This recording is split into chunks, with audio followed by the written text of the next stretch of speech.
just like the Tesla. Nice. It's got full auto, it's got single fire, interchangeable barrels so you can get different velocities. The safety barrel is about 100 feet per second, and then the fast barrel is about 175 feet per second.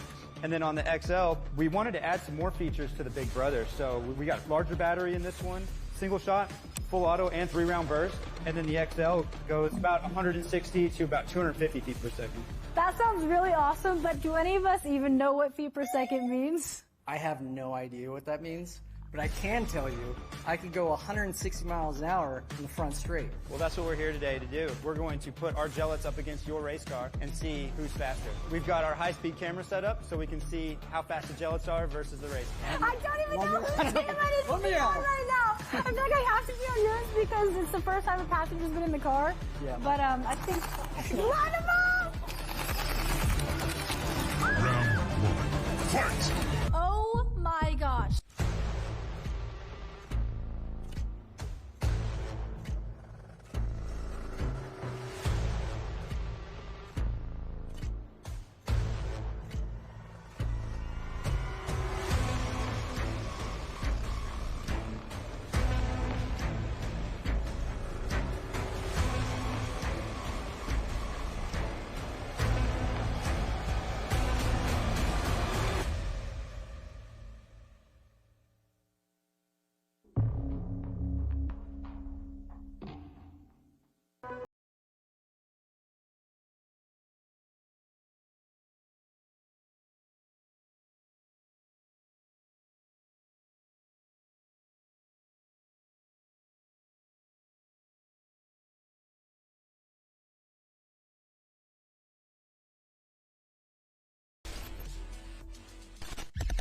This is Surge.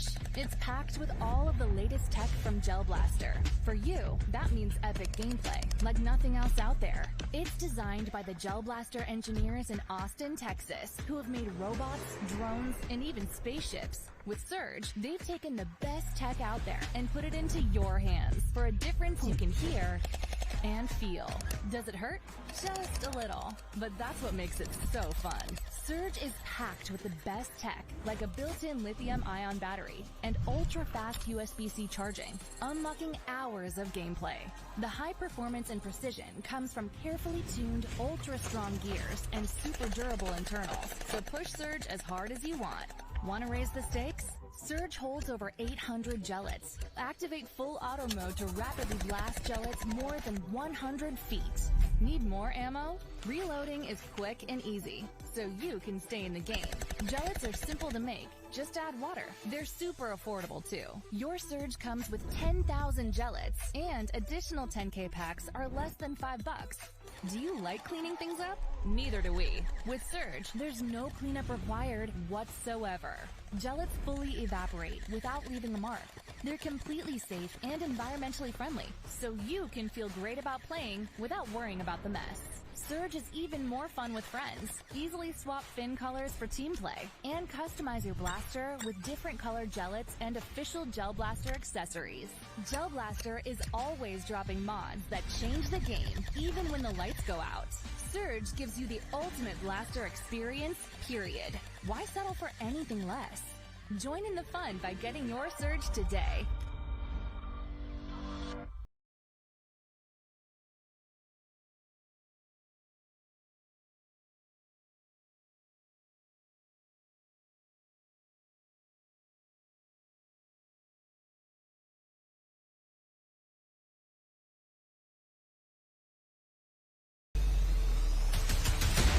Enough is enough! I have had it with these mother snakes on this mother plane!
Portal has arrived. This smart target system from Gel Blaster brings a universe of gaming to your blasting experience, unlocking new ways to play, compete, and connect. The included app is loaded with games, transforming any space into your personal blaster arena. Warm up with single-player modes to dial in your accuracy. When you're ready to compete, go head-to-head against other players with one of the many included games, bringing competition and scoring to your blasting experience. Easily connect multiple Portal smart targets to create a mesh network, unleashing complex game modes that will leave your favorite consoles gathering dust. And with multiple mounting and power options, get creative by spreading out portals to make challenging battle zones. With endless combinations of target placement and epic game modes, show the world what you can do with Portal. Gel Blaster. Go play.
Gel Blaster has changed the game again with the bigger, better Surge XL.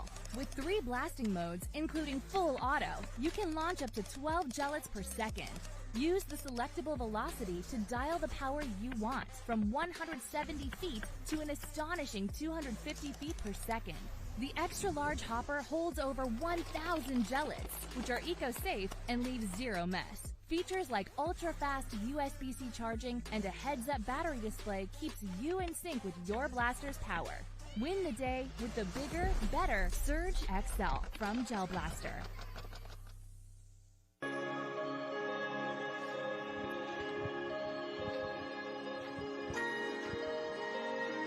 I got you.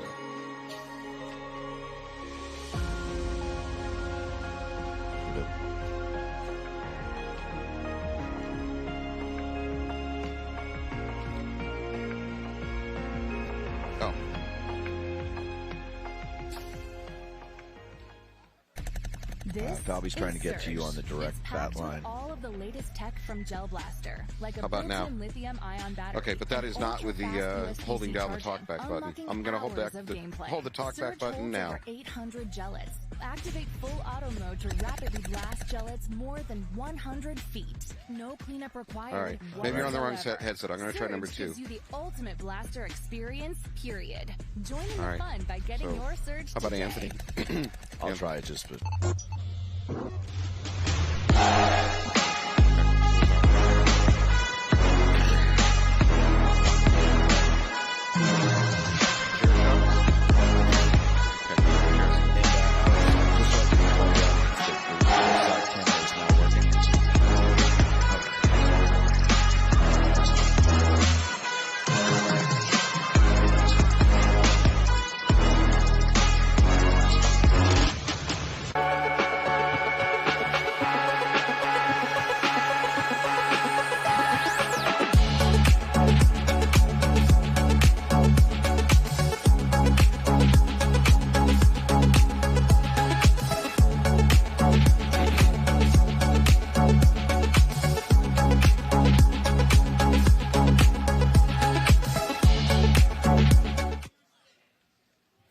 Good morning. Welcome back to Philadelphia. This is your Premier Field webcast. I'm Matt Falby. I'm here with my good friend Anthony Vitale. Anthony, you want to introduce yourself? Yeah, absolutely. Good morning, everybody. We appreciate you being here at the Premier Field. And we got P-Mob on the away side, taking the snake right off the break here. Ology does not match that level of aggressiveness out of the gate. A little bit more conservative play. I don't know if that was Jake Thorne for P-Mob that is now on the inside and on Ology's side of the field. Ology bumps out to snake corner and gets into the snake brick and now into the snake S2. Another move out from home out to the snake side can. You would think that Jake would be bunkering him right now if he's still alive in there. He must be alive. I didn't see a body come out. So we were danger close in the snake right now. Right there. And yep, there it is. Yep, the Ology player wasn't aware.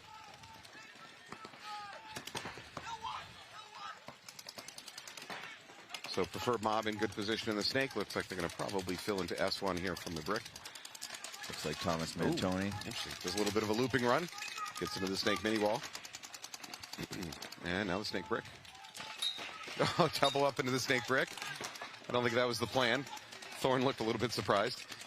Teammates in the same bunker? Do we have it? Yeah, I don't know. It's already been done. Yeah, already been done. Oh. We'll talk about paintball bingo here in a minute when we get a break. We are in the splash zone once again. Why did I do laundry last night, Anthony? Why? Oof. So we got Thomas Mantoni on the outside of the snake brick. By the way, if you're just joining us, we're going to be using kind of generic bunker names today. You won't be hearing us use your team's personalized code words. Good trade? Yeah, it's a trade. Good trade. Wow. Yeah. Wow, great trade. Takes out both snake players. I don't know about that one, but Anthony doesn't know about that one. that one's a little suspect? Yeah. All right. Well, maybe the referees haven't had enough coffee, but as a referee myself, I resent that implication. All right, so we Ology filling in, looks like getting a check, and he's out of the snake. So once again, prefer mob back in good control of this. Ology made a great move to clear out the snake, but couldn't capitalize on it. Looks like preferred mob is still going to rally. Yeah, no, it was a good move by Smoten to come in and clear out those two players. Drew's looking low. He's trying to find a way to shoot out of there without getting shot, of course. I mean, that's, well, basic paintball. You should know that. P-Mob has 3 bodies alive. Looks like Burt up the center. He's going to launch to the center. I believe it might be the backline Dorito. Might be the last. Or one of the wedges. Oh, no, man. Ology makes a great move and is running for the flag. Oh, wow. What a tale of ups and downs. He just split the center and... Wow. Unbelievable move right there by Ology. What a great... Oh, no. No, it's a dirty hang. Oh, we've got a dirty. Oh, no, it's a dirty.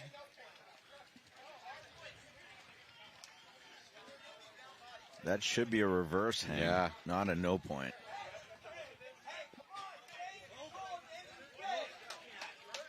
Coach is getting involved. It's a whole thing. It just became a whole thing. I think it's a tank hit.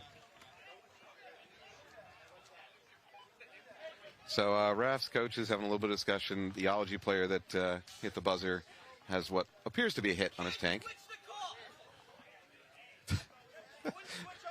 We have sage advice coming from the player pits. They feel like they have input on this situation. Calm, rational. Referee is adamant that it is a hit, so his head ref overturns him. I don't know how this is going to go this morning. Ultimate ref on this field is Michael. Probably doesn't want to shout out in the middle of a controversial call, but I'm going to call him out anyways. On-field head ref, I believe his name is Tutsu. He's part of the European crew. 0.1. I just saw maybe a rub signal. The discussion continues. Okay. Well, they're sorting that out. Let's introduce the audience to some of the things that we're doing in the booth today, one of which is Paintball Bingo. If you were here for the broadcast yesterday, you know that we're doing Paintball Bingo. If you weren't here for the broadcast, shame on you. We're working really hard. I don't know why you're not watching. But in any case, so Anthony and I throughout the day will be playing Paintball Bingo, and it's pretty straightforward. There's a list of actions that can occur on the field, pretty common ones like late to the box, barrel squeegeed, and whoever can get a traditional win. Mostly it's pride points, let's be honest, and something to argue about. Anthony, I'm going to present you with your marker for the day. Thank you, sir. I'm listening to the controversy over here. It's crazy. You might want to take a look at your bingo board. Oh, I'm top right. Dirty hang. Is it a dirty hang? No, it wasn't. They gave him a hang. They gave them the hang. Yes, they reversed the ref's call at the box. and said it was rub, and P-Mob is obviously unhappy, saying it's the first point of the game. There's no paint on the bunkers. How can you get rub? Ooh, yeah, that's a good point. So I don't know how to argue my way around that one. No, it's not. Yeah. I mean, there is some paint on the bunkers. It's not like there's zero paint. Right. But not from last night. All right, well, we're moving on to the next batch. I'm not sure the resolution. I'll check in with the head ref. So we got Leverage versus Ruthless Factory this game. Ruthless takes Snake one. Actually, both teams jump right into the Snake. Ruthless a little bit further up the Snake. And now Leverage is in the 50. Yeah, the Snake. Ruthless player's not aware of it, but he's got a suspect. Leverage player getting he more than suspects. He was sure of it. Just at the last second, the Leverage player slid to the inside. Oh, all right. Okay, clean. At the same time, the Leverage makes a move to the middle, gets shot by that Ruthless player. Ruthless player dies for his efforts, though. Ruthless fills into what we're calling the Snake mini wall. Leverage player trying a little bit of a sneaky move from the Snake corner up into the Snake mini brick. If you have been watching this field yesterday, you know there's essentially two Snakes, right? There's an outside row of bunkers, inside row of bunkers. Even though the outside row doesn't have those snake beams, it behaves like a snake. Because you can certainly crawl around. Tactical retreat by the Ruthless player back here to the Snake 1, this outside mini box. Leverage player creeping closer, creeping closer.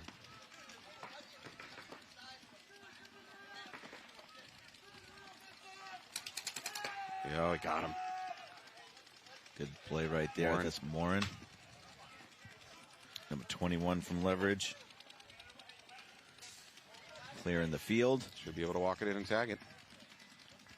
Well, I'm going to try to find out what happened on that first. What's the call on that first one? Excuse me for 1 second.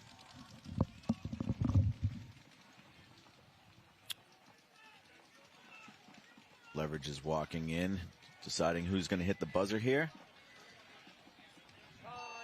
I think there's a chance that P-Mob's asking for maybe Trojan to come over, but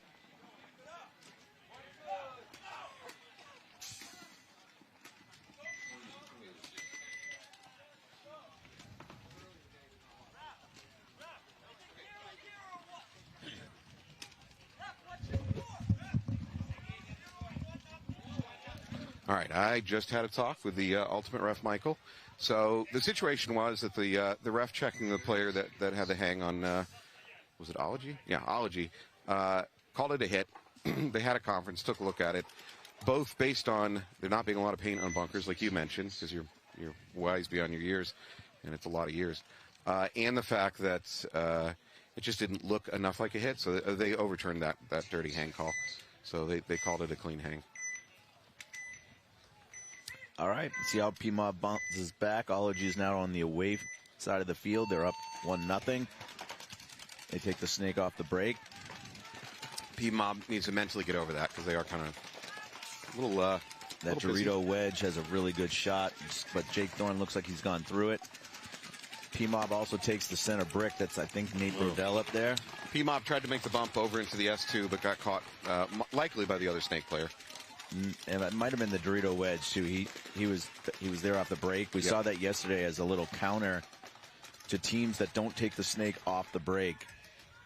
So we have the Ology. Here's what I'm going to disagree with. We have the Ology player just laying down, putting a line of paint right between that brick and the S2. So I suspect he caught the preferred mob trying to bump over to the S2. Ology player wrapping that ever important Snake brick. Question is he aware that there's a player right in front of him? No, he does not. The answer to that question is definitive. No, he does not. So Smoten takes the walk. Oh, now they're hit. Is that Mantoni up there? Yes, it is. Yep. 2 kills for Thomas, looking for number 3. Mantoni is he missed that one. Mantoni is channeling his anger over the first game into calculated rage. No. Mantoni switches the inside, looking for some kills cross field in the Dorito. We've got a wedge kind of on the Dorito side that's helping to try to hold Mantoni in check. Let's see if Nate. Oh, Nate. Yep, Nate got that shot. Good job. Thomas changed the angle there. Ology player bumps up into the D3. One more player. He's making a run for it again. Oh, Nate's got to watch what he's doing here. Nate Thomas gets shot know? again. I don't think Thomas knows, but the Ology player launched. That's why Thomas launched. P-Mob's going to get the hang. Yeah, P-Mob by just like about 3 feet. I mean, it was really close.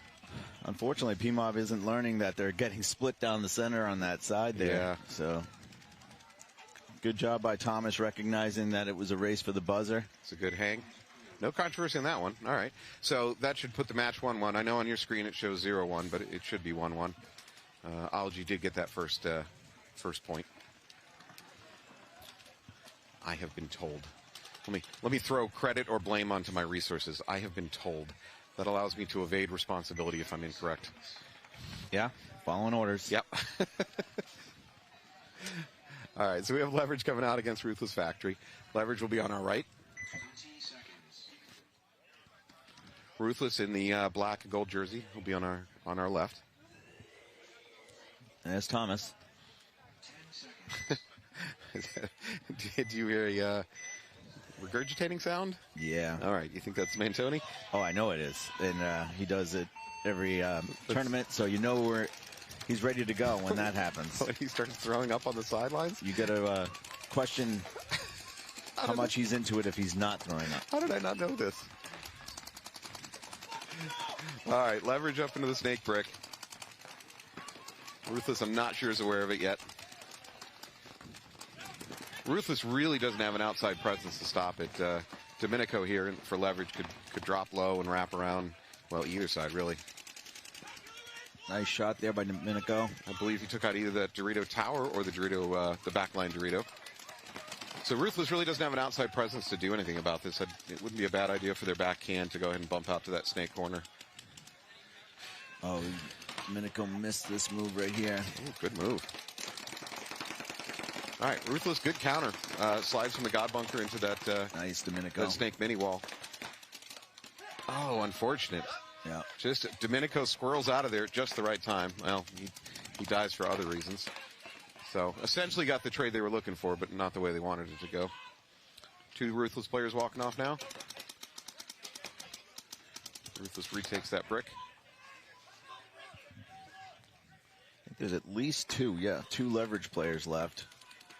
The mini box right here is going to have a clear shot on this right there. And he's gone. Oh. So good job there by quarterbacking. The snake corner was yelling for that box to look inside. Sanborn was. You know, haven't watched obviously watched a lot of games yesterday and starting to watch them today. I've seen a lot of players in this dominant brick just kind of get a little bit sloppy and die. So if I was going to tell my players anything, it's just be a little bit more conservative once you get to that brick. Because too many times we thought we saw teams ready to win the game because, hey, they got the snake brick and they've got the snake, and then the players just die. So you don't know where every player is, obviously, and when you're standing over the top like that, obviously you're trying to find out where they are. Mm-hmm. And when all of a sudden one's a little closer to you than you thought, well, that's when it's. The good news is you found out where they are. Right. The bad news is you died doing it. I do want, not that my mom is probably watching this on her birthday, but I'm going to wish my mom a happy birthday today, Joan Vitale. Happy birthday, June Vitale. I want to give a special shout out to all the family members that are watching this who have kids or grandkids coming here to play. I just want to let you know your grandkid's doing great. We're all proud of them playing the paintball. Ping pong.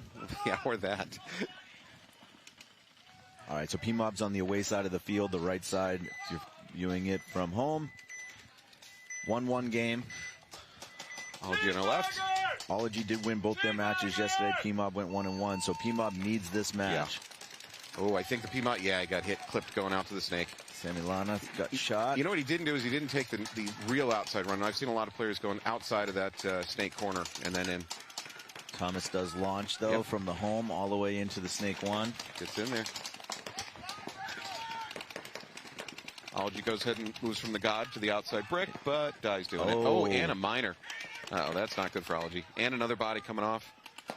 So is that a third body or the second? No, that's two. That was a body filling into that back snake can. Now filling into the snake corner. So Thomas is on their side of the field now on the inside snake of Ology. So let's see if he gets that pack There's a pack shot that if he From looks the wedge. inside, yeah. Yeah, if he looks at the wedge. So he's got I see the Dorito moving. He might have that backline Dorito keeping his gun in. Well, now Thomas is looking on the outside. Yeah.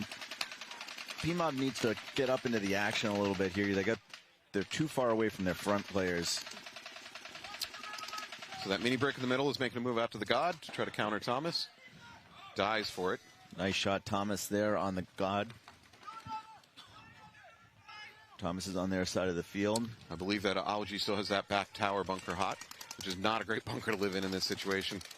Better hope that PMOB doesn't have anything shooting down the Dorito side.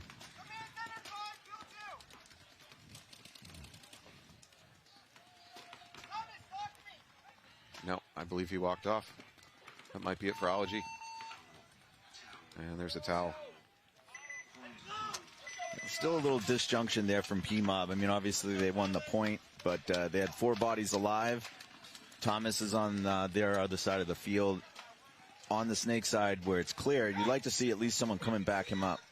So it's maybe not funny, but I had a conversation with Noel Tran, Preferred Mob, one of their coaches, and that was a conversation we had that felt like it was a little disjointed. There's just something about they're not playing as a real tight unit so far this weekend. Individually, they're playing well, and they gave Paintball Fit a really good game, lost to him. Noel Tran also feels like their other matchup, which was the weaker team, I forget what team he mentioned. Weaker is a bad word, I apologize. But that they didn't play well. They got the win, but they didn't play well, and they weren't happy with it. Ruthless takes the Snake right off the break and comes out to the outside mini wall. Leverage loses their player trying to do the same. So Leverage down one body. Ruthless playing over the top, gets shot. 4-4. We were talking about being a little more conservative, trying to stay alive. Leverage out to that Snake corner. And dies. Number 11 here from Ruthless. Did he make it, though? I saw a little head dodge. Brett Erlinger. He was taking fire. He's letting the refs check him. Going to get a penalty if he is hit. No. I'm not sure, because he didn't shoot his gun. He immediately stopped playing, and I think he was acquiescing or even asking for a paint check. I'm not sure I'd give that penalty if he had a hit on him in that situation. I guess you're correct. Yeah. They just called him out. Yeah. He didn't shoot his gun. He didn't try to get away with anything, so. Yeah. But if the ref called you clean and then you did shoot your gun and then they did find a hit, they have to call a penalty. Yeah, it's a rough break when that happens, and it happens occasionally. And you'll hear players argue, well, the ref called me clean, so I can't be hit. No, he didn't just give you a free pass to play on with a hit. You know? So it's unfortunate. Yeah. It happens from time to time. Ruthless is still in okay shape. They have the Dorito wedge, the home. They just eliminated the Snake corner for Leverage. Yep, Leverage walking off. Leverage is running out of bodies. And again, so is Ruthless. Might be a 1-on-2 now. No, a 2-on-2 now. Leverage player bumping out to that backline Snake can. Ruthless is now in the Snake. Good sneaky move.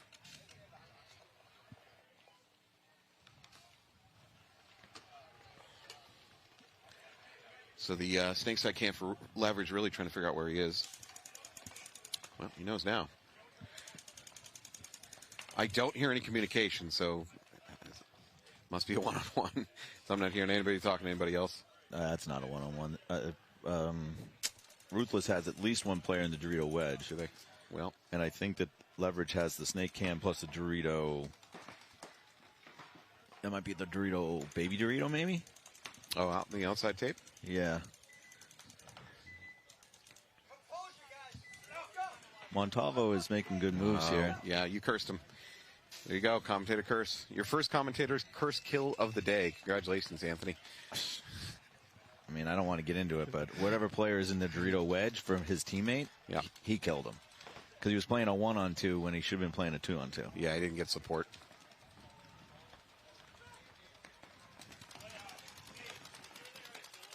So now we're 1-on-1.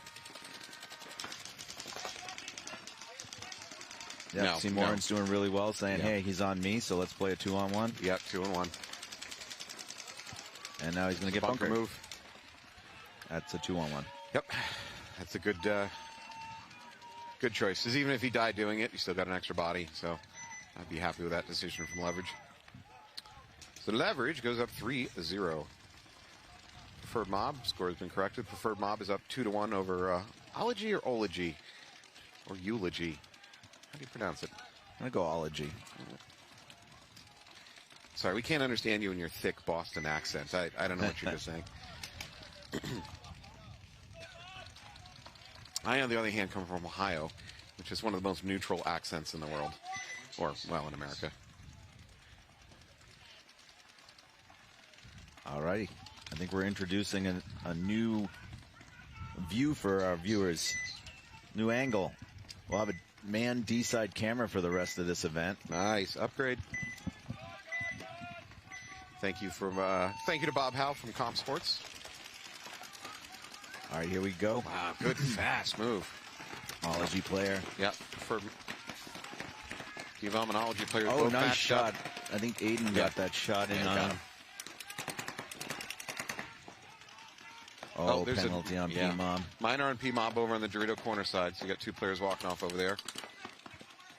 I don't know if that's Thomas on the inside, but somebody needs to look inside if he's looking outside. Yep.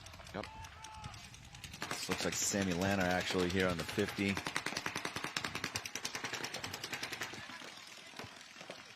So P-Mob must have somebody on an island if we got a penalty pulled over there. Mm-hmm. So it's Aiden and Sammy in here. Nice shot, Sammy. He definitely shot that player. Let's see.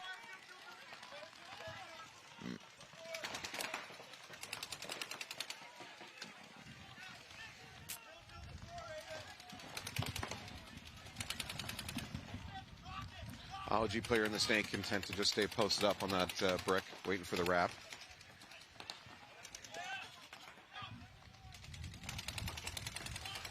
All right, so Ology has one kind of in a trap mode right here in the snake one. I don't know if they 100% know where he is. Mm-hmm. Then we got the player in the snake side can, and then the Dorito tower. So it's a 3-on-3 right now. Two players from P-Mob in snake side. If Chaseman from P-Mob went ahead and moved up that S2, he might have a shot on that Dorito tower. I'm not sure if that mini brick in the middle blocks it. But that Dorito side tower is a tough place to live once they start moving up the snake.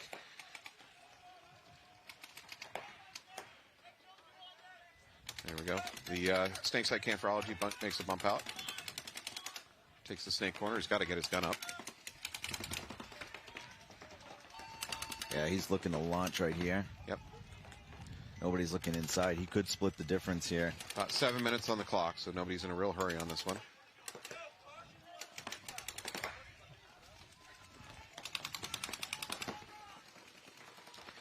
Yeah, so this Ology player in the snakes is playing very quiet. He's just waiting to get a surprise kill. Here he goes. He launches.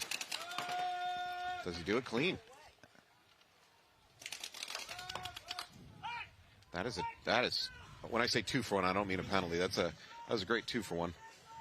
Number 77 on Ology. Great move. He's definitely been a little lucky. That was a Smoten, I believe, that also came through before. I don't know how he was able to do that, but good job for him. Implications. We're making implications. Hey, I'm not saying it's his fault. There's three referees right there. All right, well, that ties it up, so we're up to 2v2. It's a match again. Plenty of time on the clock. So, again, what we saw yesterday, we watched teams get in a dominant position in the snake, and then it all falls apart. We've seen it again and again and again and again. I'm not a good enough player to know exactly what the lesson to be learned is. I'm not exactly sure what the theme is of that going wrong, but we've seen it so many times. It's just, is it too easy to bunker out your opponents in the snake, and so it's actually a risky position? I don't know. No, I think what it is, when you're playing semi-pro, you're on a high-level team. You have some really high-level players, especially, Ology and P-Mob have legitimate ex-pros on their squad. Mm-hmm. And one player can make a big difference, making a big move. So if you make a mistake, like getting a penalty like P-Mob did, or not protecting yourselves and having one player be allowed to go through like that and take out two of you, those are the mistakes that are going to lose you points, and points that are lost like that are going to lose you matches. So looks like we have a clean breakout on both teams. I haven't seen anybody's walk off yet. Not a super aggressive breakout from either team. Neither team took the snake on the breakout. Leverage is up 3-0 over Ruthless Factory, so they can be a little bit more conservative. I do have a body walking off for Ruthless. The Ruthless snake player is getting a check. Looks like the ref calls him clean. Nope, I'm incorrect. Calls him dirty, and here comes a flag. Well, that is one of the worst flag throws I've seen all weekend. There was a good wind-up, but really no height to that flag throw. We're going to have to go back to the basics, refs. Yeah. It's all about the release point, really. You can get a great wind-up, but if your release point's wrong on the flag, you get no height. You get no trajectory out of it. It actually was almost backwards, almost hit himself. Yeah, that's embarrassing. We're going to have to put that on the next bingo board. Yeah. A missed throw on the flag. Self-inflicted. This Ruthless player, I don't think is aware that mini brick. He's a little bit too eager to wrap. Leveraging's in good shape now. Doubling down this snake side. Also have the Dorito in the back looking over the top. Full send. All right. The leverage. Can I just say number 21, Moran, needs a belt. Well, let's see what we can do for him, folks. Let's get a GoFundMe for a belt for this kid.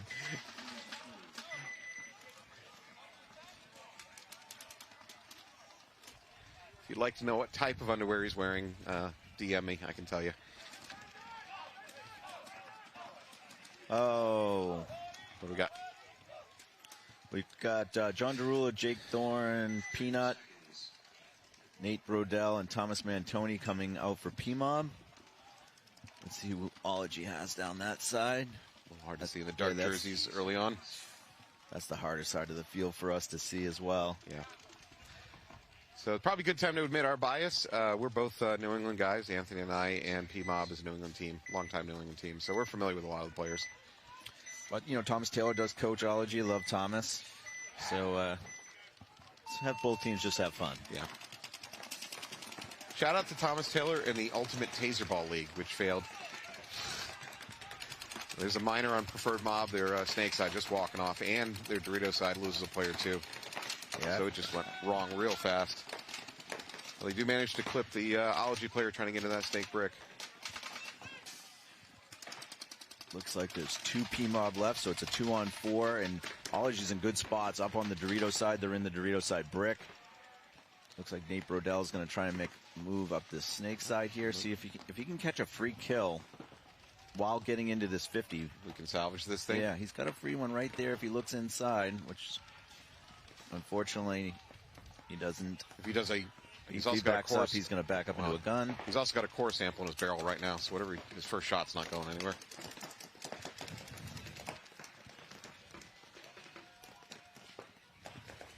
Good move by the Ology player, actually moving back out of that free kill zone. Ology player bumping out and gets the kill. Takes out the P-Mob player. That was a big kill. Well, Brodell tried to take this game on his shoulders and save the game after that minor, but couldn't do it. All right, let me finish my thought. If you have not, please go on YouTube. Look up Ultimate Taser Ball, which Thomas Taylor played in back in the day. I'm told there's some other paintball players that played in it. Nicky Cuba was definitely part of that. It's amazing. It's a great loss for America that league didn't survive. Essentially like a hybrid between, an alley fight with tasers and soccer. Didn't make sense. It doesn't have to make sense. Looks like there's going to be a timeout on the field. All right, so we got leverage up 4-0 over Ruthless Factory. They're in a tough situation. There's 6 minutes on the clock. It's not impossible for Ruthless to come back, but it's a real steep uphill climb. Yeah, like we said yesterday, first match of the day, I'd like to see Ruthless come out and put a real good point up on the board. That way they can carry it over to their next match. You don't want to start first thing in the morning and get a mercy. Yeah. Especially a 5-0 mercy. Yeah, it's a rough start. But Ruthless has been in all these points. Yeah, having watched the games yesterday too, not a single team would I say, wow, they don't belong here in semi-pro. Mm-hmm. Maybe I don't have have the ability to judge that. I don't know, but even the games were well, a 4-0 is a little tough to stomach, but most of the games I'd say, yeah, all the teams belong. I don't think anybody's out of their depth. Ruthless didn't look bad yesterday. I'm not sure where they ended up for record. We'll go take a look at our stats department. Ruthless. Let's see here. No, Ruthless had a rough day yesterday. They went 0-2 yesterday. Ruthless is on the away side of the field. Takes the God. Big fight on the other side, though. Dorito 2 and then the center up the brick. Right up the middle. I wish I saw more of that. I really believe that center play up to the brick is an easy thing to do. And maybe can help you shut down the move into the snake. It's a great move if they don't take the snake off the break as well. Yeah, So it was a good call by the Ruthless coach. Leverage playing a more conservative breakout. Leverage has a player walking off. Looks like from the home. The Dorito side, Ruthless player is coming out, though, so it's a 4-on-4. Snake side can makes a bump out to the snake corner. From there, they can crawl up into that little snake mini brick if they choose to do so. Unfortunately, Ruthless lost that center brick player. So they're down 2 bodies now. Looks like it's a 4-on-3. So, Ruthless player has a packet. I wonder if he got hit by his own team. Ruthless snake hand drops. It's falling apart for Ruthless. They can't towel out of it either. Then they go into the Mercy. Another Ruthless player walking out. So I think we just have the God bunker left for Ruthless. This is a not hopeless situation, but not a lot of hope. And hopeless. I believe that's it. Hey, is this a Geo 2 this guy's using? Moran? Look at the eye cover on it. It's got one of those triangular eye covers. I think it's a Looks Geo. like a macro hose. Yeah, it's macro hose. Geo 2. Good on you. Yeah, definitely. So yeah, can't afford a belt. Can't afford a Geo 4. Doesn't matter. Keep playing. No, it's probably shoots really well for him, and he doesn't want to give it up. Yep. I still have a Geo 3 actually, the Reaper, the original. Oh, really? I have a Geo 3.5, and Yeah. if I can shout out a gun that has absolutely no support anymore, I'm a big fan of my Vanquish. When they shoot well, that gun does shoot great. That was faint praise. Hey, it's not reliable. I don't know what to tell you. I don't know. Mine's been pretty reliable over the years. All right, so we have P-Mob taking the home side. They're now down 1, 3-2 to Ology with just under 5 minutes to go. P-Mob's going to be on our left, Ology on our right. Both these teams have been pretty aggressive taking the snake on the break, which is kind of standard. I'd almost say that's not aggressive. On this field, that's basically standard breakout. I don't know what an aggressive breakout on this field looks like because your average breakout is aggressive. Ology does the outside run and to the snake corner. Wow, goes Nice right up to the move snake right there. mini That wall. was a good move by number 71. Yep. Melterman. He played really well yesterday. Yeah. So a little bit more conservative breakout on the P-Mob side. Nobody in the snake. Although now they just made the bump from the God into the S1. Ology doubled up.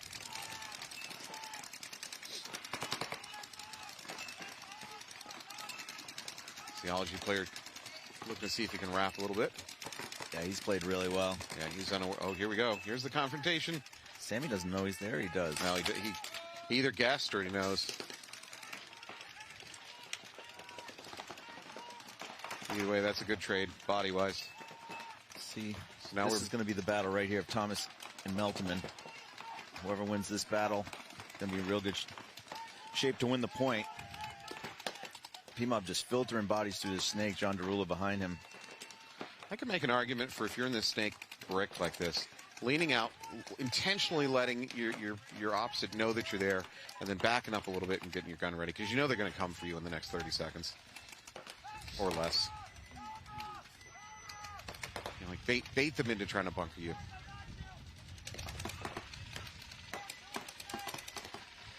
So I think John Derula has the ball here and comes onto their side of the field. Have Thomas try to just play in the snake corner player. Oh, Thomas tries the crawl. I don't think it's going to... No, it's not going to work. Melterman. Oh. Uh-oh, Thomas is hurt. Thomas is hurt. This is, yeah, Thomas Bantoni's very hurt. He's done something to his ankle. I think he might have just got double smacked in it.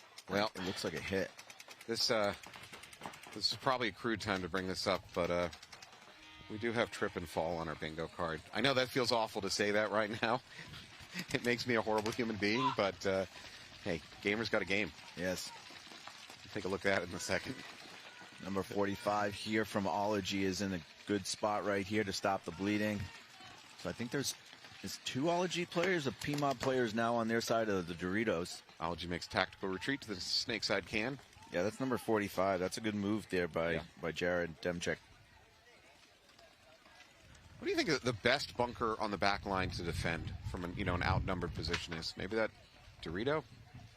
I think if you're playing in a 2-on-2, the can's not bad, but you're obviously giving up the ability to shoot on the outside. Well, Ology's going straight forward. PMOB's just losing some straight-on gun battles. Yeah. I think it's a 1-on-1 now. I think that was Bert that's taking the walk. So we got Demchek in the home playing a 1-on-1 against one of the PMOB players in the Doritos. Ology player has a lot of rub on him, but it's rub. They're calling rub. Calls him clean. Got to get out of there, referee. Uses the distraction to make a move. That's unfortunate. Yeah. There's no way to do instantaneous paint checks. Well, that one took a little long too. Yeah. All right. Bingo. Are you going to make the mark? I'm going to make the mark. I'm sorry, Thomas. I'm sorry, but hey, grab your marker. I see it. Yeah. I'm going to win this match on Thomas's trip and fall. I feel bad. He's actually still screaming in there. And now I feel really bad for Thomas because he cost me the bingo game. So that's it, folks. I just lost the first round of bingo today. Lost the other round of bingo yesterday. Yeah. That puts me in a 0-2 hole for the weekend. Yes, it does. So if I go to 0-3, I just want to let everybody know I'm storming out of the broadcast booth. I will be gone. Stomping. We will. So if you're a spectator and you're in the area and you'd like to be on the webcast, just wait for me to lose again. You'll just step in. Just pick up the headphones, take over. On that note, I did just get a text from Sean Callahan that he will not be making his schedule for the first game that's already halfway over. Yeah. For his third set.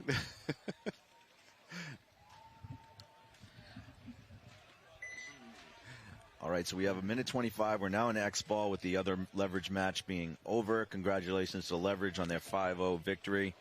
I mean, this is a tough situation for Preferred Mob to try to make a comeback here. They're down 2-4. They got a minute 25. That's I need to be staged up top, Tom. We're making diva requests of Tom Cole right now. We need a cherry picker with individualized seats so we can sit on them. Make it happen. We're going to the chairs. Watch out for your big brain award. Yeah, we're going to start demanding green M&Ms. Yeah. Tom only suggests that because it's cheap. Yeah, that's an inexpensive request for him to go through. We got to work on it. All right, we have a timeout on the field right now. So it looks like PMOB, I'm assuming you called the timeout. You have Ology down on the home side of the field. PMOB's going to be coming out on the away side of the field. Minute 25, down 2. Realistically, not a great situation, but you're going to have to win one fast to even have a chance of tying this up. What do I see? I see Thomas gearing up. He's gearing up like he's going on it. I mean, maybe you're right. Maybe he just got shot in the ankle. Maybe he didn't actually. I think he got hit in that bone, right? You know what I mean? Your ankle bone. He got double tapped from real close. He's wearing low cut socks, so he's got no ankle protection. This is true. Yeah. Shout out to Scotty Mayer, best ankles in the game. Yeah, Scott Mayer, ex-Hurricane. Well, no, current Hurricane back in the 10-man mech. Watch the white. You guys know you were lucky that event, right? I let you off easy. I came up. I could have shot your whole team, and I'm like, nah. I still have some loyalty to the Hurricanes. I'll let some of them live. We appreciate it. All right, Ology's going to see. They're going to launch right into the Snake 1. Yeah. Prefer Mob. Oh, Thomas does take the center brick. Looks like Sammy Lana is in the 50 center. PMOD does lose their Dorito player. We're down to a minute 10. See if Sammy's going to try and go through here. Yeah. He should be able to hear that there's somebody there now. We're going to get destroyed here in a second. Oh, there we go. Oh, there we go. Bad timing. Ology player decides to make a bump to the brick, then changes his mind, tries to pull back just at the wrong time. Sammy's going to have to try and go through now, just to draw the guns wide so Thomas and everybody else can go. It was, I believe it was Burdell. No, Nate did the right job. Good job, Nate. He drew a gun so Sammy could get in there and tag. As long as he's clean. We're going to have 39 seconds on the clock, which, let's see, let's do some math. That was about a 40-second game that time. Yep. So that's very doable. All right. Well done to PMOB.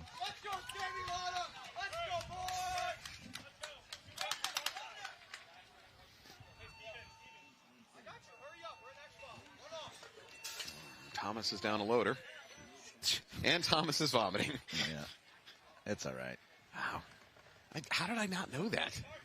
I don't know how you didn't know that. I had no idea. So, hell of a player. I think as a team you can put up with a player that does a little bit of regurgitating when you get play like that out of him. A little windy today. He's just he's vomiting excellence. That's what he's doing over there.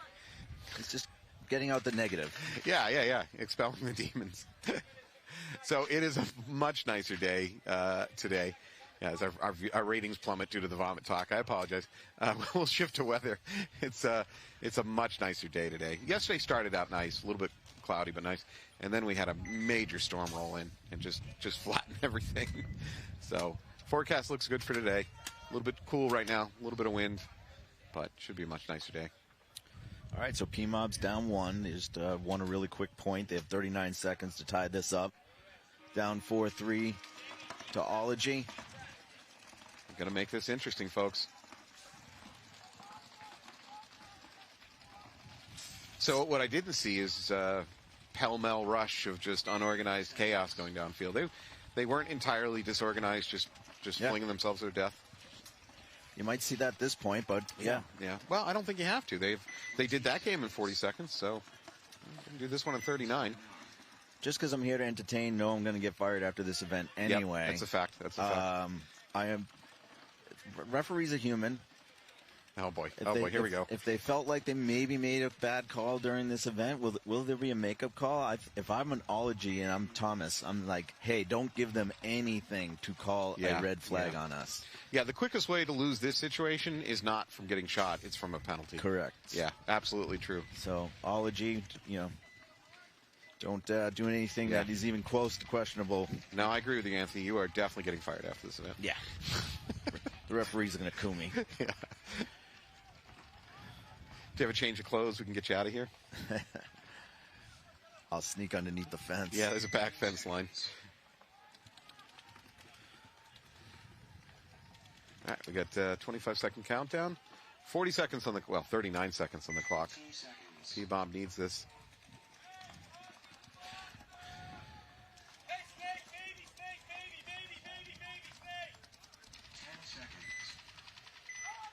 Can you feel the tension?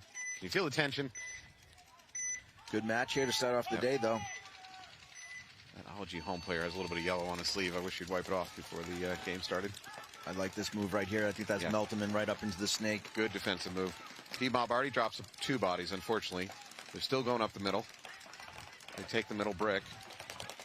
Yeah, Ology's in real good shape. Yeah, there's no way that they're going to break this line in 20 seconds. This isn't going the way the first game went. Another P-Mob player walking off. And a fourth P-Mob. Oh, yeah. Now you got to just watch margin here and try to, Meltman's in launch mode to try and get this one last point. Just don't get a penalty doing it.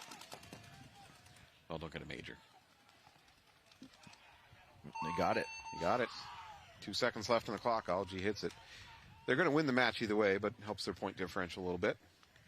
Could have an effect. Let's see, how did Ology do yesterday? Ology went 2-0.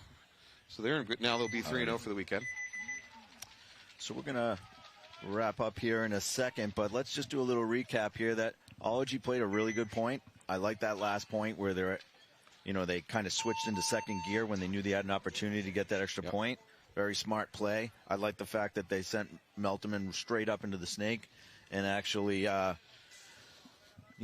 a strategy to say, hey, we're going to slow down the push here if P-Mob gets through. But they had so many good guns up off the break that P-Mob lost 2 or 3 bodies. So I like Ology's decision to get up there in the snake and just post a gun past the brick. Those are very smart, aggressive defense play.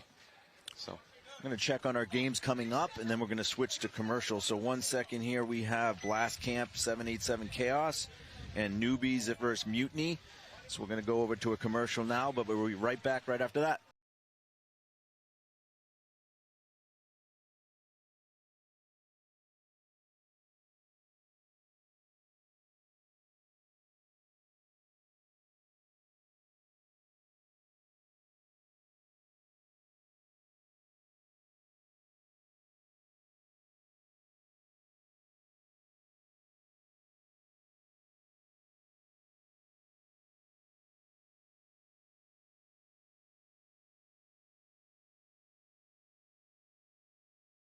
It's one of the softest guns I've shot out of the box in 20 years.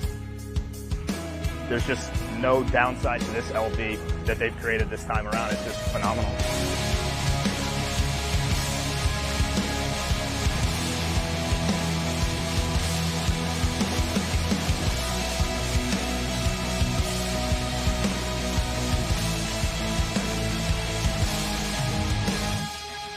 The clips of all their platforms, they are just the most reliable company. Everyone knows that whether you're sponsored by them or not. I never fear my gun is going to go down when I have an Eclipse gun, and then even more so with the LV because of the poppet.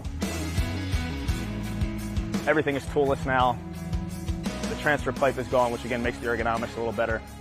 I think a lot of people would say that it's one of the longer and taller guns. Not anymore.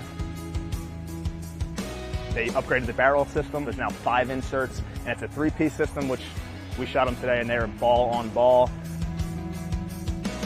From our fastest front guy carrying 4 tubes to our back guy carrying 11 tubes, the thing just absolutely ripped.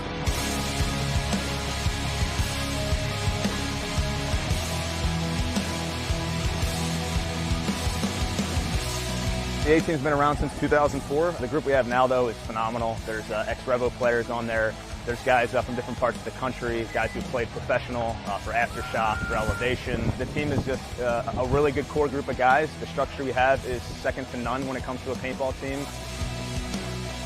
The whole team's a bunch of maniacs, absolutely. So to put an ego in our hand just makes perfect sense. The gun is just an absolute blaster out there, and we are definitely some ego maniacs.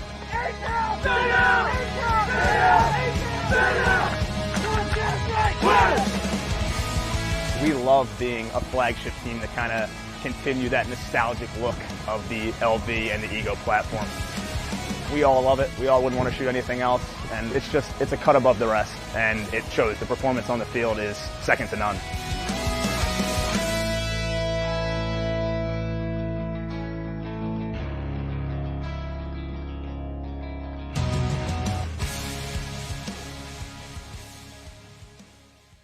Hey, what's up guys? Mark Johnson here at the AC Diesel. I want to talk to you guys about the Shocker amp. This is my 24th season. I'm playing in the Pro Division. I want to talk about the amp. Straight out of the box, under $1,000 retail gun. Straight out of the box, shoots just like your top $1,500 gun. One good thing about the Shocker amp is the efficiency. I shoot 9 to 10 pods, no problem on my 88. And then it does come with the Freak Kit, the best barrel on the market right now, and you get your inserts as well. And you can upgrade with the full insert kit. If you're a mech player, it's a quick release. 1 screw out the back, pop it up, put new solenoid in it, you're good to go. Less than 60 seconds, I can have that thing changed out for me. One thing I like about the Shocker is how small and compact it is, and it's super, super lightweight. We were the test team when it first came out. I have not one issue at all playing with this marker. Out of the box, straight on the pro field, compete with the top paintball markers in the league. One good thing about Shocker is the support team that they have. They come all to the major events and minor events. They got all the techs here ready to go, set you up. If you got a problem with your marker, on the spot, they got you fixed. If you're looking for a Shocker amp in your area, go to your local dealers and they can get you hooked up with any Shockers that you need. American-made gun, made in Pennsylvania.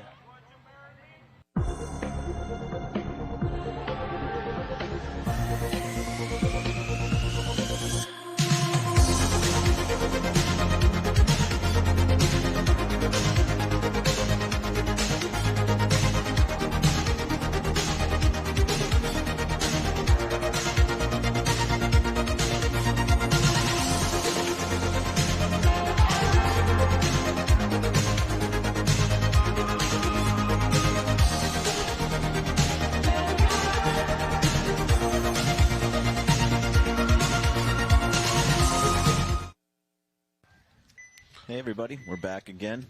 We've got our next set here. Got Blast Camp versus 787 Chaos. 787 Chaos is taking the first walk. Drops the body. Blast Camp, good clean breakout. They're already going up to the snake mini wall. I guess you'd call it the outside snake too.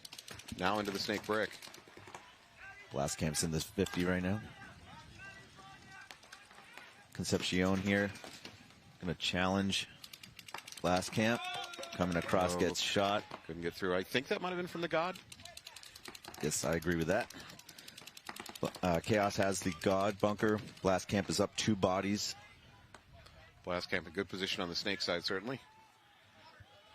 They've now doubled up the snake. Looks like Chaos trying to get into the snake themselves, make a counter move, but he's looking cross. But they really need to do something to stop this snake. La Papa just misses, almost got the guy going to the Dorito wedge. He played really well in the snake for Blast Camp. Blast Camp had like 4 players all playing really well yesterday in the snake. Brand, La Papa, Hogue. Well, Blast Camp had a 2-0 day yesterday, so they got to be pretty happy with what they're doing on the field. Yeah, Eckhard was even playing a little bit. That's the 3rd kill right there. What does that phrase mean? Eckhard was even playing a little bit. If I was Eckhard, I'd take some offense to that statement, sir. I'm saying he was playing a little bit in the snake. Oh, okay. All right. Qualify that statement. People already don't like us. We don't need any more Yeah, hate. no. The Blast Camp has some serious depth over here. Yeah. So both those teams had a pretty good day. Let's see how we're looking for today. Our next game is going to be Newbies versus Indianapolis Mutiny. I know Newbies won a close one versus Leverage yesterday. Yep, Newbies went 2-0 for the day yesterday. And let's see, Indianapolis. Mutiny. How Mutiny do? We watched some of their games yesterday. I saw a loss. They definitely lost one. Yeah, they're 1-1 for the day yesterday. All right, here we go. Mutiny on our right, Newbies on our left. Newbies the favored team to win. Mutiny comes sliding around the snake corner and is now in the snake wall, launching from the home. Yep. Mutiny also takes the inside snake. So a little bit slower break to get into the snake for the Newbies. Newbies do get into snake 1, and they've got the snake backside can. They're also playing up that middle mini brick. Middle mini brick was a bunker I kind of dismissed when I took a look at this field, but teams are playing it consistently. So obviously I'm wrong. Mutiny's calling a kill out, and from the Dorito side on the Newbies, and he gets it. Could be J-Mac, I think. I think J-Mac's wearing an O'Donnell jersey. Number 22 for the Newbies, looking on the inside from the snake one. He's trying to see if he can spot a kill over there on the Dorito side. Mutiny goes ahead and makes the crawl up into their snake 2, into the other team's snake 2. So he's now across the 50. Mutiny loses their back player out of the snake can, so it's a 4-on-4. I'd still say Mutiny is probably better position right now. But as we've seen again and again and again, that is in no way a guarantee that they're going to win the game. No, the Newbies have picked up where J-Mac is now on their side of the field and the inside snake.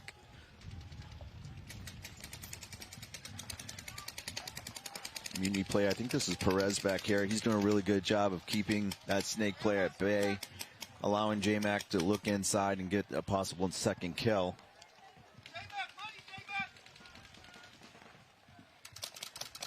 Mutiny S1 coming over the top, engaging successfully. Comes over the top of the S1, successfully engages a Mutiny player. I'm sorry if I said Mutiny. Newbie player. J-Mac's taking the walk now, too. So quickly, Clears the out the Newbies snake. not only have dominance over here on the snake, but have a body count advantage of 4-on-2. So, again and again and again, I watch teams be in a dominant position in that snake. It looked like they should have the game wrapped up, and it just falls apart. Damian Vasquez guesting here from Dynasty and having a big point right there. Yeah, that was a big one. His decision to pop over the top on the S1 blew up the Mutiny snake. Really swung that game around. It goes back to what you were saying earlier with at this level of play, these players just can swing a whole game based on one good move. All right, we've got a little performance graphic up. So Blast Camp certainly looks like the better team in terms of the odds of winning this. They win about 76% of all points they play. 787 Chaos only win about 31%. So that certainly favors them. And over on the newbie side, we got about a 62% win rate, and Mutiny looks like a 40% win rate on their point. That's not by match, that's point by point. And that's based on the first two events of the year. So by the end of this event, all that is going to change. Number 17 for Blast Camp, really strolling into the start box. No sense of urgency. Blast Camp goes real short on the snake side, goes gun heavy, and shoots at least 2. Yeah. So I saw the ref signaling the penalty, doing the arm pump, but I didn't see a flag go up. So they're not sure what to make of that. But 787 Chaos loses their God Bunker. I don't know if this is Bran here. Oh, they lose their snake side can. So they really have no snake presence at this point. Yeah, Bran can wrap, do a lot of damage. There's at least a 3 dead for Chaos. They are in totally control of this. Unless this ref finds a hit, nope. And that could have been a penalty, but that was the only way this game is going to flip around. Moran and La Papa coming down the snake side, playing cleanup. Chaos. So quick game. I mean, Blast Camp controlled that game from the get-go, really. Yeah, their shots off the break were really good. Getting one and drawing maybe a penalty, or both guys got shot. We didn't see a flag. No, again, I saw a ref making the arm pumping penalty motion, but only one body walked off. So there always exists the possibility that I'm not visually acute enough, and I just missed the flag or missed the other body, but. All right, going back to the newbies Mutiny match. Mutiny will be on our left. Let's see, I think I see Kyle Markowski out there, number 19. Nice. Playing with the newbies as well. Looks like he might be the Dorito attacker on that side. Mutiny down 0-1. And he definitely is. Oh, he takes a hit off the break. Newbies down 1.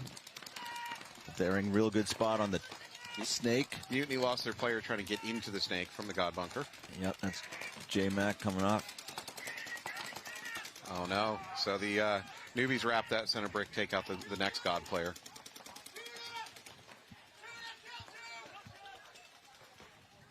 Dominic DeVivio. Yeah. Oh. So we got a snake corner fill. That's a, as I've said, that's a tough bunker to live in when the things are falling apart. So another Mutiny player coming off. The only way you leave in that back corner snake is either in a body bag or in a victory. It's just once you're there and once you're pinned in, you better hope that you guys win the game. Cause we got a gun battle going on the other side where Mutiny's on newbie side of the field, and it's like a one-on-one being played over there. While there's still 4 newbies alive, if DeVivo looks inside, he's got a free kill. So there is a can blocking direct line of sight between those two bunkers. So I think he could look inside. I'm not sure he can see the Dorito on his own side. They got to, I mean, they should communicate it. Exactly. The Dorito side wedge really needs to be calling it out because they're pushing 2 down that side. Mutiny has the Dorito side brick as well as they're on their side of the field. And now he sees him. But if their actual brick, Dorito brick for the Mutiny guy could look inside, he would have a free kill as well.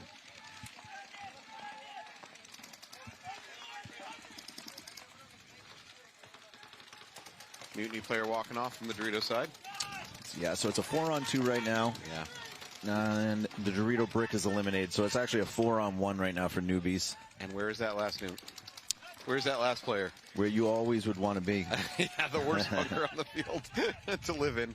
Oh. All right, that's the 5th. Well, the Mutiny player died going forward, which I think is the right choice because, frankly, I don't want to defend out of that little snake corner bunker. So newbie should walk it in, go up 2-0.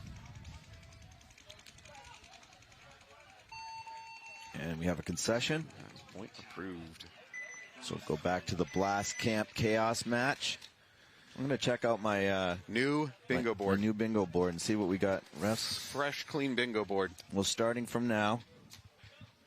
So refs call bunker rub. That one's looked good. Argue with a teammate. That one hasn't come up. 3-kill game. That's going to happen. False start retag for me. Trip and fall. Trip and fall again. 3-kill game. 4-kill game. Yeah. Oh, you got the 4-kill game? And a 3-kill game. Okay. Well, 50 off the break seems to be happening with some regularity. You know what? I have not seen a barrel squeegee this entire weekend so far. I have earlier, but we haven't done it, had it happen since we've been playing. Not on the field. Shoot teammate, all right. Red flag. Oh, you got the out of bounds square. That's a tough one. Especially with a dry. Yeah.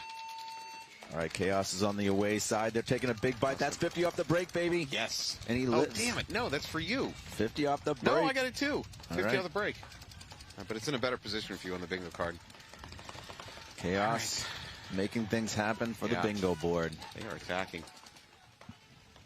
I mean, I am a believer that if you recognize that you're playing against a better team, and I'm not trying to disparage anybody here, that you need not to be a red flag, but just a yellow. It's going to hurt Chaos. I'm not a fan when refs throw multiple flags. I don't understand it. Wow, good move for Chaos. He wraps the bunker real quick, wraps the snake brick, and pops his opponent in the snake. Good fast move. Yeah, that's number 7 for Chaos. Yeah, Cologne. He's really twitchy. In a good way. Unfortunately, he gets popped out of there. Good game for Cologne. Yeah, when the refs back each other up by throwing their own flag, I think it can make the situation more confusing for the other team, especially if there's any delay between the two flags going up. When will this sport get to the point where we'll just have flag shooters on the sidelines? You know, like T-shirt guns? Blast Camp player gets bunkered. Might have been the last. Oh, no, there's another Chaos player on the Doritos side, so. Yeah, trying to run it. He's getting shot in the back, though. Jackson Frey. Yeah, Blast Camp player trying to wrap her on the backside. So it looks like Chaos will take it. That point was Chaos. Yes, you just punned. Congratulations, you just punned. All right, so we're going to our bingo boards. 50 off the break. Yeah, 50 off the break for both of us. It's in a much better position for you, though, as far as winning this game. You've got that coveted corner spot. Ooh, I need a false start retag where he dies. And a false start death. Ooh, that is a tough line. Yeah. Yeah. So, okay, here we go. Overshooting. We're never going to see a penalty thrown for overshooting, although occasionally. But not on this field. No, not at this level. But so we're just going to have to interpret what we consider overshooting. I'm going to be very liberal with it. Yeah, I gave Jen one the other day that I felt was overshooting. We both agreed. Yeah. All right, newbies versus Indianapolis Mutiny. Mutiny's down 2-0.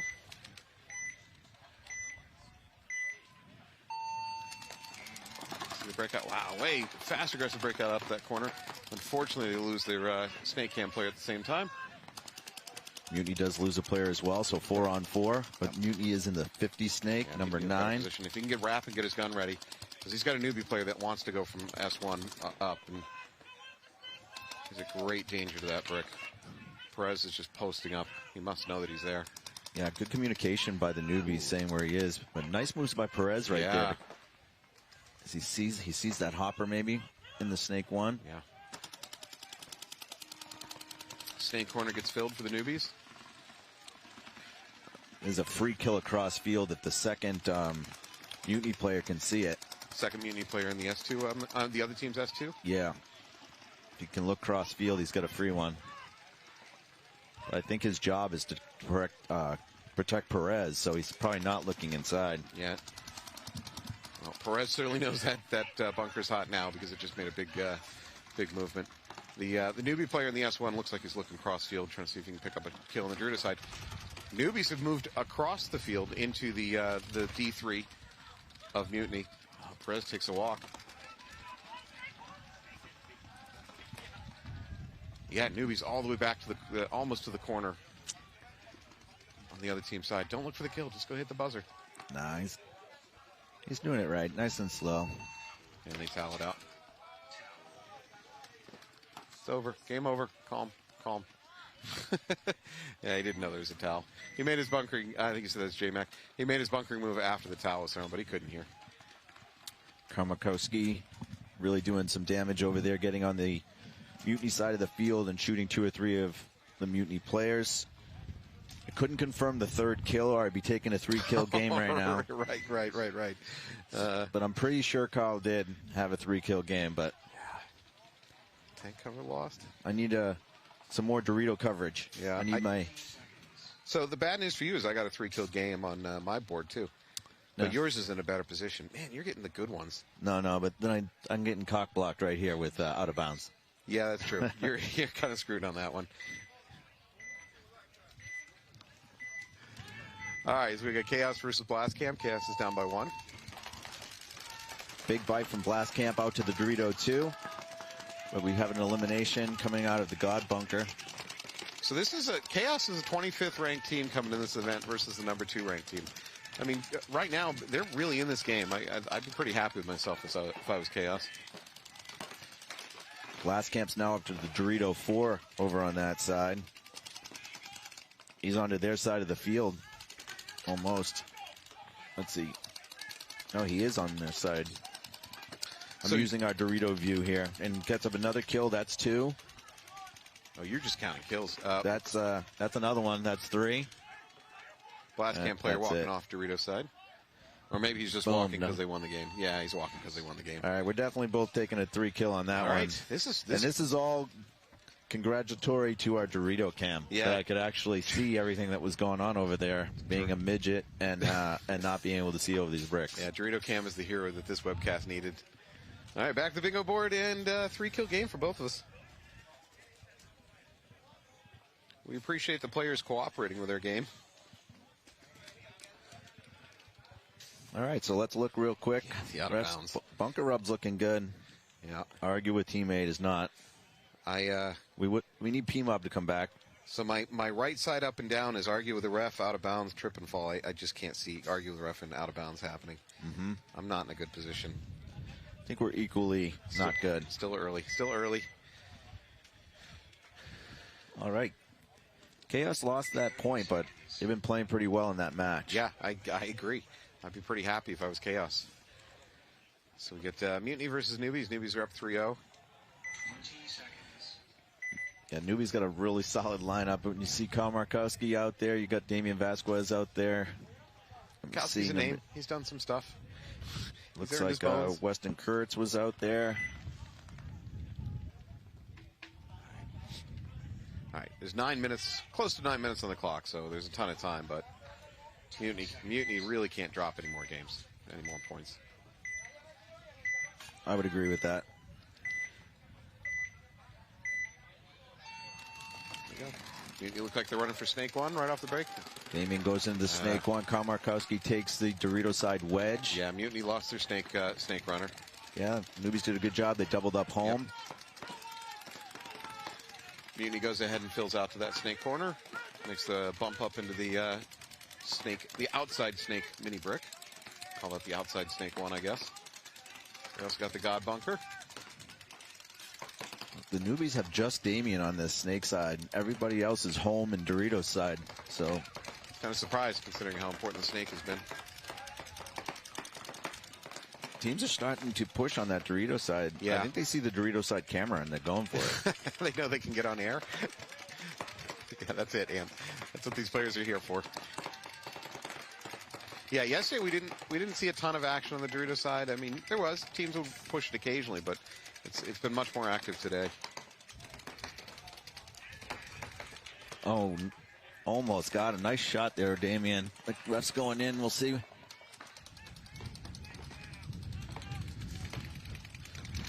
So unfortunately, another Mutiny player walking off. God player being checked out, but I think he's clean.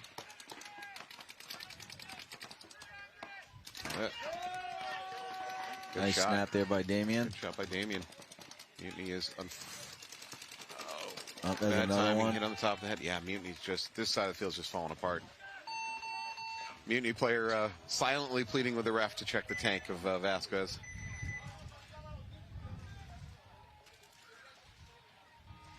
Well, unfortunately, Mutiny's going to go down 4-0. Statistically not a good spot to be for Mutiny. No, that is great analysis. That's the folks at home, if you're not aware, being down 4-0 in a match, not a great position. No. Adam Rand at home gave me some stats. He was like, if you lose the first 2 points of a match, what was he saying? How many? It was like a 13% chance you were going to win or something like that? Yeah. I mean, so Adam Rand, old Hurricane buddy of ours, who's he with now? Malicious Intent. Malicious Intent, another good team. He's done a lot of analytical deep dive. Chaos is on the away side here. Blast Camp is on the home. Blast Camp is up 3-1. Blast Camp loses their God player. Oh boy. We got a yellow flag bouncing off of the top. Two down for Chaos, but Chaos is on Blast Camp's side of the field. Lost their player. Oh boy. Chaos has got 2 players, the Dorito side Wedge and the Snake side Can, but Blast Camp lost at least one. I appreciate that Chaos player trying to make it happen over here on the Snake side. I think if he went low, he only got picked up because he walked into it. Yeah, yep. I think there's a lot of bumps you can move in this Snake just by a crawl, just by a naked crawl out in the open. Both Chaos players are shooting outside. There's going to be a lot of opportunities for Blast Camp to come right up the center if they want to. Yep, 9.5 minutes on the clock. Chaos makes the move to that fairly unused tower in the middle, and it costs him his life. Okay, so Chaos has 1 player. I think it's either a 3 or 4-on-1 for Blast Camp. The last player is in the Snake Can, and they know he's there. Blast Camp player just walking down the outside of the Snake.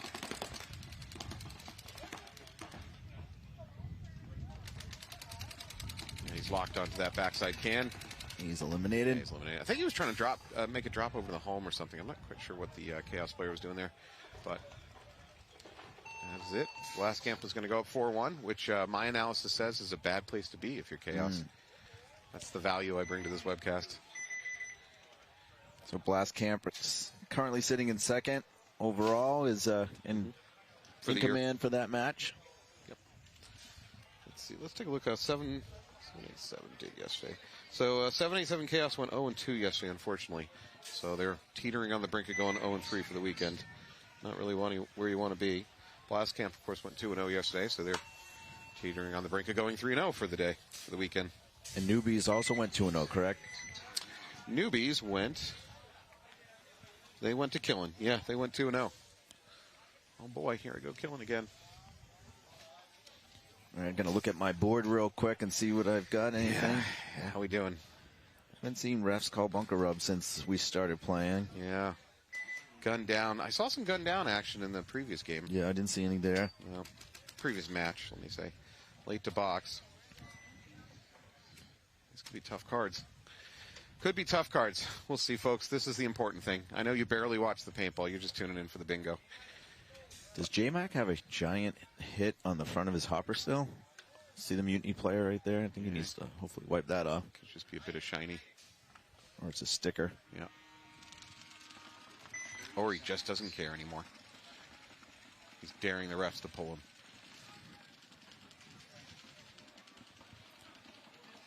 Okay, so the Newbies right now are on the home side of the field. Mutiny's on the away side of the field.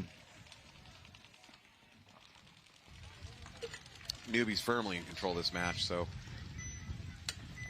I mean, Newbies' motivation is to try to get a mercy for a point differential. Mutiny just wants to salvage something out of this. Yeah. So, you know, with all due respect, I could be wrong here, but it sure looked like the Mutiny player took a hit to the top left of his chest, and his hand kind of tried to wipe it as he was diving in. Perez gets caught going across. This Newbies player right here, number 11. Great. Yep, number 11, doing really good work there. He's just shooting down the inside lane between the two snake lanes. That's Dominic the VBO again. Newbies now in control of the snake. They're up 5-on-2 now as the Mutiny player loses. Another player out of the Dorito side. So Mutiny's in the back line, Dorito, and the snake corner. Love being in that snake corner when you're down on bodies. It's a lot of fun. And that would be sarcasm, folks.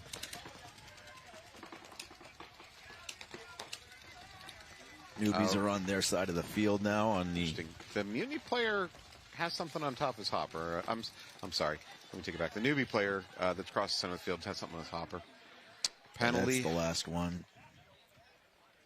Yeah, that's going to be it. So it should be a mercy.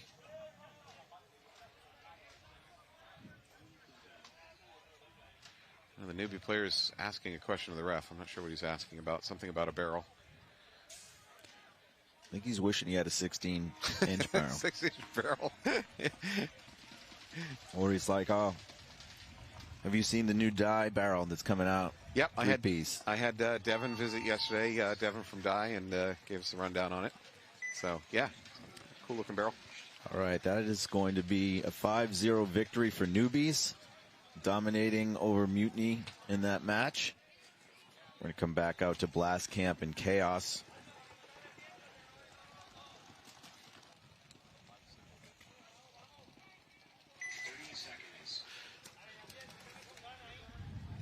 All right, well, Newbies came out, did what they had to do. Oh, morning, Joe. Smiley Joe, pro media, passing us by on the field. Great photographer out of the New England area, and just a really good guy, period. Looks like he's been hired by Blast Camp to do some photography. Yep. Blast Camp knows quality photography when they see it. He's also working for Planet, so it may even be for Planet. I don't think that Blast Camp player had his barrel tagged at all. He gets clipped going into the snake, but I don't think he was even pretending to be tagged up. Blast Camp 4. Chaos is in the snake right now, into the snake 2 on the inside. Chaos has their snake can ready to go, and they got the snake brick now. Good move by Chaos getting to the snake 50, but Blast Camp picks it up, calls it out.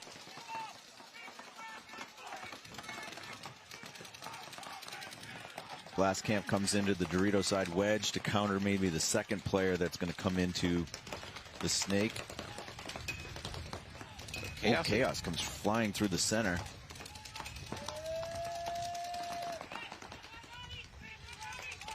Cologne having another great game. Another Blast Camp player walking off. Looks like he's on the snake side. Yeah, it looks like La Papa. Jackson Frey's in a gunfight with Cologne right now. Yeah. Cologne in a good position. If he can win this gunfight with a snake can, it just allows him to wrap, flip this field, finish it off. Uh-oh, I just saw a pink. Yep. What'd you see? Ref just called rub. The rub signal. Oh, the rub signal. Is that on your board? I believe it is. Oh, man. I invented this game, and I'm getting schooled at it. Not paintball. Bingo. I'm not that old.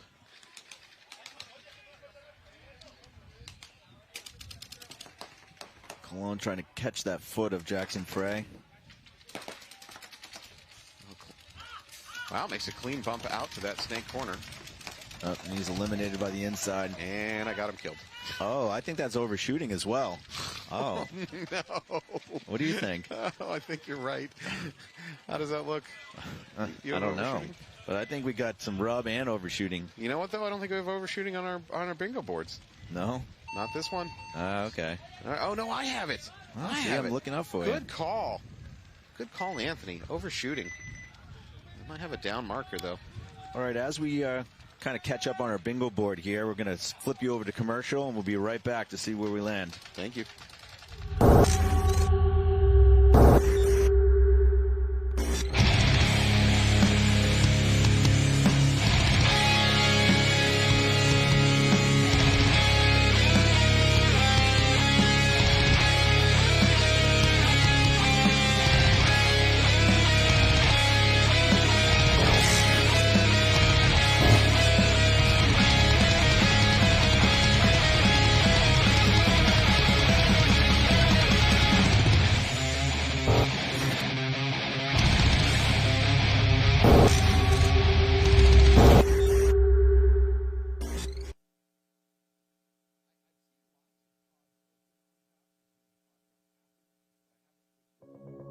I've been an engineer in paintball for 22 years and have delivered some of the most iconic gear in the industry.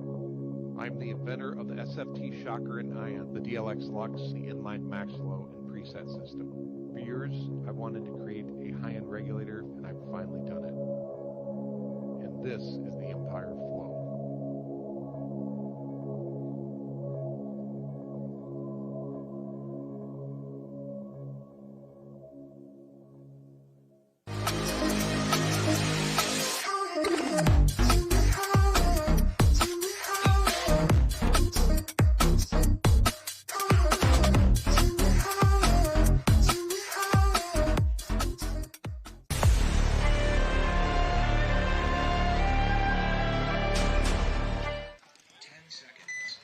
Back. Welcome back to Philly. We got Chaos on the away side of the field. Blast Camp is on the home. And they are in Xball status because the other side of this match is finished up. Yep, congratulations to the newbies going 5-0 over Mutiny. Yep. Ref seeing a hit. Yep, pulls out the God Bunker. I think Chaos took the D3 off the break. Nope, he's unsuccessful, so there's 2 Chaos down. Chaos doing a good job of still trying to move forward, though, with only 3 bodies. Right now they have the Baby Dorito, the Backline Dorito, and the Snake Can. Number 17 all the way up into the mini wall, snake side. There's not much opposing him. I think he could go ahead and make his bump. Yeah, I think that's La Papa for Blast Camp. Yeah, it is. He heard me. He made his bump. Look at me coaching. Sideline coaching.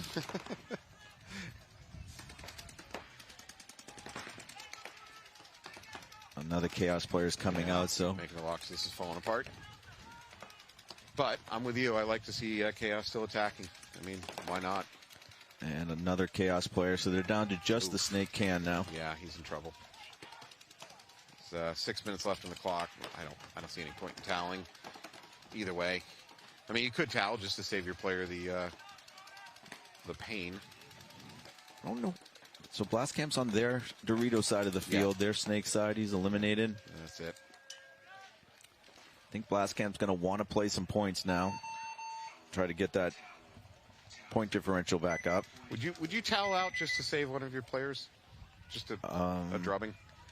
If he's in a stand-up cam, probably not. Mm-hmm.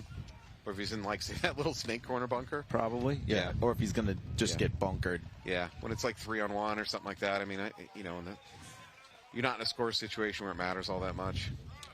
Yeah, I mean, even a 3-on-1, I don't know if I would blow it. Again, it'll just come down to time management if I needed the time. But yeah. From a, like you said, from a pain standpoint, it just depends on where they're on the field and where they're looking and whether you like that player as a coach. Yeah, exactly. If they showed up on time in practice, they gave you any lip. Yeah. All right, so we want to talk about a Big Brain Award. Let's talk about that a little bit. Do we have enough time to do that? I think we do. Okay, all right, let's go. go. We got over a minute. So up in New England, take a check. One of the things that we, a little word I invented, I call it the Big Brain Move. Big Brain Play of the Day, actually. So we take a look at what we see on the field for the day, and a big brain play to me isn't necessarily, I went down the field and I killed a bunch of people. It's a smart move. Some of these tactical retreats I'm seeing out there are the kind of thing that catches my eye, because I do think of paintball as kind of a puzzle, right? A lot of times you're on the field trying to solve this puzzle of where the players are and what you can do about it. So when I see a player actually do some thinking and come up with a smart solution, I'm going to go ahead and award them the Big Brain Play of the Day. And we'll have a little conversation with them, congratulate them, ask them what they're thinking. It is entirely subjective. You might disagree with me, and maybe we award it, and later in the day, some player makes a smarter move, and maybe we should have given it to them. Well, too bad. So that's it. Bobby's Big Brain Play of the Day. One of these lucky players today is going to win this. And that's usually like a mid-game decision. Like, it's not something that's off the break usually. It's something that as the game is progressing, you see something happen. If it is off the break, it probably should go to the coach, not the player. Right, exactly. So Blast Camp player went up to that mini brick and then decided to drop back to the backline Dorito. I think it's because he realized that his Dorito player got shot off the break. Oh, I see. Okay. So Blast Camp's down 1. They have 4 players. Blast Camp goes in and slides up into the S1. Chaos does not have a snake presence quite yet. See if this is Eckhard. Let me see who Blast Camp snake player is. Cannot see, but he's going into the Snake 2. Chaos player coming off. Of Chaos. So now Blastcamp does have a Snake player on the other side of the field in the Snake. Yep, goes ahead and moves up that Snake mini wall. Oh, unfortunately, the Blastcamp player bunkers air. And then they quickly do come in and take that, and he is eliminated. It might have been bad communication on the part of Blastcamp. Maybe one of his back players gave him the wrong signal, because he was certain that brick was hot. Oh yeah, he looked back like you guys sent me to my death. Yeah, there was a little bit of a look. It was a good shot by the Dorito side player that was in the tower, picking up Del Rosario, who tried to take the 50 afterwards. Cologne for Chaos is up in the Snake 2.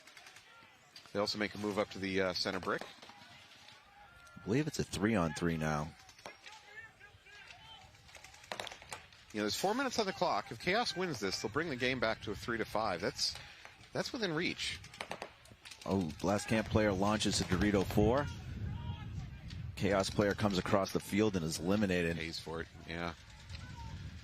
So I believe it's a 3-on-2 right now, Blastcamp. Chaos is now in the Snake 50, I think. Unfortunately, Chaos player in the Snake lost his life. Ref diving in on the home player of Blastcamp. The kind of... Uh-oh. No, he's clean. Okay. Clean. Might have been there's a little rub on the front of his bunker. I'm sorry, front of his hopper. All right, so Blastcamp's going down the Dorito side of the field. Still has Jackson Frey here in the can. The Chaos player walking off.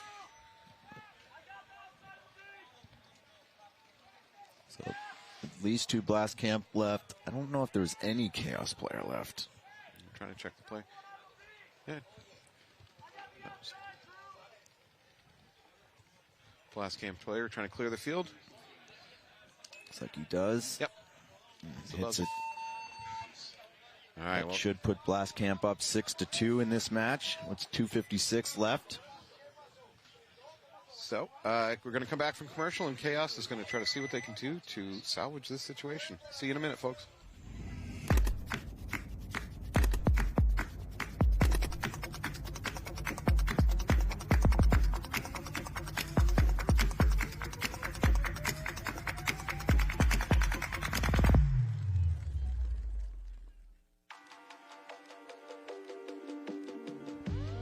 My name is Todd Boyer. I'm from Kansas City, Missouri.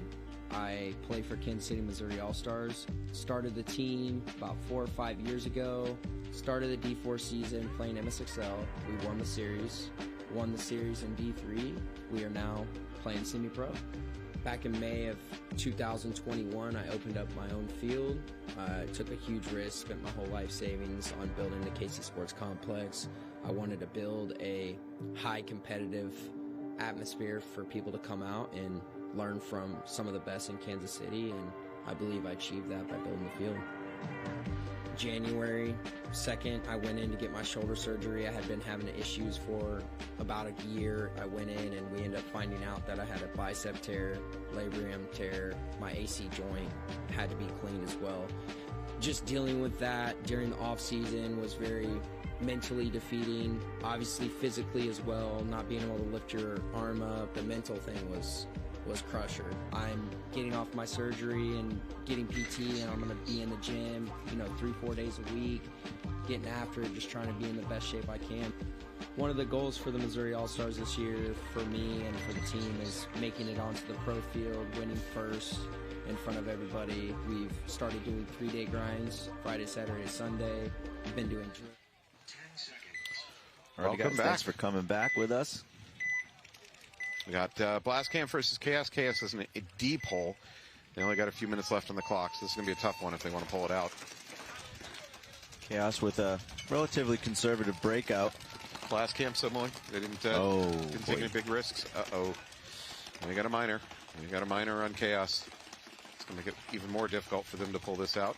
And they'll get eliminated on a fill. Yes, there's only two players left for Chaos, both on the Dorito side. And Blastcamp player here. Yeah, both on their side of the field. And he's backed up by a snake brick. This is really not what Chaos needed. I mean, that flag probably doomed their efforts to try to win this one. Backline Dorito for Chaos gets hit in the hopper, so he's done walking off. That should just leave one Chaos player stranded over in the Dorito side. Unless he already walked off. Nope, he's walking off. Good point there by Soap, but yeah, good off the break shooting the God bunker. He didn't come off, so that immediately got the snake side can pulled. Yeah, I don't know what the penalty was for. I mean, it was on the God bunker, but oh, hey, we got our ultimate ref standing right in front of us. Maybe we can just ask him. On the he's leg. hit on the ankle. Okay, all right. Michael is telling us that he was hit on the ankle and played on and got a penalty. Thank you, Michael. Both doing a good job and looking good while doing it. Alrighty, so that's a mercy rule win for Blast Camp, as well as the newbies. We'll be coming up to our next set, which will be Colorado Blitz, BZ Fearless, Royal City Sea Dogs, Ruthless Factory. We're going to switch over to a commercial, and we'll be right back. Thank you.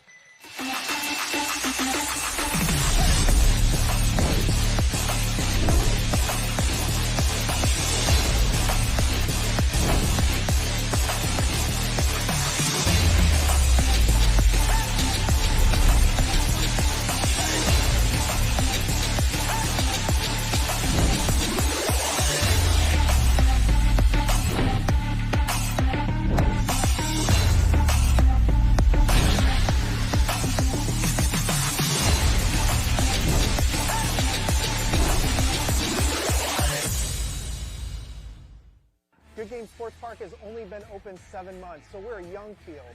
We're hungry. We continue to develop. We continue to iterate. I don't see us ever being completed with the field because for us, we're paintballers at heart, and we want to keep building new and exciting things for our players. Hey guys, what's going on? Tony from Lone Wolf Paintball. Check us out online or in store.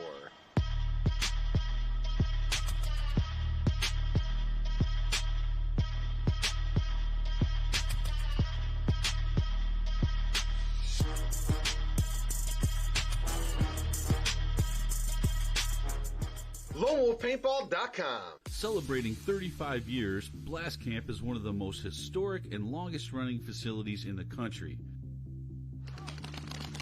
From low-impact paintball parties to the Mid-American Xball League, we can accommodate any play style. Our world-class facility has many amenities you don't often find at paintball facilities.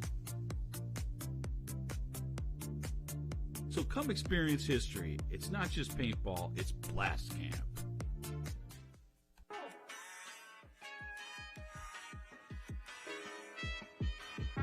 Missouri All-Stars have been playing together out of Kansas City for about going on 5 years. Our play style is super aggressive. We like to just be in your face constantly and just keep the gas going the whole time. D4 season, I had hit Walker up and was like, hey man, like, what's the situation with this carbon gear? It looks awesome. I would like to get my guys in it. And from right then and there, D4 season 4 years ago, he got us plugged in. We've been with him ever since. They're here at every event. They have gear that you can buy on hand. They have lenses on hand. If you have a tear in your knee pad, you need to swap that out. They'll have that for you. I've literally had Walker in my pit in Dallas ask me if I need help with pits. Like, you can't ask for anything more from a sponsor. If it's meant to be, I'm up and coming, but calming down, I'm centering.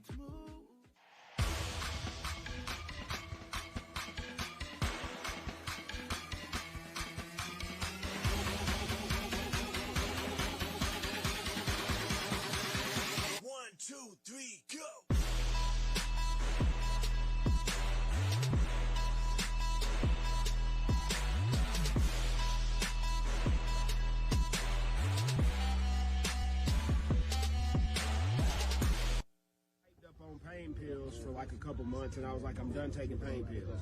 So my wife went ahead and she did the research and made the salve, and I started using it and ain't took a pain pill since.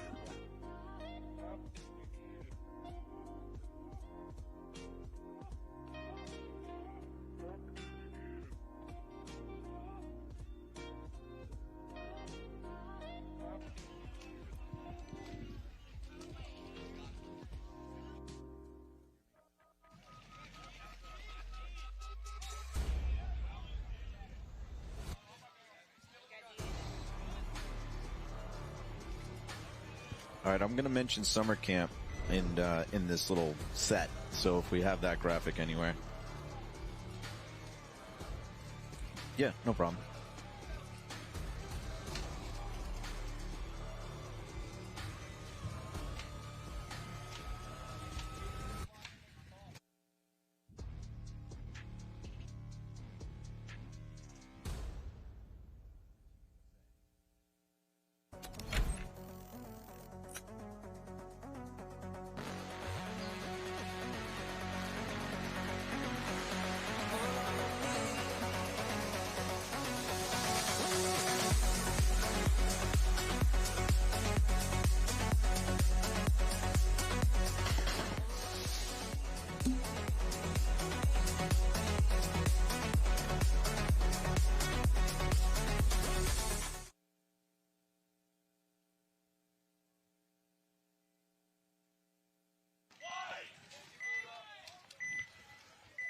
Welcome back to Philly. Here we go again.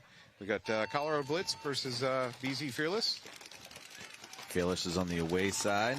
Yeah, Looks Blitz. like Ryan Wolf is now in the 50 snake for Fearless.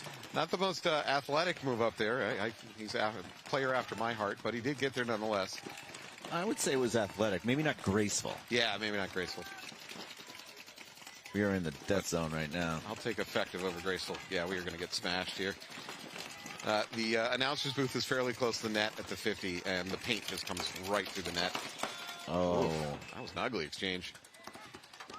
I don't know how that wasn't a penalty on Well, somebody. Both of them kept hammering on the trigger after they're dead, and they weren't shooting anybody else. I guess the ref just goes, all right, you're only hurting each other. Right.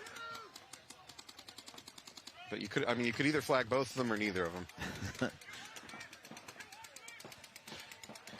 All right, Blitz go ahead and fills back into the snake, up to that snake mini wall behind the brick. Just going ahead and looking for his move. Fearless has taken the snake corner. They also have the Dorito on the back line. Number 20 for Blitz goes ahead and moves into the S2. Looking crossfield, probably shooting at the Dorito if he can. Backline Dorito. For those of you joining us, not for you that weren't here yesterday, we're calling that Dorito in the backline Dorito, and then up the sidelines we're going baby Dorito is Dorito 1, then 2, then 3. Again, we understand that your team probably has some fancy call-outs for all these bunkers, but every team is different, and that would just confuse the viewers. Yeah, the backline Dorito, a lot of people are calling the Beast. Fair enough. Colorado Blitz loses their life to the Beast. Peels off the snake player. Unfortunately, that leaves neither team with a snake presence. Fearless loses their Dorito player, so I think they're down to 2 players. Fearless goes ahead and makes the move up into the snake 2. Colorado Blitz has the mini brick in the center, who picks up on that snake move. Now he tries to fill out to the God successfully. Fearless player getting them checked from the ref, but appears clean. Nice shot there by Billington, number 32. Yeah, he takes out that Colorado Blitz God player. God bunker being the mini temple right before entering the snake. Good start for Fearless.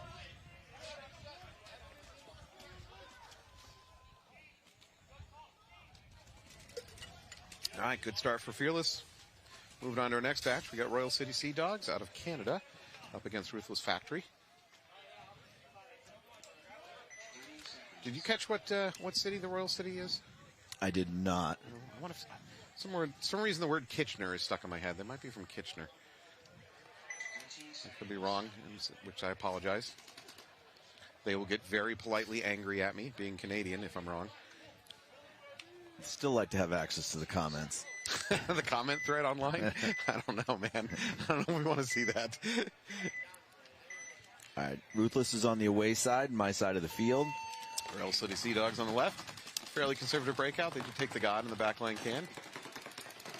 Ruthless is trying to crawl up into the snake. They do that. Royal City Sea Dogs makes a move up to the center 50. They got home, center 50, God.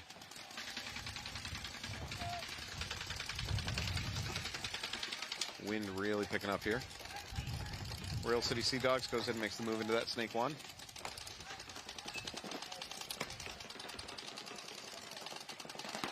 Yeah, so Ruthless now has the home backline Dorito side can, the tower moves into Dorito 2. They also have the snake 1. Royal City Sea Dogs up into the mini wall on the outside snake, and they've also got the snake corner. Ruthless now takes the snake 1, number 7, Bruce Erlinger. We still have a 5-on-5, right? I believe so. Haven't seen anybody walk off. Royal City Sea Dogs playing out the Dorito side of that center brick. Trying to see if they can catch a body. Sea Dog comes up into the snake 50. Snake brick and the number 15, S2. Jared Baldwin. Royal City Sea Dog S2 is just keeping his gun right down that middle zipper. So if Ruthless tries to make any bump in the snake, they got to pretty much go through that gun. He's looking to shoot the home. Oh, no, he's clean. Okay. So the Ruthless player in the S1 is just locked onto that brick. He's just posted up on that brick trying to make sure he can't wrap, which is a good play. Because if that brick can wrap around the outside, he can do tons of damage. So it's totally worth dedicating a gun to do that.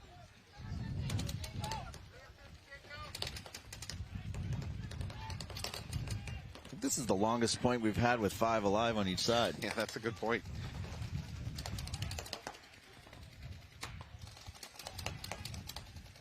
So we're down to about 13 minutes left on the match. No bodies coming off.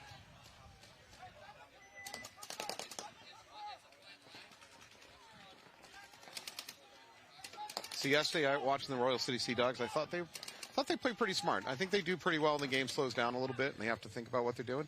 Perhaps even achieve big brain play. We got spectators coming over to check out our bingo boards. Oh, no, Ruthless loses their snake player. Pretty critical to holding up the and Baldwin peels off another one. They lose their entire snake presence, although they do manage to take one of the Royal City Sea Dogs with them. Oh, and now and a penalty. Yeah, so this is going to fall apart for Ruthless. So Ruthless has the snakes, the Dorito side tower and the Dorito 2. They both get bunkered looking inside, so the Sea Dogs are going to take this first point. Yeah. Slow point, smart point for both teams. Neither team got over aggressive, did anything stupid. I don't think we got anything on the bingo board for that game, though. No. It's a date game. Can talk a little bit about we have a quick second here. BKI's summer camp. Every year we have an annual summer camp up in Boston, and it's usually the end of July. This year it's July 26th through the 30th. If you want to check that out, it's bkipropaintballcamp.com. We do have a few spots left. If you want to learn a little bit about being a better player, or if you're a parent that just wants to get rid of your kid for a week, go and sign them up for BKI summer camp.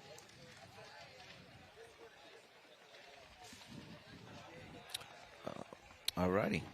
We also have Team USA going on right now. A lot of the campers are Team USA players. We've come through the Combine and all the BKI clinics. We have U16, U19, women's, men's, and masters. So if you want to support Team USA, please go to teamusapaintball.com.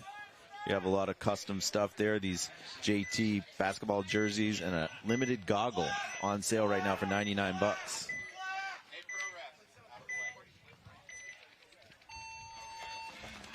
All right, game on. VZ Fearless versus Blitz. Fearless up by 1. Quick move up into quick death up into the snake. Oh, and a flag. And a flag. So Fearless is going to lose 2 bodies. Blitz is in the 50 here. I think this is Malsum. Yeah, Malsum looked good yesterday. Gives him a chance to wrap. There's really nothing. Oh, and he takes the body immediately, probably from the home. Yep. He's wrapping now on that tower. The Dorito side tower. So it's a 5-on-2 right now for Blitz. Looks like Carrere is going to storm through the center. Yeah, and dies for it. Calm down, slow down. There's time isn't a factor. You don't need to go full wolf pack. That's how you lose a game when you're up big on bodies, is that you suddenly go from being a team to 4 players all wanting to be the guy that gets that last kill, the guy that bunkers out the last player. And that's always a risk of it falling apart. So I call that wolf pack. They just suddenly everybody's trying to be the alpha dog finishing the game.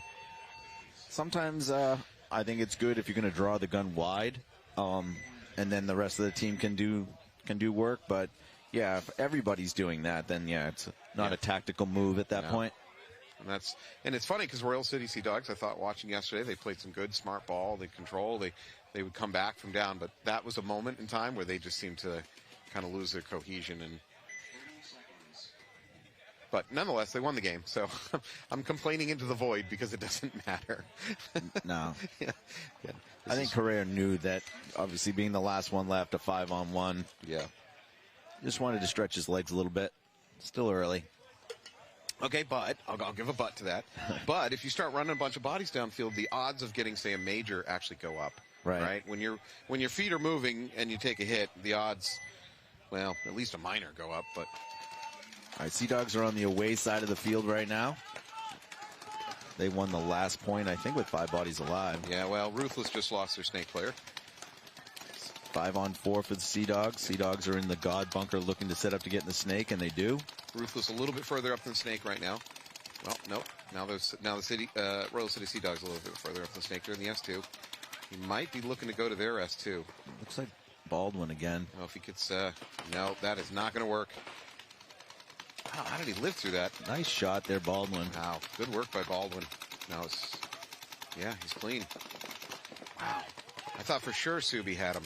Subi had the gun ready, pointed right down that middle lane, and Baldwin tried to crawl right into it. Somehow he got out of there alive, managed to come up, engage in a one-on-one gunfight, and still win it. Yeah, Baldwin's got pretty much iced this whole side all the way to the home. So I can see Ruthless has the home, the Dorito side tower. Don't know where their third body is. Oh, looks like Perhaps pick it up on the camera here. Perhaps home, that backline Dorito. The home just got eliminated. So now they're just really, really compacted over to that Dorito side. Yeah, Baldwin's going to shoot back, and we're going to get sprayed. Yeah. And he's eliminated. Another good shot by Baldwin. Heck of a game by Baldwin.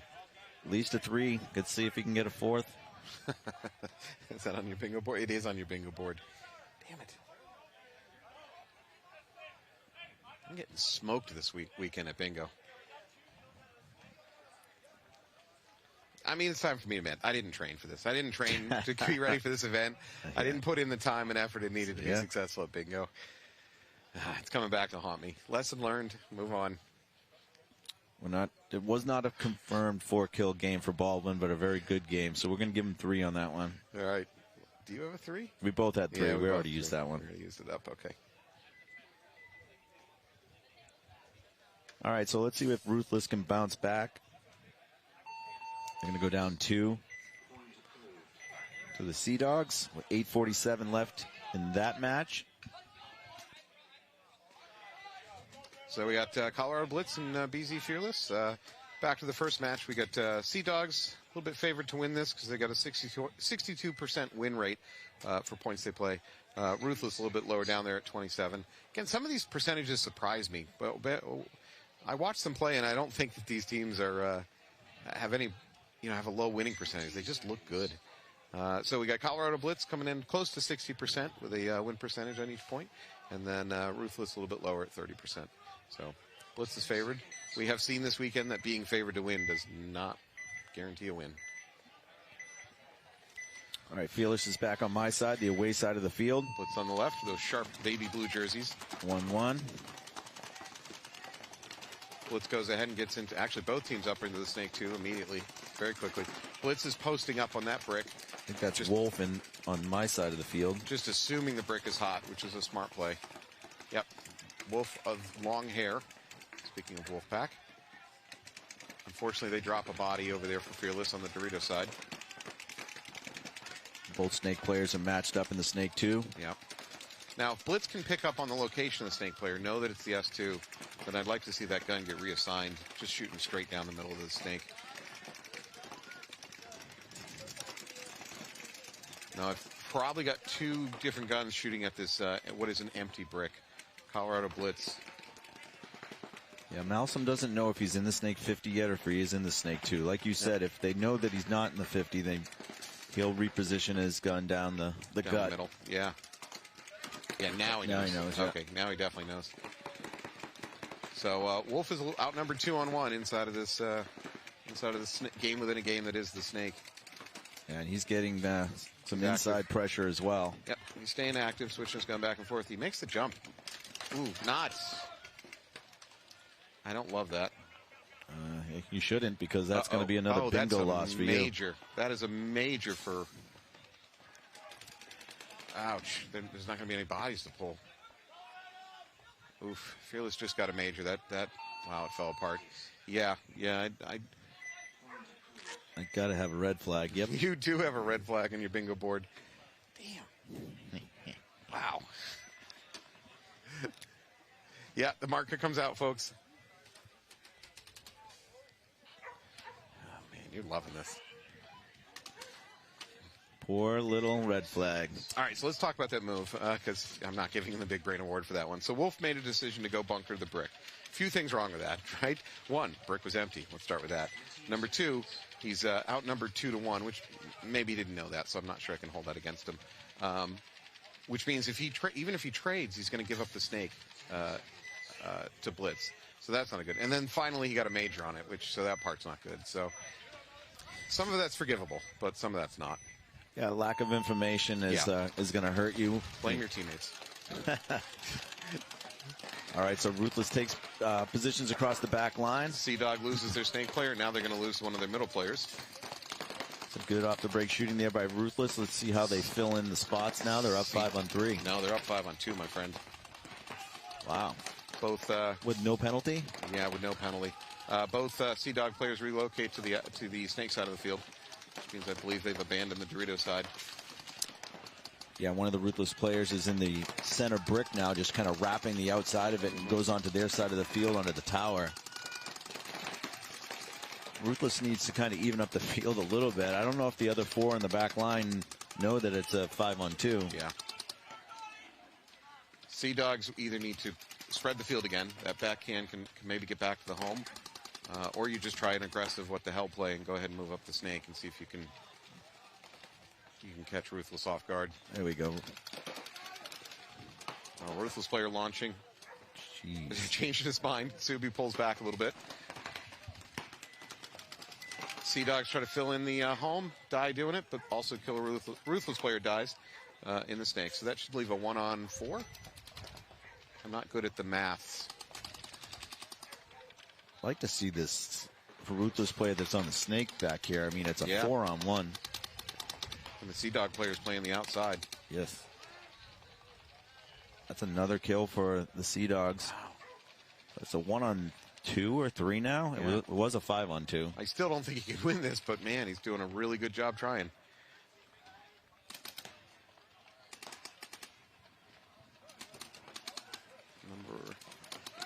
Oh, unfortunately he dies. I mean, I got to give credit to that player. It's number 91? 91 of the Sea-Dogs. Mm-hmm. Anyways, give credit to him because he played a heck of a game. So something with a 1. Anything with a 1. Maybe, it couldn't have been 11. No. Connor Smith? Well, in any case. Could have been 19 and you're dyslexic. That is very possible. Good point off the break for Ruthless. So going up 5-2. Not a great close, but great off the break shooting. Yeah. No penalty. Shooting 3 players off the break. So back to the Colorado Blitz versus BZ Fearless game. Blitz will be on our right. 30 seconds. Blitz do yesterday. Blitz went 2-0 yesterday. So they're having a strong weekend so far. BZ Fearless unfortunately going 0-2 yesterday. So they need this match and then some luck. Well, they need all their matches today and then a little bit of luck. So Blitz is on the away side of the field. Mm-hmm. Fearless is in the home. Blitz are in the light blue jerseys. Fearless in the black. With the red logo in the middle.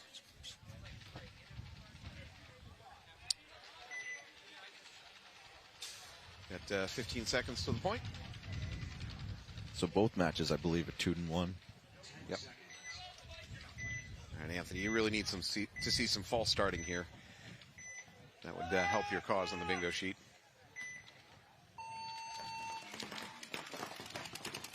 Now, you have an option of just yelling go, go, go really loud right at like the 2-second mark.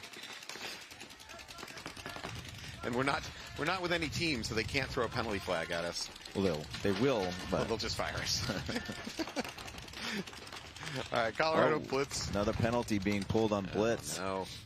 Well, they did get up in the snake. That was good. The flag wasn't so good. How often have you as a player seen a flag go up on your side and immediately try to move upfield to get away from your teammates to let them get pulled? All the time. Yeah, I've done that on more than one occasion. Fearless going ahead and moving up on the outside of the snake into the mini wall. Do we have all 5 Fearless? That's a wonderful question, and if I was a better webcaster, I would answer that correctly. I haven't seen any of them come off yet. And the Blitz player walking off. So we got Carrera from Blitz is in the God, moves over to the snake on the outside here. Blitz also has another player on the inside of the snake. In a way, Blitz is playing down even another gun because the Blitz player is so dedicated to staying on that brick, which is empty. His gun's not doing anything. Now, he doesn't know that, and I'm not saying it's a bad play. I've seen plenty of teams doing this, but it essentially means his gun is not active. But like we said yesterday, I mean, you got to assume that 50 is hot. If the snake's hot, you've lost 2 bodies. Yeah. You would assume. Yeah. Unfortunately, Blitz loses a 3rd body, so they're down to just these 2 players that are on the snake side. Yep. So Fearless doubling up the snake now. And now the brick gets hot for Fearless. And the second the brick gets hot, oh no, the Blitz player comes off of it. He kept his gun on it the whole game. Oh, wow. Okay. All right. I'm wrong. That's Caesar, I believe. Yeah. Billy. Well, he takes 2 with him. It's not going to be enough. Fearless is going to go ahead and finish out this point. ZBA, Caesar. I always just go with his first name. To avoid trying to figure out whether you're pronouncing the last name correctly or not. Yeah. And our producers did tell us yesterday, but we just don't retain information that well. So the important thing about pronunciation is you just say something confidently.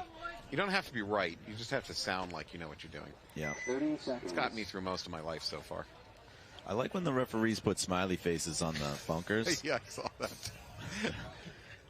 That makes me feel a little bit better. Also on Thursday, when the teams were practicing out here, there was some profanity scrawled in the bunkers too. I'm going to assume that was not the refs. No. Well, the refs weren't there on Thursday. All right, I've got the Sea Dogs coming up on my side of the field on the away side. Ruthless is on the home. Ruthless Factory in the black and gold jerseys. All right, Sea Dogs are up 2-1. There's still plenty of time, 7.5. Ruthless makes the move out to the snake corner. Stops there instead of finishing the crawl. He does it cleanly. 5 alive for Sea Dogs. A lot of teams go to that outside snake corner bunker and then just immediately crawl into that snake mini brick. Sea Dogs do lose their Dorito tower. Sea Dogs managed to get up into the S1 though. See if this is Baldwin. It is. Up over in the snake here.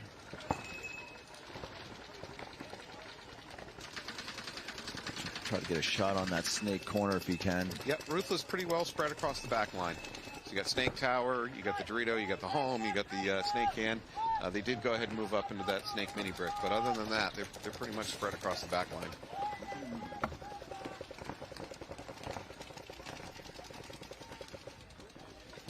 Baldwin is probing and now goes into the snake 50. Looking to get that can on the... Yeah, Subi is unaware of the presence of that snake brick. He pops out here. Oh, okay. Well, he survived that encounter. He was at a disadvantage there. Baldwin had the gun up on him. Baldwin looking to shoot and cross.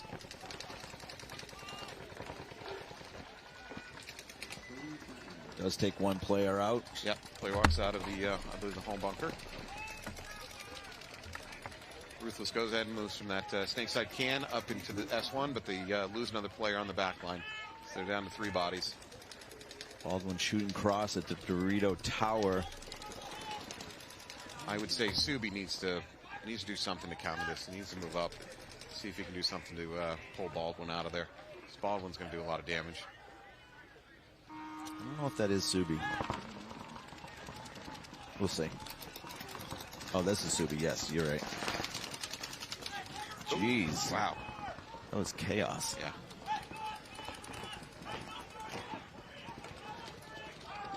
Unfortunately, the Ruthless player does try to finish, make a big move up the snake side, see if he can swing that game, but it's not to be, folks. That's going to let the Sea Dogs just walk it in. We got smoked again. Ruthless are some big boys. They bring some beef to this field. Notice that? Every one of them. I wouldn't want to piss off any of them. They're big boys. All right, so we've got Fearless down on my end.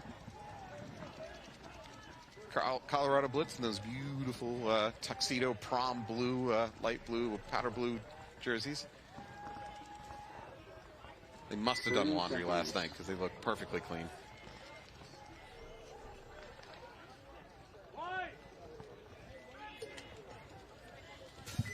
Seconds.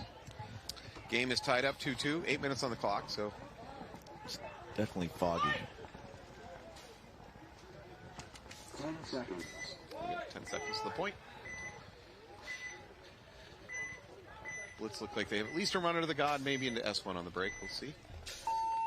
2-2 match. Into S1. So Colorado Blitz takes the S1 on the breakout, up to the S2, up to the 50 brick. Real quick, very aggressive breakout. Also, at least for that player.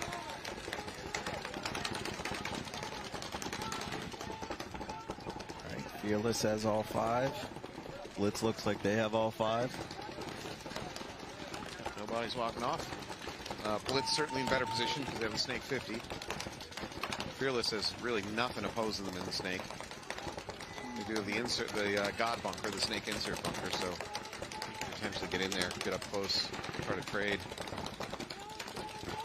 Yeah, there we go. So I like this. The Blitz player is just, there's just an endless amount of paint coming to the outside of that brick, so he goes ahead and switches to the middle. It's Caesar Zabili.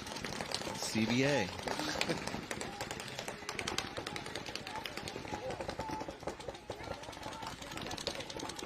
As an option, he could drop and crawl into their S2. I don't know if he's aware of it, but the rest of the snake is empty, so there's really not a risk of getting bunkered out at the moment. Like to see them play off him being up here. Definitely have 1, 2, yeah, don't engage that gunfight. 2 or 3 guns right here. All. What I don't want to see Caesar do right now is engage this gunfight. He's got multiple guns just banging around away at that outside, exactly where he's about to come into.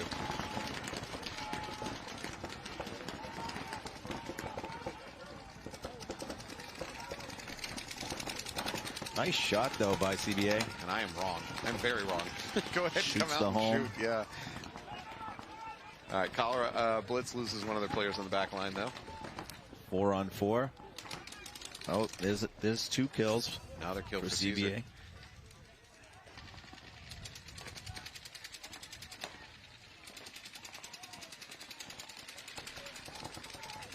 Oh, he does not see that move. Will he get him? Yeah. He got him. Good move by Fearless. Ooh, I don't know if that was not out of bounds. No. Is that Niz? Number 7, Niz? Good move by Niz. Now he's asking for paint check. That's Fearless Nielsen, right? Yep. Yeah. Refilling. Good move. Okay. I have a candidate for big brain play of the day. Okay. It's an opening candidate. He created a good angle for himself. Yeah, we just had a bunker move over on the Dorito side.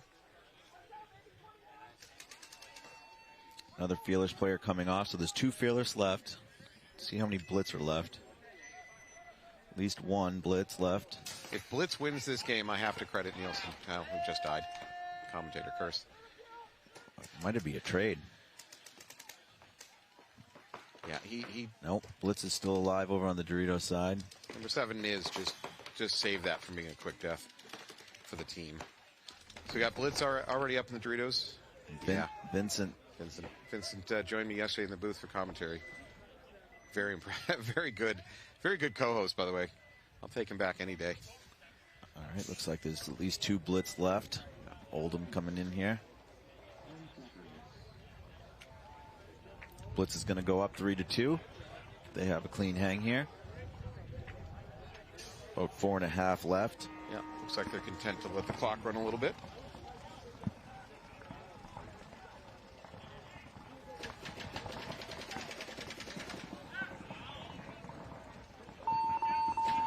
Towel.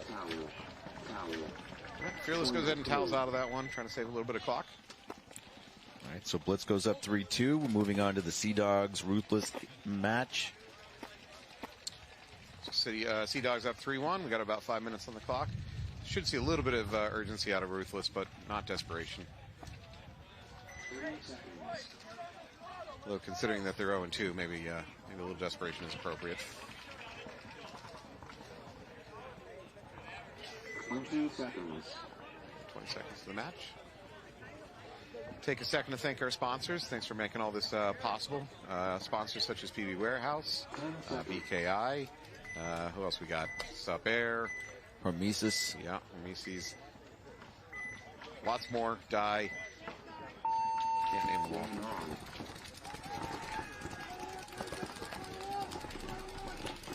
So, Sea Dogs do take the snake, a little bit more circuitous route to get in there, but they're in the S1. Now the S2. Ref's checking them. There's something the ref doesn't like. And a penalty. Yeah, he's hit on his pack. The Sea Dog player, of course, feels like he was done dirty, but he just didn't know he hit on his pack. So, unfortunately, 2 walk off for the Sea Dogs. I think it's a 4-on-3 for Ruthless right now. Yeah, Ruthless player walking off. Ruthless is in the Dorito Tower, the Dorito back line, the Snake Can, and the Snake 1. Now comes over the Snake mini wall. It's Regan for Ruthless. So we got both corners occupied for the Royal City Sea Dogs. And then they're up the middle in that center brick. So they're not in a bad position to defend, but they're going to need to get some kills. Regan dropping back, taking a shot probably at that mini brick in the middle. Now look at that, shooting from the hip. Regan is shooting from the hip. Old West style. Another Ruthless player pulls off from the Dorito side, though. Ruthless filling back out to that tower. We might be back to 3-on-3. What do we got for Ruthless? We got Snake, we got Dorito Tower. And we got the Snake Can. Yep. So I think we're looking at 3-on-3. Let's see where the other Blitz players, the other Sea Dog players are. Definitely Snake corner, the mini brick in the center. Ruthless doubles up the Snake. If Ruthless is going to commit to the Snake, they need to come down here into the 50. That's right. Put a ring on it, Ruthless. Commit to it. Snake corner. Yeah, Snake corner doing a good job making Ruthless cautious, trying to move up the Snake. All right, I see Dorito Tower for Sea Dogs. Dorito Tower is going to be in trouble with Regan at the brick. We got the mini brick in the middle, trying to oppose Regan. Ruthless jumps to the inside. They're going to move up to that center brick. No, he's going to do the run through. He's going to. There was nobody there to bunker. Where did he go? Well, with the wind being what it is, I think you're seeing bunkers moving, and that can fool players into thinking, a bunker's hot that's not really hot. 2-on-2 now. The other Ruthless player that's in that back Dorito Tower needs to kind of engage. This Regan's going to be in a 2-on-1. That said, Regan's in a pretty good position. You can play 2-on-1 in this.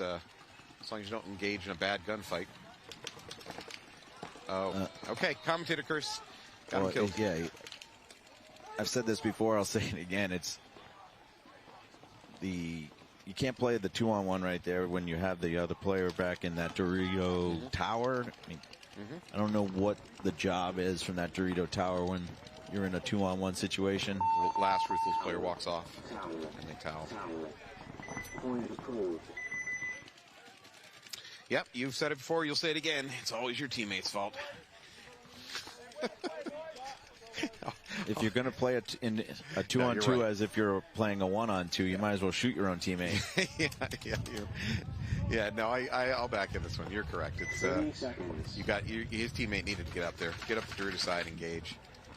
Yeah, the Snake corner was down the tape the whole time, and then the Dorito Tower was inside. So he had the ball. He could have come up to it like the brick. The Dorito come down the Dorito side, which would have made the Snake corner have to look inside. And now we can play a 2-on-1 against one of them. So and those Dorito towers can see the top half of each other, but if you just go low out of it, you can pretty much move up that Dorito side. At least against the other tower. It's not great vision. All right, we got Colorado Blitz on my right, and we have BZ Fearless on my left. BZ down a point. There's 4.5 minutes left on the clock. Plenty of time. Looks like Colorado Blitz is doing a little bit of house cleaning in the home, trying to get hits off.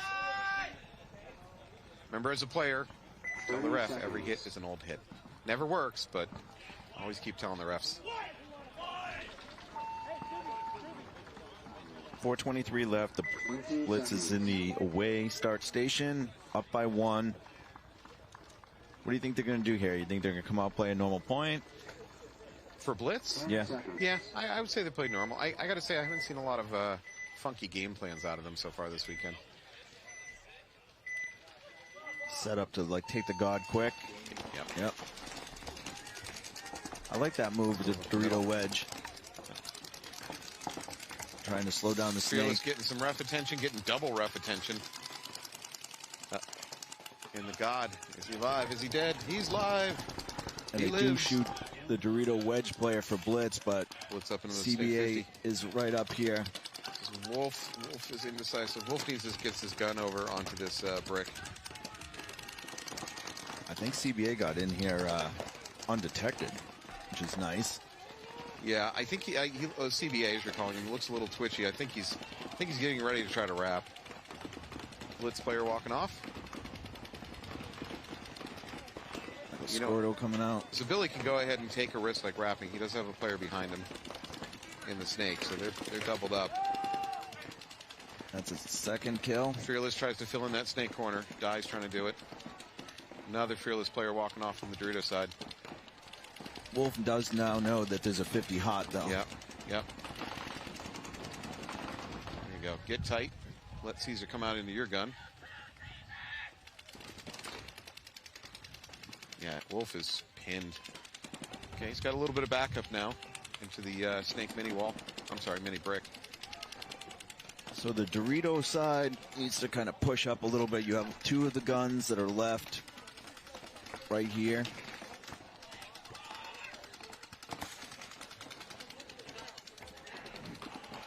Yeah, the backline Dorito for Blitz could go ahead and start pushing out to the outside, moving up the Dorito. That I would like help. this move here. Getting in the inside of the snake. Is this number 20? He's getting ready to launch. Yeah, number 20. Blitz. Yeah. Number 20, Schember, CJ Schember. Looks like he's getting ready to launch and try to take out that S2.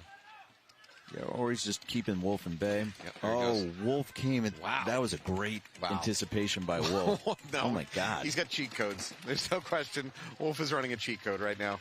Damn. We need to get NXL on that, see if they can go through source code, see what package he's running. It's aimbot mixed with a wall hack. Oh, Wolf launches. Did he get hit, though?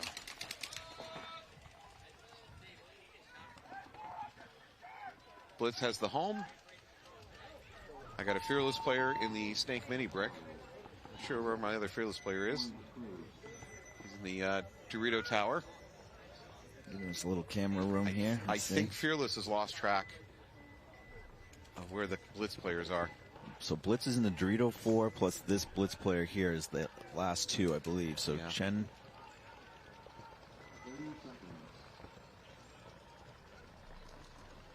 Yeah, both teams are trying to figure out where the other guys are. They launch. He might launch into this guy's gun. I think that's Goddard. That's there, the Oh, he number can hear 13. You should be able to hear the gun. Yeah, wow, good shot. Yeah, number 12 for Colorado Blitz. Good move. It's pronounced Chehen. Chehen? Chehen? Again, just I'll say go it with Chehen. confidently. Just say it confidently. You don't need to be right.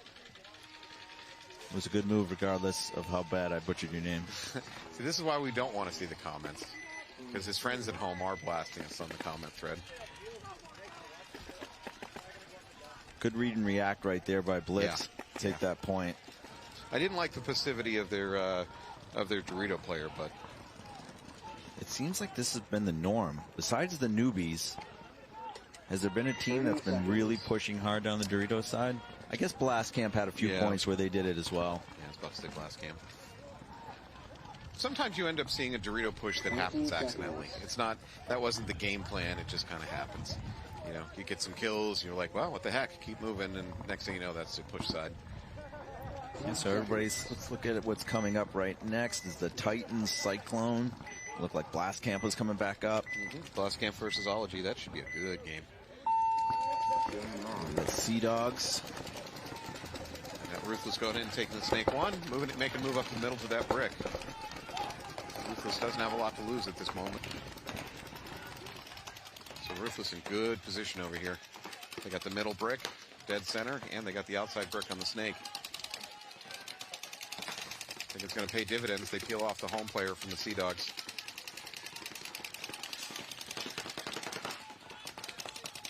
I don't believe I've seen any Ruthless players walk off yet, so we should have a 5-on-4, and they're in better position. Need to win this one pretty quickly if they're going to have a chance of even having a second point. Yeah, that's true.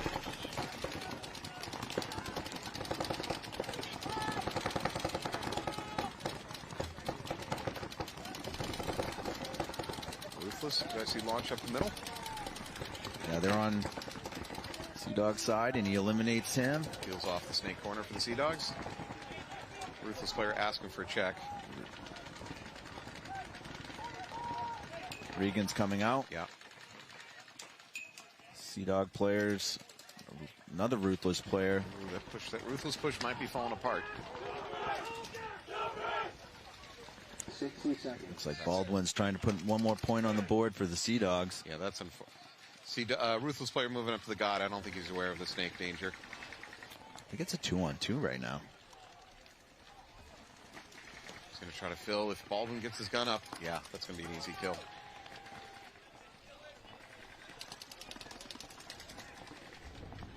Fortunately, the Ruthless player moving up. You know what, frankly, if you're Ruthless and you're in this point situation, time situation, yeah, go ahead, move up the middle. Yeah. I mean, I can't really hate him for that. He just No. Yeah, for sure. He just lost track of what was going on with the snake. Baldwin's doing a great job clearing the field, giving himself enough time to hang. I think he'll wait till under 10. Now he's going to hit it. All right, so there'll be 17 seconds left on the clock.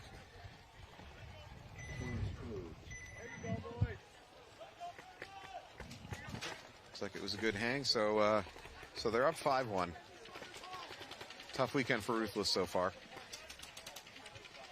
Should we take a quick look at our bingo cards? How we doing here, folks? Anything? Gun down, argue with teammate, can't find buzzer, trip and fall, pod dump. Again, the pod dump is an elusive one. It's hard to believe we haven't gotten that yet. Crash in a bunker. Also surprising I haven't seen that. No, we haven't seen too much. Yeah, out of bounds is a tough one. Tank cover lost is a classic. I see so many of those little rubber butt caps. Yeah. They litter the fields of America. Yesterday would have been the chance with all the rain. Yeah. Argue with ref, overslide, gun down. Boy, I'm barrel squeegee. Yeah, pretty similar card.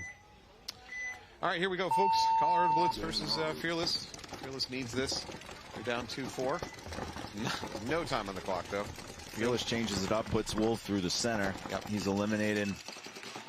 Blitz goes in and takes this 50 snake and plinks out the Fearless player. So I don't think Fearless is going to be able to. Taking the walk. Don't think Fearless is going to be able to win this one. Could be wrong. I'm wrong a lot. 30 seconds left on the clock. Is this Malsum? Who's over here? No, doesn't look like him. Maybe for Blitz. And the snake 50 here. Yeah. Number 22. It might be CBA again. 20 seconds. Fearless player making a move up to the middle to that middle tower, which I rarely see played. This is not a normal game. Did he make it? Did he make it to the brick? I saw him flinch. Another one coming off for Fearless. Yeah, this may just be. Yeah, that's it. So Blitz is going to take this one 4-2. Yep. And they're going to go 3-0 so far in this event. Congratulations to Blitz. Let's see where that puts Fearless. Sea Dogs are up 5-1, 17 seconds. So Sea Dogs are going to go up to 3-0 for the weekend, so they'll be in good shape, especially if they can win their last match.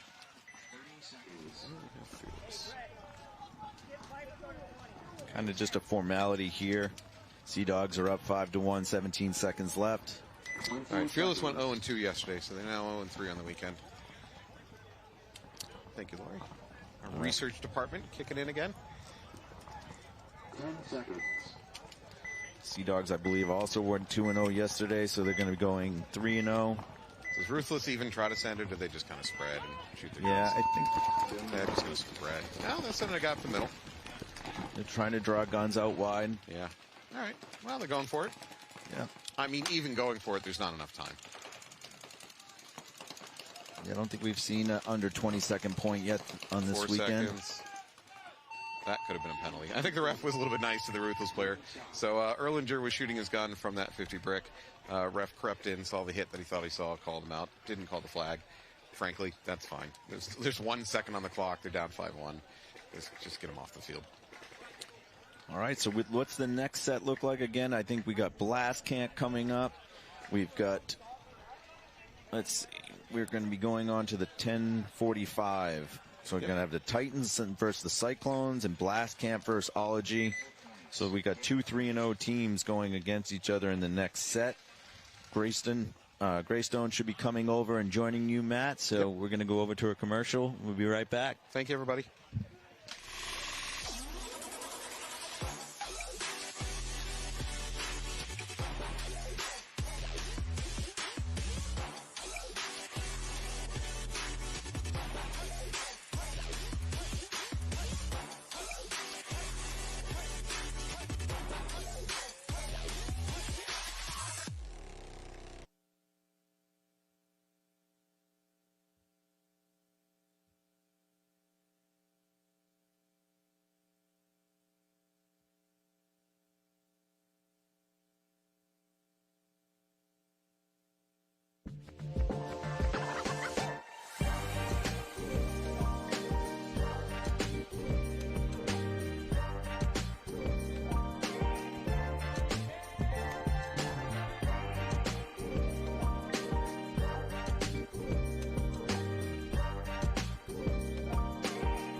Back further on the back line and get through the lane quicker.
Demi Bagby, and I'm at Willow Springs International Raceway.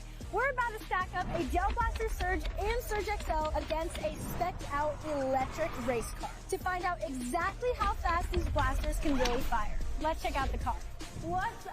What's happening? I've heard so many great things about you. My name is Demi. Craig, good to meet you. Look at this car, dude. This is awesome. I've heard so much about this car, and I would love to hear more straight from you. Absolutely. This is the ultimate EV track monster by Unplugged Performance. But you know what? Before I give you the details, let's get in the car. Bet. Let's go. I got some gear. Come on. I feel like I'm in a spaceship, dude. There you go. Yeah, let's freaking do it. Let's do it. Fast. Bye-bye. So what made you start driving, like, souped-up Teslas? I was a professional freestyle skier for 15 years, retired from that, and I was like, I still need that adrenaline rush. The torque is just crazy on the electric cars. Yeah. You should feel that power control, dude. Get sideways with it. I could definitely feel, like, what that lip on the front does. At 150 miles an hour, it generates... Welcome back to Philly, everybody. I'm here in the webcasting booth with Steve Vincent. Vincent? How am I pronouncing? Vincent? Yeah. All right, Steve, you want to introduce yourself? Yeah, I'm Steve Vincent, and I play for BZ Fearless out of Arizona on the semi-pro.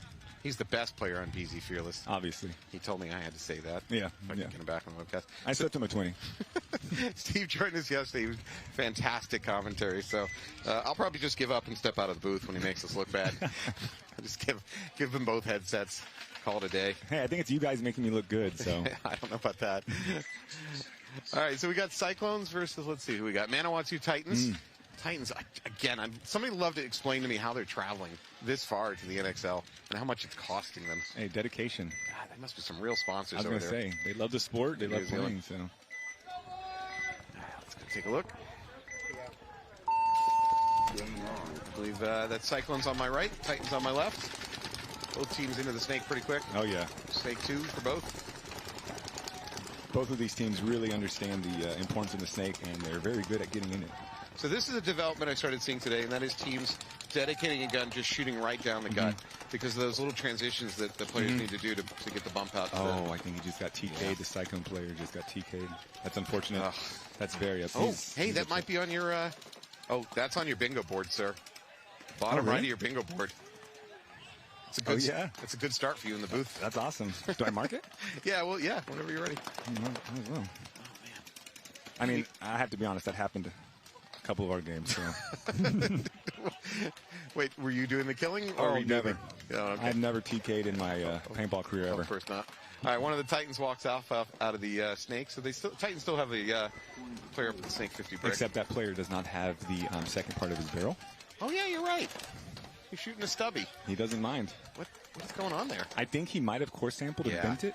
And he maybe doesn't have he doesn't have a squeegee on him. Oh, it's probably got dirt in it. Yeah, he course sampled and he doesn't have a squeegee on him. Well, that's rough. Oh, and now unfortunate.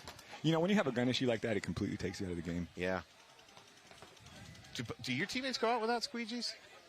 You know, I did. It fell out of my pocket.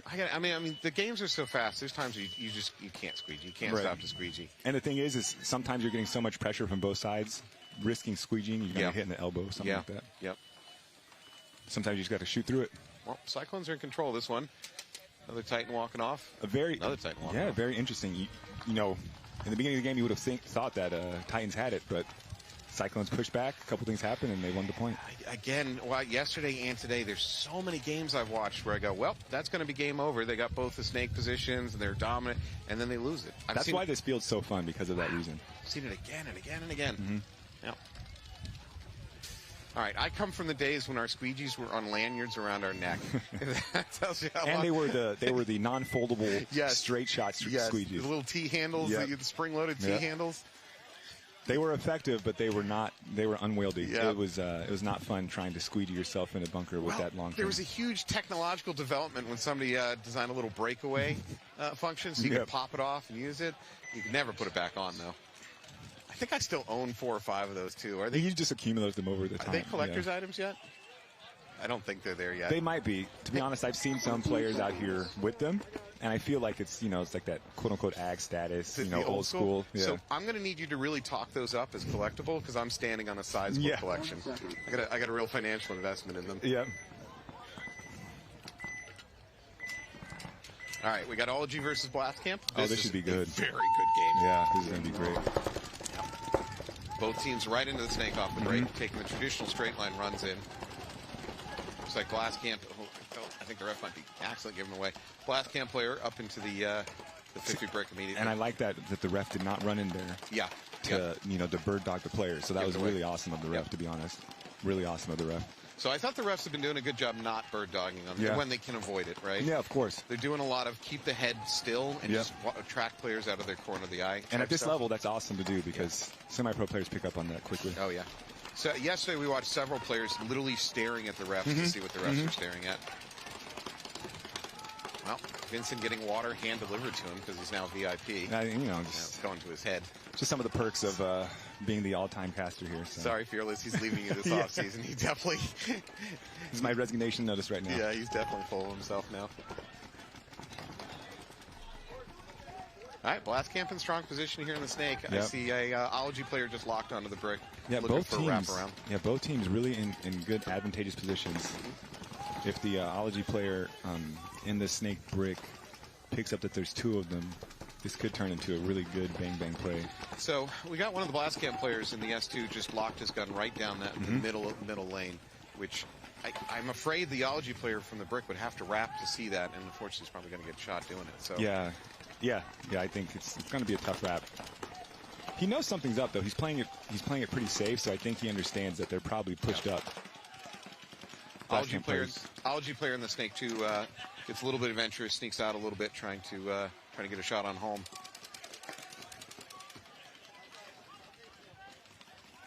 Yeah, it's that first point importance, right? They really want to win that first point, both teams. Yeah, Anthony and I were talking about this. We have a guy named Adam Rand, old Hurricane, does a lot of coaching now for Malicious Intent playing. He actually did a bunch of statistical analysis on NXL matches, and he found out if you lose the first point, your odds of winning the match drop, to 40%, which is not horrible. And you lose the first 2 points, and your odds drop to like 13%. Yeah. So. Oh, here we go. Gaskin's ready, but I don't think they know. I don't think he knows. Yeah, I don't think they know. So we got players from both teams at the S2 of the Ology side. If the Ology player can pick up this guy on the other side of the bunker, he could come out on top. This is the who bumps the bunker first match. A lot of patience from the Ology player. Well, I don't think the Blast Camp knows that he's on the other side, or else he would have his gun ready. Yeah, I don't think he knows. He's got his gun kind of laying down. He'll shoot his feet and legs, but yeah. Yeah, this is gonna be awesome to see in a little bit here. Very tense.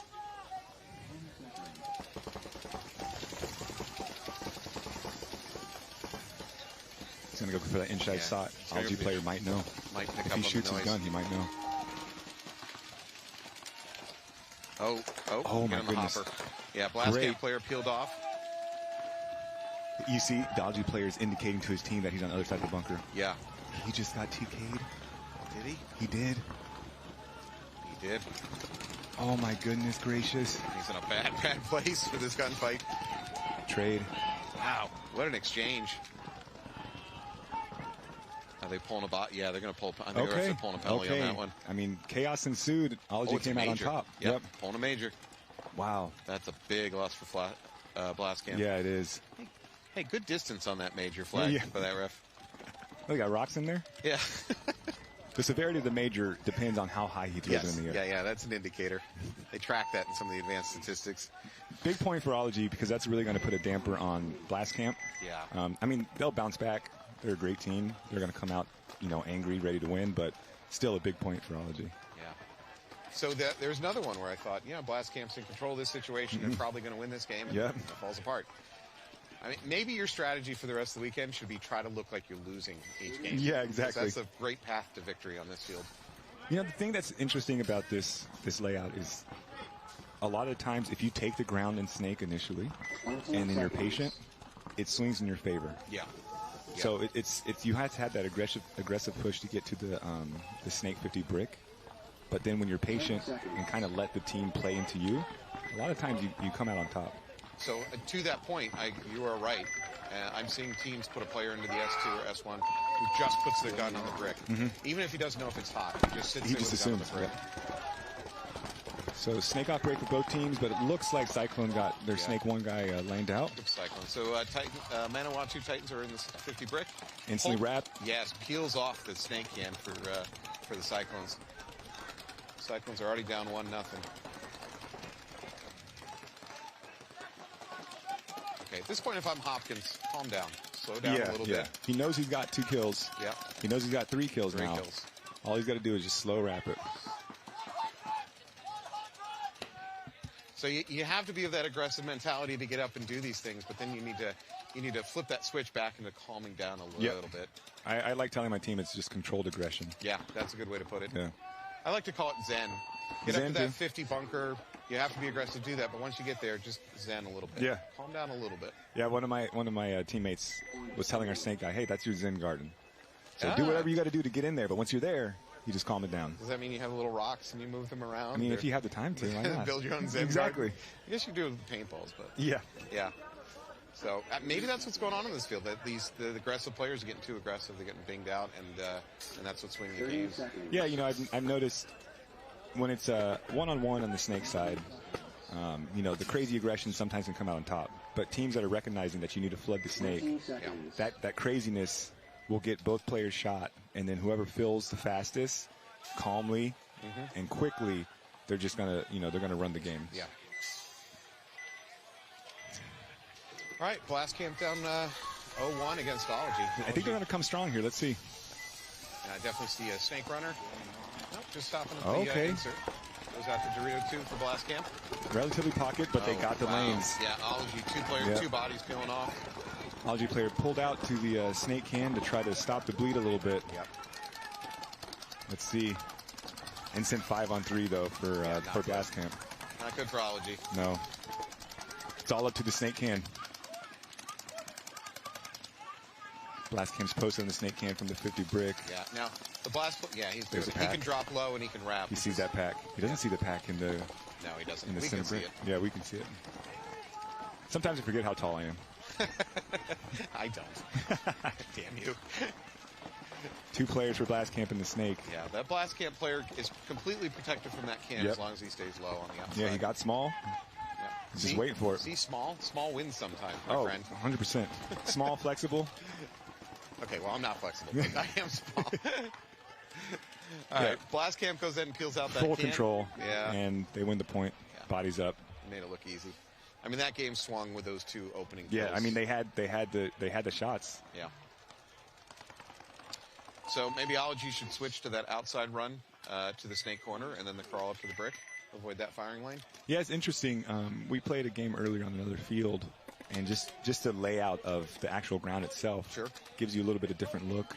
And I think that corner run is actually pretty safe. Yeah.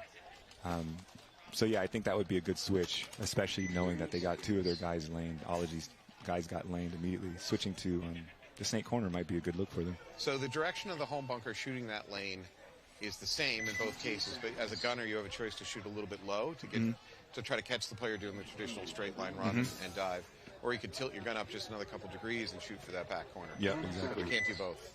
So No, yeah, you can't do both. Not effectively, at least. No. All right, here we go. Cyclones on my right. Am I correct, or is that? Yeah, that's Cyclones. Yeah, they're both same wearing red colors. jerseys. Yeah, similar colors. Oh, good lane on the. Yeah, Titans lose their snake corner. And then there goes the Cyclone snake guy. Very quick to get inside. Yep, good move. Unfortunately, the Cyclones lose a player going over to the Doritos. And you know, that's not, to be honest, that's not too bad. You can still win the game even if your Dorito side's completely blown out. So now that said, we've seen more Dorito side pushes today than we saw yesterday. I don't know if teams evolved or if it's just happenstance. I think that they've recognized that, hey, you know, some teams are very strong on the snake side. We have to try to punch them somewhat. Because if you can blow out the Dorito side, it's easier for you to fight the snake. Still not a guaranteed win, but it's a little bit easier. It gives you some room to breathe.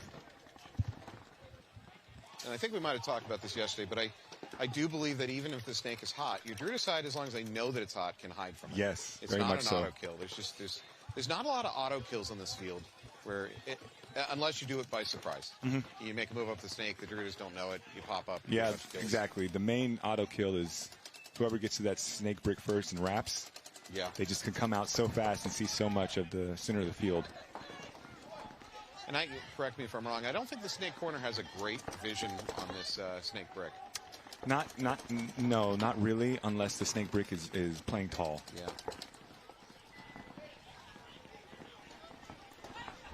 Cyclone's good situation. Yeah. Doubled up the snake. They've really got nothing opposing them down the snake side. Yeah, and he's showing how to play it calmly, controlled, checking off each bunker as he wraps.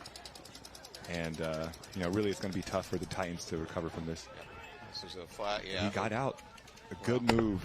Titans lose their home. But he did make it to the snake corner, and I think the Cyclone player knows. Yeah. So now he's just going to post on it. That snake corner is a tough place to be in when the game's falling apart. Oh, I don't want to play that ever. God.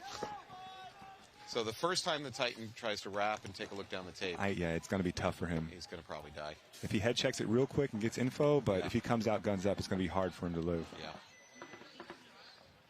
He might stay crossed with his other player and just try to let the Cyclones run to their gun.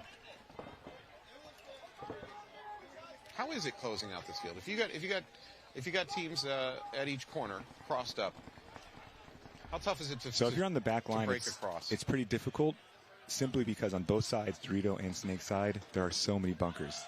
So there's a few dead zones that you have to run through as the attacking team, but not enough to where you're really going to be afraid to make that run to bunker somebody. You can make that run, bunker them out, and trade, and then just blow it open for your team. So it's hard as the team that's defending to cross up and maintain that cross. Yeah. You can catch little flashes of player passing between bunkers. Exactly. But, yeah. Well, you know what? Give credit to the Titans. They're doing a good job. They're holding. Yeah, holding they really got the Cyclone Snake player scared. So it's a good hold by them. Important point for the Titans too. If they can draw this out and even maybe win it, man, that's going to be a huge morale boost for them. Remember, when you're down bodies like this and you're defending, you want to yell, "That's a penalty," every time you shoot at an opponent. Hey, that's true. That's very important. true. If you can get something to swing your way, that's huge. Yeah.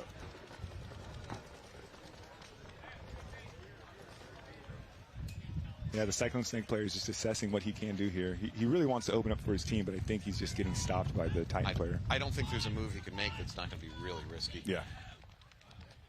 To be honest, I think his best bet,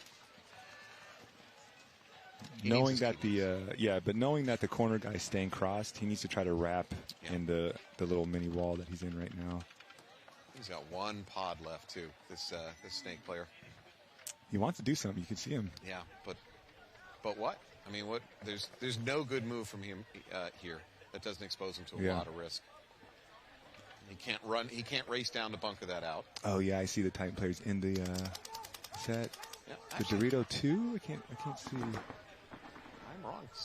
No, he backs up. Scary. It's scary. No, hey, he tried to find something. So this is that puzzle solving I talked about. By the way, we'll talk about it again. I have a big brain play of the day trophy. We're going to give away to anybody that we see makes a really smart thing. So I see a lot of this paintball as a puzzle solving, especially this situation, right? The game settled down for a second. There's definitely a puzzle here, and Cyclone's got to figure out how to break that puzzle. Yeah. And I like the snake player doing this. I like him peeking outside because this is his biggest threat right now. If he can get information on this guy, that's it. Yeah, I don't love that. I think Titans was like, okay, this player in the snake is not giving me any issue. I'm going to try to see if I can make something happen. I would have maintained that cross, knowing that their body's down and they're crossed well enough that they're not running into him. I would have maintained it. If the Titan player knew that there were two in the snake, he should know that that was not going to work. He might not have known, but regardless, big point for Cyclone. Yeah. It's really going to give them a lot of momentum, so we'll see if we can carry that. It's one of the longest points we've watched out here. Let's see what the time is. That's the next game, isn't it? Yeah, Blast Campology still has 10 minutes.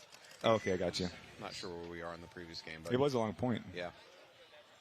All right, so Titans versus Cyclones. A little bit of an edge to the Titans. They tend to win about 43% of the points that they play. Cyclone a little bit lower at 33%. Still a pretty good matchup. Oh, these are cool stats. Yeah. Wow, yeah, this is great. Yeah. We pretend professionalism even when we're not. So we got Blast Camp, obviously a very successful team out here this year. Oh, yeah. They're coming in at about 76% win-loss in each point. Algae a little lower at 54%. They're giving them a run for their money right now, though. Yep. Safer breakout for Ology. They do not want to get laned again. Blast Camp goes around the outside corner on the snake and goes up from the snake mini break. Yep. He's instantly wrapping. And he's probably going to go after he realizes he's not getting any heat. Yeah, he's not getting any heat. Yep, there you go. Snake wall. Wow, you're good at this. It's almost like you played paintball before. Yeah, it's weird. It's strange. It's interesting, though, you know, knowing that, because I'm sure the guy behind him in the snake can is giving him information. Yep. Knowing that there is no 50 brick, I'm surprised that he's just not getting in there immediately. Because that inside look from the mini wall that he's in right now, he can do that from the brick and see much more. Mm-hmm. So now, you can never, on this particular layout, you can never be certain the snake's not hot. True. You can never be certain you're not True. about to run into a gun moving forward, even if your back player is feeding you a lot of information. I mean, there you go, blast camp up into the 50.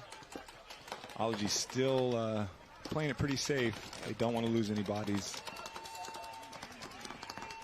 Looks like the home player for Ology is just watching the wrap on the 50 brick in the snake, yep, just to protect his team. Yep.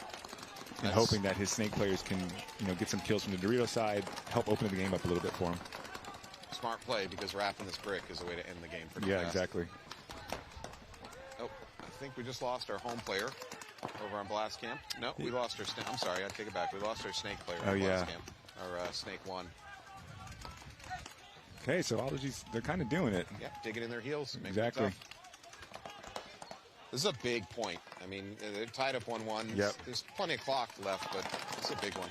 This feels a lot of momentum play. Yeah. If you can get that momentum and really run away with the game, it makes all the difference. Blast camp players just calm, collected, checking off what he needs to check off. Let's see if Ology can punch back. He's got gun dominance now. Ology's going to have to fight to get that back. Yep. So as long as the snake brick on Ology doesn't, or the can does not come into that gun, he does have protection from his home player. Yep. Another blast camp player walks off. So this is okay. It's 4-3 in favor of Ology. Well, except an Ology player's coming off from the Dorito side. Oh, a a penalty. minor for Ology. That is probably going to do it. All right. Yep. You got This is a two big players, point. but they're not in good position to defend. They're Yeah, both it's going to be centered pretty rough. right down the middle. Yeah, blast camp's just going to take dominance on the home player, and Unless blast camp makes big mistakes, still possible. The Ology home player is fighting. He's doing a great job. Yep. Yeah, this is an awesome battle right now between the two of them. So the Ology player in the mini break is switching over to the snake side, but he really doesn't have a good shot. Not really. He wants something to happen, though. Okay, here comes blast camp up the moving center. through the middle. They're on Ology. He's on Ology's side of the field now. And I don't think they know. He doesn't know. He does know. Oh, wow. Oh, they traded out. Yeah, not the trade you really want in that No. situation. Home player walks off at the same time. So LaPapa's just going to walk in. Yeah, he played that very calm, collected. Yeah. Yep. You know, he's the one who got the minor call on Ology and won the game for him. So, you know what? Talking about calm and collected, another interesting thing, this was from Robert Howe, Comp Sports, the producer here. He did some data mining himself, and he found out that in semi-pro at least, the teams that play the least amount of points were had the best results. So now that's on two different layouts, right? Texas layout, Sunshine State layout. Okay. You know, it can be different circumstances Okay. here. But the teams that had the least amount of points played were the highest ranked. Now, maybe that means they are engaged in a bunch of blowouts, you know, where they got to mercies, but I doubt it. I think it just literally means that the teams that are playing more aggressive ball were just losing. Yeah, I mean, I believe it. That makes sense. And if you look at, this was a prime example, this last point blast camp, you know, he made the run. He had dominance over the snake, but he wasn't squirrely. He wasn't doing anything crazy, not overly aggressive, just completely in control of, you know, his side of the field, slowly checking off who he needed to check off, relied on his teammates to do what they needed to do. You know, I don't think he ever really looked back, communicated. He just trusted that they needed to do what they needed to do, and it worked. One out. We have Titans versus Cyclones again. And the red Titans. jerseys are confusing me. So Yeah. that's Titans up at the 50. And they're brick. quick again. Yeah. Well, now the previous game, it was the Cyclones that got up there, got really quick. I think, did they lane? I think they laned the snake one. Looks like one player from Doritos side on Titans is running off. Making the walk. But they still have snake control, so like I said before, even if you lose some Dorito side, you can still win the game from the snake. Now, this is the point in the broadcast where I say this team's in control, and it all falls apart. Yes, I was apparently very good at doing that yesterday. The commentator curse. Another player walks off for Titans on the Dorito side. Yes, it's really falling apart over there. Let's see if the snake side can help recover for the Titans. Cyclones really don't have any pressure onto this brick. As a matter of fact, I'm not seeing... Uh-oh, I saw a yellow. Out of the corner of my eye, I saw a yellow. I see the flag on the ground. Yep. Titans just lost a couple more players. I saw a flash of something. I don't know if... No, over on the Dorito side, I'm not sure if a Cyclone player made it up to, around the 50 Dorito. Possibly. Yep. Oh, I think we just lost another Titan. Yeah, he hit on his wrist. Yep. All right, so it's just this last Titan up in the 50. Okay, now he's doing some damage. This is always disheartening as a front player that you do all this work and your team dies behind you. Great run by the Cyclone player. Great run. He knows he's not hit either. He's saying, I got that clean. There's nothing. He just took off. So, okay, well, here we go again. What did I just say a couple minutes ago? Well, it looks like the Titans control this game. They're up at the 50. They're doing great. And then it all falls apart. It's the second day. So, teams of this caliber are going to know how to defend against a strong Snake 50 push. On a counterattack. Yeah. And they're doing it, right? Yeah. Identifying a team that gets to the 50 Snake very fast, faster than you can, you start adapting ways to defend against it, and Cyclone defended against it. Again and again out here. Again. So, yeah, maybe the play is try to start losing the point. Yeah. That's the best way to win it. Okay, to be fair, the Titans did have a penalty. I mean, that kind of swung it. It's true. But their Dorito side really peeled off early in the game and just never recovered. 3 seconds. All right, Blast Camp heading out to our right, Ology on our left. Blast Camp's up 2-1. We got about 6.5 minutes on the clock. Yeah, all good points. They're figuring it out as they're playing, and each point is pretty hard fought on both teams. See the philosophy of breakout.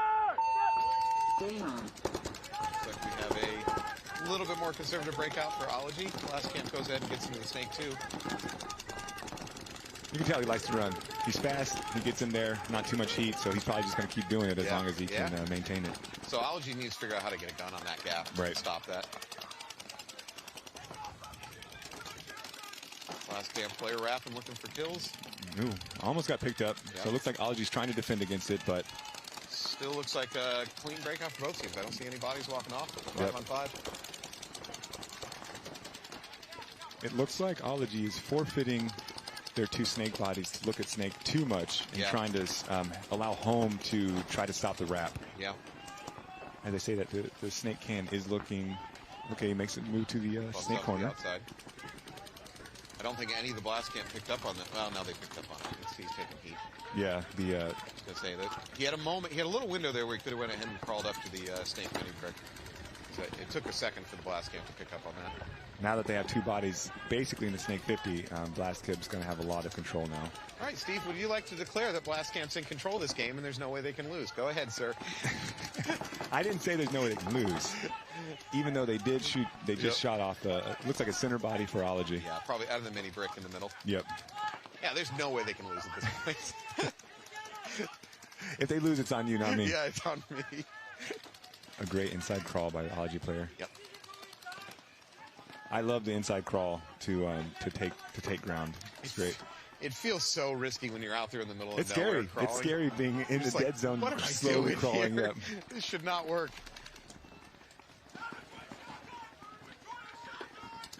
Okay, let's see. Blast Camp still 5 alive, if I'm not mistaken. So I 5 believe on so. 4.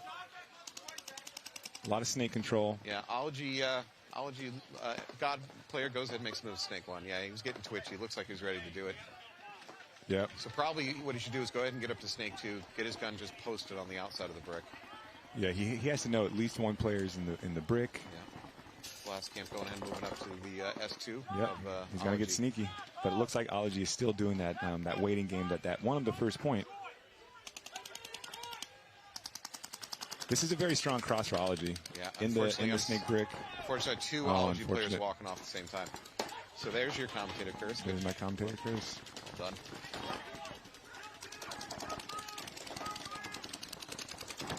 Stamp has the kill count correct. Something I'm never able to achieve when I'm playing. This field, it's difficult. It's difficult on this field. I think that's it. Another minor. Uh-oh. So here's the bad news is that's a minor. I'm not sure there's any bodies to pull. And he needs one more, which means they're going to start down one. Yeah, I was just going to loses that point, and they're going to start down one. That's rough. That's very rough. Ouch. We're getting close to that infamous down 3 points. All right, I'm going to ask you because nobody seems to be able to answer what the hell I saw yesterday. So yesterday I had, I don't remember the teams, and it almost doesn't matter. I had a player in the Snake 2, right? Okay. I think they're fairly aware that there's nothing in the brick. There was a player in the, I'm sorry, when I say Snake 2, I'm sorry, I apologize. The Snake mini wall. Okay. There's an opponent in the Snake 2, but not at the Snake brick. The mini wall player pops up and he puts 3 pods directly into the brick. Not skimming along the side of it, just right smack dab in the middle of that lone wolf. He did maybe 3 pods. And he did it for a full minute. I don't really know what nobody seems to be able to figure out what the heck he was doing. He's just shooting in the center? Shooting the dead center. It's because he wants the bunker to move enough to where the other team thinks that somebody's in there. Yeah, I guess that's it. Yeah, he's trying to bait them to have them come and run around. So just take so a that full he can. pod. It took him 3 pods. You know, it's. Yeah. No, you're right. I think that's. I mean, the full pod throwing is usually what happens. Yeah. But you know. Yeah, it was obviously a psychological trick. I just couldn't quite figure it out. 2 seconds of listening to me, you figured it out. Oh. Good shot. Calm, collected paintball. Yeah, good shot. I believe we have the Titans on our left. Yes. Been talking instead of paying attention. And the Titan player was a little bit higher, and so he has a really good downward angle on that shot when he's standing up in the brick. Yeah. One of the advantages of being tall. You're just tall biased. I mean. This is your tallism coming It's because I got to take what I can get. It's not easy to play paintball when you're tall. Enjoy your subcompact rental that you get here. May you have no leg room on your flight. Oh, I do not. Trust me. Wow, Titans go. Oh no. Yeah, it's not. A beautiful run. Yeah. Beautiful run. Yeah. If he had a few more steps, he would have been able to probably get the Titan player and be safe. But so the Titan crawl up to that S2 seemed like a good idea, but as soon as he was spotted, he couldn't even get to his knees fast enough to defend. It's one of those timing issues. You know, the Titan thought he was safe. Yeah, I tried to sell it. That could be worse. Bad flag throw, though. A good backup flag throw from the secondary There we go. ref. Now we know it's serious. Yeah. So, okay. Let me go back to our oft-repeated theme. Did the Titans just look like they were winning that one? Listen, it's just the chaos of this field. It's the second day. Teams are figuring it out. You know, they understand their strengths, their weaknesses. And answer the question, Steve. Answer the question. Did the Titans or did not the Titans look like they were winning that game? That's what I want statistical analysis on is how many times we say a team is in control and going to win, and they lose. At this point, it's 85 to 90%, I think. It's crazy on this field. You're going back to Fearless with a new strategy for the rest of your weekend. That's what I told them yesterday. I was like, okay, I need to commentate all the time. Absorb. Oh, right. Oh, you mean for the commentator curse leverage that you the leverage. That's what I want. Yep. I think it's a 2-on-1. Titans have 2. Cyclone has 1. He's in the first big Dorito against 2 of the Titan players. Yeah. Titan players are not entirely aware of where everybody is because they're still shooting at the snake. Exactly. There's nothing over here. Unfortunate. I don't want the Cyclone guy to give himself away just yet. Hold off on your trigger. Yep. Now, you know they don't know where you are. Well, I think you just set up and try to get a surprise kill when they cross the 50. He's in a spot to defend the defend the gate. Okay, they know where he is. They know now. And he's going to run right at the Dorito. He should. That's another one of my pet peeves when I see players running wide to bunker something. Right. Oh, my goodness. It's a 1-on-1. Did he got the shot? Oh, he got the outside Dorito player? Yeah, so 1-on-1. So we got the Titan behind the back line Dorito. I'm sorry. We have this Cyclone player behind the back line Dorito and Titan right. Okay, he knows where he's at now. Yeah. True 1-on-1. You're either going to walk out of here a hero or a very quiet ride home. I mean, at this point, it's a hero for both teams, right? Yeah, that's true. Yeah, you love to see this. This is good paintball. Cyclone player being a little more passive in this gunfight. Oh, and I think he got him. Great. Wow. All right, great game. Great game. Now let's put this behind a paywall. Can somebody get on top of that? That game was too good. We can't give this away for free. He's excited. He's excited. He's happy. He deserves that. He deserves that. Oh, I see another. Was it a 2-on-2? 2 Cyclones? I think he might have been in that small baby Dorito. Okay, all right. Well, they're still heroes. Either way, they're still heroes to me. They still won a 2-on-2. Yeah. On the basically the back line. Right. So the lesson learned is go ahead and let the other team take the 50 brick. It on really the seems side. that. Seems that way. Your best route to winning is to just give up. So let's really pay attention to it this time. Let's see what team gets to the 50 brick first, and let's see if they win. Yeah. But yeah, I really think what we're seeing now is just adjustment by teams from the first day, understanding the field, and really playing it to the best of each of the team's abilities. So it's really good paintball. So you guys in semi-pro are operating at a different level. My thought of adjustment is adjusting your shooting lanes. You're talking about a whole different level of adjustment. But that's why I'm commentating and not playing. Yeah, so this was Ology down 1 player. They evened it up, though. It's a 4-on-4, looks like. Glass can player walks off from the middle. Yeah. So Ology evened up their penalty point, and we're on 4-on-4 now. That's big. So Blast Camp up 3-1 over Ology. There's 3 minutes on the clock, so Ology needs to push the mat. Oh yeah, that was a long point a couple points ago for him. To not be conservative here.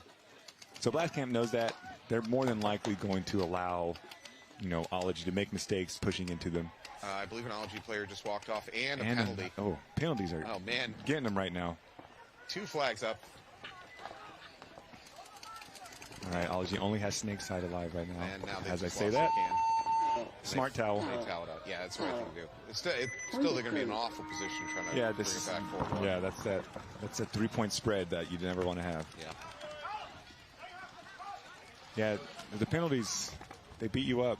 Penalties are bad. Yeah. Lesson learned. Lesson learned. Don't get penalties. That's a semi-pro tip, folks, from Steve Vincent. Don't get penalties. Don't get penalties. If you want to win matches, don't get penalties. Yeah. All right. That's all you got to do. Take that to heart, folks. I just had this conversation last night at dinner. I believe in a sea change in this sport came around with the addition of the penalty flags and pulling bodies actively off the field. So prior to that, the refs really had no power. I mean, endlessly as refs, you were just saying, hey, stop doing that, or I'm going to tell you to stop doing that again. And that was when the worst of the behavior in the sport was. Oh, yeah. So this penalty system, I think, has been fantastic. Yeah, the penalty system and not allowing players to talk. Yeah, yes, absolutely. Wow.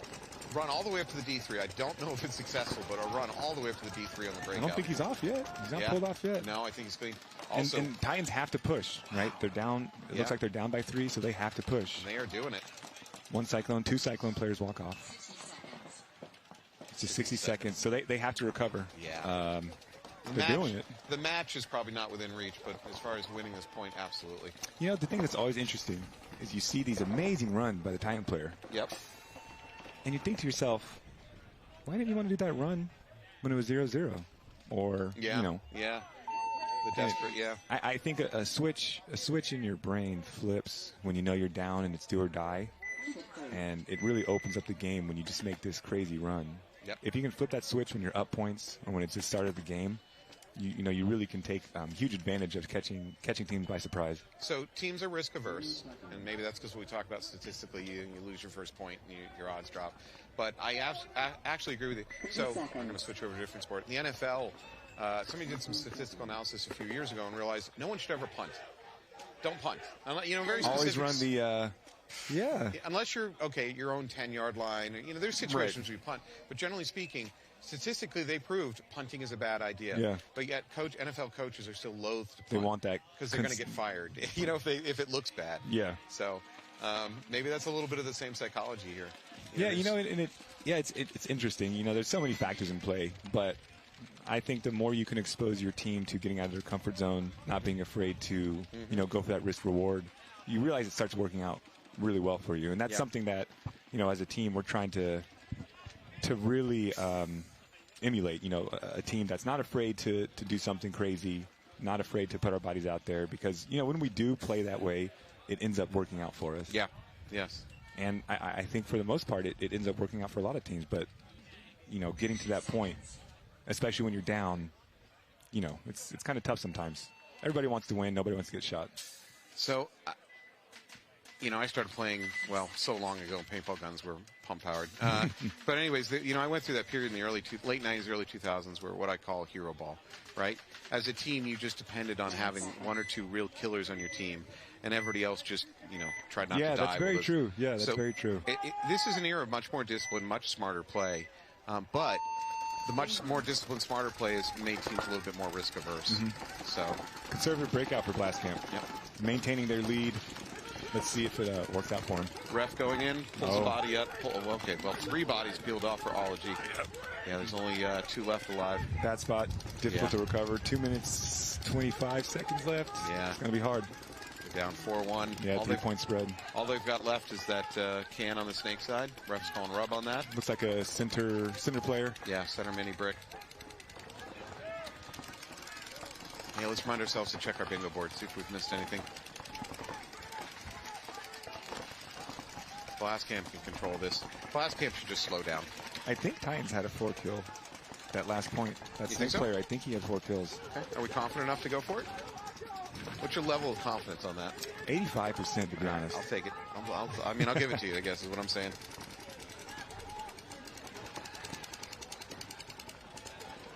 Nope, Blastcamp player walking off, but that's fine. Yeah, that's okay. Just kill the clock. You got a minute 40. The Blastcamp Snake 1 player is just in such a good position to stop field progression. Another Blastcamp player walking off from the Dorito side, though. Okay, so it's a 3-on-3? Did I just say that Blastcamp's going to win this game? Because that seems to be the direction this game is going. They're losing now. They're not losing, but... I think it's evened up. Yeah. Uh-oh, ref's pulled. Nope, the back ref called him off of rub. Calling it rub. Good ref communication there. Now that said, if you're Ology, I mean, what's the point of holding this? And that's what I'm seeing a lot today is there's no point in holding it. No. You know, you got to make something happen. Get up and go and die. It's fine. At the very least, you know, lose quick, get another point on the board so that you can play. I mean, I understand spread. It is important, but... So there's this Ology player in the mini brick has spent most of this game just putting paint over here onto the... interesting run. Ooh. He's not going to see him, though, so he's not going to think that he's in there. If he backs up, he's in trouble. If this Blastcamp player backs up... Oh, they might have peeled off the Ology. Yeah, that Ology player in the middle already Great died. Communication from somebody on Blastcamp that let him know in the 50 Snake that they were pushing up. Oh, last Ology player is in their Doritos, though. These crossed the field. Oh, no, he died doing Traded out. Or... And there's a flag. On who? I think it's on Ology. So the ref's running the wrong way. It's kind of the nail in the coffin at this point. Yeah, Right? so they're going to start the next game down in every sense of the word. They're going to start down 1 body. They're going to start down to 20 seconds. And they're going to start down, well, 5-1. Yeah, you know... Big oof. Great start. Good fights in the beginning of the game, but Blastcamp just kind of ran away with it. Yeah. Well, let's take a look. How did Blastcamp do yesterday? Predictably, 2-0. So they're going to go up 3-0. Maybe 4-0. I don't know if they've already played a game today. Titans versus Cyclone. Kind of par for the course, right? Yeah. Ology went 2-0 yesterday. So they're going to drop to 2-1, but they're still in a decent position. No, that's still, that's still great. That's a great spread. Nothing wrong with that. Yep. All right, Titans versus Cyclone. Not a lot of game time left. It's going to be interesting to see what Titans do here. Yeah, Titans just... You know, 2 points in 40 seconds, not unheard of. Not impossible. Fastest point I've seen so far this weekend has been in about 38 seconds, though. That sounds about right. Yeah. They're getting aggressive. Yeah, well, they have to. Good movement. Yep, Cyclone definitely on the back line. They want to hold that lead. 20 seconds coming up. Good. Oh, I think he might have gotten hit in the pack. He ain't stopping. No. That's a problem for the refs. That's not my problem. Yeah. Well, it might about to be his problem. Good looks. Good looks. And 5 seconds and... Oh, yeah. There it is. Good defense. So great win for Cyclones. Yeah, good work for Cyclones. Great win. No points. Game finished. There's a little bit of arguments with the refs. All right. So let's flip back over to the pretty much also decided Blastcamp versus Ology game. 21 seconds left on the clock. We believe Ology is starting down a body. I think so. This is what we would call a formality in the game. So you know, Ology, you know, let's see. You have 2 trains of thought here. They went 2-0 yesterday. So they can either say, hey, let's try something with lanes, see if the lane's there, or they can just go all out and just run it. I'm not sure what they're going to do. Yeah. Starting 2 bodies down, it looks like. Is it 2 bodies down? No, I see a 4th. Oh, I see him. He's behind the snake can. Yeah. So let's see what they do. They can get aggressive, or they can just hold and practice their lanes. 4 up the middle. I don't know. Oh, false start. False start for Blastcamp. False start 3 tags. I think that's on your bingo board. It is. Yeah. All right. You just picked up a box. So one big move to the center brick, and relatively conservative after that. So Blastcamp's the one that's sending bodies up the middle. Yeah, of course. They got the spread. They're like, let's just put it on them. Yeah. And that's game. It's game. All right, well, let's go to our bingo board. Congratulations to Blastcamp on that very convincing win. Great win. Hand off the marker to Steve. Let's see, where was it? Yeah, bottom right. There it is. Man. Wait, is there a pod dump? Anybody? Anybody want a pod dump? I have not seen a pod dump. I haven't seen it. I thought that would be easy. I think, and we agreed the 4-kill game? Yeah, I think we agreed that we would go ahead. 85% sure. I am getting my ass kicked on this bingo this weekend. Well, hey, we want to thank Steve Vincent from Fearless for joining us. Yeah, of course. It's been always fantastic. A pleasure. Always a pleasure. You're definitely coming for our jobs. There's no question. I thought at the beginning of this weekend I was going after Matty Marshall's job, but that's not happening. Hey, no, you got coming it. after mine. You got it. You're eating the young. All right. Well, hey, we're going to take a break, go to commercial. Good luck with the rest of your weekend. Thank you. I appreciate it. Have a good one. Thank you.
All right, welcome back, folks.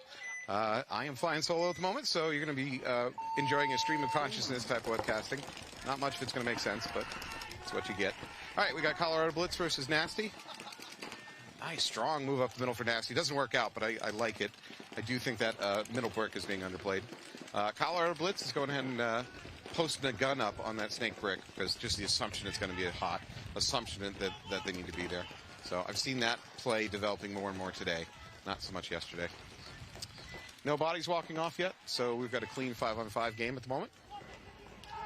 Nasty makes a little bump out of this home into the backline Dorito. We've got Snake 2 hot for both teams. I'm not sure if either one is aware of where the other is at the moment. Yeah, Nasty cautioning the 50. They don't know it's hot, they're just cautioning it. I can't hear their communication. So Colorado Blitz Snake 2 player chooses to look into the middle, trying to see if he can pick up any kills. He's given up on his posting on the snake brick, which is actually, whether he knows or not, the correct call. Oof, major. So we just saw a red flag fly against Nasty. Oh, that hurts. Wow, that might have been a gross major. They're pulling 3 bodies. That might have been a gross major, folks. I think that might have just cleaned Nasty off the field.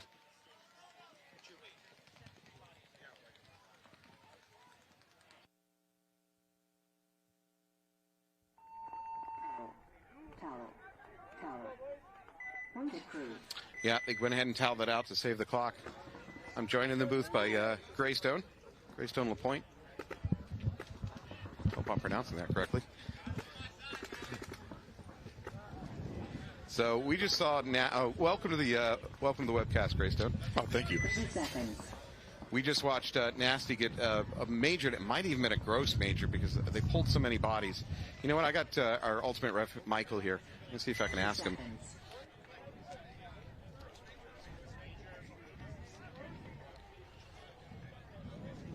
All right. We unfortunately have it was a gross major for wiping against number 7 on Nasty. So that's going to be a long, strange, silent ride home from the field for him. His teammates are not going to like that one. All right, we're Royal City Sea Dogs and Newbies. Sea Dogs on my left, Newbies on my right. Newbies look like they went out clean. Yeah, I don't see anybody who's walking off for either team. Damien into the snake. Damien's been having a lot of success here all day. Shooting field 1. Still wearing his Dynasty jersey. I mean, with Newbie's roster, with Markowski on it as well, any team has to watch out for a threat on anywhere in the field. Yeah. So, if you're just joining us on this field, and I guess I'm speaking to you, Greystone, we've seen endless games that look like they're being won by one team, and then it flips around, and that dominant team ends up losing on this field. I don't know what's going on out here.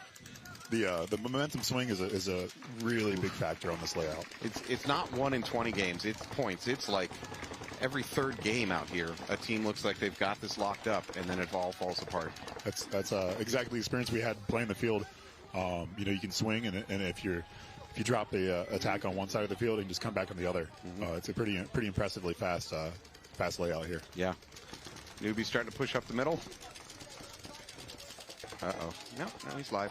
Took a look at his chest for a second, the middle tower. We got some fun activity from Vasquez going into the snake interior. Yep. One of the Sea Dogs walks off from the back. Sea Dog trying to find out what's going on in the snake. I don't think he's aware of Vasquez moving up to their S2. I'll probably let you know this, Greystone. You'll be hearing me call out really generic bunker names, because for the people at home, they of course won't know the naming protocol of every team out there. Absolutely. Yeah. And the Sea Dog snake side are, in our experience playing them, they're very, very creative players. Any little gap they can get through, they'll get through and put it on you. So it's definitely a big threat. Well, Newbies are probing. They're trying to figure out how to close this one out. Vasquez is up into the S2. He's engaging with the snakeside can.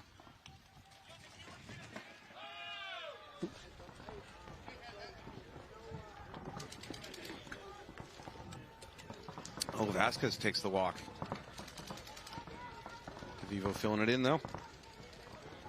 So I think Vasquez may have gotten a little bit frustrated trying to find a body to shoot at. Maybe took a bigger risk than he needed to. Newbies filled it out right away, though. That was one thing is you just have to constantly keep pressure on the snake. Yes. And as the game progresses in the mid game, you can get multiple bodies in there, and it's just an endless wall of snake players. It's exactly what it's like, a conveyor belt of bodies being pushed in the snake sometimes. Yeah. Yeah. As a matter of fact, the teams that have looked the best are the ones that seem to be most willing to just keep shoving bodies into the breach. Commit to it and just feed that center brick on the snake side. Just keep feeding them. All right. DeVivo can wrap here. He's still engaging with the snake side can, although the snake side can's not really interested in engaging with him. That's a pop on the top like that. You better be cautious because you might get caught. Do it a little bit. Don't do it a lot. Ooh. Another newbie player walking off. A little bit perplexed in where he got shot. He's kind of questioning that one. So, and these sideways fights like this, where you turn the field, 90 degrees, is pretty fun. It's you can make some interesting stuff happen. Sea Dogs bump out to the snake corner. DeVivo's suddenly in a little bit of trouble. That was a smart move. To retreat like that. Good drop back. So we might have a 2-on-1. DeVivo might be the last player. I think he is. Could be incorrect. And he's hit. All right, so if you want to recall, about a minute and a half ago, I said something about teams that look like they're in control in this field don't tend to win. Yep. Maybe that's overstating it a little bit, but it is surprising how often they don't win. All right, so we have a quick second before the next point starts. Why don't you introduce yourself? I know you got jumped in here last second. My name is Greystone LaPointe. I'm from BZ Fearless out of Phoenix, Arizona. Our home field is Arizona Battle Zone. And this is our second event as a semi-pro team. Team started probably 6 weeks before the last event. Wow, that's a quick patch together team. Did you know a lot of the guys before the team formed? A couple of us have played together. The local field owner really wanted to bring Arizona to a national level. Yep. And so it was just kind of a collection of guys that played at the field that were willing to commit to put in the work to play the NXL the full season. Yeah. All right, well, I know you're not loving the way your weekend has been going so far, but from what I've watched, you guys have been in it. It's it's an important thing to have progress. Yeah. And we're progressing since the first event.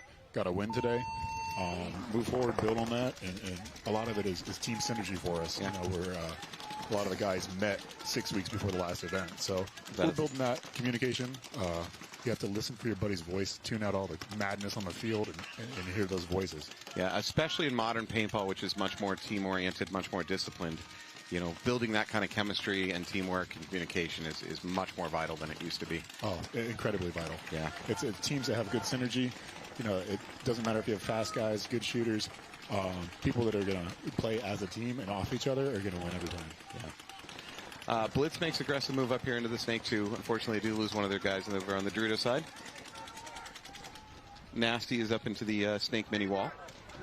I'm fairly certain neither of them are aware of the other one's presence, but they have to assume it's hot. Every time. Yeah. Always caution. We've seen, this Blitz player.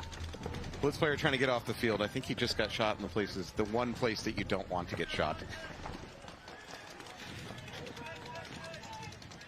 So we've seen, especially today, a lot of teams starting to dedicate guns on the brick, regardless of the knowledge of whether it's hot or not. Even I think when teams knew the brick wasn't hot, we're talking about the snake brick, they're still keeping a gun on it as if it's hot. And there are so many bounces in there. Yeah. You just hammer that bunker and you'll get some random things. So interesting, yesterday I saw a lot more teams trying to bounce shot into the backside of the snake brick. They're shooting the S2 and bounce them in. Today I haven't really seen teams trying to do that. Don't know why. This is kind of a stopgap if you don't have actually where you can identify the bodies. Put it in there because it just applies pressure to the point where they're not going to really go through. Yeah, they're going to get uncomfortable. All right, Blitz, I'm about to curse them by saying they look like they're in control over here on the snake side. There is a nasty player in opposition to them.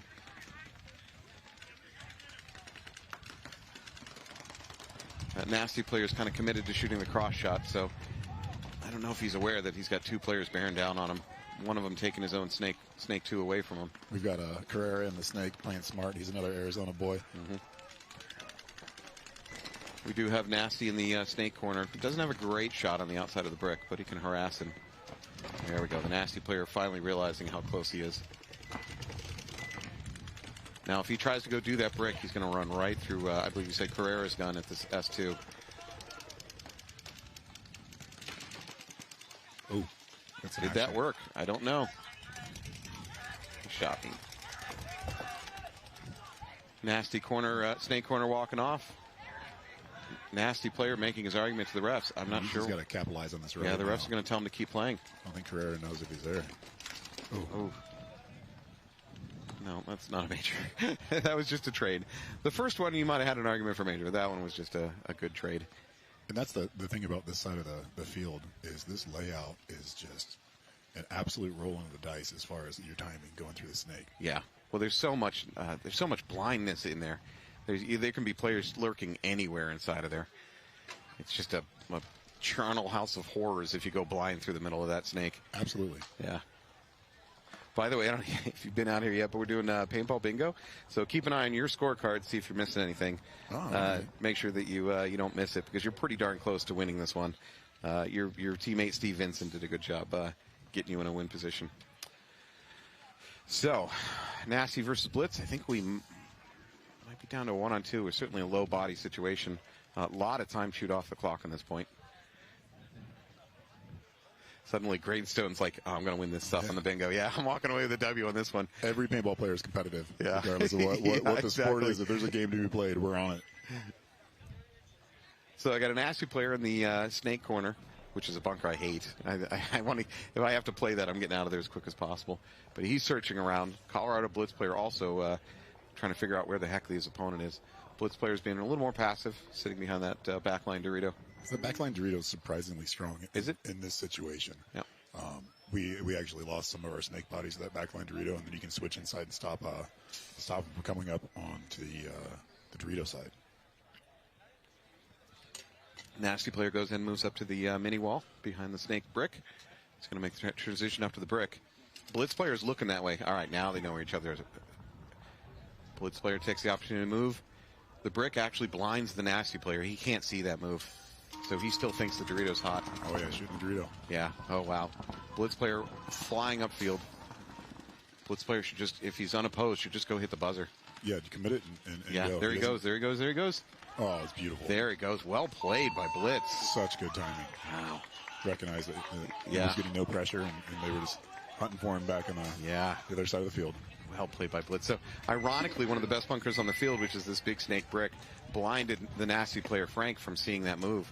It's so big in his left side peripheral vision, he just couldn't see the Blitz player. He just disappeared. That's going to be one of those moments you rewatch on this stream and break it down and see, like, oh, really, that happened to me. Frank, if you're listening to me, don't feel bad. It's not entirely your fault. You're going to be listening to this probably on Monday. Every player has these moments. That's why this stream's so nice to have, because it's everyone watches and rewatches the moments that reside in their heads after a tournament finishes. All right, I don't think you got any there on that one for the bingo game. The good news is your buddy Steve left you in a really great position to win this thing, but nothing there. I think you need a can't find buzzer. It'll be a quick win. Quick win. Or a trip and fall. Trip and fall is very doable. All right, we got Royal City Sea Dogs on my right. We got Newbies on my left. I would think the Newbies are favored to win this one. Sea Dog loses their snake corner. Newbies all the way up to the S2. I think he's getting ready to make that bump over to the snake brick. Oh, they took off one to Rosardo. That's a big loss. That's a big loss for Sea Dogs. Yeah. Rosardo's been playing great this weekend. That's a caveat. Me saying this weekend. As far as I know, he's playing great every single time he plays paintball. But I can only guarantee that he's been playing great this weekend. And the match that we played on the last event, he was a very, very important threat to deal with.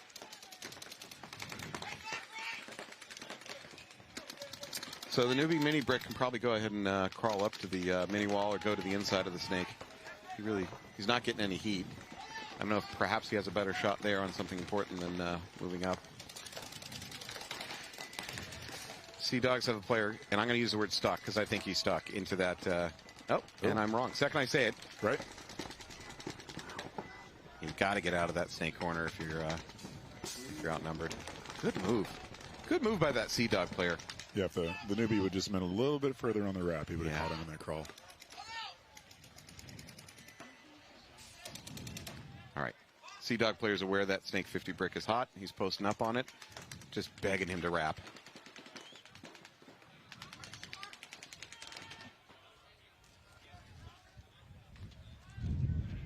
I'm not necessarily sure they know that he is inside that snake beam there. Are you saying the newbies are not aware, or? Yeah, I'm not sure the newbies know he's there. I'm not sure they are. Unfortunately, he's going to try to crawl through this gap. I believe the newbies have a gun waiting for him. How did he get out of that one? There was a gun waiting for him to try to get through that gap. Now he launches. Still both alive. Oh. How are they both alive? All right. Tuck your foot in, sir. Oh. Vivo takes the walk. Good work by the Sea Dog. Now, does the Sea Dog player, number one, get overconfident that he's cleaned out the snake? No, I think he's still a little bit cautious. So the newbie player on the outside of the snake brick has gone really quiet. Maybe he's trying to bait the, yeah, there we go, bait the Sea Dogs into doing something dumb.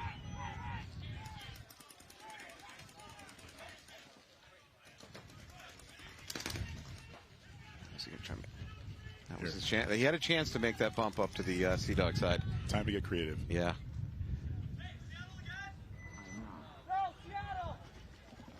He's waiting for the Sea Dogs to make the move.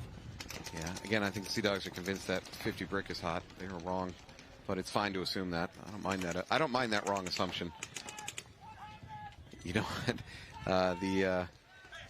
The newbie player's doing the same thing. He's assuming that 50 brick on the snake side is hot, and he's just posted his gun on it. And that's the terrifying thing about this side of the layout. Yeah. Is, you know, any wrong move or wrong time, you're just throwing your body away. Yes. You hope to take one with you, but as we saw that exchange that just happened a few moments ago, where the newbies player went into that mini wing on their side of the snake, it gets pretty crazy in there. Yeah, it is nightmare fuel trying to live in this maze over here. All right, game has settled down a little bit, so we got about 7.5 minutes left on the clock. You got newbies retreating. Yep, DeVivo's dropped back to the snake mini wall. Sea Dog's trying to figure out where everybody is. Both sides have gone a little bit passive.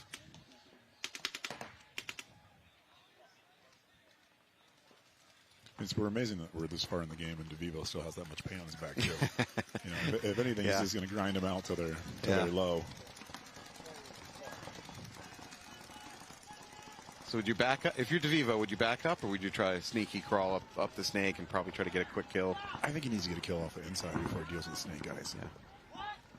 Well, considering I believe the Sea Dogs have lost track of him, he has an opportunity to do something sneaky. I'm not sure it's wise, but I'm not known for making wise moves on the field. But there's a window there.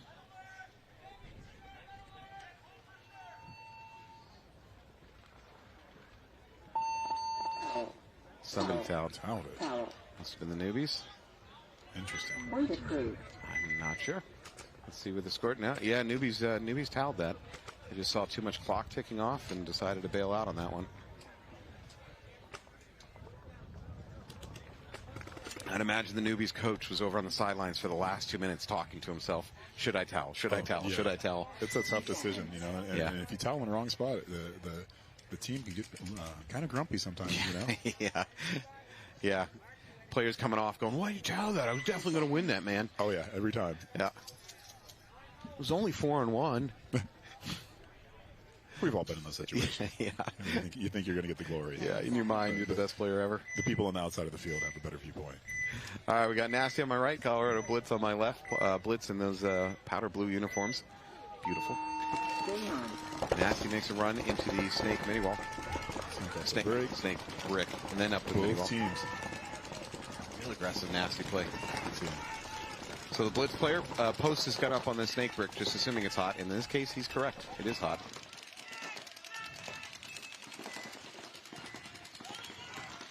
Clean breakout. I don't think I've watched any bodies walk off so far.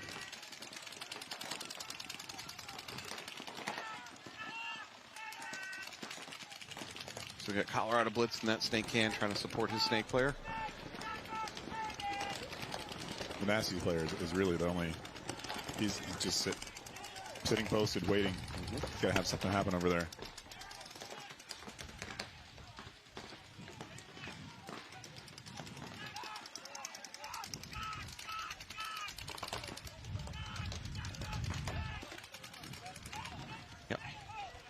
So it looks like Nasty is correctly diagnosed that the God bunker's hot. Oh, moved his foot just a little. Oh, he's going to walk right into a gun. Yeah, it's a trade. I don't know. It's fine. You're not up or down bodies. That's a fine trade. It doesn't. Okay. Both Blitz and Nasty both up into the Snake mini wall. Well, I think they're both aware that the Snake's been filled. Yeah. Again, I think on this field you can almost just assume it's filled. Just Every time. Even if you're not sure, just assume it. I've been on layouts where I've just told teammates, I just want to hear you call this particular bunker is hot as soon as the horn blows. Don't even wait. Just start calling it hot, just so that we can get our minds wrapped around the fact that it will be. We get some action here. Yep. Blitz player up into that brick. Nasty player not aware of it.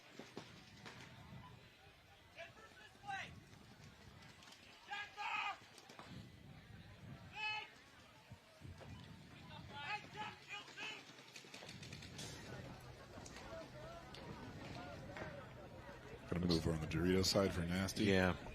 Blitz has a little bit of a Dorito side present. They've got a wedge and one of the Doritos hot. Oh, anyways, he's walking off. Nasty making a walk.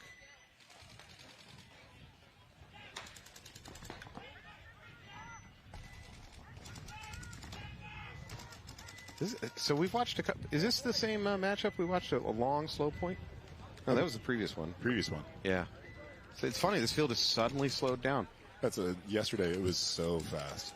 The scores were ran up. Yeah. I mean, one of our matches, I think we played 11 points. I just saw a yellow go up. Oh. Yeah, I just saw a yellow go up.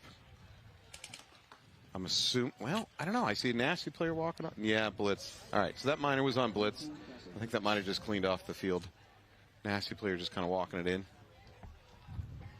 So what is it about your commentary that made this field play so slow? What's going on? You definitely hasn't happened with anybody else, Graystown. This is on you. Maybe it's my soothing deep voice there, calming the players. Yeah, down. that's what it is. You got the Barry White thing going on.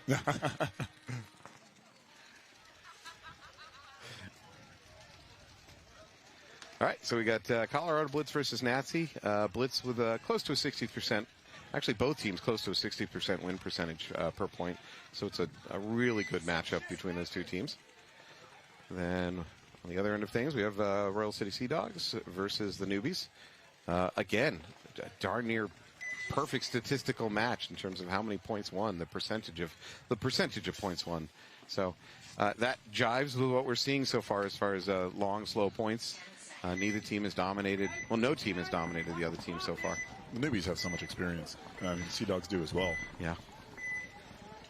So Sea Dogs versus Newbies. Oh, that was a creative run. Yeah. I've not seen anybody play that can. I've never seen that route to that can either. That was pretty bizarre. Work though. And that's the thing. Sometimes you have to change it up and surprise the other team. Yeah, absolutely. If you get into too much of a pattern, then the other team just shoots you doing that pattern. That was an interesting breakout. It looks like they are 5 alive on Newbies. Yeah, I haven't watched a body walkout for either side so far. We got Markowski at the center brick in the 50. And that brick is very, very effective for shutting down a Dorito side progression. So I did have Noel Tran of Preferred Mob tell me that brick is great unless the snake, I think about 2 gets hot, then you just kind of die to it. And there's not a lot you can do from it. That was his analysis. That goes to, I would agree with that. It goes to, basically field awareness for the player that's up there at that brick.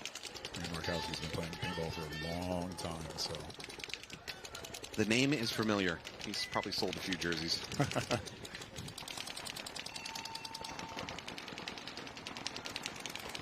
All right, we have Newbies up at that pretty well unopposed at this snake brick. You can start wrapping. They've taken the ground. Newbies taking the ground. Now we just have to grind out the match. If DeVivo goes low, he can really wrap around, start hunting for kills. So I don't believe the insert, you can tell me, but I don't believe the insert has a straight shot on this the outside of this brick. I think DeVivo, if he goes low, can just wrap it, and somebody picks off the middle mini brick. Yep, especially if he's playing out of the bunker. Yeah. Once you got the Sea Dogs player in the back, Dorito corner bunker, looking inside to make sure nothing too crazy happens. He's not really shooting his gun. He's just kind of he's the stopgap for this breakout. Yep. Oh, 2 more 2 more bodies walking off. Oh, one of them. Okay, one of those was a newbie. He must have done the long walk around the outside of the field. All right, newbies double up into the snake. They push forward across the 50 to the S2 of the Sea Dogs. Yep. All right. DeVivo plinks out the can on the snake side. So they're well in control of this game. Oh, I didn't see the 5. The Dorito corner. There we go. Yeah. Uh-oh. Ref's checking out DeVivo. Calls him clean. They pull out that corner, the Dorito corner body, and that should be it. Should be able to just walk it in, hit the buzzer. That was when you get that much pressure on the snake side of the field in this layout. It's hard to deal with. That was a slower point. It's not what we've been seeing on this field so far. All right. Well, Nasty versus Colorado Blitz. Blitz up 2-1 over Nasty. 5.5 minutes on the clock. Plenty of time on this layout to make something interesting happen. Nasty just needs to avoid penalties. I've seen a few games of theirs get swung by a penalty. Which I always feel bad when the penalty is, for an unobvious hit. Back of your pack or top of your hopper. And, Yeah, sometimes players are just in it. If you're in movement and you're doing something, but you still hear the sound of it. Yeah, you may not feel it, but you still hear that clapping sound. You know what gets me in trouble from time to time is I literally think I can feel the difference between a bounce and a break. Yeah. And there's times where I go, nope, that felt like a bounce. I'm going to keep playing. There's definitely a difference, especially when it comes to getting shot in the head. Yeah. Are you implying I've been shot in the head a lot? No, I'm implying I've been shot in the head a lot. Especially this weekend. All right, Nasty versus Blitz, both of them up Snake. Blitz player is just posted up on that brick, which in this case he's correct. You can look, the Nasty player is looking in between the cracks of the bunker to tell if that side's hot. So I would love for that Nasty player to get his feet out of the lane, though. Okay, he just did. So he was laid full out, and that put his feet out into that middle lane, which, believe it or not, is a pretty dangerous thing to do. Oh, okay, here we go. We're going to see a point-blank confrontation in a second. This is the game of who bumps the bunker first. Yep. Who bumps the bunker, shoots their gun, yeah. Talks. Yeah, you lose. But, I mean, that is a dangerous spot where the Nasty player's at for as far as bounce shots going in there. He might catch a stray ball because it's an absolute ping pong machine inside there. I think the Blitz, right now, I think the Blitz player is going to be the first one to bump the bunker. His fingers are phantom firing the gun. Oh, did you just bump it? For such an aggressive layout, especially the snake side, it's amazing to see these little, very extremely patient confrontations. Cold War. Yeah, yeah. Oh, don't bump the bunker. No, I think that's just the wind moving it. Both getting restless. Yeah. See if he shoots his gun. If the Nasty player shoots his gun, Malsum shoots his gun, who's going to do it first? Oh, no. Is that a team kill? He might have gotten shot by his own player. I don't know. We got that on the tournament paintball bingo. Yeah, that is a team kill. Maybe not on this one. We got about 40 different categories of possible things that happen on a field, and then I put them in a randomizer and punched out these bingo cards. So in theory, every bingo card is unique. That's awesome. Yeah. It makes it a lot of fun. Yeah. And I mean, all of these are very valid things that are going to happen in a paintball tournament, so it's only a matter of time.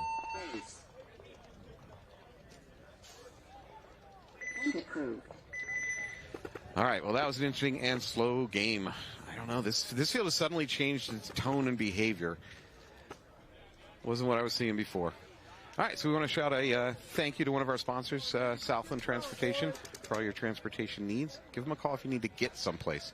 If you don't need to go anywhere, don't call them unless you're lonely. But if you need to go somewhere, give them a call. So I'll be honest, on this bingo board, I actually eliminated some categories. They were proving too difficult when we did this at our local webcast. Anthony's big complaint, Anthony Vitale, my longtime co-host, 16-inch plus barrel. We used to be on these, and it was just impossible. Nobody ever got that one anymore. You're not going to see that. Maybe 10 years ago, you'd occasionally find somebody, but not so much anymore. All right, newbies versus Sea Dogs. We got about 3.5 minutes on the clock. Still a tight game. Still could go either way. You know, You got pretty lucky over here with the hopper explodes. That's definitely only a matter of time. Before Well, so, and again, we're not allowed to say it on air because then we're going to get sued, but there is one particular hopper that kind of has a reputation for blowing open. Oh, absolutely. When people dive into a bunker. Absolutely.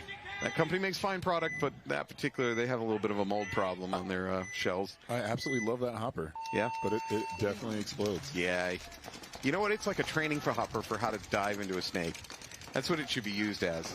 You can use it to teach your guys how to dive into the snake without taking a core sample. You can always tell the players that have had it happen to them with consistency because they have their hoppers taped up like this Sea Dogs player back here in the snake can. Yeah, they know the deal. Like they've been there. All right, both teams up in the snake, as is the norm. And it looks like they got the center brick occupied, looking snake side again. Which is a good move for newbies. They really capitalized on that the last time they played. I don't like Baldwin coming off this brick. He's looking inside for kill and he. Yeah. All right, that one actually made me look smart because I told him not to do it and he got shot. No one listens to me. I think I see bodies walking off for both teams. Newbies believe they're on kill 2. So this is nice to see somebody play that brick with a lot of success. We haven't seen that all weekend. Oh no! As much damage. And as you say that, people gets picked out. Still got Markowski in that. Yeah, he's pretty good. Center brick. He's pretty good. So newbies have a very good cross with both their snake and that center brick. It'd be very difficult for Sea Dogs to make a push in this situation. Oh, there it is. Oh, I made it. Yeah, clean. But I can't see the Sea Dogs being able to take the snake at this point. With you said Mikowski's in the center 50 brick in the center of the field. And he's looking this way, which is a smart thing to do. And he launches. One body. Uh-oh. Yeah. Oh, now there's a major. Okay, I just saw a red flag follow that yellow flag. I don't know if...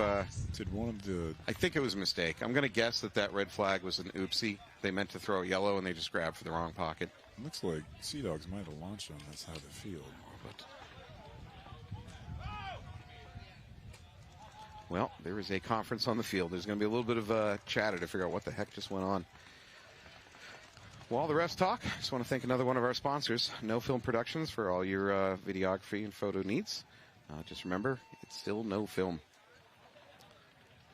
So I got the refs trying to sort it out. I may put my headset down and go bug our ultimate, tell me what the heck just happened.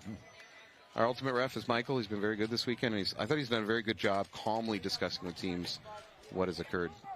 I'm sure he's had to say, yeah, sometimes our refs aren't perfect, but generally speaking, I think they've been making pretty good calls. You're silent on that subject, so I was thinking the nicest way to word things is you get players that think it's always the ref's fault, but everything I've seen all weekend has always been fair and accurate. And, sometimes people do make mistakes, but you go stand out in the sun for 10 hours a day for 3 days straight and see how sharp you are, All right, to the viewers, I didn't think that's the direction this conversation was about to go from an active player this weekend. God bless you. No problems. I get no penalties all weekend, personally. So you got away with it. Everyone says there's a gray area, and yeah. All right, we got Blitz versus Nasty, 2-2 tied up. Got 3 minutes on the clock. You can kind of treat this like an overtime game because there's a good chance there's not going to be another point after this if they play it as slow as they have been playing it. Have we seen any matches this week go to overtime? Yeah, we've seen a couple of them go to overtime. Like 2. I think I've seen 2. This is the tension-filled part of the weekend, too, because for some of these teams, they still have a chance to play off. Saturday afternoon is where things start getting real interesting. Yeah. Knowledge of the field comes out, and the pressure goes on the teams that they're looking to make Sunday. Yeah. Stakes are high, stresses players out. So Nasty's snake player has, I think it's Nasty's snake player, has dedicated his gun to just staying on that brick, even though it has not been hot for the last minute. And here we go with the matched up on the snake again. Yep. Colorado Blitz player getting a little twitchy. I get a feeling he's going to try to make that bump out to the brick. Nope, he spins inside. Let's see if he can pick up a cheap kill. I do not believe I've seen any bodies walk off so far. Oh, here we go. Colorado Blitz makes the move from the snake corner up to that snake mini brick. I don't think anybody picked it up because there's no paint coming in at his bunker. Looks like Nasty is pretty much at their initial bunkers after the breakout. Yeah. I haven't seen any big secondaries or any progression on that side of the field. Colorado Blitz's home player makes a swing out to that snake side can. Neither team being real aggressive, you know. This mid-game is the most important part. Yeah.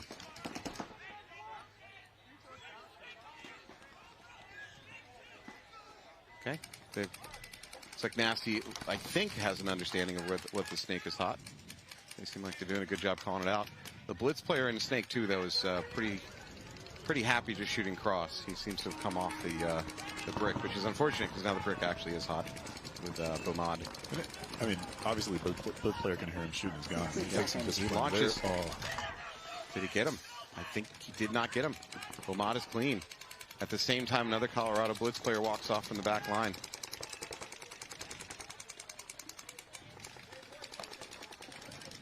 Bomad went ahead and dumped into their S2.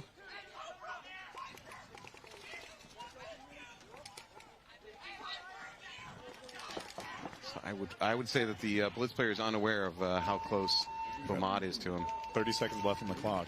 Yeah. He's got a launch. Here we go. Good launch from Bomad. Beautiful. Wow, strong game. If they win this might be the big brain play of the day. Wow.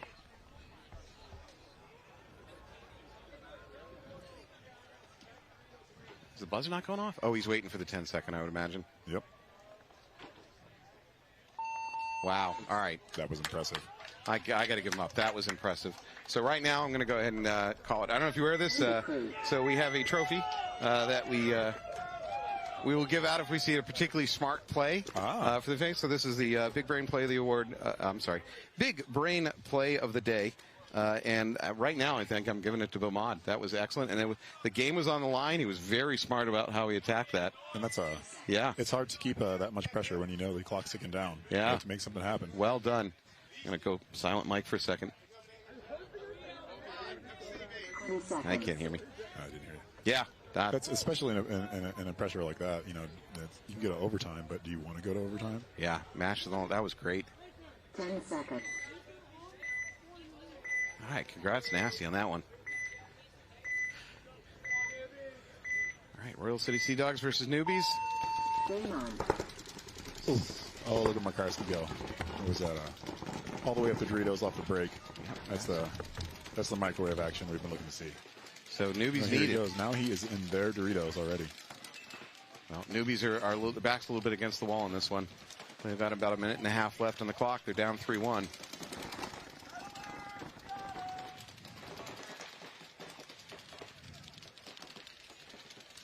Aggressive breakout. Anthony. Can you go find me Bomad from get me Bomad from Nasty. Tell him to come over.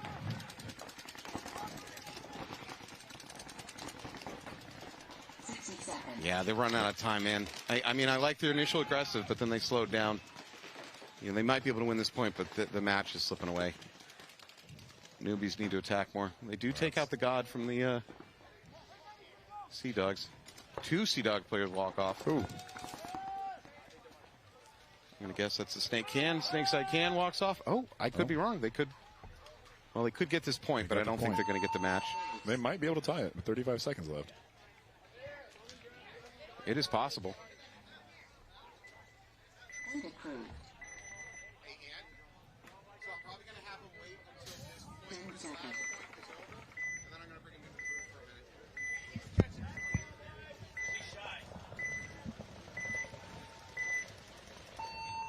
Game on.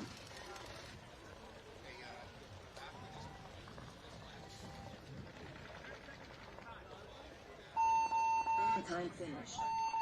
Game stopped. No points. Game finished.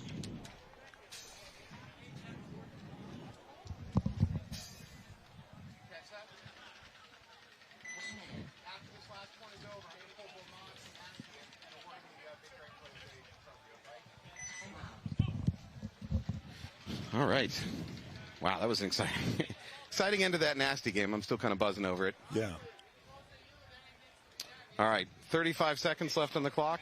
Newbies versus Sea Dogs. Newbies need the point. They're going to have to fly down the middle. So I'm going to talk about this from the ref standpoint.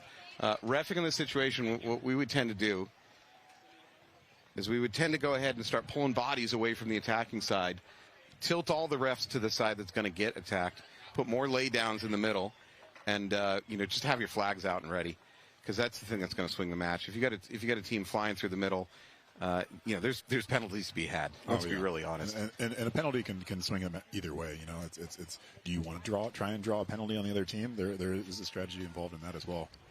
Yeah. And, again, under 60 seconds, a major flips the match. So it's a big deal. Your refs really have to be in the right place. Very, very tense moment for both teams. Yeah.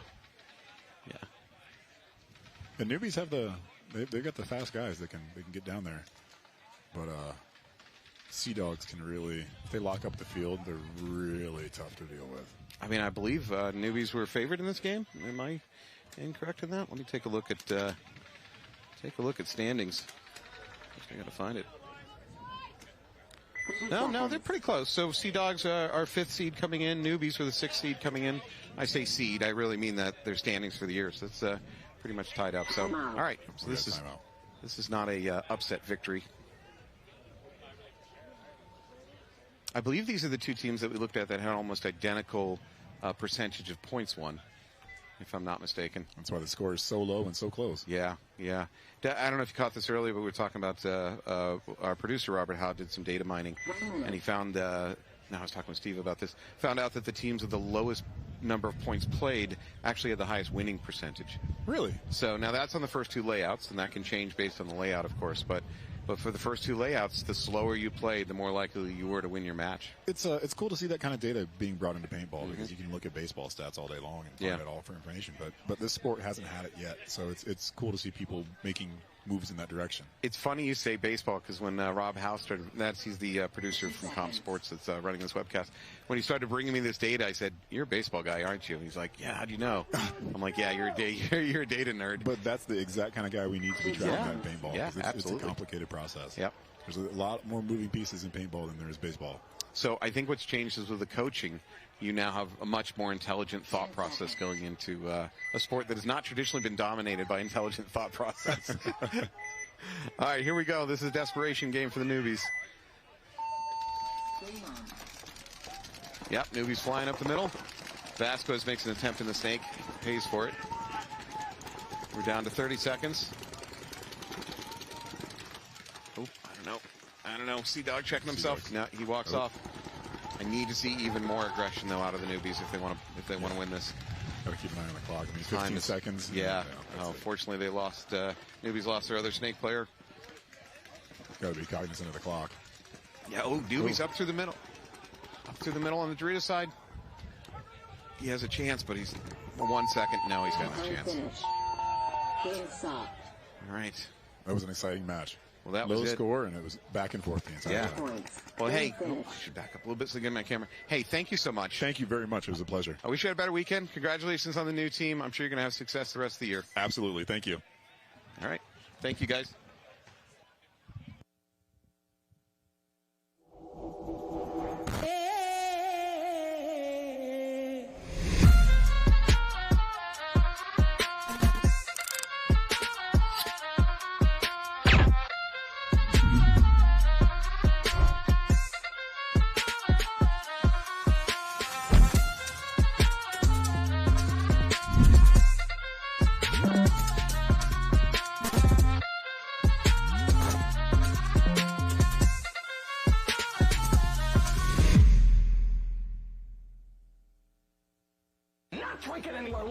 I'm pretty sure I felt some sparks. I felt the heat coming. It was awesome to have you in the car. This is the first time we've had a passenger. This car specifically is all about the fastest lap. Modified aero for ultimate downforce, stripped out interior, caged in the suspension. It is unbelievable. But can the car do this?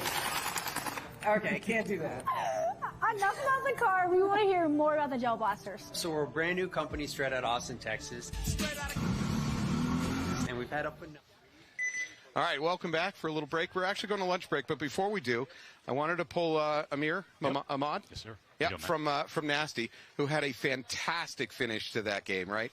So I'm going to go ahead and let you describe the situation and describe what your thought process was. All right, so pretty much, start the last point. I think it was 2:30 seconds left in the clock, and pretty sure we were Aller 44, meaning 4 bodies up on our side, 4 bodies down on their side, and I was in the Snake 2, just trying to get comms from my guys. I had a mirror, which another Snake 2 on the opposite side, and they had a Snake side brick, and I just waited for my guys to get the comms, waited for them to make the mistake, and obviously they made the first move, and it was a big mistake because I was posted up, and my back cam player was posted up, got him out first, crawled to their S2, waited for the comms again. I heard that they went to the Viper, which is the second wing on the Snake side. Once I heard comms from him, talking to his boy Crossfield, that's when I made the move to go to his bunker him in the pack, shoot the guy he was talking to on the center brick, and then we just closed Finish out the game, and you needed it. Yeah, we needed it. Yeah, you needed it. That was fantastic. So, in response to that, we have the Big Brain Play of the Award, Big Brain Play of the Day Award, and we're going to give it away for the first time in the NXL. Thank you, Matt. This is an utterly unauthorized trophy, so Tom Cole, you can come after me, but you absolutely deserve that, and your team needs to be just thanking you. Yep, but again, it's not just a single player, it's his team. It's a team effort. Not one guy can win the game. So again, this is for the team. So thank you, Matt. I really appreciate that. Thank you so much. Congratulations. Good luck with the rest of your weekend. Thank you.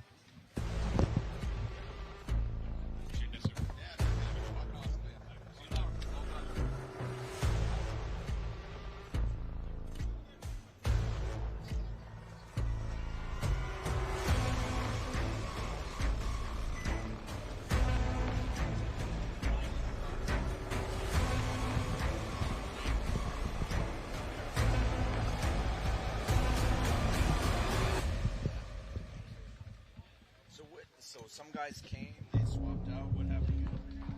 So Sean Pelican.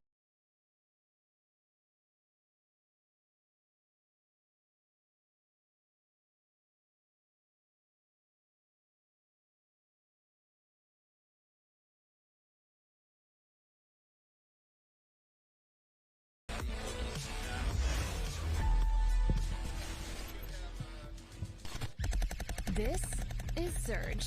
It's packed with all of the latest tech from Gel Blaster. For you, that means epic gameplay, like nothing else out there. It's designed by the Gel Blaster engineers in Austin, Texas, who have made robots, drones, and even spaceships. With Surge, they've taken the best tech out there and put it into your hands for a difference you can hear and feel.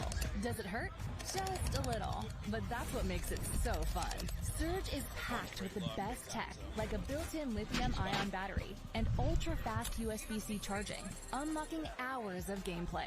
The high performance and precision comes from carefully tuned, ultra-strong gears and super durable internals, so push Surge as hard as you want. Want to raise the stakes? Surge holds over 800 gellets. Activate full auto mode to rapidly blast gellets more than 100 feet. Need more ammo? Reloading is quick and easy, so you can stay in the game. Gellets are simple to make. Just add water. They're super affordable too. Your Surge comes with 10,000 gellets, and additional 10K packs are less than $5. Do you like cleaning things up? Neither do we. With Surge, there's no cleanup required whatsoever. Gellets fully evaporate without leaving a mark. They're completely safe and environmentally friendly, so you can feel great about playing without worrying about the mess. Surge is even more fun with friends. Easily swap fin colors for team play, and customize your blaster with different colored gellets and official Gel Blaster accessories. Gel Blaster is always dropping mods that change the game, even when the lights go out. Surge gives you the ultimate blaster experience, period. Why settle for anything less? Join in the fun by getting your Surge today.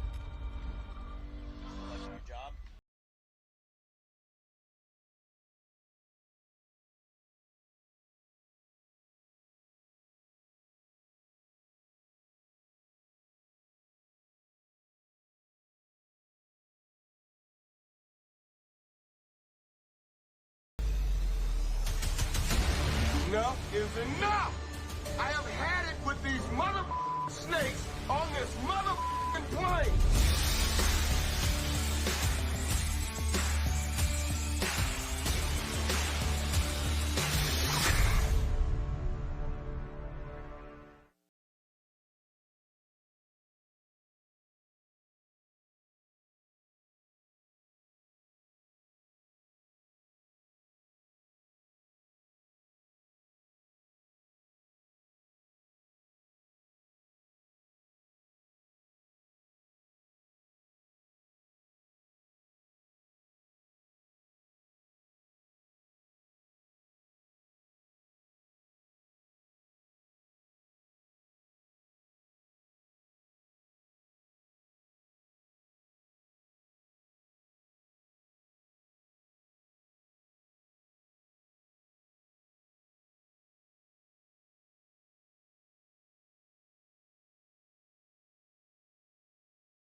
Portal has arrived. This smart target system from Gel Blaster brings a universe of gaming to your blasting experience, unlocking new ways to play, compete, and connect. The included app is loaded with games, transforming any space into your personal blaster arena.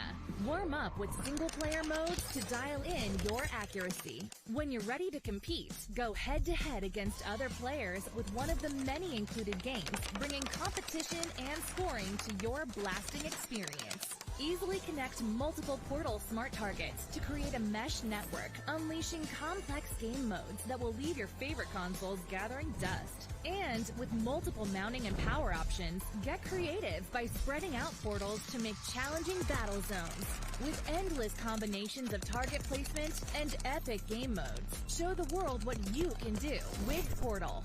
Gel Blaster. Go play.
Gel Blaster has changed the game again with the bigger, better Surge XL. With 3 blasting modes, including full auto, you can launch up to 12 gellets per second. Use the selectable velocity to dial the power you want, from 170 feet to an astonishing 250 feet per second. The extra-large hopper holds over 1,000 gellets, which are eco-safe and leave zero mess. Features like ultra-fast USB-C charging and a heads-up battery display keeps you in sync with your blaster's power. Win the day with the bigger, better Surge XL from Gel Blaster.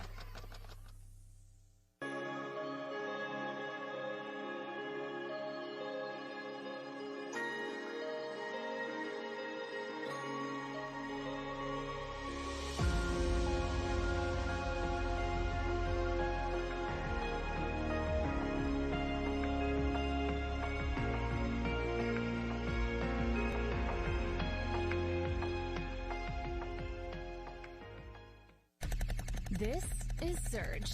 It's packed with all of the latest tech from Gel Blaster, like a built-in lithium-ion battery and ultra-fast USB-C charging, unlocking hours of gameplay. Surge holds over 800 gellets. Activate full auto mode to rapidly blast gellets more than 100 feet. No cleanup required whatsoever. Surge gives you the ultimate blaster experience, period. Join in the fun by getting your Surge today.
This is one of the gnarliest camera setups I have ever seen. So check this out, Demi. We've got several high-speed cameras that can shoot over 9,000 frames per second. When the Tesla drives by, our remote trigger will send a signal to the gel blaster, firing the gel. So the Surge, with the low-velocity barrel, shoots around 100 feet per second, which will translate into about 70 miles an hour. All right, Craig, you're going to come in at 70. Let's see what you got. 70 miles an hour? It's laughable. Coming in on the straightaway. Here we go. On the high-speed camera, we can see that the gellet from the Surge with the low-velocity barrel is as fast as the Tesla at 70 miles per hour. Let's keep stepping this up. What's next? We'll put the standard velocity barrel in that comes with the Surge. It's about 175 feet per second, so we should be seeing about 120 miles an hour. Okay, Craig, 120, you think you got that? Easy peasy. 110, 120, flying by. That was only like 120 or so. So we just went from 70 to 120. But I know we have a lot more in us because that was just the Surge. We got the Surge XL coming, so I don't think Craig's ready for it. We did everything bigger with the XL. Bigger hopper, bigger velocity. So the velocity is adjustable on this one. So we'll be starting around mid velocity on the XL. It's around 200 feet per second, which should translate to about 140 miles an hour. Craig, you got 140 in you? 140? Watch this shit. All right, we're coming in hot. 130. 140. Bye-bye. Surge XL at half power is keeping pace with the Tesla, even at 140 miles per hour. Now, let's go full power on the XL. XL full power is going to be 250 feet per second. We should be seeing somewhere in the 160 to 170 mile an hour range right here. 160 to 170. Craig, let's see if the Gel Blaster XL is going to fire faster than your supercar. 170? We need to reduce the drag. So I'm going to take the front splitter out, and we're going to get after it. Here we go. Time to put the hammer down. Booyah! Okay, this is it. It's all on the line. Full power on the Surge XL with the Tesla going over 160 miles per hour. The Gel Blaster won! This is insane! Yes, that was insane. That was crazy. I just watched the camera stuff with the Gel Blasters going against the car, and I thought I was Team Tesla. But we started with the Surge, then we bring out the Surge XL, and we smoke you! Gone, dude! Gone! So you did set a track record today, but I think we set the best record. Because we officially just beat a souped-up electric race car with the Gel Blaster. I am impressed. I really am. Can I have one? Sure, man. You can have the little one.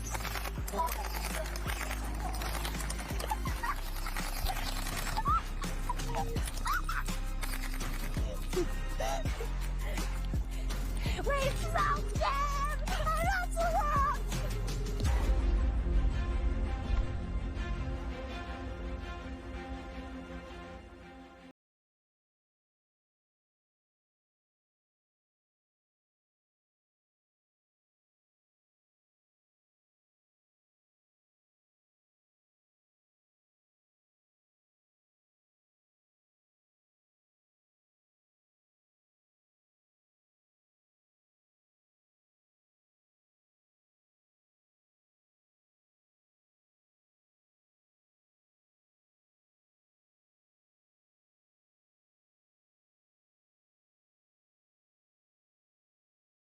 One of the softest guns I've shot out of the box in 20 years.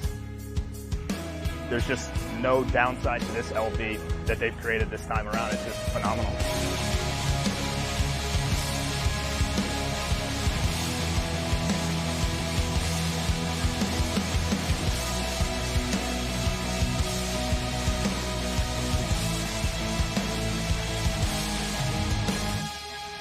The clips of all their platforms, they are just the most reliable company. Everyone knows that whether you're sponsored by them or not. I never fear my gun is going to go down when I have an Eclipse gun, and even more so with the LV because of the poppet. Everything is toolless now. The transfer pipe is gone, which again makes the ergonomics a little better. I think a lot of people would say that it's one of the longer and taller guns. Not anymore. They upgraded the barrel system. There's now 5 inserts, and it's a 3-piece system, which we shot them today, and they were ball on ball. From our fastest front guy carrying 4 tubes to our back guy carrying 11 tubes, the thing just absolutely ripped.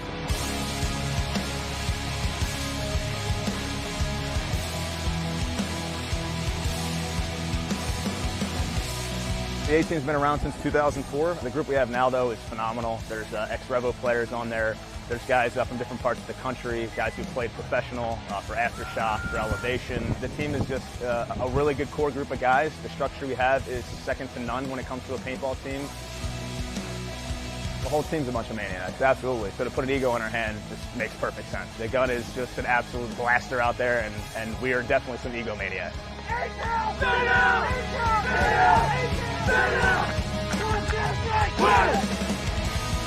We love being a flagship team to kind of continue that nostalgic look of the LV and the Ego platform.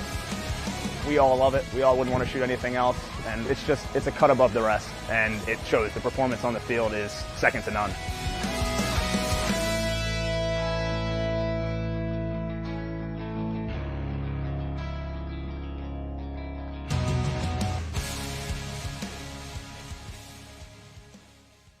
Hey, what's up guys? Mark Johnson here with AC Diesel. I want to talk to you guys about the Shocker amp. This is my 24th season. I'm playing in the Pro Division. I want to talk about the amp. Straight out of the box, under $1,000 retail gun.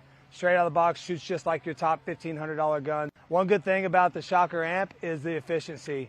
I shoot 9 to 10 pods, no problem on my 88. And then it does come with the Freak Kit, the best barrel on the market right now, and you get your inserts as well. And you can upgrade with the full insert kit. If you're a mech player, it's a quick release. One screw out the back, pop it up, put new solenoid in it, and you're good to go. Less than 60 seconds, I can have that thing changed out for me. One thing I like about the Shocker is how small and compact it is, and it's super, super lightweight. We were the test team when it first came out. I have not one issue at all playing with this marker.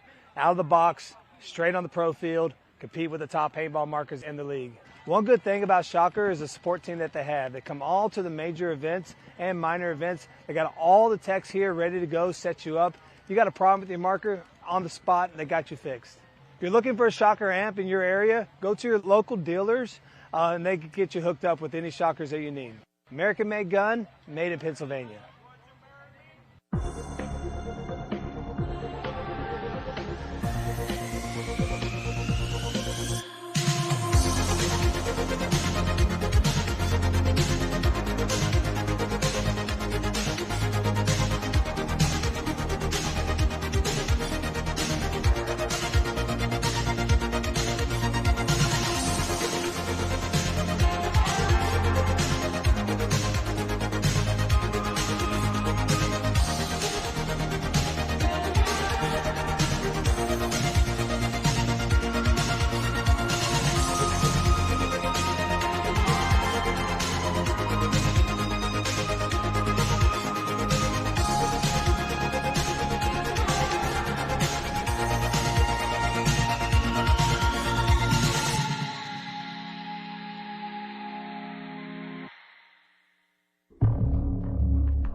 I've been an engineer in paintball for 22 years and have delivered some of the most iconic gear in the industry.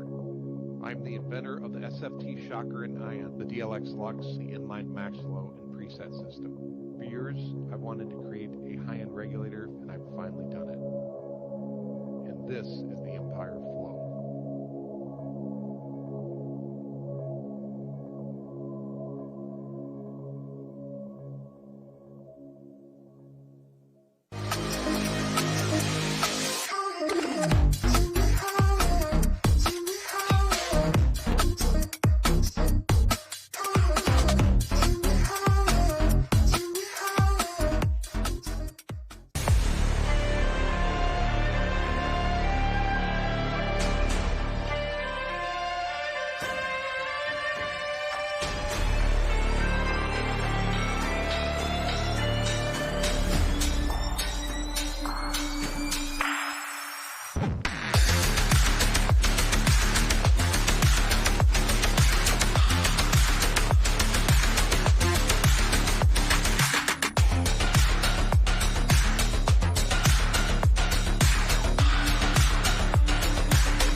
My name is Todd Boyer. I'm from Kansas City, Missouri.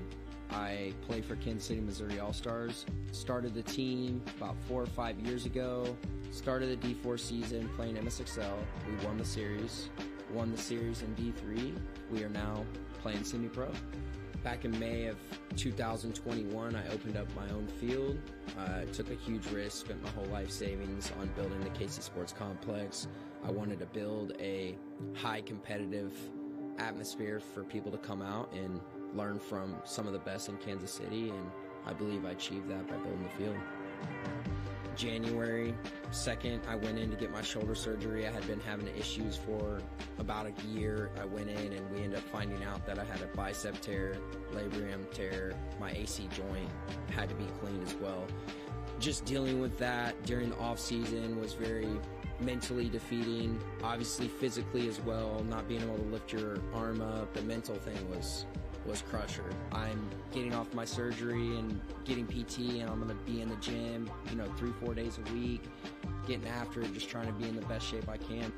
One of the goals for the Missouri All-Stars this year for me and for the team is making it onto the pro field, winning first in front of everybody. We've started doing 3-day grinds, Friday, Saturday, Sunday.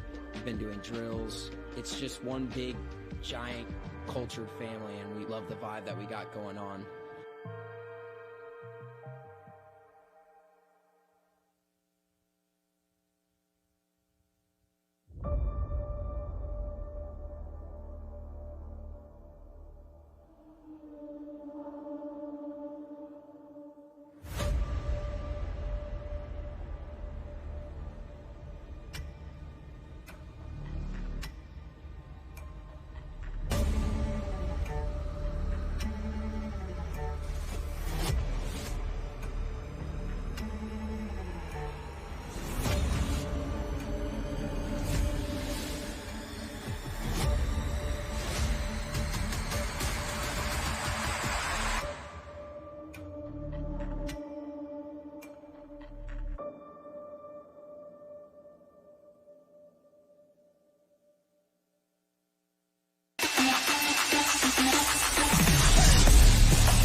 Sports Park has only been open 7 months, so we're a young field.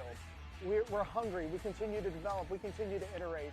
I don't see us ever being completed with a field because for us, we're paintballers at heart, and we want to keep building new and exciting things for our players.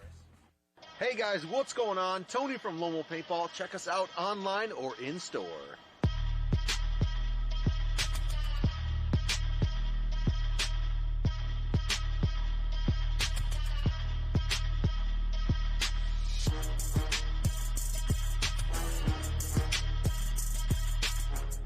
LoneWolfPaintball.com. Celebrating 35 years, Blast Camp is one of the most historic and longest-running facilities in the country.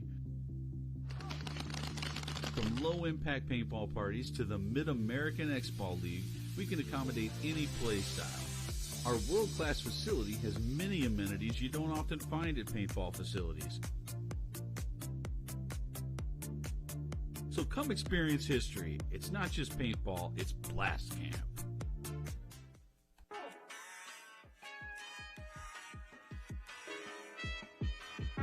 Missouri All-Stars have been playing together out of Kansas City for about going on 5 years. Our play style is super aggressive. We like to just be in your face constantly and just keep the gas going the whole time.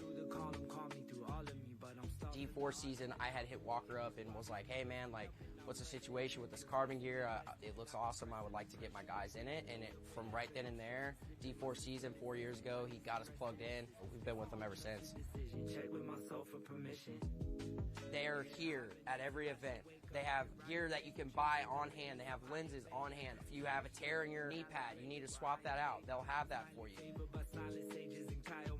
I've literally had Walker in my pit in Dallas ask me if I need help with pits. Like, you can't ask for anything more from the sponsor. If it's meant to be, I'm up and coming, but calming down, I'm centering.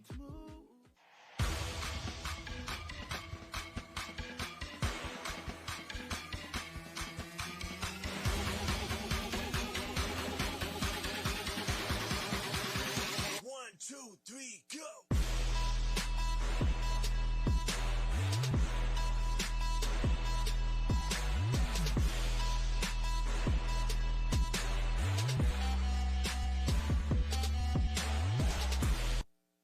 On pain pills for like a couple months, and I was like, I'm done taking pain pills. So my wife went ahead and she did the research and made the salve, and I started using it and ain't took a pain pill since.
Ivy, and I'm at Willow Springs International Raceway.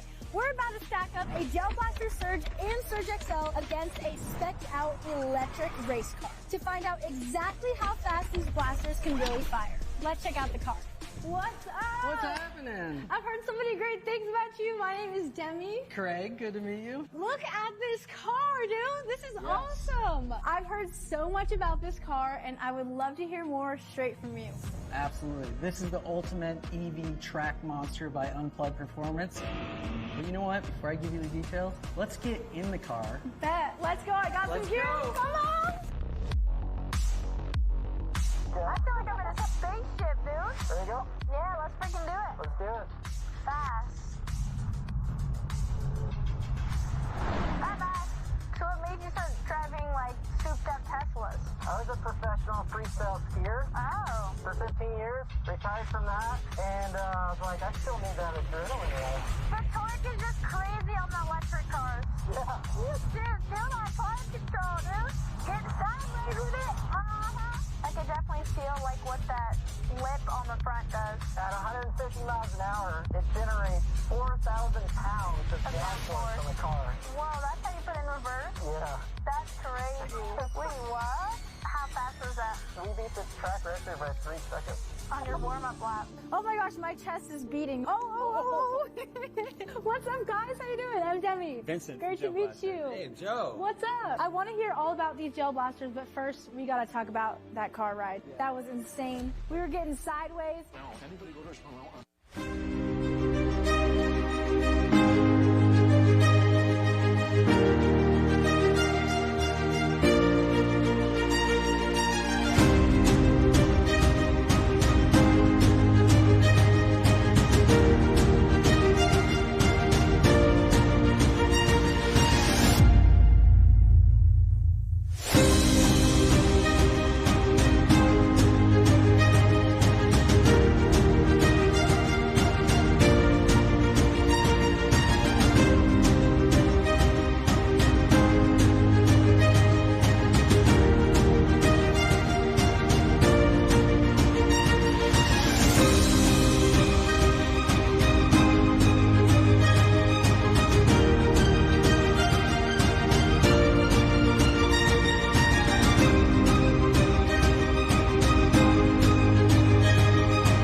drink it anymore, love. I'm pretty sure I felt some sparks. I felt the heat coming. It was awesome to have you in the car. This is the first time we've had a passenger. This car specifically is all about the fastest lap. Modified aero for ultimate downforce, stripped out interior, caged in the suspension. It is unbelievable. But can the car do this?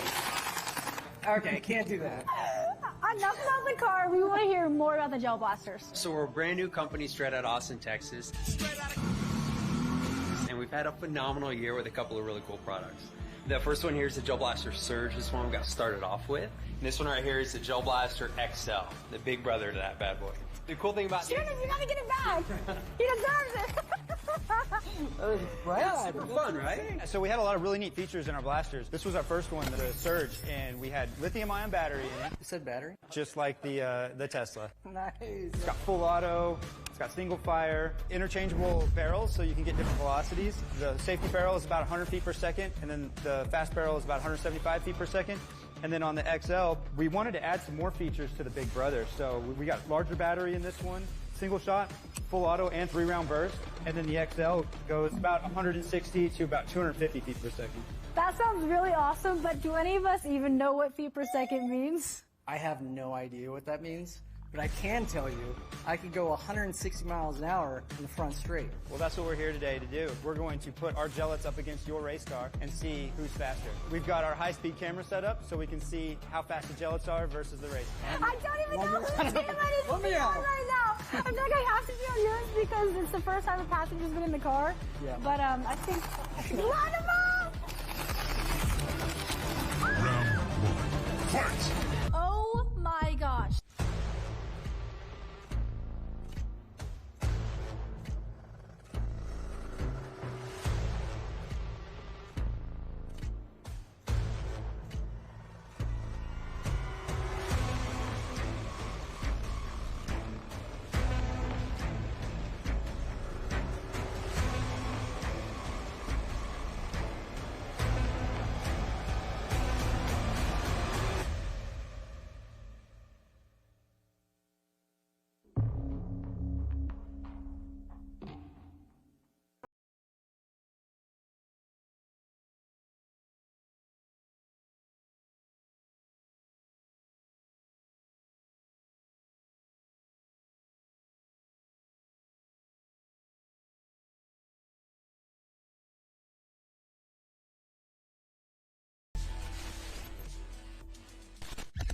This is Surge. It's packed with all of the latest tech from Gel Blaster. For you, that means epic gameplay, like nothing else out there. It's designed by the Gel Blaster engineers in Austin, Texas, who have made robots, drones, and even spaceships. With Surge, they've taken the best tech out there and put it into your hands for a difference you can hear and feel. Does it hurt? Just a little. But that's what makes it so fun.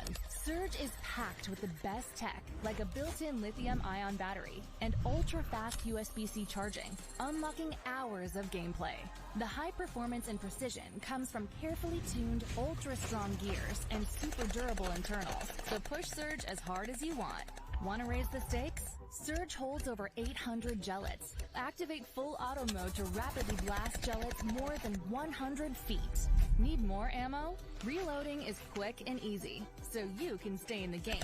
Gellets are simple to make. Just add water. They're super affordable too. Your Surge comes with 10,000 gellets, and additional 10K packs are less than $5.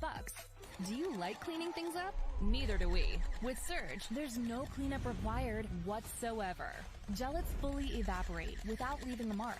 They're completely safe and environmentally friendly, so you can feel great about playing without worrying about the mess. Surge is even more fun with friends. Easily swap fin colors for team play, and customize your blaster with different colored gellets and official Gel Blaster accessories. Gel Blaster is always dropping mods that change the game, even when the lights go out. Surge gives you the ultimate blaster experience, period. Why settle for anything less? Join in the fun by getting your Surge today.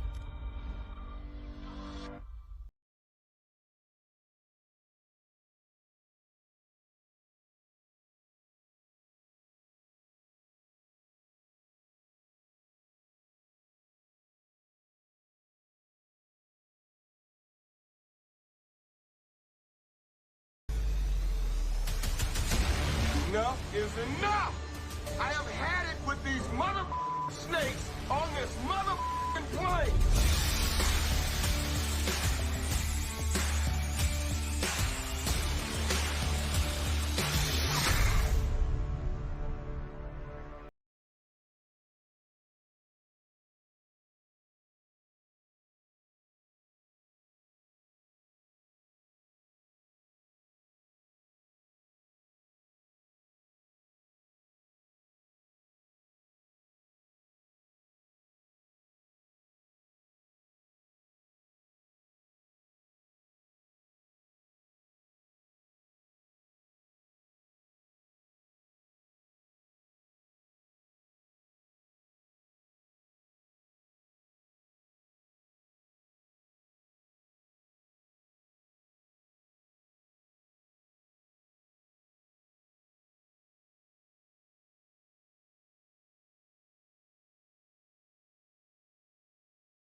Has arrived. This smart target system from Gel Blaster brings a universe of gaming to your blasting experience, unlocking new ways to play, compete, and connect. The included app is loaded with games, transforming any space into your personal blaster arena.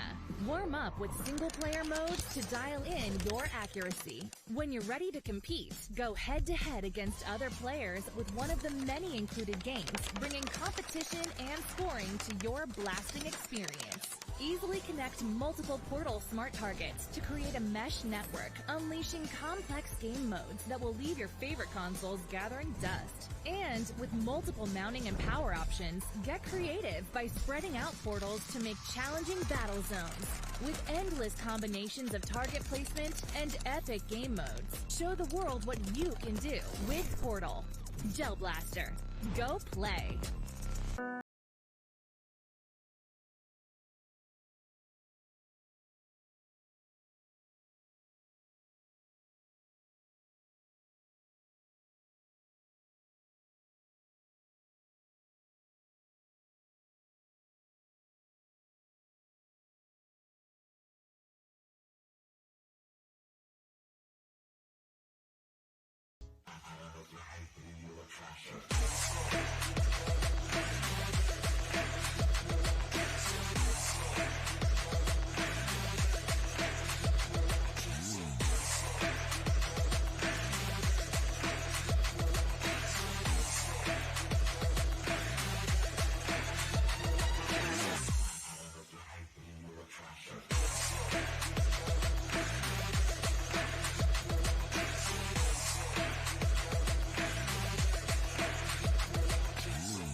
Gel Blaster has changed the game again with the bigger, better Surge XL. With 3 blasting modes, including full auto, you can launch up to 12 gellets per second. Use the selectable velocity to dial the power you want, from 170 feet to an astonishing 250 feet per second. The extra-large hopper holds over 1,000 gellets, which are eco-safe and leave zero mess. Features like ultra-fast USB-C charging and a heads-up battery display keeps you in sync with your blaster's power. Win the day with the bigger, better Surge XL from Gel Blaster.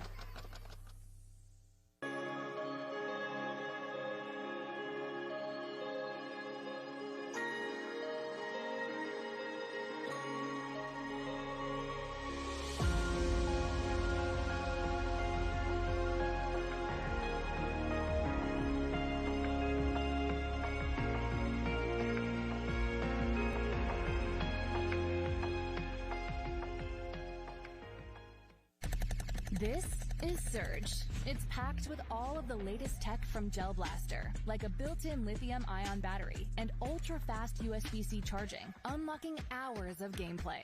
Surge holds over 800 gellets. Activate full auto mode to rapidly blast gellets more than 100 feet. No cleanup required whatsoever. Surge gives you the ultimate blaster experience, period. Join in the fun by getting your Surge today.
This is one of the gnarliest camera setups I have ever seen. So check this out, Demi. We've got several high-speed cameras that can shoot over 9,000 frames per second. When the Tesla drives by, our remote trigger will send a signal to the gel blaster, firing the gel. So the Surge with the low-velocity barrel shoots around 100 feet per second, which will translate into about 70 miles an hour. All right, Craig, you're going to come in at 70. Let's see what you got.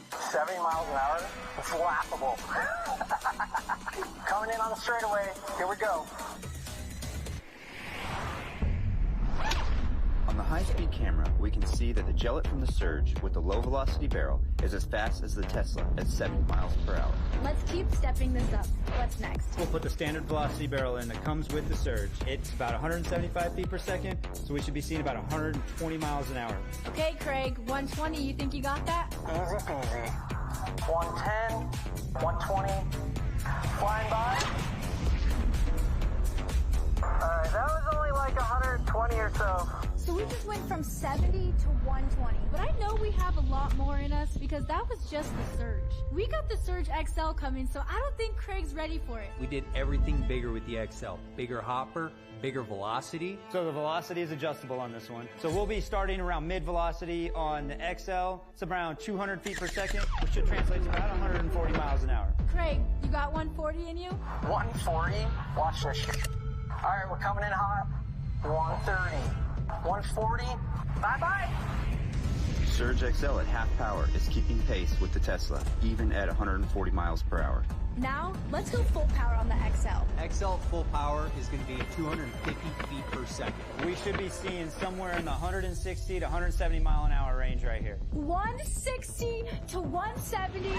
Craig, let's see if the Gel Blaster XL is going to fire faster than your supercar. 170. We need to reduce the drag. So I'm going to take the front splitter out, and we're going to get after it. Here we go. Time to put the hammer down. Booyah! Okay, this is it. It's all on the line. Full power on the Surge XL with the Tesla going over 160 miles per hour. The Gel Blaster won! This is insane! Yes, that was insane. That was crazy. I just watched the camera stuff with the Gel Blasters going against the car, and I thought I was Team Tesla. But we started with the Surge, then we bring out the Surge XL, and we smoke you! Gone, dude! Gone! So you did set a track record today, but I think we set the best record, because we officially just beat a souped-up electric race car with the Gel Blaster. I am impressed. I really am. Can I have one? Sure, man. You can have the little ones.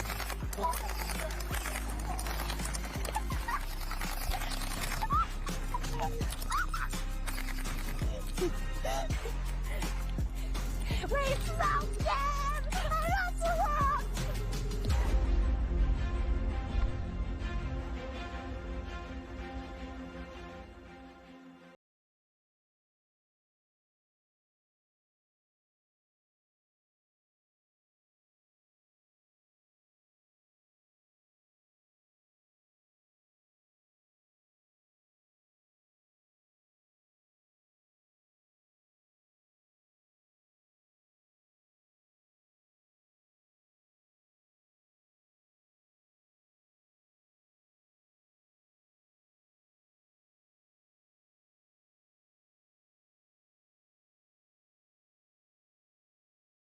Softest guns I've shot out of the box in 20 years.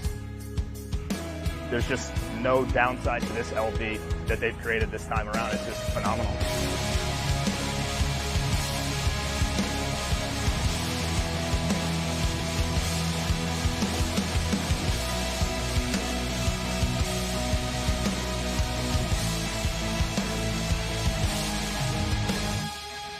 The clips of all their platforms, they are just the most reliable company. Everyone knows that whether you're sponsored by them or not. I never fear my gun is going to go down when I have an Eclipse gun, and then even more so with the LV because of the popping.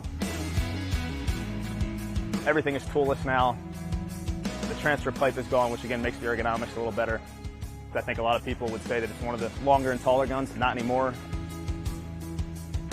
They upgraded the barrel system. There's now 5 inserts, and it's a 3-piece system, which we shot them today, and they were ball on ball. From our fastest front guy carrying 4 tubes to our back guy carrying 11 tubes, the thing just absolutely ripped.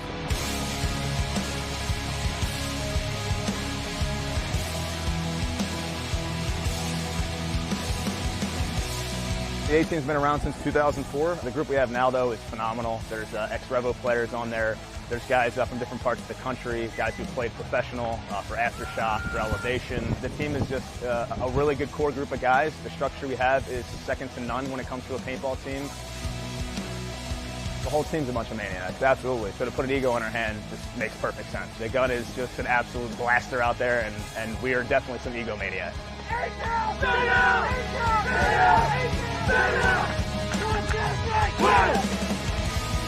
We love being a flagship team to kind of continue that nostalgic look of the LV and the Ego platform.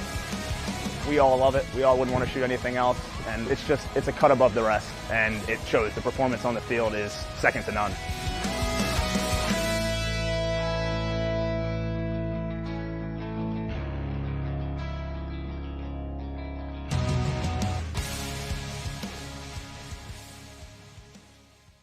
Hey, what's up, guys? Mark Johnson here with AC Diesel. I want to talk to you guys about the Shocker amp. This is my 24th season.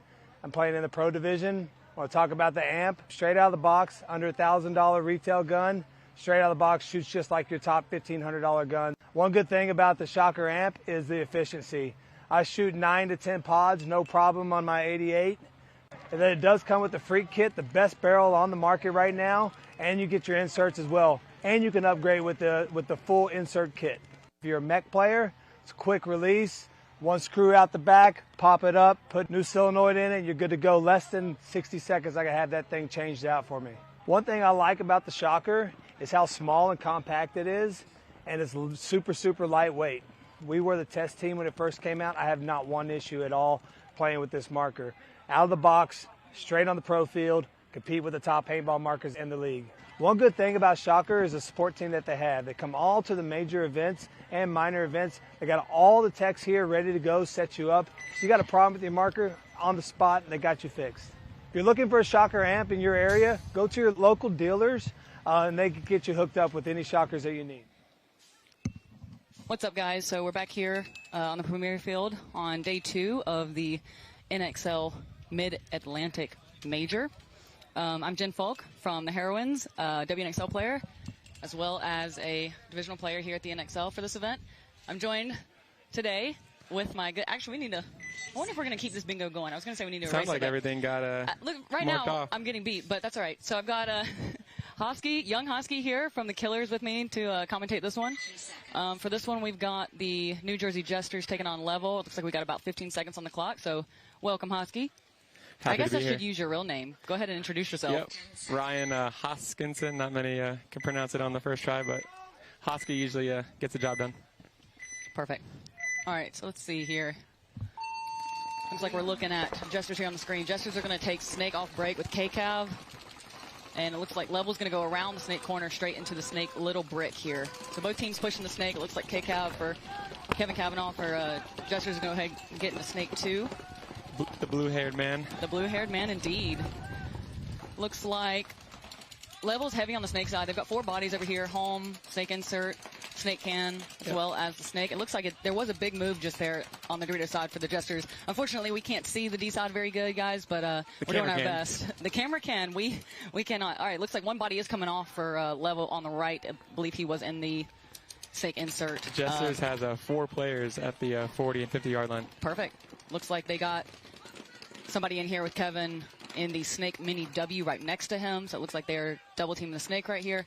And that man decides to go ahead and push forward. And that was Anton who goes and makes this move. He's got to be careful not to walk out of bounds. All right, so it looks like Level is going to be getting a minor for communicating after he was hit. So the Level player in the Snake Mini Cake was trying to suggest that Anton from Jesters had run out of bounds after the Level player had already been eliminated. Therefore, the ref threw a minor penalty on that player.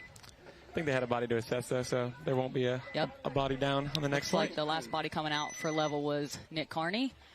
Looks like there was, I think, 4 bodies alive for the Jesters. So good point there for the Jesters. And yeah, now we got DMG on the split with Carolina Crisis. Yep. And this should be a good one because both of these teams, so Crisis is on a little bit of a rebuild. Some of their players are now playing with Greenville Grout, both teams out of the Carolinas. So they're on a little bit of a rebuild, and DMG is coming up. Most of the team is coming up from the D3, D2 ranks in their first season of semi-pro as well. They do have Gerber with them, who played on the pro DMG team for a couple years, worked his way up to pro, so he's leading the charge with these guys, and we'll see what they have to offer. Both teams here kind of in their debut. Yeah, DMG lost a tight overtime game yesterday to A-Team. I saw that. They're probably feeling good. All right, looks like Crisis is going to go short. DMG is not. DMG is going to take Snake 1 off the break, and Crisis is going to go a little bit pocket here into the Snake insert. Yeah, this kid for Spencer for DMG has been a menace in the Snake. For sure. And I feel like there's been some validity. Oh, penalty on DMG. There it is. A minor on DMG is going to pull out 2. That's going to leave the Snake 2 player here who's going to work his way into the 50. He's got a player behind him in the Snake can. And I'm not sure where their last body is. There should be another body for DMG. The Dorito, I believe. Okay. No, he's in the D-side tower. All right, so it looks like Crisis is in a 5-on-3. Let's see if they can capitalize on that. They have a player in the snake corner, snake insert, and as soon as I say that, they do drop a body off of the Dorito side. Snake corner player moves up into the snake mini brick here on the wire. Oh, he's going to check. Getting a check. And he's clean. All Hang on, right, player. so he's going to post on the wire. And the Spencer's DMG. getting a little creative. Absolutely. Beat me to it. Oh, so the last player for DMG is in the Dorito Tower. So we got Dorito Tower, Dorito Snake Can, and 50 Snake here on the Gerber inside. coming to support. I think Gerber. Okay, he's clean. He's clean. Yep. Looked like he might have gotten shot. So Gerber sneaking in here into the 50. Ooh. So we've got 2 in the Snake here for DMG. Let's see if Gerber can make something happen in this low body situation for them. All right, so the Crisis player here in the Snake is realizing that there might be. Let's see what this pays out. Yep. So he great job holding his gun right there. No penalty. Yep. No penalty there. The inside Snake player for DMG shot Ward here, the Crisis player that was in the Snake, before he was able to come get Gerber. Crisis is on DMG side of the field on the Doritos. I believe that's Mael. And he tried to get Gerber in the back, but I guess he lost sight of him because the field has a little bit of a slant. Oh, Mael is now fully behind them. So I believe there's 2 bodies. So, well, actually, there's still 3 for DMG. Okay. So 2 in the Snake here trying to be sneaky. I don't think he realized. Oh, Mail's going to sneak in. Mail's going to sneak in for the buzzer hit for Crisis. Great heads-up play for Crisis there on the Dorito side. Both teams racing to the buzzer. That was some chaos. That was. We're trying to catch all the action for you guys here and give you a quick run-through, but a lot happening really fast over here. You never need to shoot everybody, just to go hit the buzzer. It is very simple. I love that. There was that clip a couple years ago of Karslev saying, push the button, and I've been saying that, like, push the button, push the button. That is That's the all game. you got to do. Name the game, guys.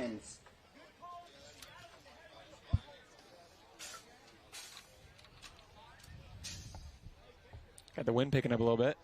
3 seconds. But we know these bunkers are nice and staked down with our great NXL staff. Yep. Got a beautiful field. And the grass has held up really well considering the storm yesterday. All right, so we got Jesters up by 1 on level. We'll see if the Jesters go heavy in the Snake again. Seems like that's worked out for them last time. Looks like they're doubling the home for sure. Yep, K-Cap straight into the Snake. Kill 1 for Jesters. Yep, somebody coming off the backfield. Level takes the center level. brick. Oh, body dropping for Jesters off the Dorito side, though. So the widest player for the Jesters now is in the home. They're still stuck in the pocket back there. Yeah, they're doubling two in the home. Yep. I don't know Looks if they like know 2 about the bodies Snake. dropping for level. 2 bodies now off the field for level. Looks like it's a 4-on-3 advantage for the Jesters. Oh, we got a little action right here at the center brick. I don't think they know about each other. Looks like level. Okay, so somebody gets a ball on K-Cap here in the Snake. It might have been the Dorito corner for level. It was the center brick. Okay, great. Either way, it looks like Anton coming over here to clean that up on the Snake side. Bodies dropping everywhere, guys. I believe it's a 2-on-1. Yep, with the Dorito tower left for level, I think. Yes. With Anton here in the Snake and a fellow in the center brick that I cannot see. He went to their side. And, yep. Oh. Pushed him out. And that'll be it. Point for Jesters. I like the aggression. Jesters is known for kind of being balls to the wall. Yep. Jesters have been around for a minute, too. Definitely plenty of experience on this team.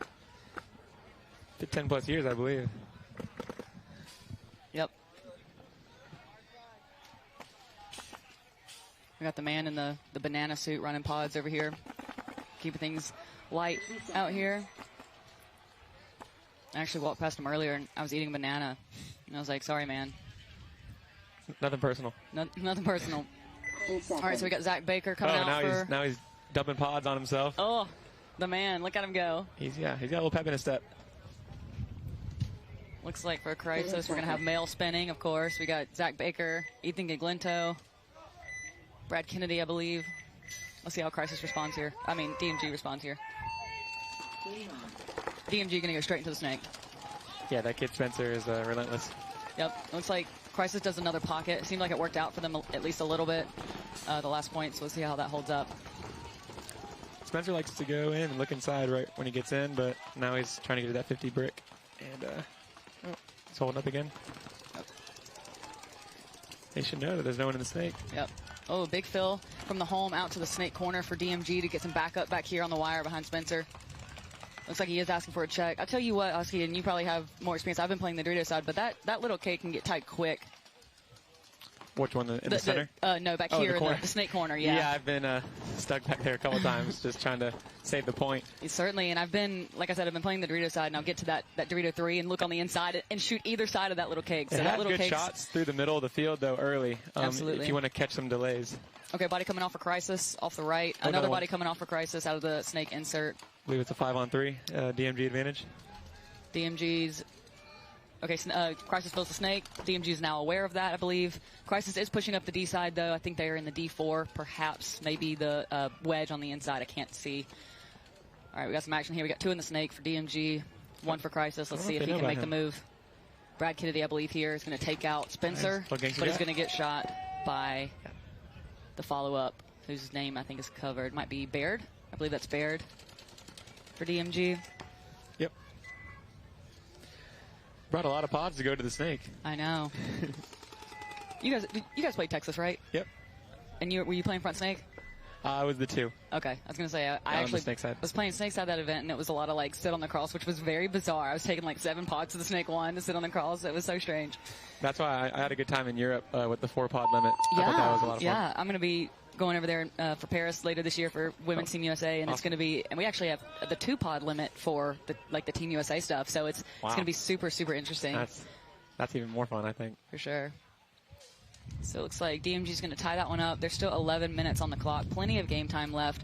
We've seen a lot of really high-scoring games out on this layout. So, we got some USA paintball gear on the screen here. Yep. So, as you guys can see on the screen, we do have some deals happening right now to support Team USA paintball. Myself and a lot of the other women that are involved in the WNXL are going to be going over to Paris later this year to represent the country, playing against other countries out there, and you guys can support us by using this QR code and checking out some of the new merch we have. We have some flex builds, I believe, are $99, so solid deal on those. So yeah, if you feel like supporting, just check that out and get you some cool swag, guys. Just in time for July 4th. Yeah, exactly. I'd rock one of those jerseys on the beach. I know. Look at those tank tops. That's pretty cool. All right, so we got Jesters back out with the level. Jesters are up 2-0. Little technical break. Yeah, it looks like we're going to blow some bunkers up. Yeah, snake side's been a little deflating. Nobody likes to play snake beams that are deflated. No. I don't mind shooting at them when they're in there. Right. But yeah, right. Being a snake player. You don't want to be the player in the snake. No. Yep. Need every inch.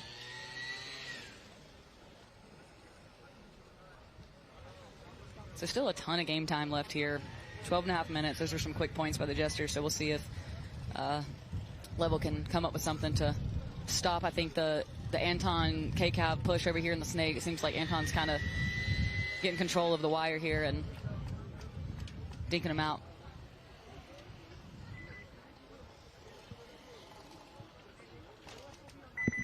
Looks like we're about to start the clock back up.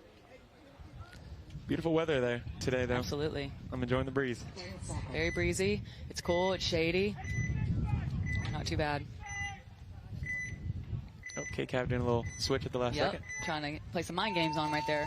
We know where you're going. So it looks like so Level is going to try to take a little bit of a risk going out to the snake corner.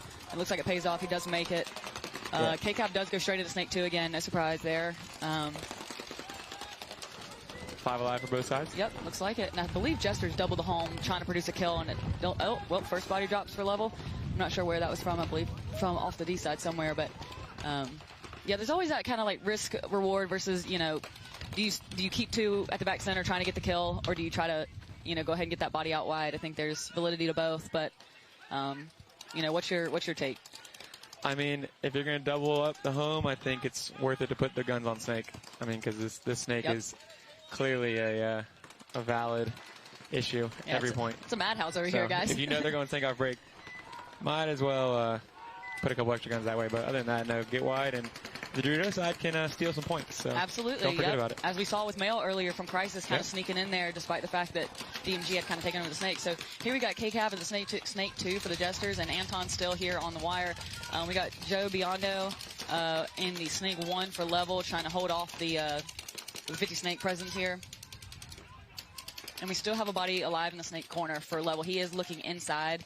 He's got the Snake can next to him, trying to stay alive in that spot. That's why Level get looks pretty like tight. they're playing with the lead, the way they're dug in. Yep.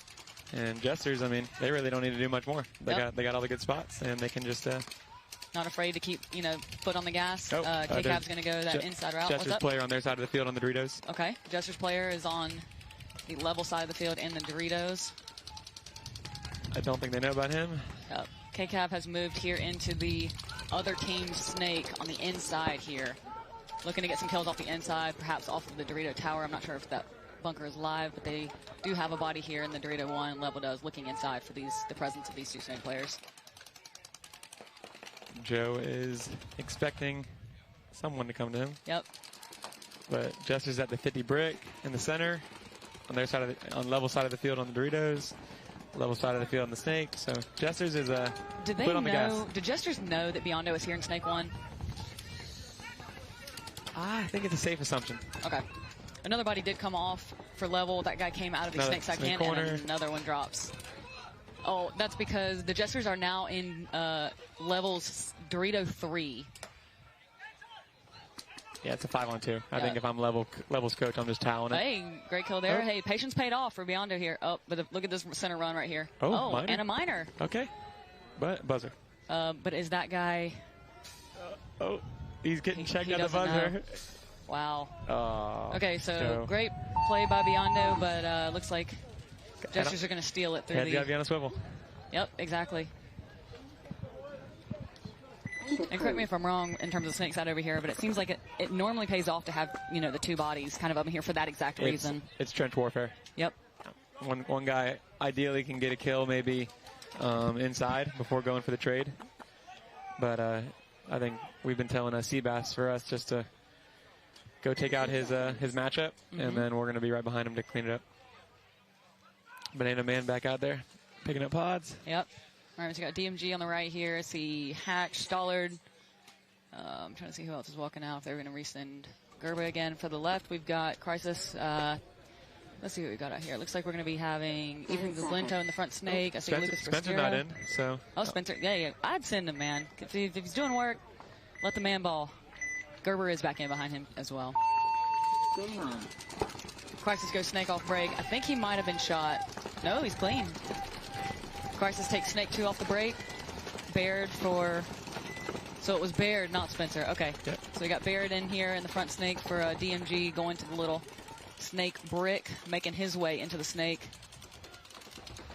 Looks like Ethan Giglinto here for Crisis is kind of posting down this little alleyway, waiting for the move from the Snake player. I believe DMG made a move from the Dorito Tower into the Dorito 3, trying to put some pressure down there on the Dorito side. Yep, and then they got a Dorito Tower as well. So 5 alive for both sides. Yep. 1-1 game, 10 minutes ticking down. I mean, looks like Crisis is in the little lay-down break in the middle of the field, looking Snake way. He's on, it's Mael. He's in the wedge on the D side, the second wedge. Okay. And he's looking cross, but. So we're 5-on-5 right now, I think. Haven't seen any bodies come off quite yet. It's interesting how quickly this can change. Like, at one point you have, 4 people in the Snake at once just stabbing each other, and then the next thing you know, you've got people kind of sitting, waiting, for the attack. But it's definitely an interesting Snake set we have here, that's for sure. DMG takes the Dorito 4. And Crisis fills the Snake corner to try to help with the wire here. I believe that's Evan Wong in the Snake corner for Crisis. Baird has Gerber here in the Snake can looking over him. So the thing about this Snake can is, like, you can watch over your front player and you can kind of shoot the top part of the outside of this 50 Snake, but if they wrap low, we're getting blasted with paint over here, sorry guys. If they wrap low out of the 50 Snake, it is hard for you to shoot it from that Snake side can. So Gerber does make the fill out to the little cake to watch the wire in a little bit, more productive way. for DMG here. I wouldn't be surprised to see him start pushing up into this snake brick as well. It seems like that worked out for him. So both players locked up here in snake 2, each waiting for the other to make a move, I believe. Well, they're expecting this Crisis player to come around this brick edge. Yep, I think they might have thought he was already here in the 50 at one point. Ethan does make the move here. I don't know if they know about the snake corner for DMG. Let's see. Ethan looks like he might be cautioning it. Okay.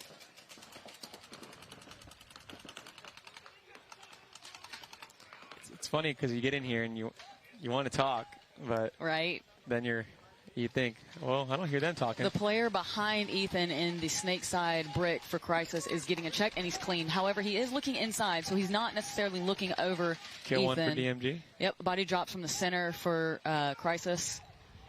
But a body drops off the D side for DMG, so it should be 4-on-4. Big move through the center for DMG, but a backfill for DMG Crisis. is coming down the D side. Got it. So Yep, Ethan makes a little retreat here, expecting. Okay, there it is. A bunch of buzzers. This is been literally hit kind of what just happened. So it looks like we've got Steven Hatch over there hitting the buzzer, blazing down the D side to get the point for DMG, even though Ethan for Crisis was still sitting here in the snake. Seen that 2 points in a row now. So D side stealing points. Yep. That's what it's about. Yep. So that was Cedar and Hatch for DMG. We got Warner with the old school bounce hat. Carter, Carney Kurtz, and Broadus. 3 seconds. All right, so we got the blue-haired man himself, K-Cab, coming back on. Do you play at the same field as Crisis? No, they play more out of South Carolina, like Rock Hill. But I think they actually are playing a little bit out of Georgia now, but I play out of North Carolina, so I'm familiar with them, but we don't play at the exact same place. All right, a little bit of a pocket for Jesters. They double the home. The blue-haired man, here he goes. Here he goes. All right, here we go. Heads up fight here in the Snake 2. Down the little alleyway. One, Carney coming off for level, off the left. I think this is Broadus for level here, waiting for the move. Anton and K-Cav both doubling up the snake here again. No surprise. Looks like Anton is about to go hunting for the level snake player here in a second. Yeah, he's an old school pro. There it is. Well done. So 4-on-3 advantage for Jesters. Yep, no shortage of aggression here on Jesters' behalf. Ref takes a hot one in the finger. So I think there's at least 4 bodies left for Jesters. I haven't seen anybody else come off. Yeah, they got 2 in the on Dorito side. So level just filled out to the snake corner. Jesters have the snake little brick here on the wire. And K-Cav just moved into yeah, I mean, you would think Jesters is losing by how aggressive they're playing. Oh, K-Cav takes a lucky bounce here. It looks like he might have gotten, oh wow, he's clean. So that was Carter in the snake corner for level who bounced K-Cav here in the snake. That was an unfortunate bounce for him. That would have been a great kill on his behalf. I think there's 2 left for level on the Dorito side. That's it. Yep, I believe you're right. So I think it's a 4-on-2.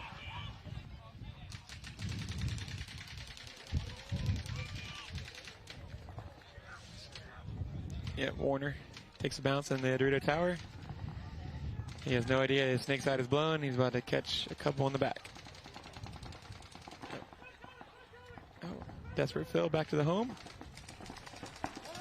Wow. Not a bad move there. I mean, yeah. He almost caught K-Cav there. Better than getting bunkered. Man, it looks like there was still a body on the 2. Oh, wow. Okay, yeah, 2 more bodies on the Dorito side for Jesters. Jesters is playing this field with purpose. Yep. Still got a good game here. 2-1 DMG. 7:45 left. And we got Hatch. We got Gerber. I think this is Yoakum here. Spencer. Going in. Spencer still. He must be a little tired. I'm trying to see who the man is in the brown beanie there. Trying to get everybody's name in there, but I cannot. So I think it's Stollard. For Crisis, we're going to have Baker, Prestera, Floyd, Kennedy. I cannot see the last player. You got better eyes than me. Unless you Hey, I'm really good at learning body language. That is what I normally, even not seeing the numbers, I really like to learn body language. And the 5th body was Evan Wong for Crisis. So Crisis tries to take the snake corner, and it gets shot, and there's going to throw a major, going to be pulling out Wong on that penalty. It looks like DMG, did they go pocket? They're in the snake insert looking inside, so it looks like they're taking a little bit of a defensive posture. Yeah, it's a pocket play for DMG. Crisis fills out to the snake can to try to pick up the slack over here, especially since DMG is not quite out wide yet. He can kind of at least shoot heads up from the snake side can and hope to kind of keep them in that pocket that they chose to put themselves in.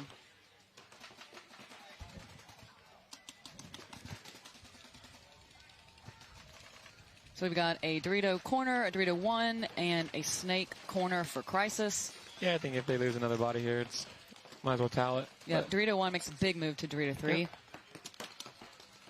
It looks like for DMG, they've got Dorito corner, snake insert, snake can, home, and I believe a Dorito player that I cannot see. Another body coming off. Oh, that's a body. Yep, that's another body coming off for Crisis. Yeah, it's a 5-on-2. Another body coming off on yeah, Crisis. I think they're going to need to go ahead and towel this one here swiftly.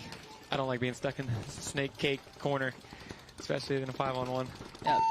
There it is. Just as Yoakum makes sure that they made sure to give him enough time to use all his energy to crawl into their snake before toweling it. So he was coming. Yoakum was coming. Well, let's see if Jesters can get the mercy here, or if Level can put up a little fight, keep this game going.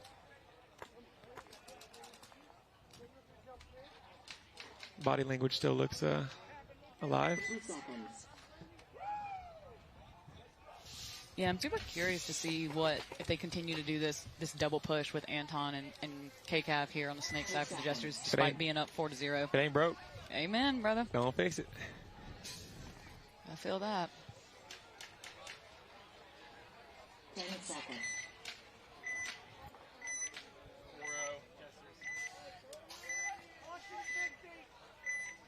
All right, let's see how Level responds here. Looks like they're going to try to go. Big bite, Joe. Big bite around. So Joe Biondo taking the snake I think he knows cake. he took one. He's going to be getting a check by the ref. Oh, he's not getting the check. Going. Okay, so Biondo is good to go here in the snake little cake. The snake insert player for Level is getting a check, and it looks like he is clean. So we're 5-on-5. Kavanaugh here moving into the snake. Oh, yeah, there it is. Joe knew. Oh, okay. He so, knew. yeah, he was looking a little suspicious. Those two bodies coming off. It looks like we actually have not KCAV. We have Anton here in the front snake pushing into their snake. I believe that's Chaz Lessig back here in the snake side. Can pushing into the snake corner to look over him, and he's going to go right on around into that snake little brick to put a little more pressure here. 5-on-3 advantage for Jesters. Yep. Yep. All gas here for the Jesters. Another kill for the Jesters off the Dorito side. 5-on-2. I think this is Carter left here in the snake side can for Level. Unfortunately, might be taking it here in a second. Oh. Okay, so Anton did make a move to get the Dorito player, got shot in the process, so he was dead. He did get that Dorito player, but... I've only seen that once or twice where a team towels it to get mercy. Yeah, I mean, I guess maybe if Anton was the only death for the Jester, yeah, there was still 4 bodies. I guess they're just saving their guy, you know? I mean, I understand, but it's tough. Know, though. It's tough. Guy bunkers your guy, and he gets a major, and anything can happen, but never give up. That's my I totally understand. Paintball gods have shown me anything can happen. Yep. So it looks like DMG we're going to have. So we got true Xball going on now. Yep, exactly. Looks like we've got Stollard, Cedar, Gerber, Hatch for DMG. 10 seconds. Spencer. All right. I got there. Crisis a little bit rushed to the box. We got Wong, Ethan. Our photographer's in the way. I can't see the rest of them there. Looks like going to go another little bit of a pocket for DMG. They stop short in the snake insert, in the snake can. And they're going to send that home player up to that little break in the middle, which definitely seems like a little bit of a defensive posture there, holding the D-way. Yeah, it has a good shot on the gap between the, I believe, the Dorito 2 and 3. All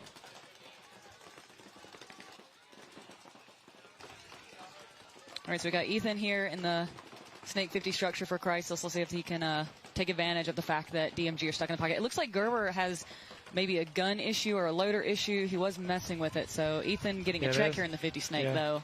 I couldn't tell if he was catching his breath or if he was... Let's see. Oh, yep. So it looks like Ethan was shot, and he's going to be getting a major, which is going to pull, a minor, which is going to be pulling out Evan Wong out from behind him. If you think you got clipped, ask for a check. Yeah, it's tough. So it should be a 3-on-5 DMG advantage here. DMG and the Looks like Yoakum is going to be crawling into the Snake here for DMG. Try to go ahead and close this one out. Another body drops for Crisis. Yeah. Penalties do not help comebacks. Absolutely not. And it's tough. I mean, there's still 5 minutes on the clock. There's plenty of, ball to be had here.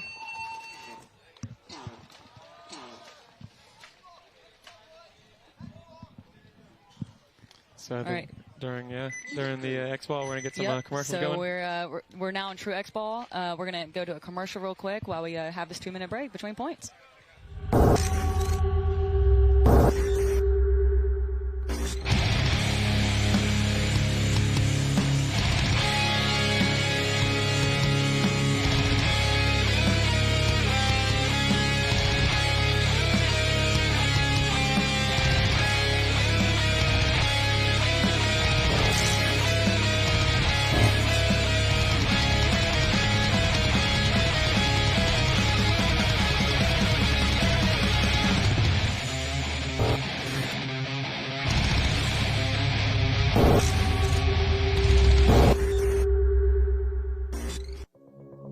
I've been an engineer in paintball for 22 years and have delivered some of the most iconic gear in the industry. I'm the inventor of the SFT Shocker and Ion, the DLX Lux, the inline max flow, and preset system. For years, I've wanted to create a high-end regulator, and I've finally done it. And this is the Empire Flow.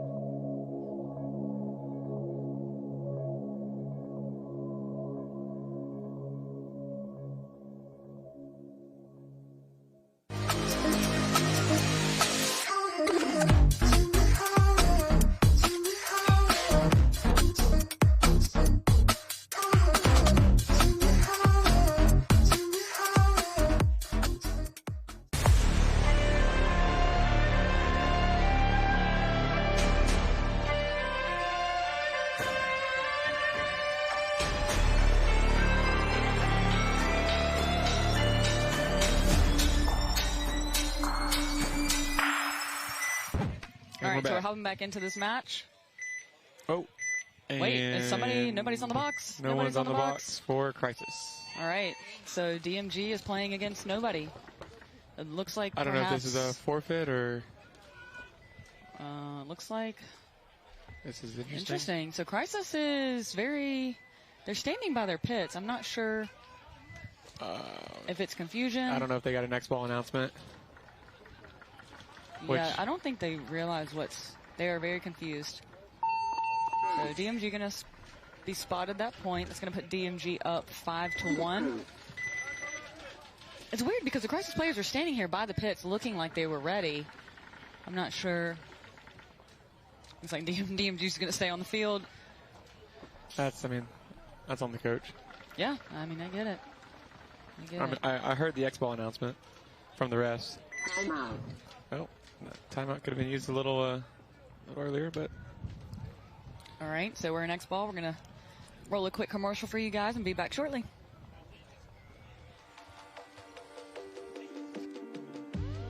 My name is Todd Boyer. I'm from Kansas City, Missouri. I play for Kansas City, Missouri All-Stars. Started the team about 4 or 5 years ago. Started the D4 season playing MSXL. We won the series. Won the series in D3. We are now playing semi-pro. Back in May of 2021, I opened up my own field. I took a huge risk, spent my whole life savings on building the KC Sports Complex. I wanted to build a high competitive atmosphere for people to come out and learn from some of the best in Kansas City, and I believe I achieved that by building the field. January 2nd, I went in to get my shoulder surgery. I had been having issues for about a year. I went in and we ended up finding out that I had a bicep tear, labrum tear, my AC joint had to be cleaned as well. Just dealing with that during the off season was very mentally defeating, obviously physically as well. Not being able to lift your arm up, the mental thing was crusher. I'm getting off my surgery and getting PT, and I'm going to be in the gym, 3-4 days a week, getting after it, just trying to be in the best shape I can. One of the goals for the Missouri All-Stars this year for me and for the team is making it onto the pro field, winning first in front of everybody. We've started doing 3-day grinds, Friday, Saturday, Sunday. We've been doing drills. It's just one big, giant, cultured family, and we love the vibe that we got going on.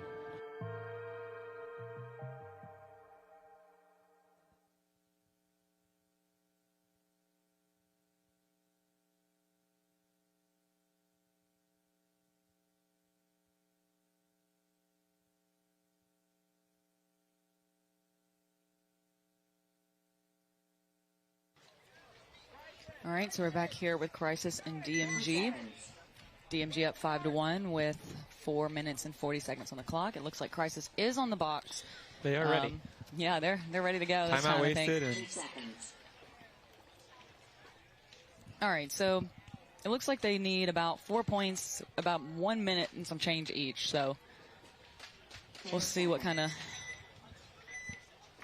plan they pull out here. Yeah, they need a big break. They need to kill or two off the break here. Absolutely, and it looks like DMG might be doing a little bit of a pocket again. Yep. Same play for DMG. Crisis does not go super deep on the snake side. He does stop with the snake insert. And they also don't really go deep on the Dorito side either. Crisis takes the little lay-down brick.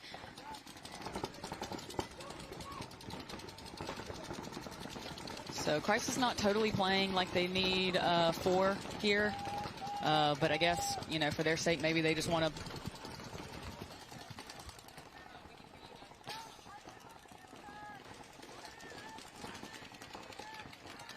Kill one for Crisis. All right. Out of the so Dorito tower. I believe that's Stollard coming off the Dorito side for DMG. We've got Gerber here. Kill one for DMG as well. So yep. So that was Wong coming off for Crisis out of the backfield on the snake side. Let's see.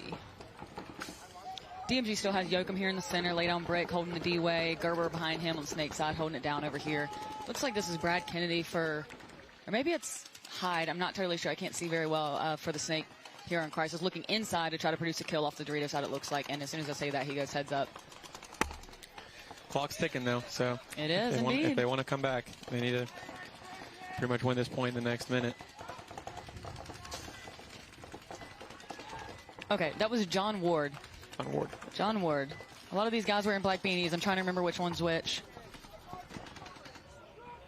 And actually, I don't even think Kennedy's here. So I've been saying that this whole time. Every time I've said Kennedy, I've meant to say John Ward. I apologize. I'm doing my best to try to recognize who these are. As I say that, John Ward does get a kill on the snake insert for DMG. So it looks like Gerber here trying to hold off this push in the snake from Crisis as long as he can. And it looks like Baker for Crisis does fill into the snake right behind Ward here to try to put some pressure on this side. Yoakum has switched on the Dorito side to another kill off the Dorito side. Okay, so now he's got to stay that way.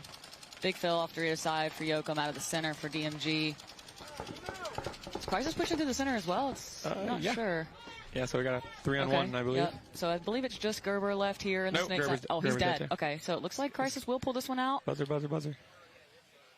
Nice. Would it be Ward? Baker's telling Ward here to hit it quick, but Ward does, take the moment to make sure that he is clean, because a dirty hang would be bad news. So that would be a nail in the coffin. Yes, it would be.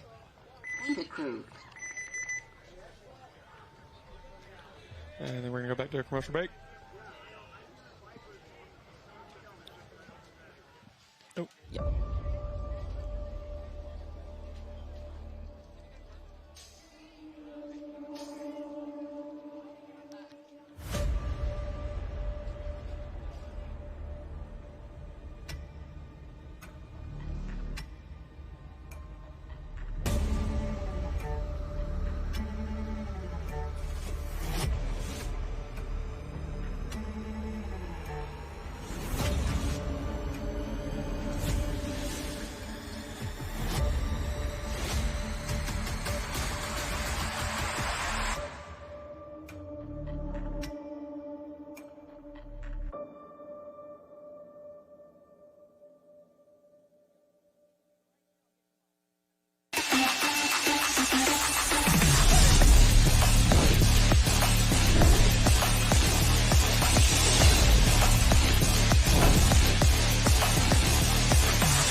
right, so DMG was 1 away from a mercy there, but Crisis was able to squeak one in. We're down to 2 minutes and 14 seconds left on the clock.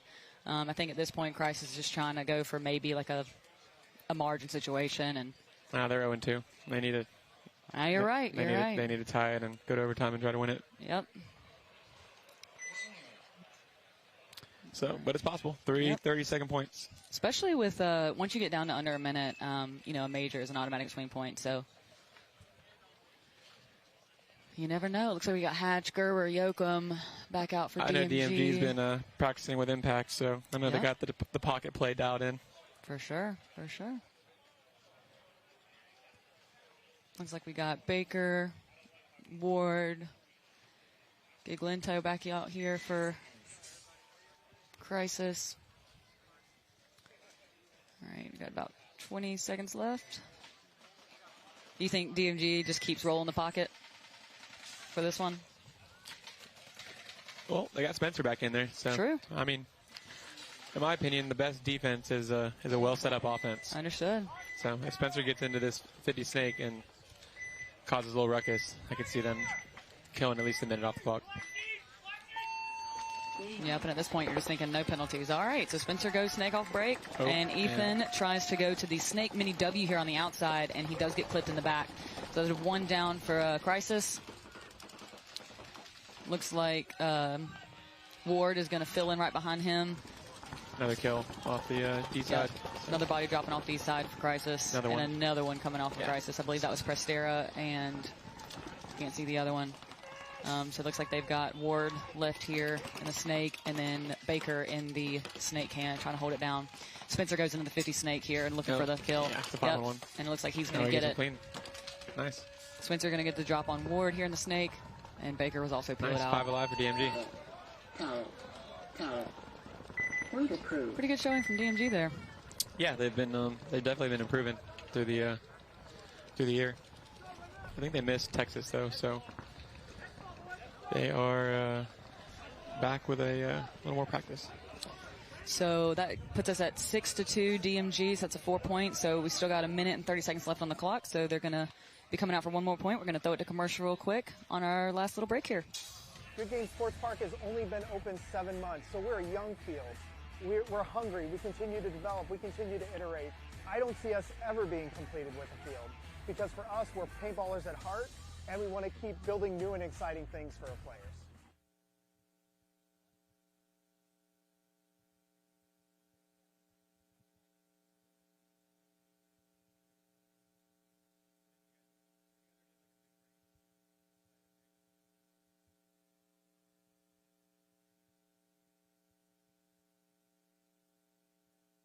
Hey guys, what's going on? Tony from Lone Wolf Paintball. Check us out online or in store.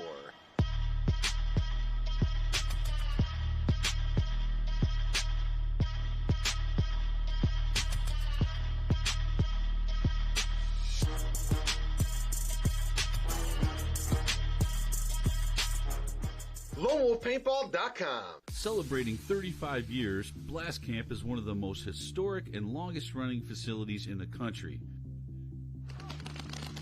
From low-impact paintball parties to the Mid-American Xball League, we can accommodate any play style. Our world-class facility has many amenities you don't often find at paintball facilities. So come experience history. It's not just paintball.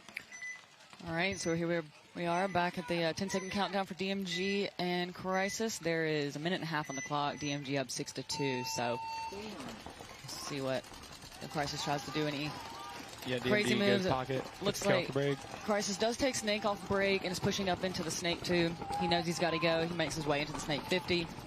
Honestly, at this point, I think he's just hoping to get some quick kills. Body drops for Crisis off the Dorito side. 5-on-4 advantage for DMG. This is Ethan Giglento here in the front snake. Ward's back there behind him in the snake can. He's making a move. Somebody's making a move on the Dorito side for Crisis. I can't see exactly. 60 seconds on the clock. DMG tucked in tight. I believe that's Stollard coming off for DMG off the Dorito side. Ethan's making his way into the other team's snake. Body comes off for Crisis from the center. Ward behind Ethan here in the snake, double in the snake for Crisis, trying to make something happen. Gerber is making a move out from the can to the snake corner, try to put a stop to that. DMG just dug in here, 30 seconds to go. Ward gonna come around, try to put a ball on Gerber that he does not get him, and Gerber goes ahead and puts a ball on Ethan as well. Let's see if DMG goes and gets the point. Yep, looks like 16 seconds. Yep. Yes, they are. So that was Yoakum that hit the buzzer there. So DMG's starting the day off hot. Let's see how they do against the Killers. Yeah. So what have you learned, man? What have you learned here about getting to watch your next competitor up close and personal? Well, you save that? You save that for later? Yeah, we'll talk about that one after. Understood. Gotta apply it. All right, so that wraps up that set. I believe we're going to go ahead and throw it to a commercial break. We'll be back with you guys shortly for the next one. Thanks for having me. Yeah, thanks, Hosky, for joining us.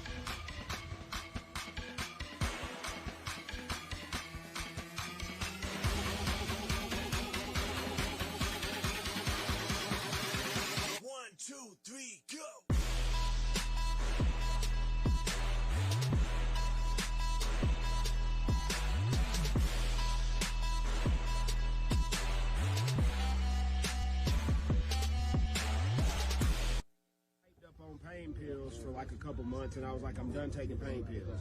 So my wife went ahead and she did the research and made the salve, and I started using it and ain't took a pain pill since.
Welcome back, guys, everybody. Welcome back.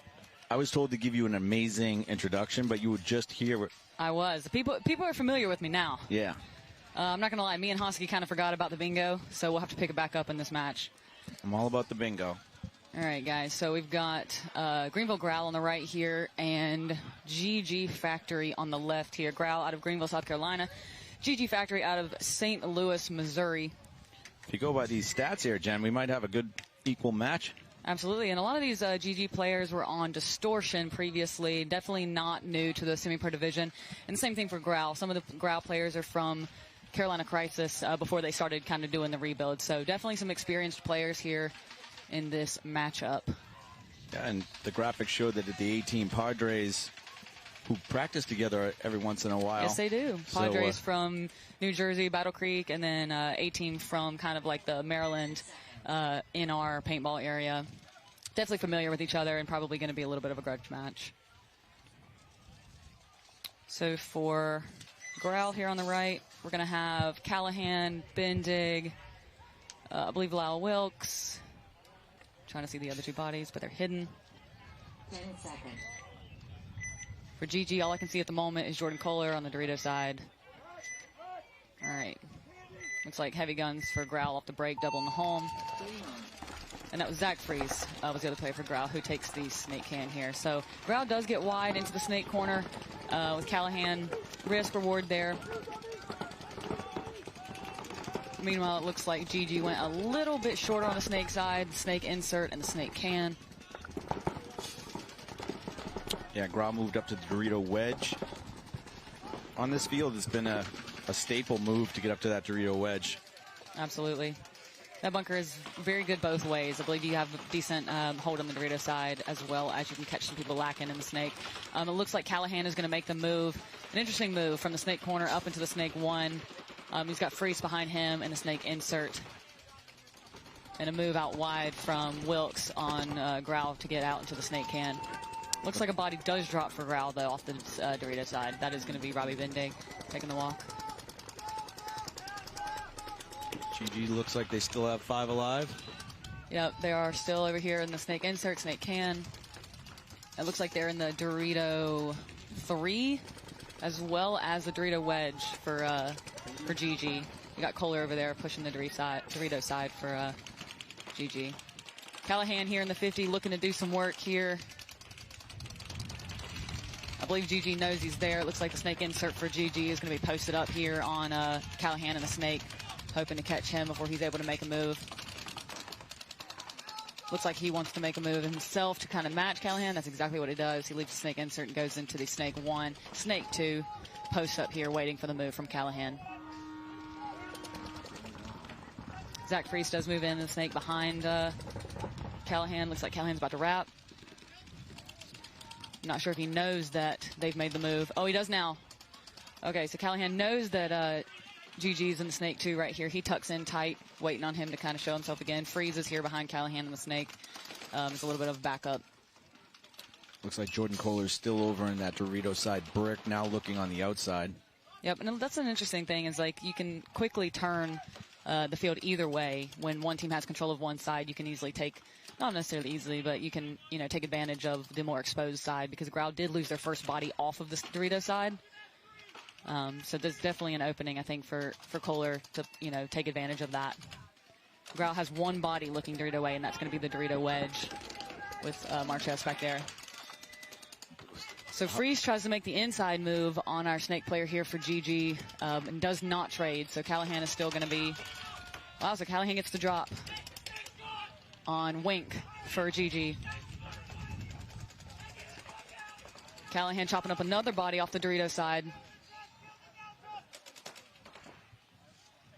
GG is in the laydown mini brick, looking to try to stop the bleeding here. Callahan wraps a little further. He will see him. Yep. Communicates that back to his guys. I don't know if that's the last guy for GG. I'm not totally sure. Callahan doing a good job not wanting to over-engage. Nice move right there by the GG player. Okay. Splitting down the center. So I don't know if Callahan knows. There it is. So Callahan saw the move from Kohler.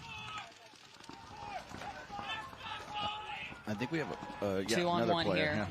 So I believe it's a 2-on-1. We got Wilkes, who just took one, so bringing it down to a 1-on-1, I believe. Yep, 1-on-1 between Callahan here. I think it's a 1-on-1. And the center little brick for GG.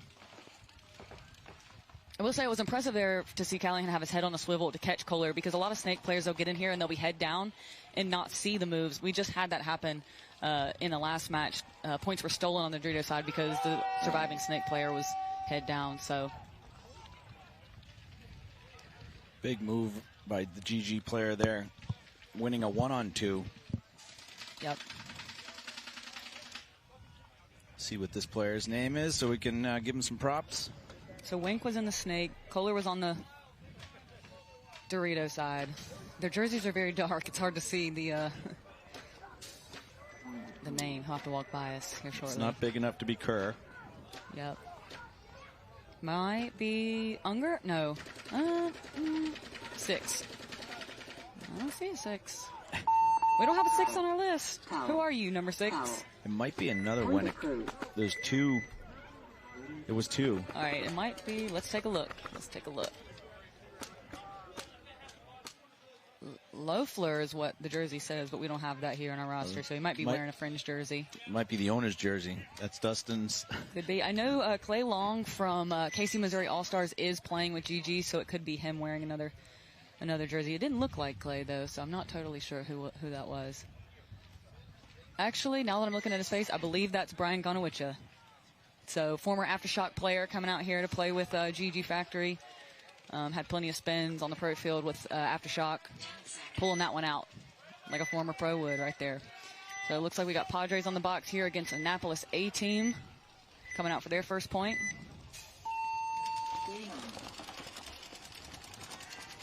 So, A-Team's going to lose their Snake player. Meanwhile, Padres does get their Snake player into Snake 2 off the break. Padres player getting checked on the Dorito side. It looks like he is shot. So Jake Xball taking the walk out of the Dorito corner for Padres. So it is 4-on-4, I believe. Kutzler just barrel squeegeed. I don't know if that's on the list, I but don't know. I haven't seen that today. All right, so A-Team in the Snake insert and the Snake can, trying to stop the bleeding over here because Kutzler does have the advantage. He is up in Snake 2, and it looks like A-Team does make a move into the Snake as well as out to the Snake corner. I believe that's Cunningham here in the Snake.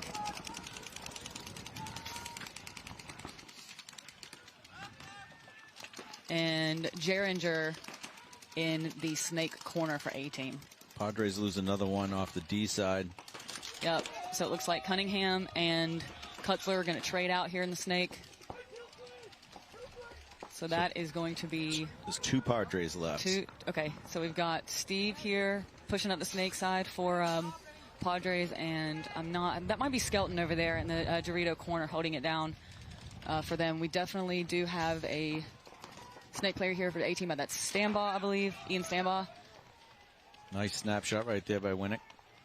Yep, so that's Steve here for Padres getting the shot on Stambaugh down the tape here on the Snake side. There's definitely a 1 left at least for A-Team. He just shot the last Dorito side Padre. This is a nice ability to have. Absolutely. So we got Steve for Padres here standing over top of the Snake brick, getting a quick little peek of what he can see. Some of us that are not as height advantaged don't really have that luxury, so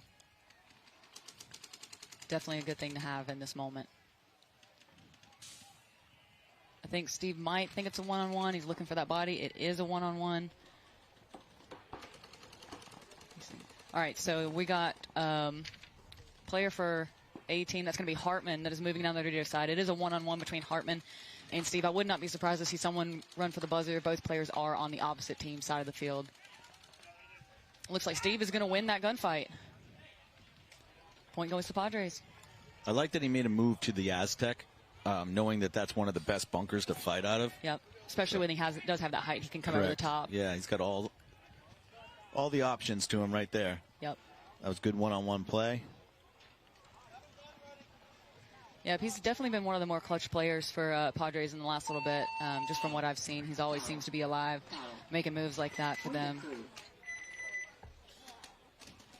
All right, I'm going to check the bingo board real quick. Bingo board. Let's see what we got here. Barrel squeegeed. Like I'm helping you out. Hey, you're giving me some tips here. Let's see. Overslide. Can't find the buzzer. Out of bounds. All right, for those watching at home, playing a little bingo. This card's gone a little the distance a little. We haven't been able to get too much further, but here we go. In my last match, Crisis didn't make it to the box, so I should have gotten that one, but I'll leave it. And, yeah, you better leave it. I can't. Come on now. Man's trying to sabotage my bingo board, guys. All right, so we got GG Factory on the away side. Got Growl on the left, GG on the right. It looks like GG is going to go straight into the snake with Dave Haber. And Eddie Dawes tries to take snake off break for Growl. Looks like he's going to take the walk. And the snake corner is also getting a check for Growl, who is hit and is also going to be getting a minor. So it's going to be a quick 3 bodies down for Growl. Haber's here going into their snake. Going to try to close it out quickly here. Got Dave Haber here in the snake, formerly of the Outlaws Pro Division. Definitely a super, super solid player. You've got concession going on. Penalties and getting shot off the break. It's a combination of disaster. It absolutely is. It'll make it go quick, too. So that's a 2-0 lead now for GG. All right, so for A-Team, we're going to have Cunningham, Kim, Stambaugh, Mick Milichek. Let's see who else we got here.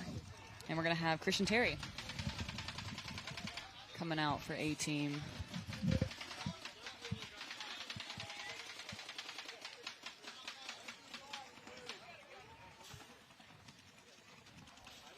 So GG won their first 2 matches yesterday.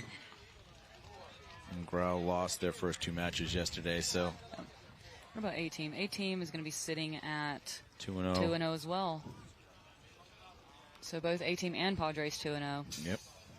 Someone is going to go drop a game.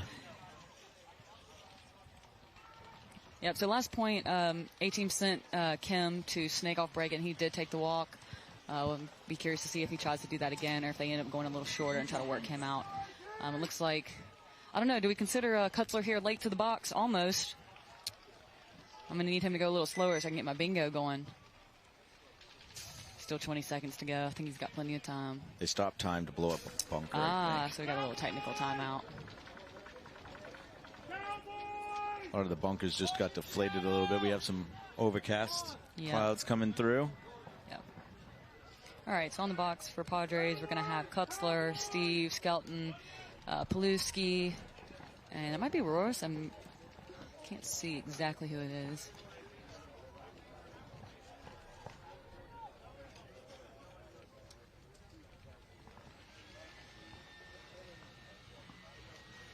Yep, blowing up some bunkers real quick. It is overcast. Bunkers are getting a little deflated. I'd like to see him hit this one beam right here. But yep. That one snake beam is looking a little low there. Yeah.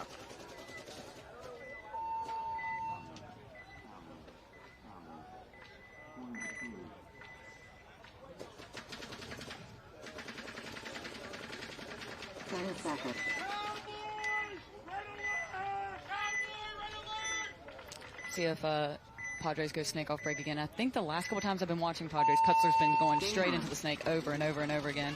Looks like he tries to take it and gets shot this time. So widest body for Padres is going to be Steve over here in the snake can. And they also shoot Justin Kim off the break again for A-Team. So A-Team actually down 2 as it looks like another body taking the walk. That's going to be 13. That's going to be standoff for A-Team. So 4-on-3 advantage for the Padres here. Looks like another body walking off for Padres, so it should be a 3-on-3. I believe that's Roros taking the walk on the D side. Yeah, A-Team has the snake can, the center mini box, and I think the Dorito tower. Yeah, so we got Cunningham here on snake can for A-Team. Milichek there in the center laydown brick. Standby wanting to make a move here into the snake insert. And he's fighting heads up with Steve from Padres. looks like Cunningham gets caught making a move into the wire here for the Snake, and it looks like Christian Terry also taking the walk for A-Team off the Dorito side. I believe there's just one body left for A-Team in the Dorito corner. I believe there's still 3 Padres left. Padres? Yeah, I'm seeing Steve, and I'm seeing Skelton back here, following up on the Snake side. A-Team's going to go ahead and concede that one. That was Paluski left on the Dorito side for Padres there. Only seeing 2 Padres walk off, so it was a 2-1. Oh, no, this is third. Yep. Yep, it was 3 because Skelton was still, the anchor back here on the Snake side, kind of just waiting to see what unfolded, I think. Sometimes it's good to have that one safety valve there in the back, just in case all chaos happens, and you need to have that one body alive. All right, so for Growl, I'm seeing Wilkes, Bendig, Handy side. Let's see. Callahan back in. Looks like GG definitely has Haber back in.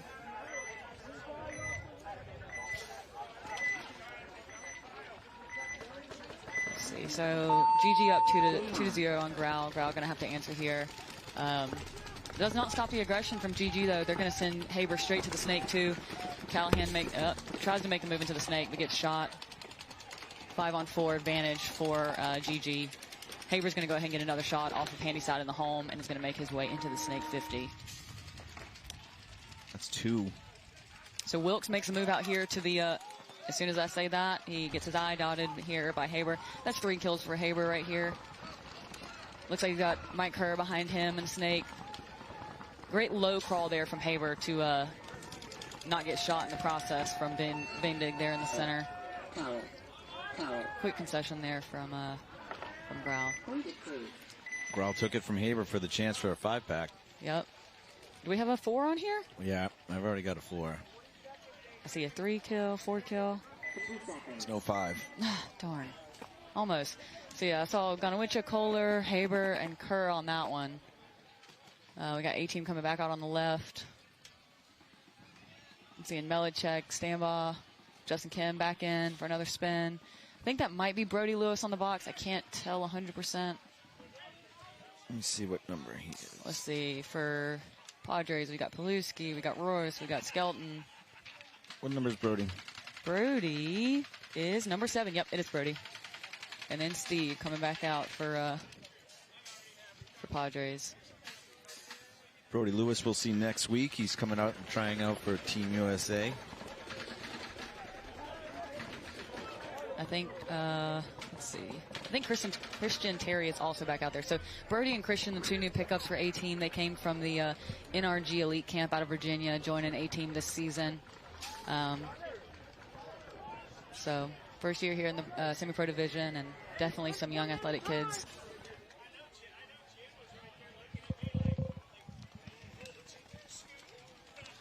Oh, looks like we have another TV timeout here. Hey, they're blowing up that beam for you. Yeah.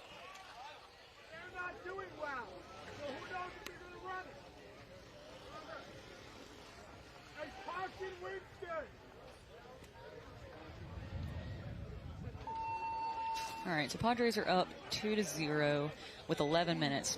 Still plenty of game time to be had here. As we've seen in the last couple matches, there's definitely validity in kind of keeping your foot on the gas and not getting too comfortable with the pocket. So we'll see if they can continue to dial up on Justin Kim here on the Snake side.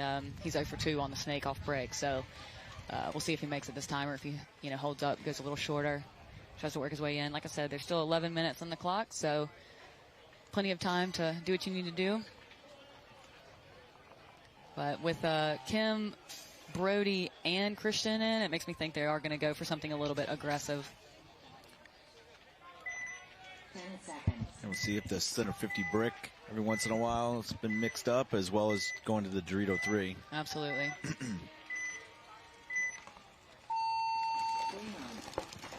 So they are going to hold Kim up short. He's going to go to the Snake insert, and then they are going to produce a kill on Kutzler going to the Snake insert as well. So 5-on-4 advantage for A-Team here. Looks like somebody for A-Team on the Dorito side is possibly getting a check. But Roars for Padres is into the Dorito 3 now. Looks like they might be trying to, you know, take the advantage on that side of the field at this point. Meanwhile, you got Skelton here in the back center for Padres, just trying to hold that gap. And it looks like a penalty for A-Team on Justin Kim, pulling out Brody Lewis behind him, and then Stanbaugh taking the walk as well, I think, on the backfill there. Yeah, that was a red one. I think saw 3 bodies come on. Okay. Must have been a major. Kind of a gift there for Padres. So now we got Steve got control of the snake side here for Padres. The snake side can, just holding it down, keeping them from filling out. As I say that, he takes the snake here and goes right into the 50. Padres lose another body. Where did the body drop from? I don't know, but he's screaming. Okay, so we definitely have Steve. Let's find that other. Okay, so Melichek for A-Team is in the home and is currently fighting Steve. Paluski is still alive on the Dorito side for Padres, and he pushed into the Dorito 3, and Padres are going to take that point.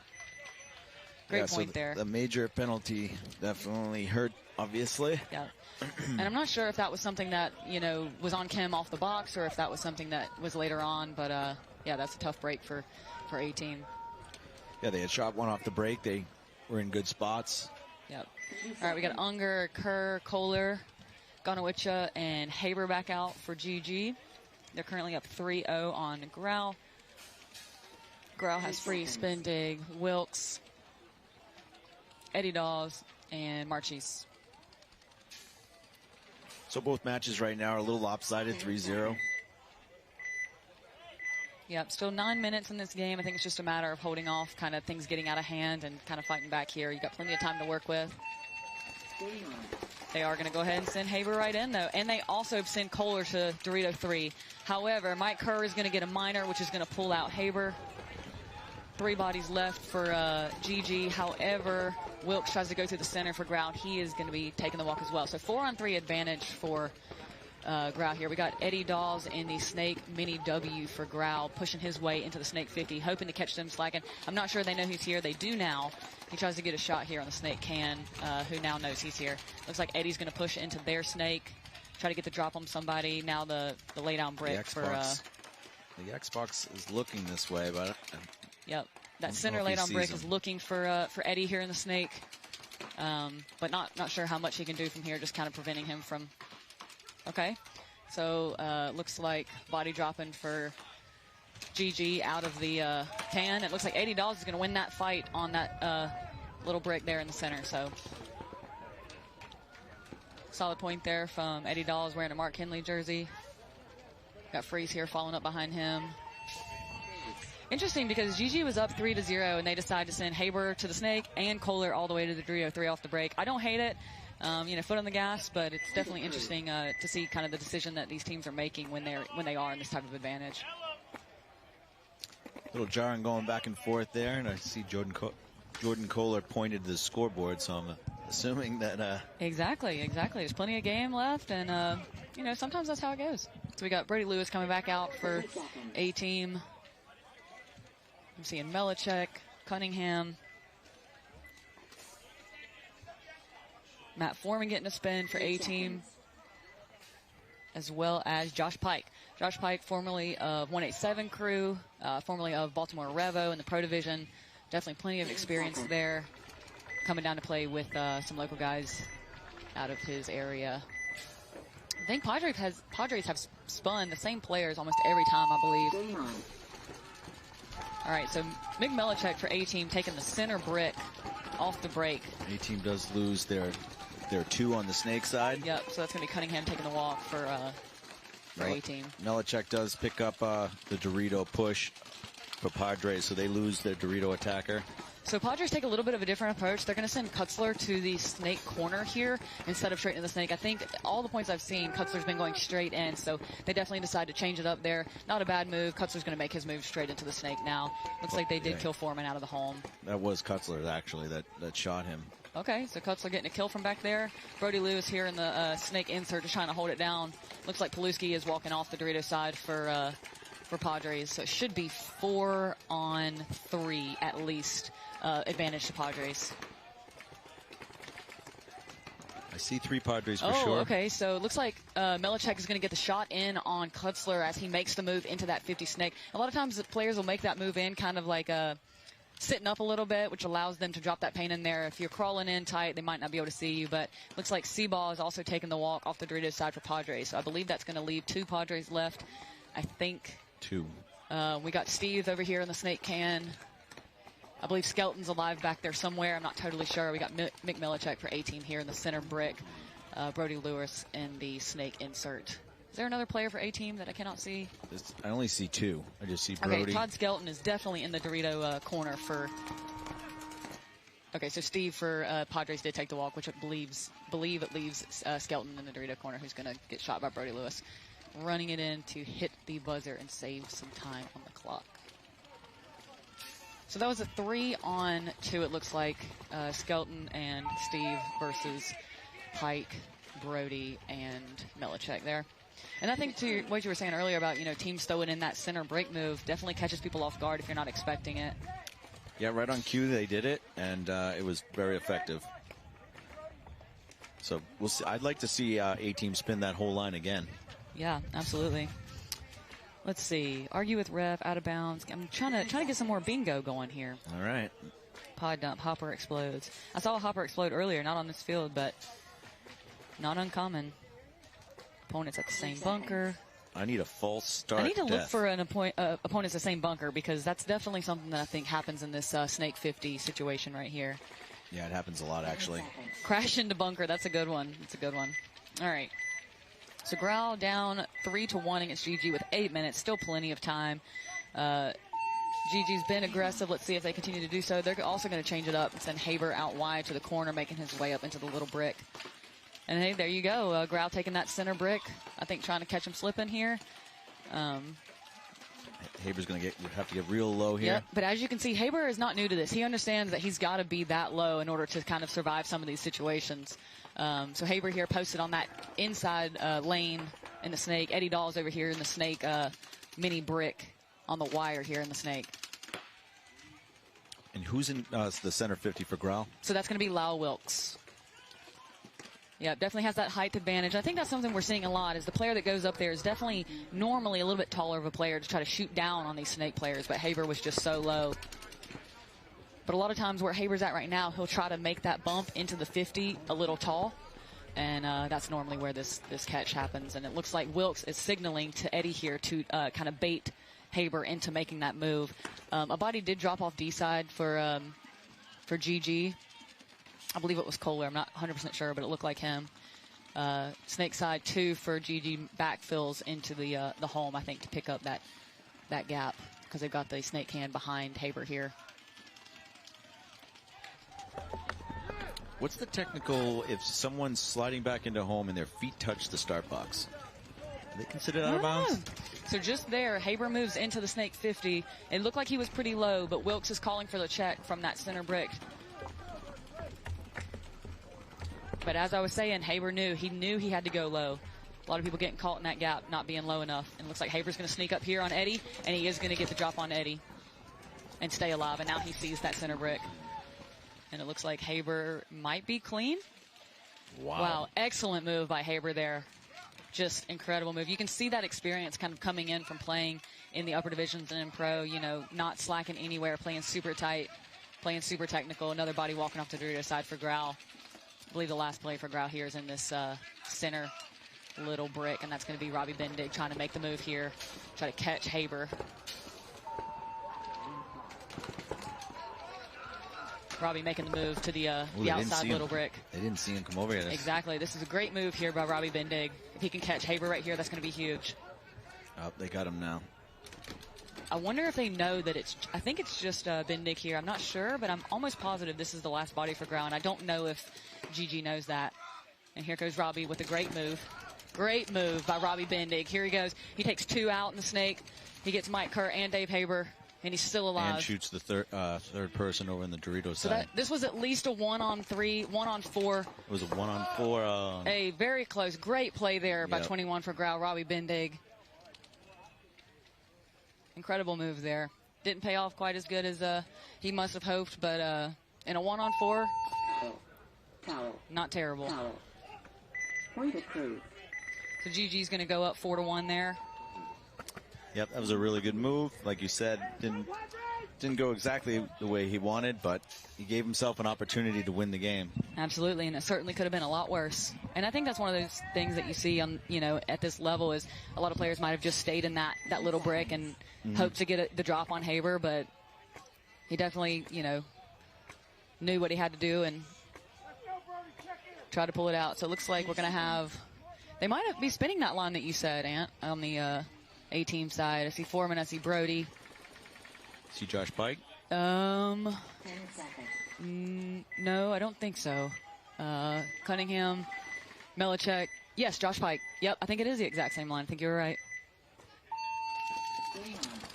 All right, so we got Padres going deep Dorito side, taking the D3 off the break, doubling the home, going a little short on the snake side in the snake can and snake insert. A body drops. Melichek's going to be taking the walk for A-team out of kind of that center area. They send Brody Lewis to the snake insert. So both teams stopping a little short on the snake side. Somebody's getting called out. Steve's getting called out for Padres, who also draws a minor. Pulling out Skelton. Leaves Kyle Paluski here in the home, trying to do work, holding down the snake side with Kutzler here in front of him.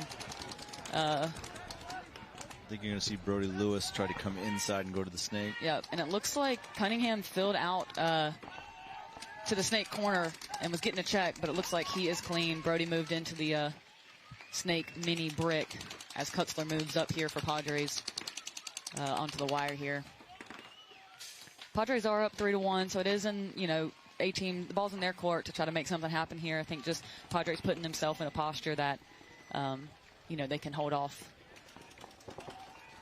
Brody Lewis makes a move up. Yep, and then Cunningham fills up behind him. So we got two in the snake here for A-team on the left. Kutzler making his way into the snake 50, looking for maybe an easy kill on the inside. We got Roy still on the Dorito side for Padres, holding it down. Still plenty of time, over 6 minutes. Yep. So Brody does not seem to know that Kutzler has made the move up into the 50. Kutzler's here posted on the inside, waiting for that inside move. So we got 3 for Padres, I believe. Kutzler's now on to the A-team side of the field on the inside. Yep, so Brody gets a drop in on Kutzler there through that little gap, and Brody Lewis is going to push up into the 50 snake. It looks like Paluski is also taking a walk, so that's just going to leave the Dorito 3, which is Royce for Padres. Yeah, that minor penalty on Padres definitely hurt, in this situation where you're up and you need to burn a little bit of time. Because now we're going to be looking at potentially a 1-point game if A-team can close this one out right here. Last body alive in the Dorito 3 for Padres. Josh Pike moving into their side of the field, to the Padres side of the field, looking for that last body. And it looks like Pike is going to go ahead and get that kill.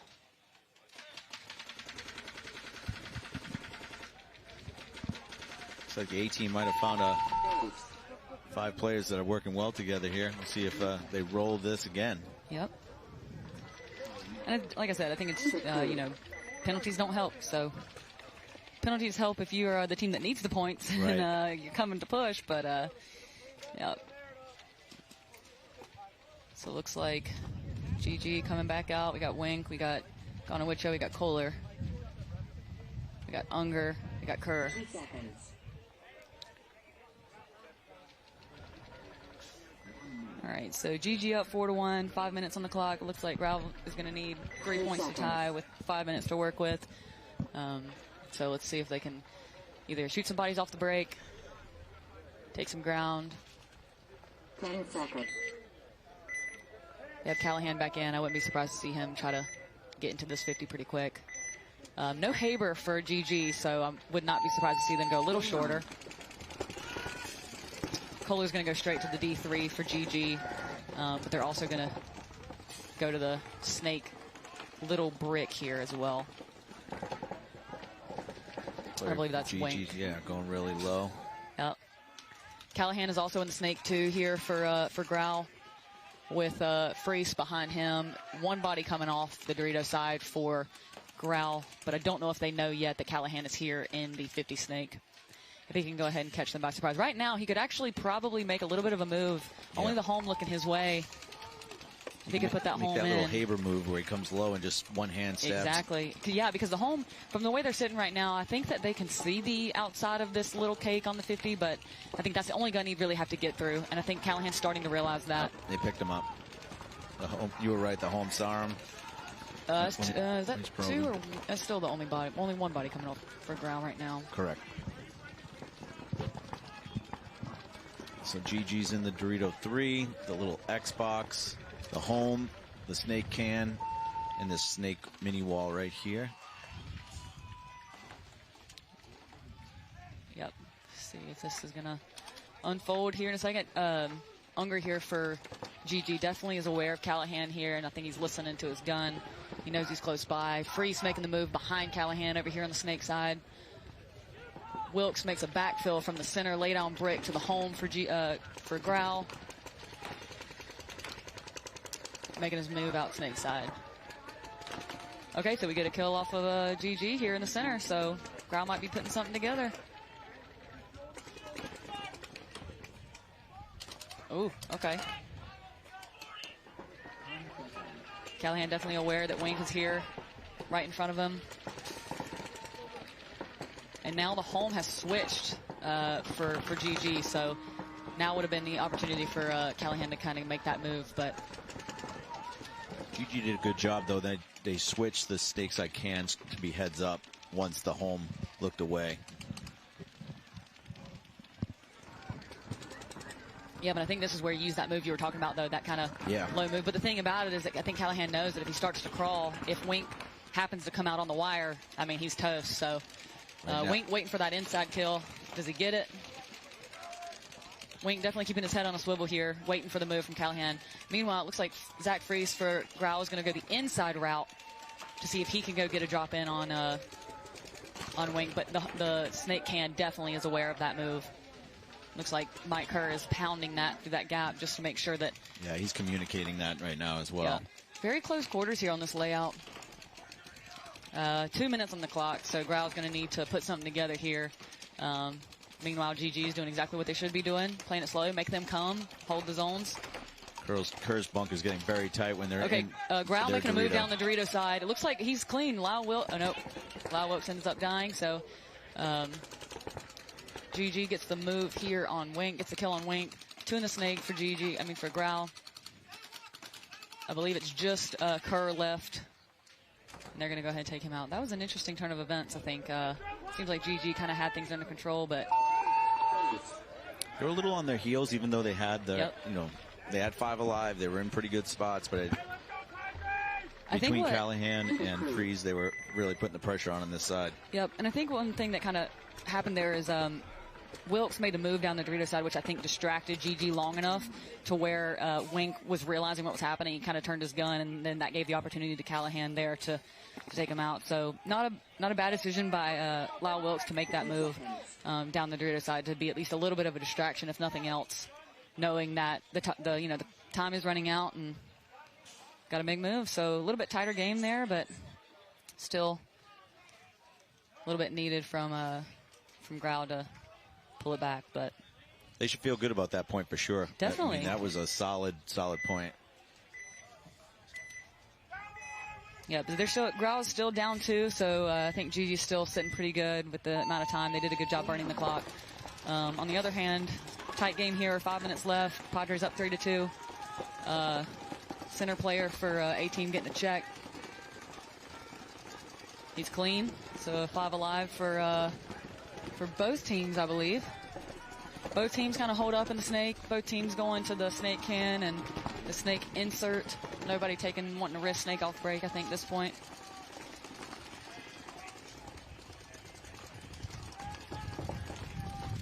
For 18, we've got home, we've got snake can, we've got Dorito corner. The center lay down mini brick shooting snake way, as well as the snake insert. For Padres, we've got the snake can, the snake insert. It looks like the Dorito corner, Dorito 1.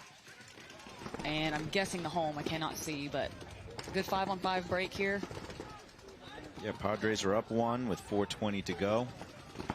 Yeah, Padres, I think they're in the same bunkers, but it looks like Steve is going to be taking the walk from the snake side can. As that happens, Kutzler makes his way into the snake. There's a great kill by Cunningham there for A-Team to get the shot on Steve. Cunningham makes his way out to the snake corner, little cake. And Brody Lewis makes his way from the snake insert into the snake 2, straight into the snake 50. So at this point, Padres are up 3-2, 3.5 minutes on the clock. I'm not sure if you necessarily want to keep burning just because if A-Team finds a way to win this point, it'll be tied up. These tight games can get super interesting in moments like this. Yeah, I don't know if Padres definitely, I don't think, are trying to burn the clock, but Kutzler makes his way into the snake 2, and Brody's right in front of him, and I'm not sure. Kutzler definitely knows Brody is there, but Brody's going to look on the inside and go into the inside snake 50. Kutzler definitely does not know he is there. Another Padre going down from the snake can. So it looks like that was, I think that was Foreman from the snake can that shoots Todd Skelton out of the snake can, heads up, and Cunningham making a move into the snake 50. Brody does get the drop on Kutzler from the inside snake. And trades. So Kutzler and Brody are going to trade, but Cunningham picked up that chaos right there and made his way into the snake 50. Yeah, he's got a good shot on the tower if he wants to look inside or if he's able to wrap. So it looks like they just took Padres making the move from the Dorito corner into the Dorito 1. I believe there's only one Padre left. Yep, because Pelusi's coming out as well. So it should just be Xball, I believe, left on the Dorito side. Yep, and he's in the Dorito 1. Look like he's trying to make a move. He fills back into the home. Cunningham, I believe, picked it up. Yep. So Xball tries to make that coast-to-coast move, but Cunningham said, not today. So A-Team were down 0-3 at one point. Yep. Looks like Pike's still alive on the Dorito side to hit the buzzer. We've got Foreman here in the snake and Cunningham there as well. Let's see if I can get any bingos. I don't know. I need a hopper to explode. I should have had the late to box earlier. He might have another note for you. Don't let Anthony win. I'm trying my best. Can somebody intentionally explode their hopper? Yeah. That would be super helpful. I hate I missed the late to box. Crisis was late to the box earlier, and I actually, they weren't at the box, so I don't even know if that counts as late to the box. They were not on the box at one point, so I'm still a bit away looking for a false start where the ref pulls somebody for the win. Or can't find the buzzer. Can't find the buzzer. I don't know. You kind of need some some bad weather or something for that normally. Yeah. All right, so Growl has got 1.5 minutes to score 2, and GG needs to burn for 1.5 minutes. Again. I was told earlier that a button actually fell off the start box. Okay. So that could be trying to find it. Okay. Hey, we're not. No, earlier you were like, you're not getting that one, so I'm not letting you have that one yet. No. Yet. I don't want some things from the past. All right. So hey, we're gonna take the snake corner, go straight into the. Whoa, Dorito 4 snake brick. Off break. Okay, Callahan drawing a minor. Oh. Minor going up on Growl. That's going to leave. Okay, another body dropping for Growl. That might be curtains for Growl here. Body coming off for GG. I believe that was Gonowicha coming out. I believe there's the one Growl player over in the Dorito 4. Yep, I think GG's trying to put it together here.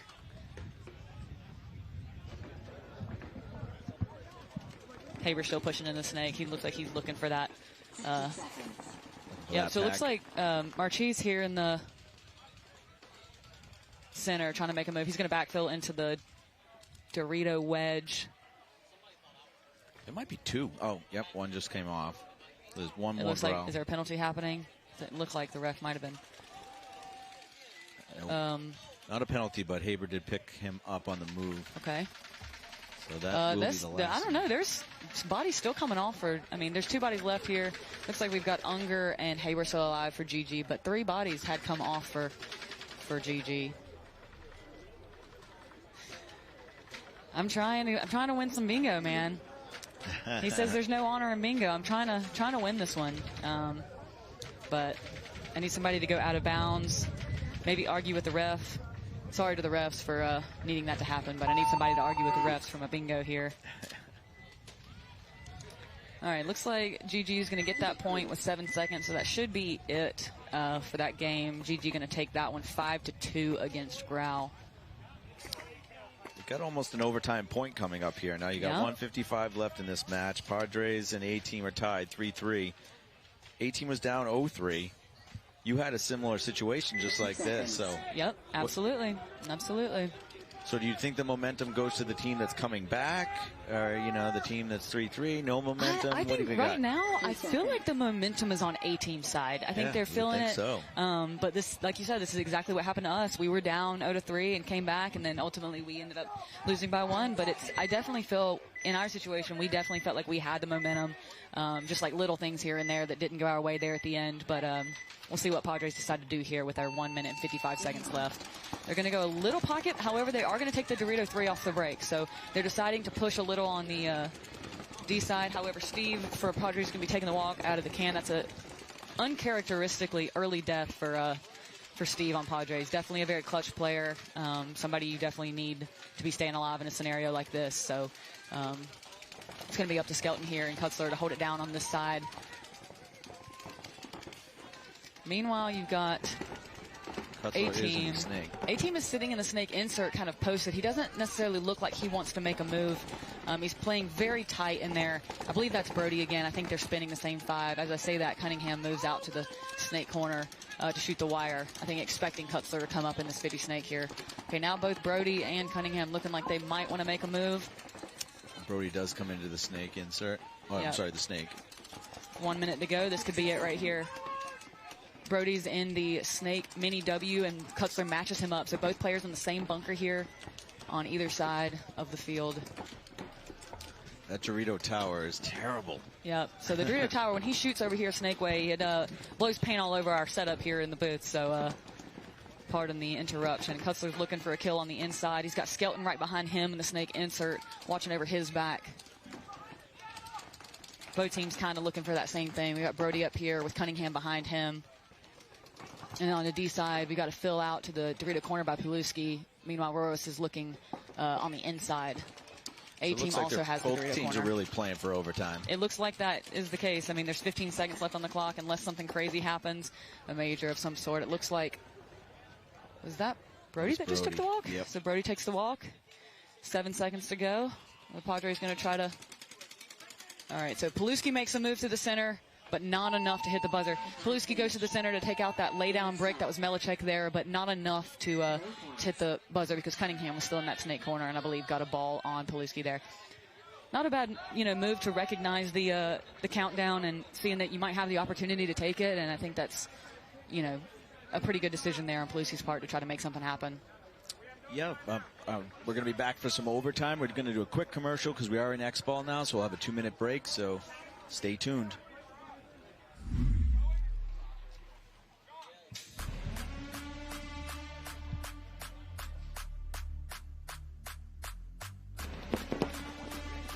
Back further on the back line and get through the lane quicker.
And I'm at Willow Springs International Raceway.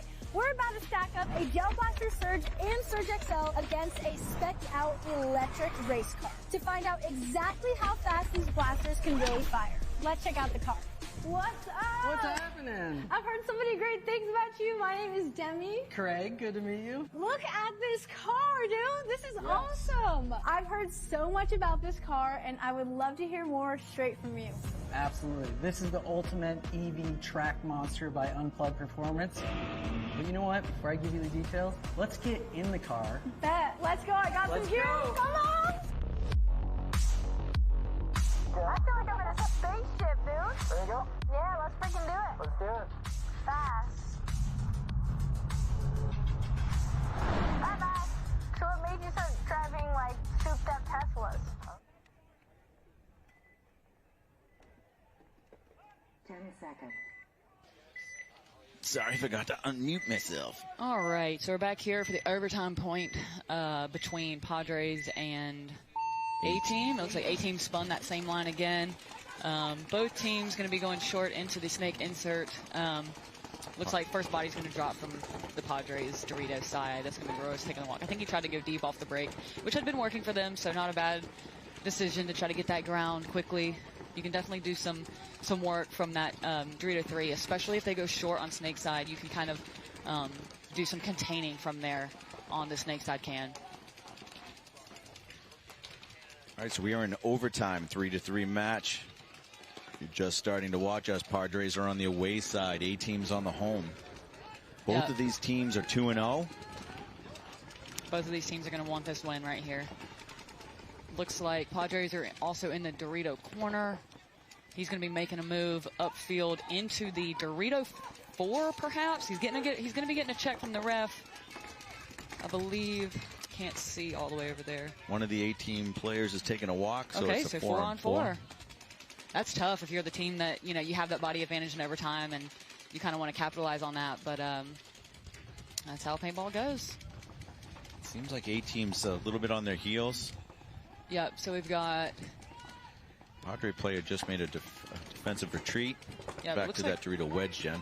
Yeah, it looks like the Padres are a little bit crossed up. They've got Kutzler and Steve kind of here looking Dorito way from the snake side bunkers, and they have their home posted up here on the snake, looking to just kind of hold that off since Brody's stuck here in the snake insert for A-Team.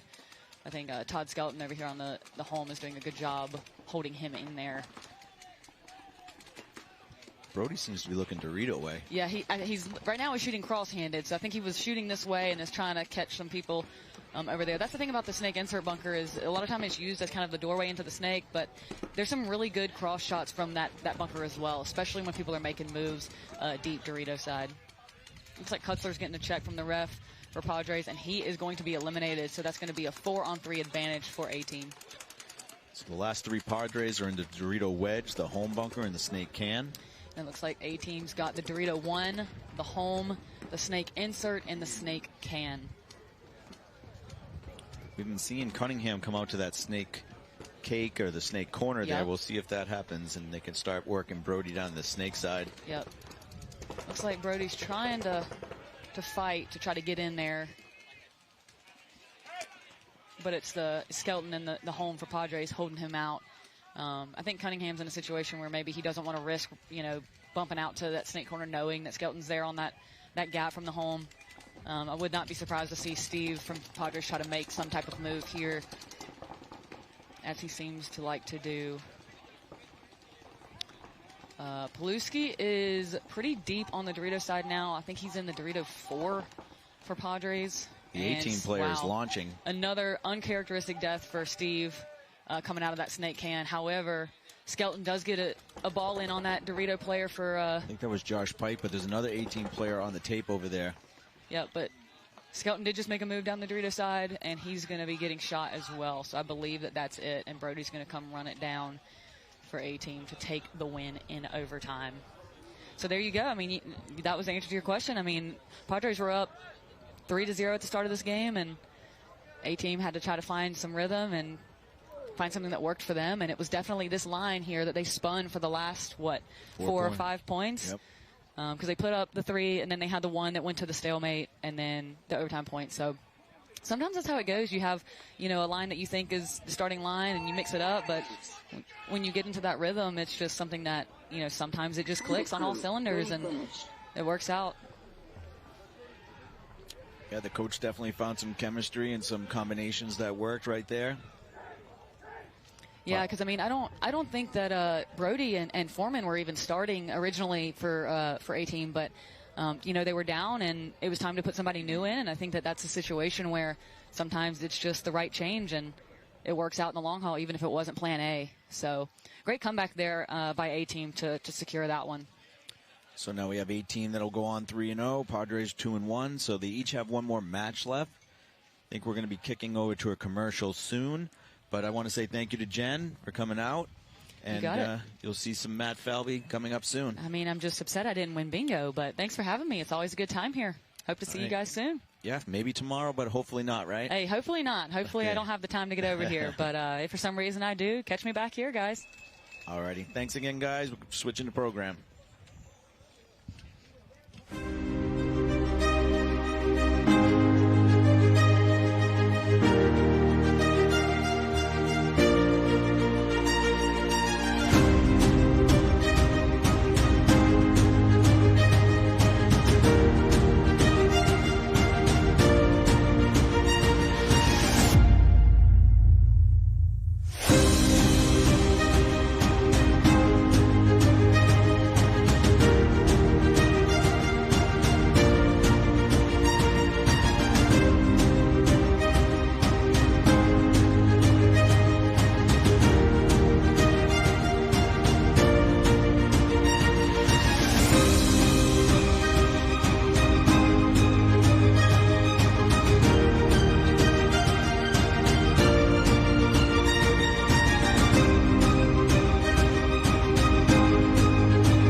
Hello, folks, and welcome back to Philadelphia. This is Matt again with Anthony. We're getting ready for our first match. We are also going to be giving away an infamous bag, a lovely infamous bag, to the, how are we going to call this, the in-the-bag play of the day? Yeah, it's basically the play that will make the match pretty much not winnable for the other team. So it's like that one play that kind of seals the deal. Thank you to Infamous. Good luck to the players. Thank you, Travis. Thank you, Infamous. We appreciate your support for this webcast. Here we go. PaintballFit.com versus Level. Seeing a clean break. No bodies walking off on Paintball Fit side. Although I do see a Level player coming off from the D side. Paintball Fit's already in the 50 brick. Wrapping. Fast. The Level has nothing opposing him either. There's nothing in the snake to slow him down. So he wrapped, shoots the home. Level's down to 3 bodies. Level, oh, another body. Yeah, Level's down to 2. This is falling apart. Level really needed to challenge this snake. And that's it. That's clean. Brody Luckow's doing some work over here. Yeah, at least a 3-pack. It might have been 4, but at least a 3-pack for him.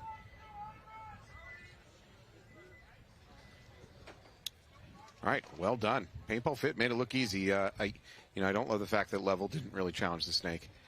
They didn't get out there fast enough. They could have at least gotten somebody to the corner, maybe wrapped on the snake corner and try to put him in. But he just had free reign to do whatever he wanted. Looks like Chavez is going in to hang the flag. Hit the button for all you new players.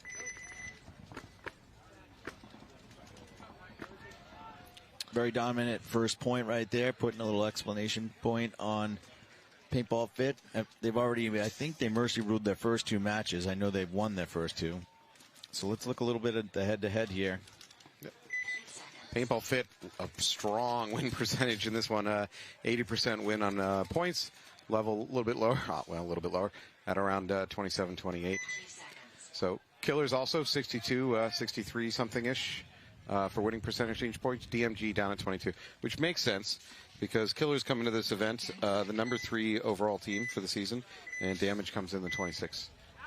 But we did watch DMG. We did watch DMG yesterday, and I thought they looked pretty good. DMG big bite. Yeah. But it takes the walk. Too big a bite. His eyes were bigger than his stomach. That was Spencer, maybe number 29. Yep. So we got Killers up in that brick. Again, not a good situation because he's not opposed by much of anything.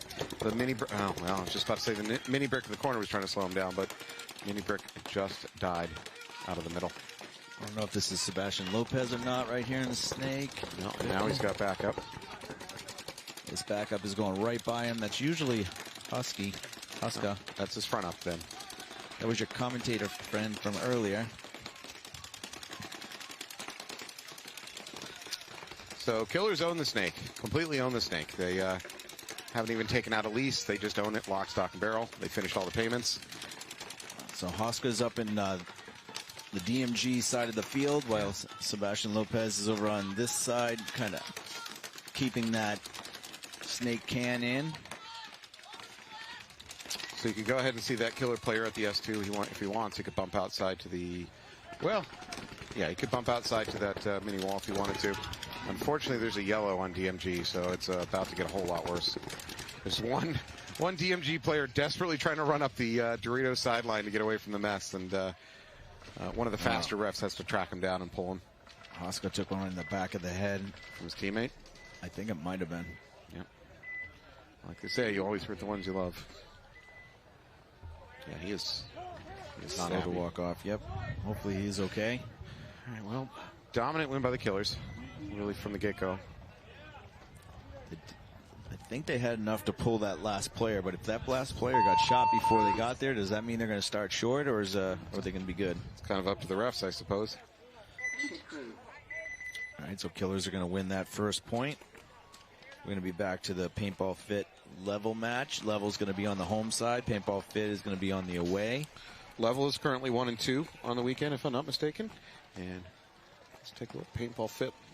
Well, they're 2-0. They have 2 matches to go this weekend. So Paintball Fit must not have played any morning games. This must be the start of their day. Got a pass-by nod from Smiley Joe, the Picasso of photography. I have to say that. He calls me his sponsored athlete. I've never seen a dime from him, but he calls me a sponsored athlete. We're going to have to question our relationship. Alrighty, so they're taking the top 12 teams, moving on to tomorrow in the semi-pro bracket. A little bit of a false start, but one of the PV Fit players. Oh, does he? If he gets eliminated? No, the refs. Oh, like the WWF, the refs didn't see it. All right, so that was not a false start death, is what we're saying? No, it's not a false start death. Well, that had benefited. Oh, that would have won you the game. Oh, Matt. And a penalty on Fit. Keep your mouth shut, Matt. So as dominant as Fit looked that first game, not as healthy this game. I think we got 2 Fit players left. We got 1 Fit player left. A little bit of a stumble, but Level gets into the snake rick. He's wrapping it. Would you call it a trip and fall? It was a stumble. Let me look over my shoulder at the bingo board before I start declaring it a trip and fall. Oh, that would help me more. I'm going to call it a trip and fall. No. He didn't actually fall. Good point there by Level. Yeah. Good off the break shooting. Got Brody going into the snake. I don't know who actually got the penalty. I was just about to ask if you saw the cause of it. So yeah, I don't know if it was they called it on Brody diving into the snake. I would assume that is what the call was. Yeah. So right now, if you go by the current standings, we have Blastcamp in first, Ology in second, Blastcamp and Ology are the first 1 and 2 coming into their brackets. Nasty and Colorado Blitz and Royal City Sea Dogs and Newbies are all moving in.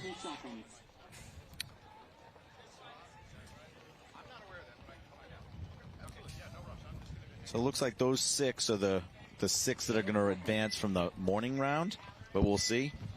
And then again, 12 advance, top 2 from each bracket. There's 5 brackets and then 2 wild cards. Killers are on the away side of the field. Looks like Seabass has made the snake off the break. I'm back. I know you missed me.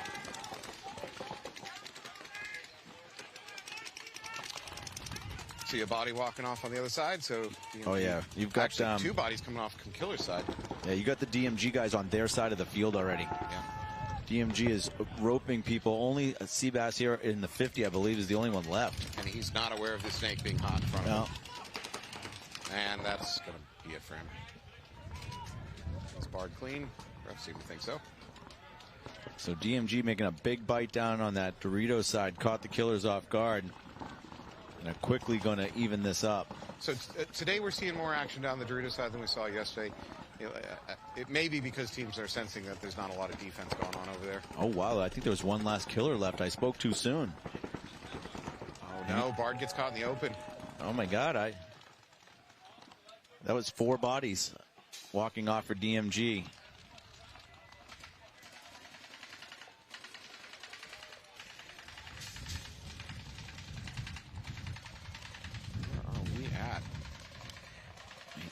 What looks like 1 Killer player in the Dorito Tower. Camp. Yeah, Dorito Tower. Wow, that was a great move. Kind of stayed low, or kind of like a landmine. Boom. Great play right there. Banned by the Geneva Convention, but not banned by the NXL. If you want to go landmine on this stuff. No, so I apologize to that Killer player. It literally was a 4-on-1, I believe. No, he took everything. Took my heart, and he collected 4 souls.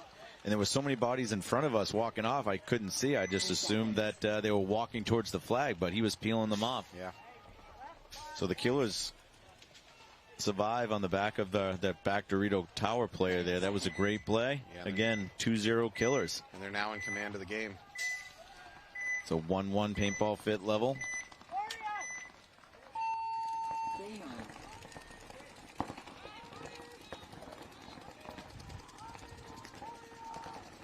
All right, one of the level players is taking a walk, but one of the level players is also at the center 50.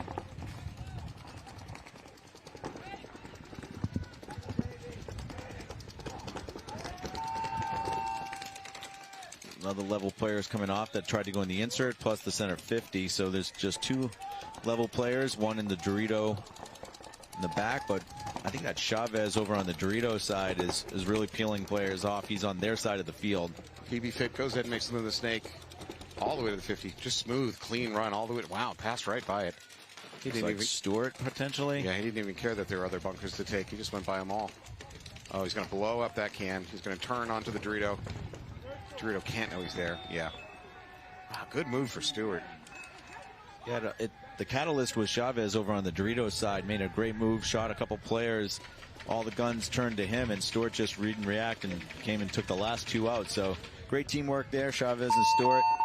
Stewart went from the God, the snake insert bunker, started running into the snake and just never stopped. He just bypassed bunker after bunker after bunker until he's on their side of the field, and then just started killing people. Well done, sir.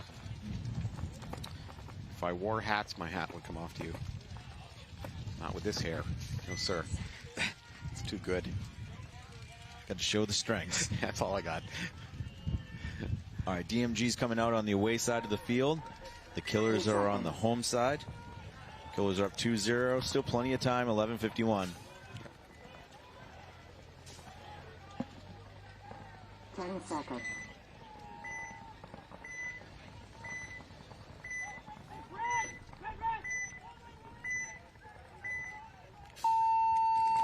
Here we go.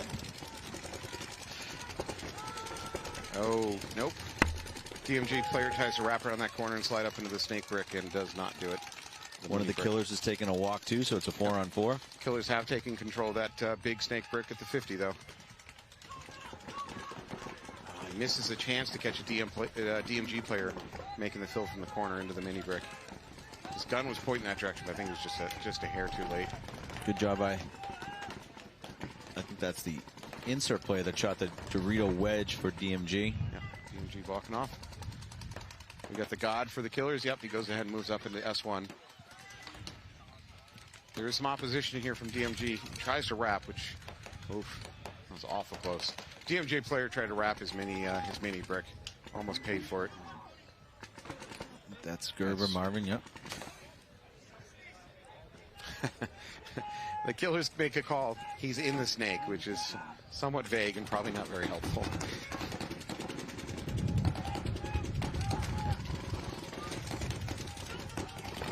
Ooh, I don't know if you want to come around that edge, Killer. You do. No, I'm right. You do want to come around that edge because he comes around that and just instantly snapshots out Gerber. Looks like Sebastian Lopez again. Okay. All right. I'm going to give that Killer player karma points, the one in the 50 brick. He just waved a ref out of the way because he was afraid he was going to light the ref up trying to shoot the player he wanted to aim at. That is, thank you for that. Good work, Killer Lopez. did drop. That is Sebastian Lopez, a Team USA player. USA, USA, USA. Come on, everybody at home, start chanting. 2020, either 2021 Team USA player.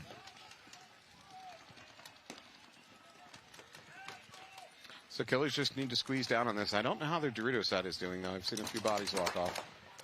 Yeah, the Killers definitely dropped at least 2.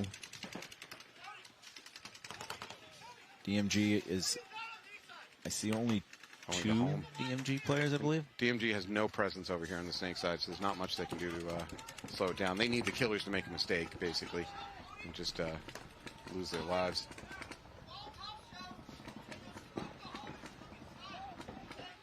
That's interesting. So Lopez on the outside of the brick is giving instructions to his teammates exactly where to go and exactly where to shoot. That is great on-field leadership. I mean, that's really impressive. Especially from a 20-year-old. Yeah, he's just joysticking his teammate.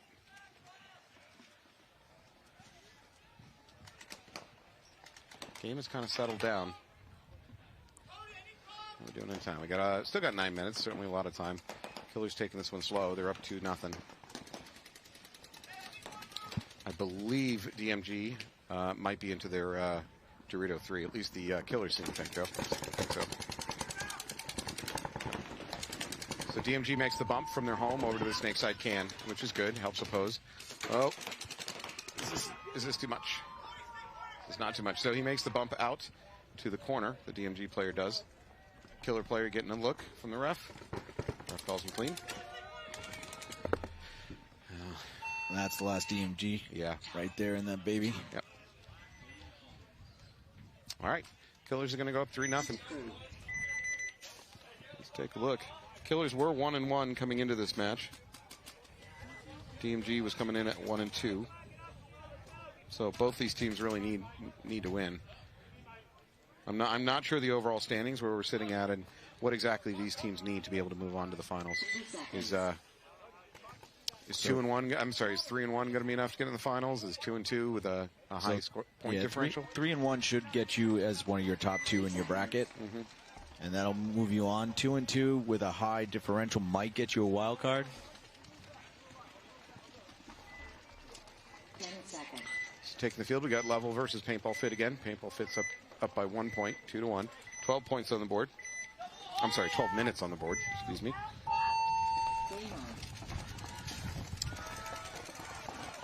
It looks like all clean for Paintball Fit, although Level loses a body. Yeah, probably their snake player.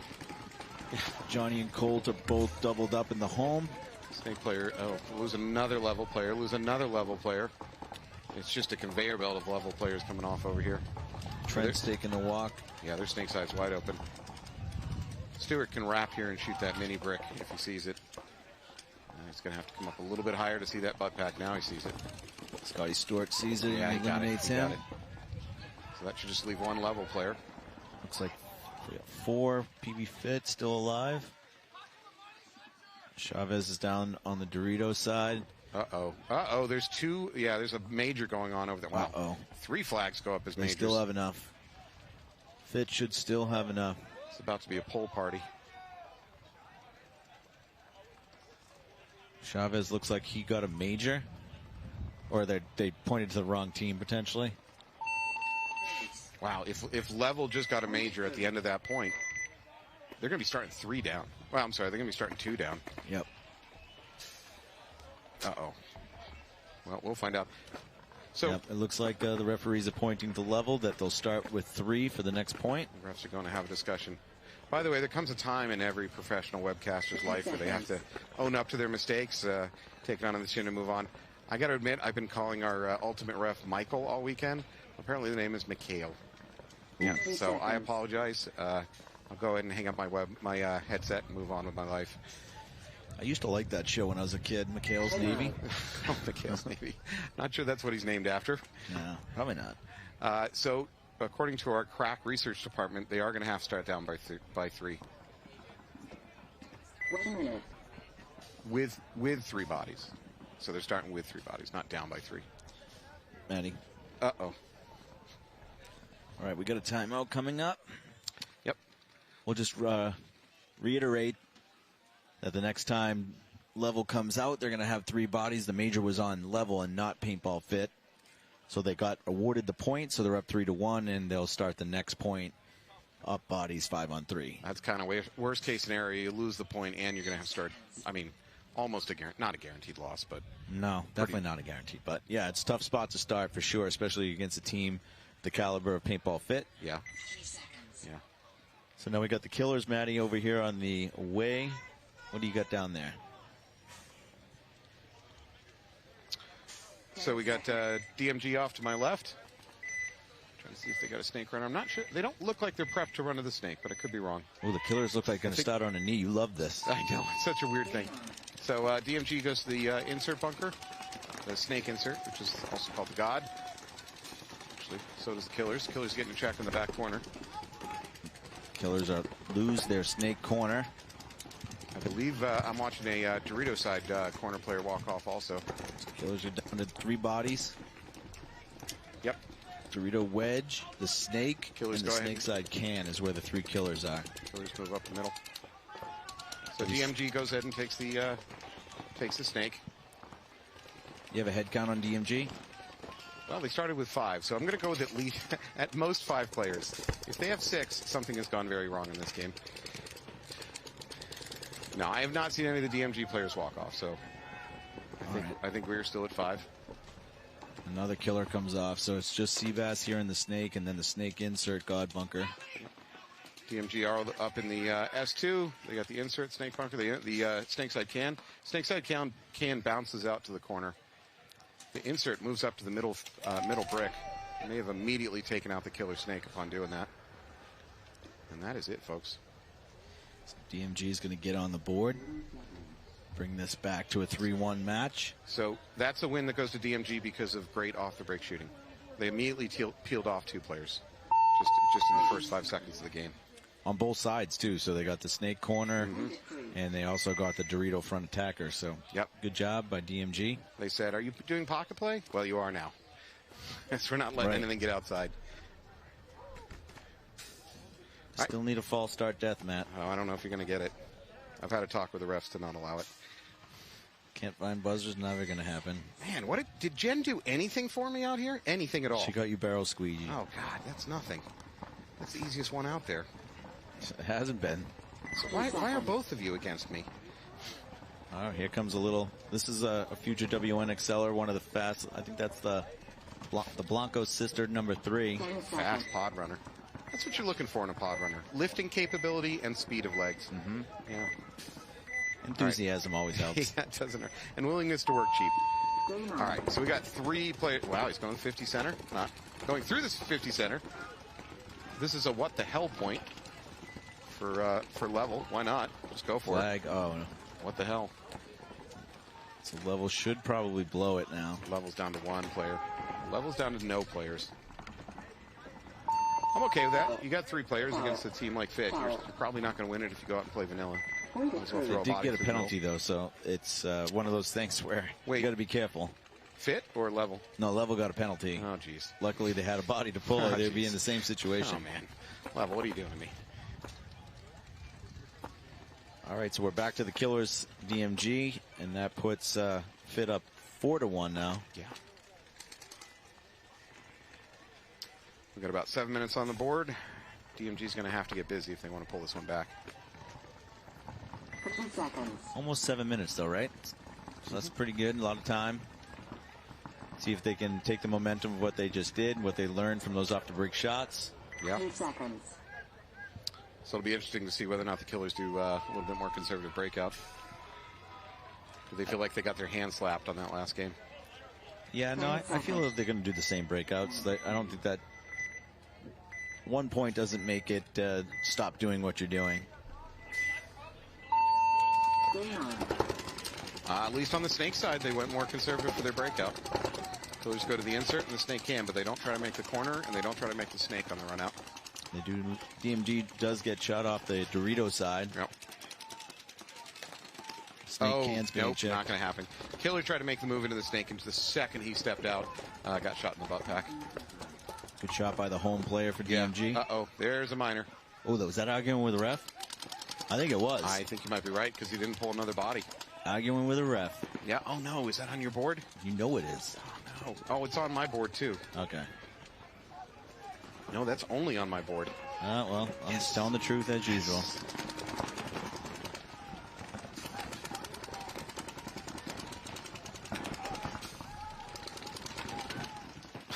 These refs and camera people are just getting smoked. The 50 ref just got smoked for no reason. There's nothing to shoot at over here. And a Killer player just turned and blew him up. I don't know.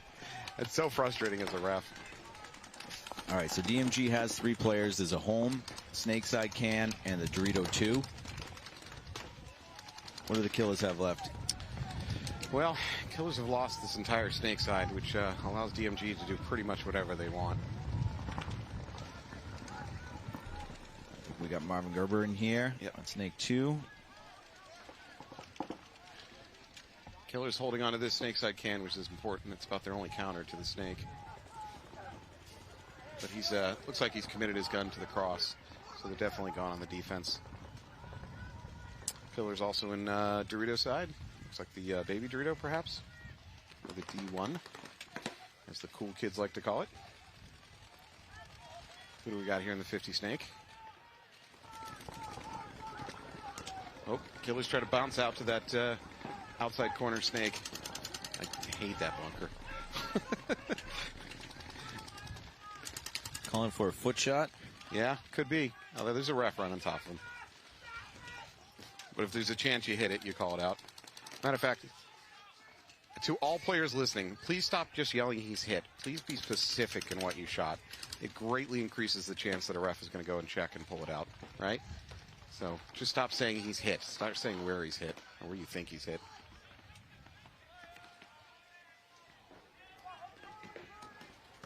Okay, DMG has just moved on to the killer side of the field, and they're getting backed up as well. The other DMG player, Bard, being a little bit conservative the way he's moving into there. I think he could have just almost walked in. I'd rather see him not be lazy. Yep, agreed. DMG now on the other side of the field. They're in the snake mini wall for killers.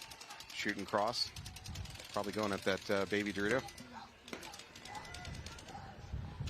Got a rough right on top of him though, so. Looks like Killers might have made a move forward. Oh, there's Majors. Yeah, Killers made a move forward, but it's going to cost them a whole lot. If that's a major, I'm not sure they have bodies to fill it. They had at least one. Yeah. I mean, it is a major. I'm just not sure they have bodies to fill it.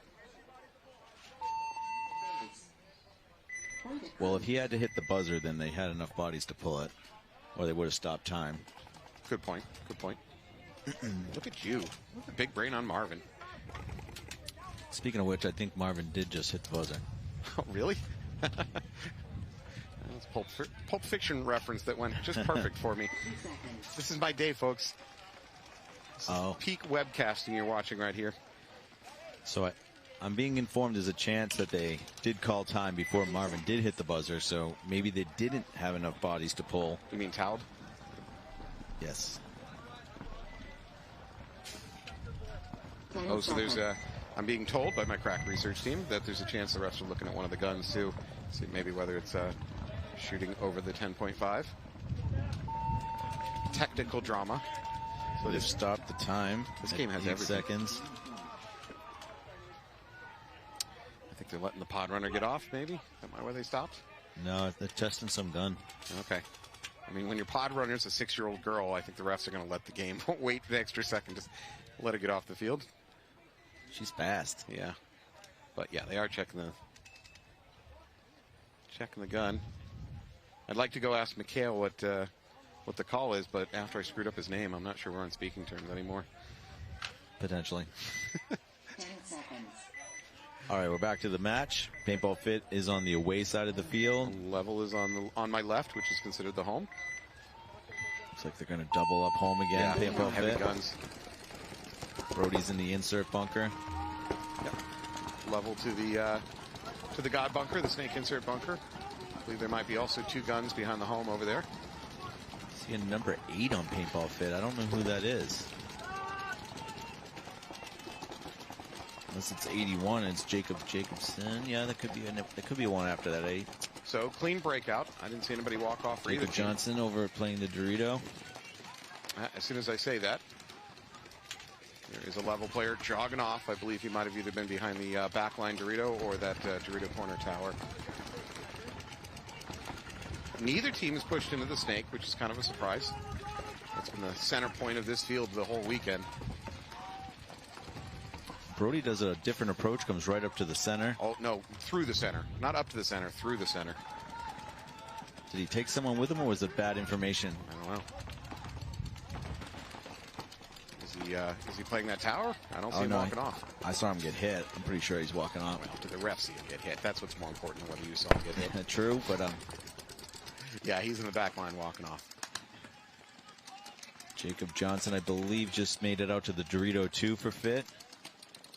I think we got Trenton over here in the snake corner, Colt in the home, Scott Stewart in the snake side can. Still no presence in the snake for either team. Both teams have the snake corners. I believe level snake corner is being held in perhaps with a snake side can of Paintball Fit because the home is not looking that way. Ton of time in this match. I believe they might be calling a Fit player out on the Dorito side. I saw a ref make a hand motion. Yep. Johnson's taking the walk. So I'd love to see that. Well, I'd love to see either team really push further in the snake. That would be the game-winning move here. Another level player's coming off. Johnson may have traded.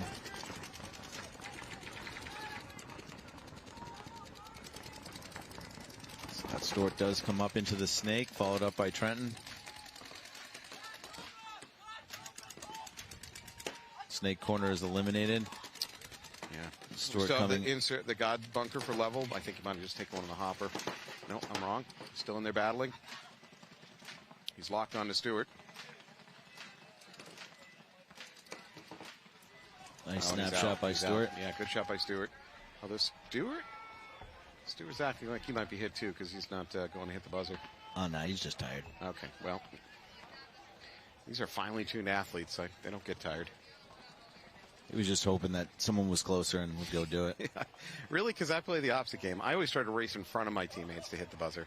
Look like I won the game regardless. Gotcha. Yeah, that's the play. I think these guys have done enough winning that they're hitting buzzers. They've lost the thrill. It just doesn't give them that juice like they used to have. Yeah, that's rough. They're conserving energy. They're spinning like 5 or 6 guys. So. Yeah, they're also running the clock because they're up 4-1. I don't think Level has noticed that, or I can't imagine they've given up on this match. Colt goes in and hangs it. 7 minutes on the clock, 5-1. Paintball Fits should be able to hold on to this one. Yeah. Yeah, we're being informed that we should add Pod Runner in a banana outfit. It is a spectacle, but I'm not sure that's going to go on the bingo card and be a successful category in the future. About 20 seconds to the point. We have Killers and DMG. Killers were up 3-0, came back now 2 points for DMG, so we've got a match 3-2. 3.5 minutes on the clock. Killers will be on the away side of the field. Oh, we have a dog joining us.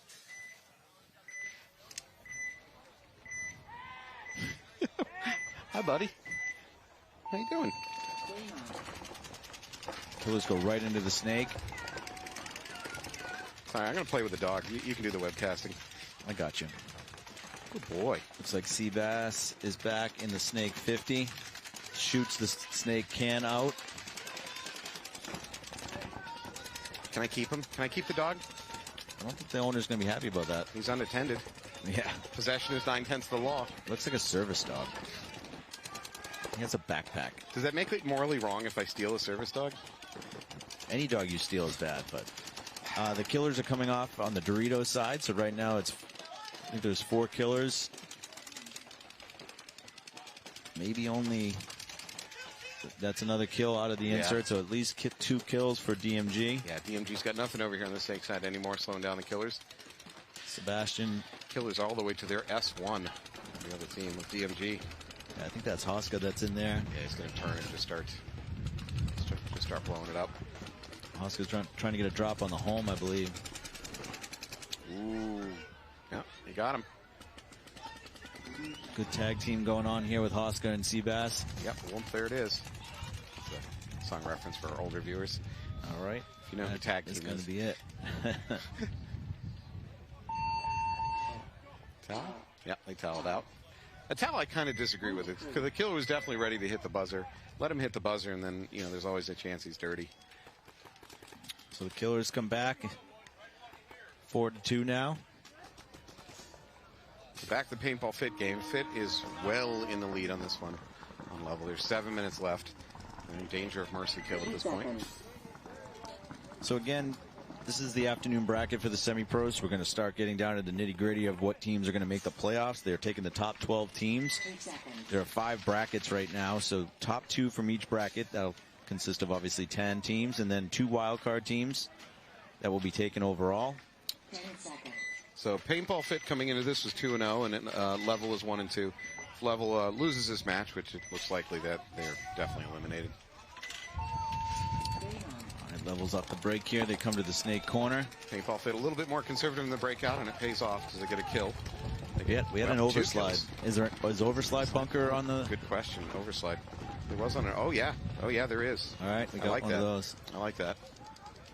And Level is going to lose this one. Yeah, more Level players walking off. At least 4. There we go. 5. Chavez is waving them off. Yeah, Paintball Fit just strolling down the field. All right. Back to the bingo card. Congratulations, Paintball Fit. We barely care because we got bingo to play. Good job. 6-1 for Fit. So on my card, I got overslide bunker. I don't, though. Top row. Argue with ref. Game finished. Let's argue with her. I don't think that happened. Nope. Argue with the ref. That did happen. Remember? That's why you got a 1 for him. We were going to pull that. You are correct. Oh, yeah. You need gun down for the win. I need gun down for the win, which doesn't seem to happen a lot. Let's see. What do I need? So I can't find the buzzer. And false start death. All right. Well, no, a trip and fall. A trip and fall wins you the whole thing. Look at that. No. Yeah, the Trip and diagonal. fall? Yeah, look at the diagonal. That's not diagonal. Are you blind? Shoot teammate. Red flag. Trip and fall. I'm blind. That's called. I was looking this way. And you're webcasting. Please don't trust anything that I comes told you out of it's Anthony's mouth. anything close. I can't see. No, Far away, I'm an eagle. That's pretty clear. All right, what is close still I'm a is bald this eagle. game. That's a segue. I'm doing a segue. What is close is this game. Killers versus Sacramento DMG. So 4-2, still within reach. DMG needs to show some urgency. Oh, well. And here comes the flags. It is raining yellows, folks. So, unfortunately, that's probably going to take away DMG's chance to win this thing. Killers just need to sit on it. They're not going to do that, though. They're on the 50 and wrapping. Yeah. Well, I guess they want the point differential. Hoska's on their side of the field now. Killers come into this match 1-1, so it is realistic that a point differential would be the important thing to grab. Oh, This one last player, Killers are coming on their side of the field. Hoska's almost at the end. Yeah, he's in trouble. He's making a bump out to the Dorito. Actually, not a pretty good bump, to be honest. Gives him a lot better protection than where he was. Well, so much for that. All right, Hoska's going in. Killer's going to walk it in. Yeah, Hoska doesn't want to play story time. We're Yeah. going for Xball. Killers go up 6-2. We are 1 point away from a mercy. And we're each one box in two different directions. No, just you got one. Gun down is, you're banking on gun down. Yeah, I need a gun You're down doubling situation. down on gun down. I am known as a gun tech. I could go offer my services to one of these teams and just sabotage it. Could be a good strategy. Yeah. All right, so this match is Xball. I want to take the opportunity to talk a little bit about Team USA Paintball again, if it's possible. This weekend, we've got the U16 and U19s all flying in to try out different players that were at the combines, PKI summer camps, or professor camps. Probably about 12 players are returning from last year. We've got 10 U19 spots and 5 U16 spots that we're going to fill at the end of this weekend. Again, any support you can give TeamUSAPaintball.com, we'd really appreciate it. We've got a really cool flex build that you can design. It's basically a stars and stripe goggle frame with a woven strap. It's a custom goggle frame and strap. You have your choice of a lens, so either a rose gradient or a fluorite mirror, and that comes complete with the hardware, the skirt, the earpieces, the visor, everything you need. So that's on sale right now for $99. So 100% of the proceeds go to Team USA. We also have those custom basketball jerseys. So again, appreciate anything you guys can do to help support the Team USA program. We're hoping to go over with 5 squads this year.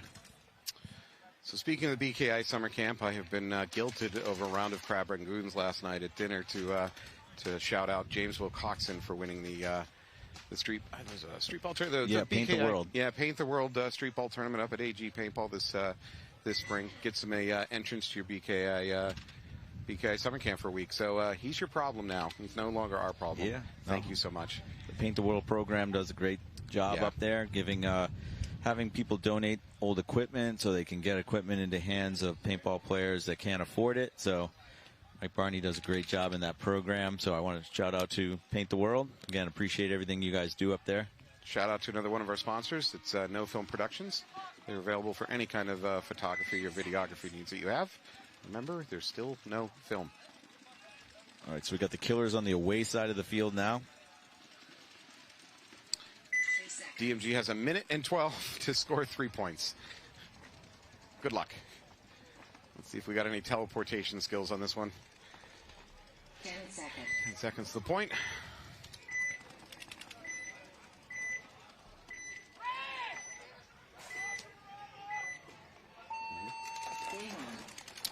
Killers are coming out a little conservative here, which why not? Can be seen as a good strategy. Up 5-2 with only a minute left. Yep, DMG loses a player going up the middle. Make another move up the middle. 2 seconds. Yeah, there's 60 seconds left. They lose their snake corner. They are in the snake 50, though. DMG full sends on the Doritos side. Eliminates one of the Killers, but also is eliminated. Killers walking off. And another DMG is coming off the Dorito side. Unfortunately, the DMG player in the snake brick is now spotted, so his best chance of getting a bunch of easy kills probably just evaporated with that. Spencer does get one kill off that Dorito side, but Hoska goes through, eliminates Spencer. Trades. I don't love that for the Killers. That could have been a... I think they're going for the point differential. Yeah. There's a minor on the Killers. I believe they have enough bodies to fill it, so it shouldn't be an issue. I think we're going to be playing another point. You're right. 22 seconds 22 left seconds. Killers up 6-2. No. Is it 6-2 or are they going to go up 7-2? No, I think it just changed. So it should be 6-2 the Killers, 22 seconds. We are in Xball, so we're going back to 2 minutes. Again, I don't know if people know the backstory here, but the webcast obviously didn't happen in Texas. Matt Engels, along with Bob from Comp Paintball, and a lot of support from the industry, allowed us to have this webcast here in Philly. So I want to thank all those webcast sponsors: Hormesis, BKI, AG Paintball, Infamous, Sup Air, Planet Eclipse. So again, thank you guys for donating to this webcast specifically to make sure that this free webcast happens. And we want to talk about the bag. Let's talk about this Infamous bag that we got here. Yeah, so once again, Infamous was nice enough to donate us a beautiful bag. I might keep it. So it is going to go to the player that puts the game in the bag, meaning that in the right situation, they make the move or the heads-up play to just salt away the victory. So I think we might be a little bit past that point with the Killers. That may have occurred a little bit earlier in the match, but they want to lift it up so you can see it a little bit better, give it a little spin, little runway action. Yeah, I'll do the model spin. I watched a lot of Price is Right when I was a kid, so I know here's good show. Model good stuff. show. Yeah, remember to spay new to your pets. That's what I learned from that show. That's right. That's a good one. All right, DMG is going to be coming out on the away side of the field. The Killers are on the home side. Probably just a technicality. That 22 seconds on the clock. I don't think DMG will go for it. Let's put out a line. DMG's taking the field. I could not blame them if they just didn't bother taking the field. No, they got too much pride for that. Yeah. Well, I just mean it's... Yeah. I know what you're wouldn't saying. mean it's like some mark of defeat or failure. It's just... So if you don't want to DMG get does shot come up. out. They lose their Dorito side attacker, I think. That mini brick in the middle has something on his belt. I think he's going to get a minor for this. Yeah. All right. Minor. So there are 3 DMG across the back. So you've got the tower, the home, and the snake can. Killers with a much more conservative breakout. Time finished. Game time finished. That's going to finish this set. So congratulations to Paintball Fit, as well as the Killers, who have put themselves in positions to move on tomorrow. We still have a bunch more sets today, right, Maddie? How many? 3? Yeah, we have, we have 2 more sets. 2 more actually. sets. So coming up next, we have Greenville Growl versus the New Jersey Jesters, and we have Padres versus Carolina Crisis. Both the Jesters and Greenville Growl struggling a little bit this weekend. Jesters still have a chance to move on with a win. Padres looking good, 2-1, and Carolina Crisis 0-3. So we're in the learning phase of the weekend for them. All right, so we're in the tail end of this event, or at least the prelims. We'll be here all day tomorrow doing playoffs as well. We're going to kick it off to a commercial in a second. Any farewell words, Matt? No, farewell. That sounds so final. Well, I'm leaving. Am I getting cut? Oh, you're leaving. You're okay. staying. I'm leaving. No, thanks for tuning in, folks. We'll see you in a few minutes for the next match.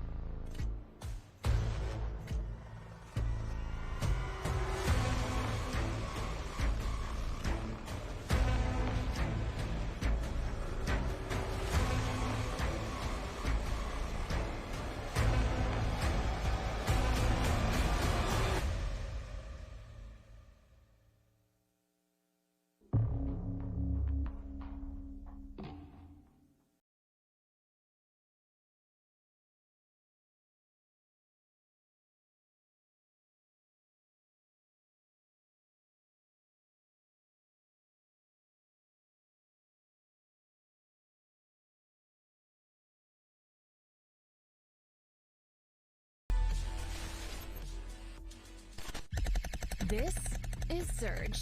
It's packed with all of the latest tech from Gel Blaster. For you, that means epic gameplay, like nothing else out there. It's designed by the Gel Blaster engineers in Austin, Texas, who have made robots, drones, and even spaceships. With Surge, they've taken the best tech out there and put it into your hands for a difference you can hear and feel.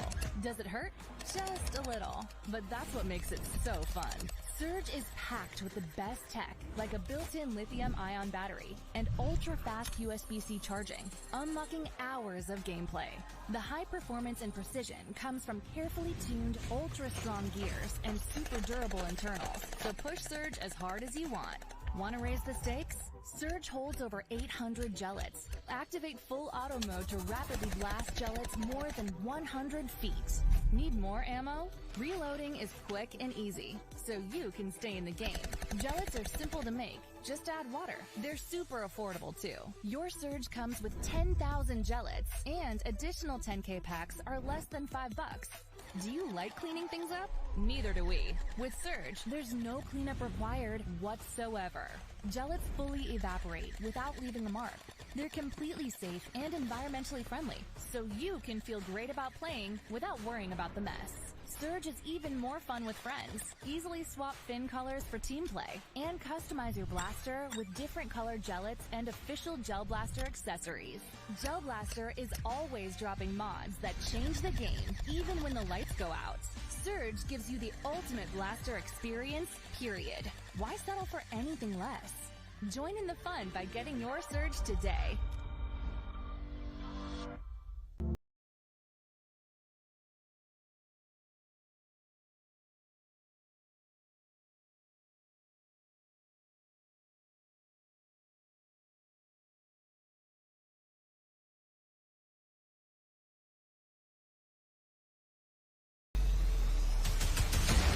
Enough is enough!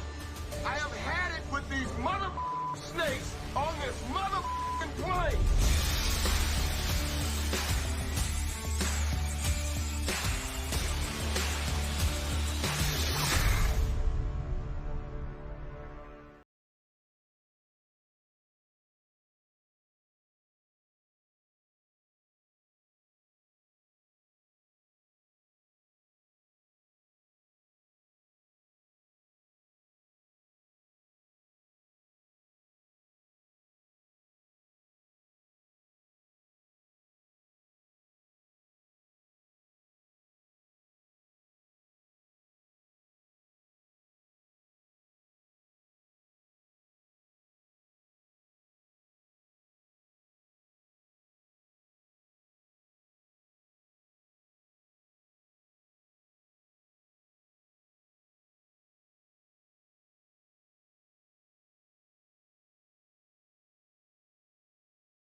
Portal has arrived. This smart target system from Gel Blaster brings a universe of gaming to your blasting experience, unlocking new ways to play, compete, and connect. The included app is loaded with games, transforming any space into your personal blaster arena. Warm up with single-player modes to dial in your accuracy. When you're ready to compete, go head-to-head against other players with one of the many included games, bringing competition and scoring to your blasting experience. Easily connect multiple Portal smart targets to create a mesh network, unleashing complex game modes that will leave your favorite consoles gathering dust. And with multiple mounting and power options, get creative by spreading out portals to make challenging battle zones. With endless combinations of target placement and epic game modes, show the world what you can do with Portal. Gel Blaster. Go play.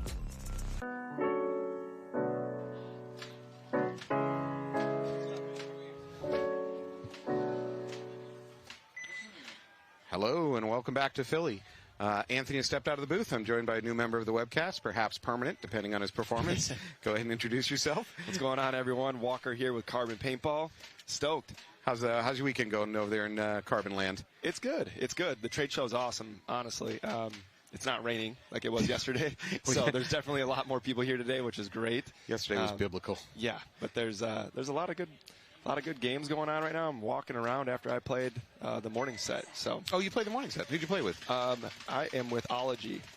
Oh, okay. Yep. So I was out here. Yep. I casted your games. I don't remember where you stand. Where are you guys standing looking for tomorrow? We are 3-1. Oh, so you're in good shape.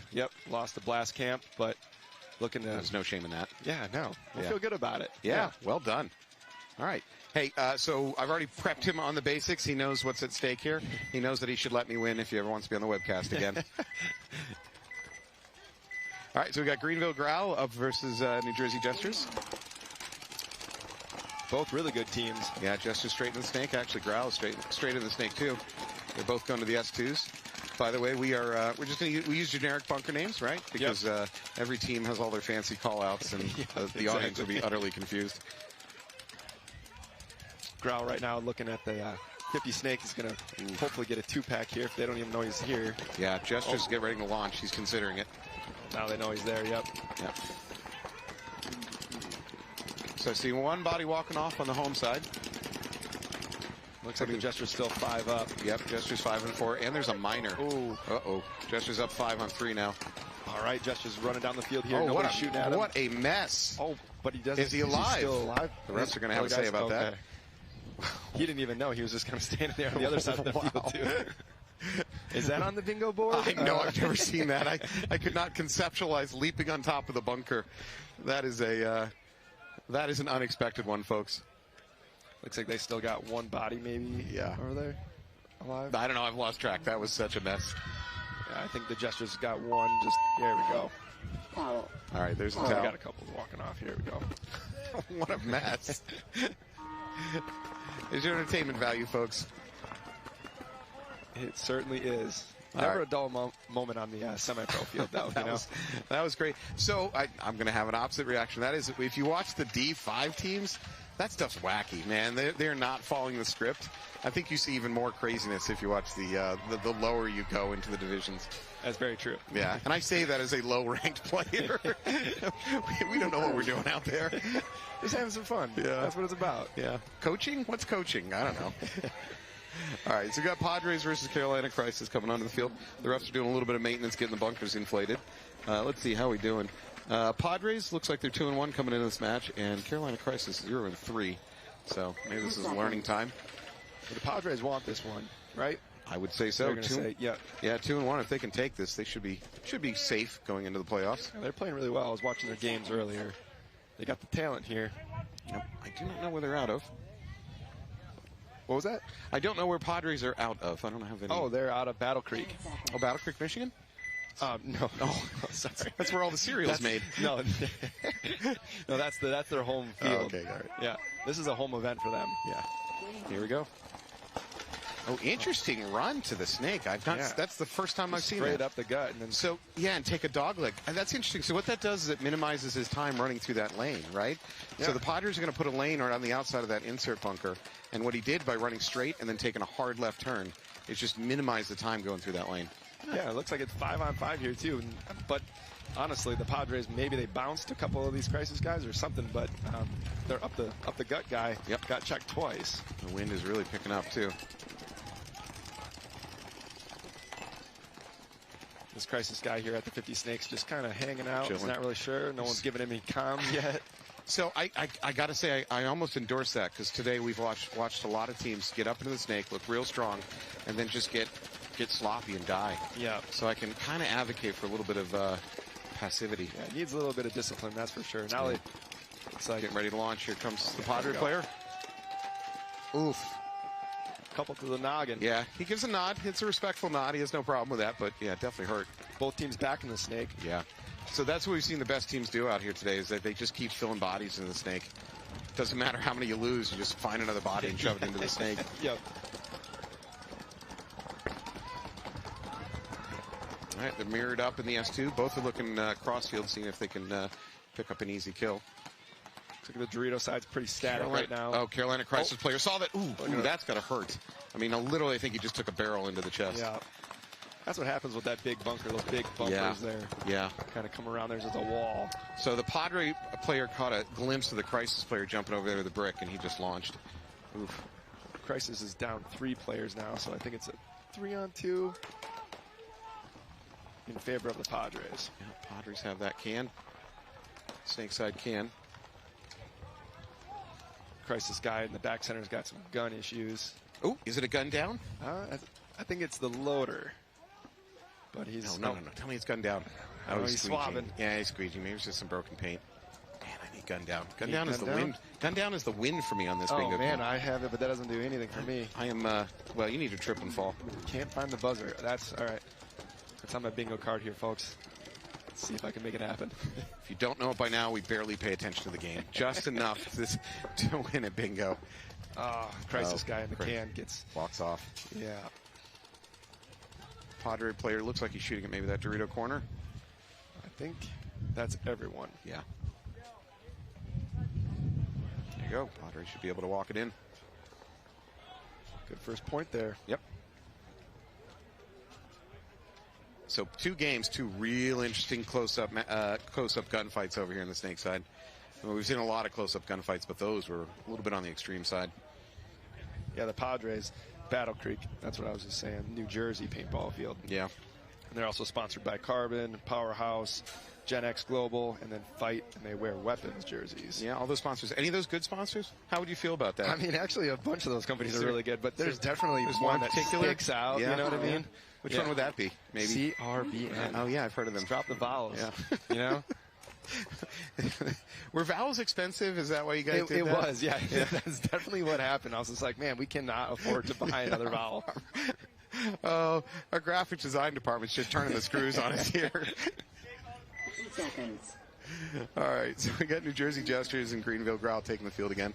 Jesters up by 1, 13, almost 14 minutes on the clock. Looks like the game has barely begun. It's kind of crazy. Greenville Growl is a brand new team, but the Jesters, they've been playing for a long time. 25 years plus, probably. Yeah, that Jester Great organization, yeah.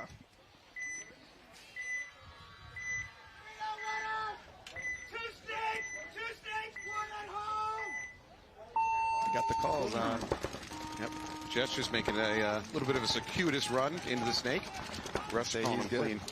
Yep. It's going to go right up to that S2. They pull it short over here for Greenville. Don't love that. Yeah, they might pay for it, but they are up in that big bumper on that Dorito side, the first bumper.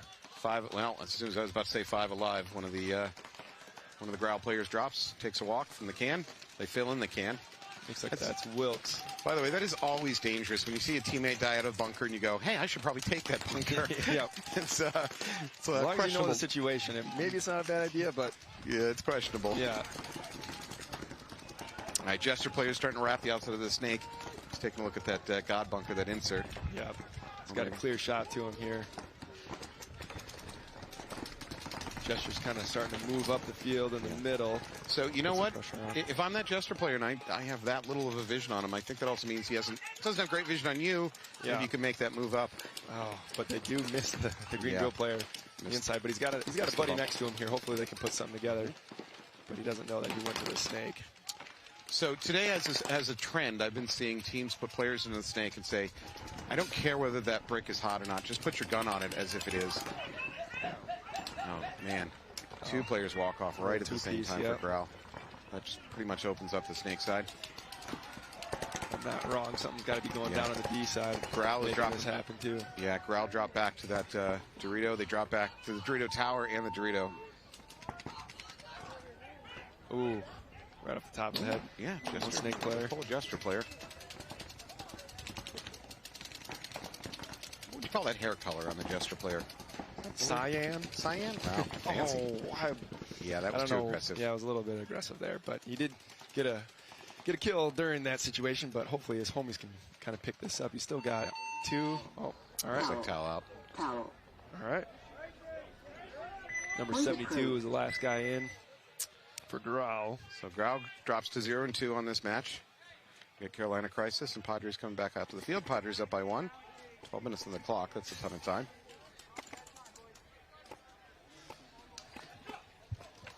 We had a moment about an hour ago where all the clouds got real dark, and I thought we were going right back into yesterday. Why, God? Well, yeah, what have we done? Yesterday was kind of amazing because we're in the middle of a lightning storm. I don't know if anybody's noticed, but we're on top of a hill here. Yeah.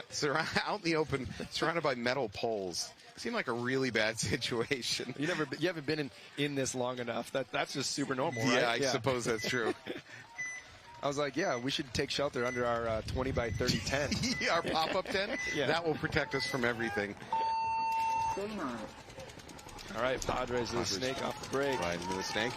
Right in the snake, too. Counter move by Carolina Crisis, doing the same thing, except they're going to the outside route. All right. Frankly, he could wrap and crawl right into that brick if he wanted to. Yep. Although nobody wide on the Padres right now. Carolina Crisis does drop a player. That's exactly what he does. See?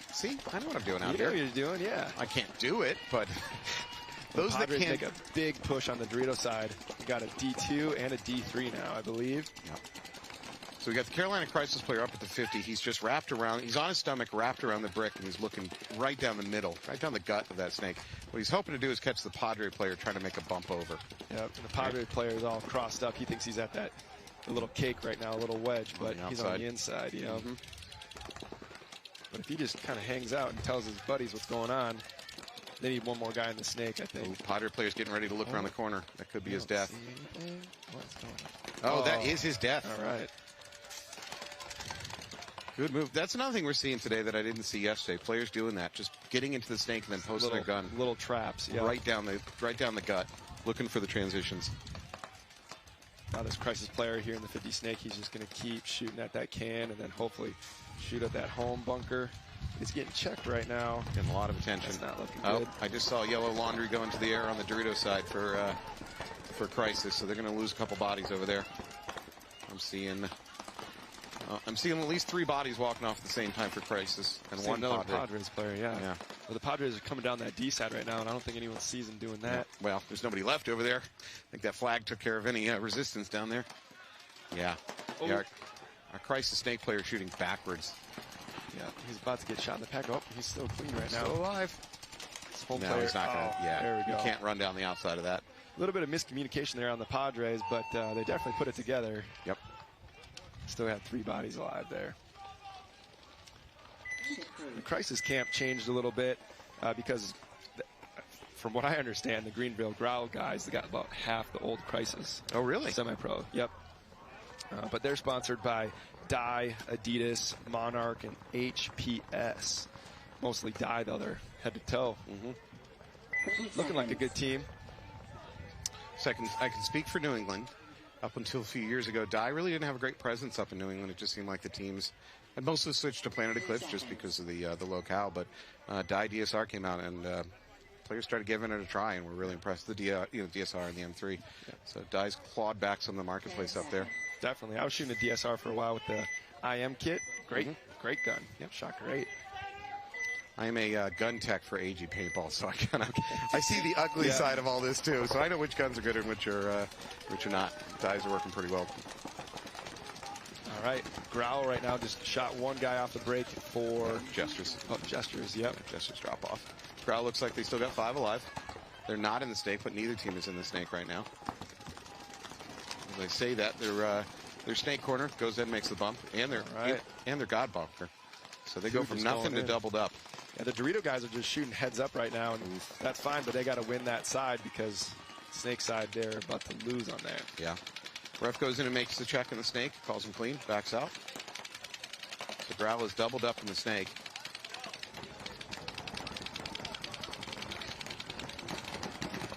There's a whole bunch of shooting going on here on this 50 snake, but nobody really talking from what I can hear, but it is pretty windy. So also you should know these headphones cut off a lot of the outside world. Okay. So there'll be times that they'll be communicating and you and I will not be able to hear it. But, so I like what that other Growl player did. I thought he was a little bit not ineffective at the S2 of his own. And so he went ahead and moved up to the S2 of Gestures. He's going to shoot that inset Dorito for sure. They're just checking him like crazy, but clean. Oh. They got a guy at that 50 center right now. I like that move. So the Jesters move from that Dorito, I believe the Dorito Tower, up into the Dorito 2. Which sounds like a weird thing to do when you're losing, but, you know, it gets you into a safer bunker if you have to go field. So I thought that was a good move. As I say that, he dies. Yeah. It was a good move. He was alive there. Yeah, great commentary, Matt. Yeah. Well done.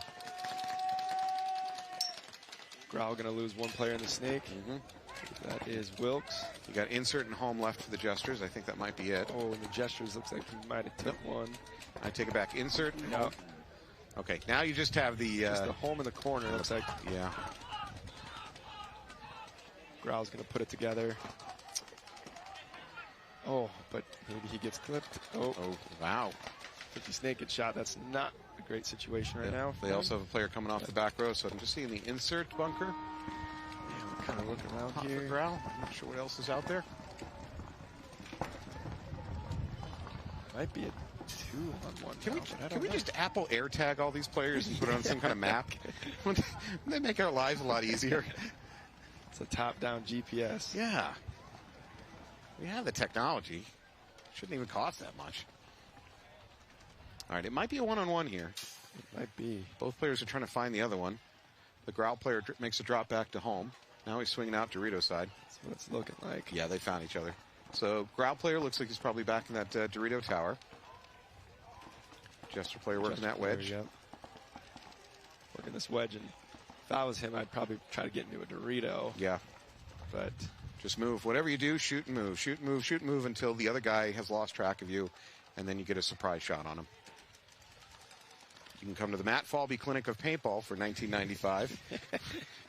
Not going to really get a lot out of it. Maybe a juice box and a Lunchable and a few poorly advised tips.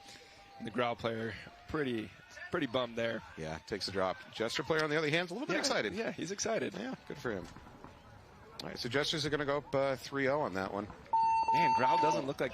I mean, they're doing really well. They got the plays going. They're in the snake. Yeah. Just not really putting it together. So, two observations that we've had out here. Very, and I mean very often on this field, we watch teams in a dominant position on this field. You know, they're up bodies, they got the snake 50s, and it falls apart. And I don't mean 1 in 20 times. I mean like 1 in 3 games. We as the commentators sit here and go, well, this game's pretty much over, and then it all falls apart and it flips. It's something about this field. I don't know what's going on, but it just keeps flipping. It's pretty dynamic. Yeah. And these players, I mean, at this level, too, they make a lot of stuff happen. That's for sure. The other observation is not really an observation, just a comment. The score isn't reflective of how tight games are, right? So you see something that's 3-0 or 2-0 and you think it's a domination, but it doesn't mean it is. Yeah, exactly. All right, Padres with a spread across the back line. Crisis going to round the snake corner. Padres lose their backline Dorito player. No movement into the snake yet, although they do bump out from the home to, I believe, the Dorito side tower. Crisis player just kind of inching up right here in his snake wing, if you will. Just rolling his gun. Crisis has a 5-on-4 advantage right now. Uh-oh. Well, Padre snake corner tries to get into that God bunker, and he pays for it.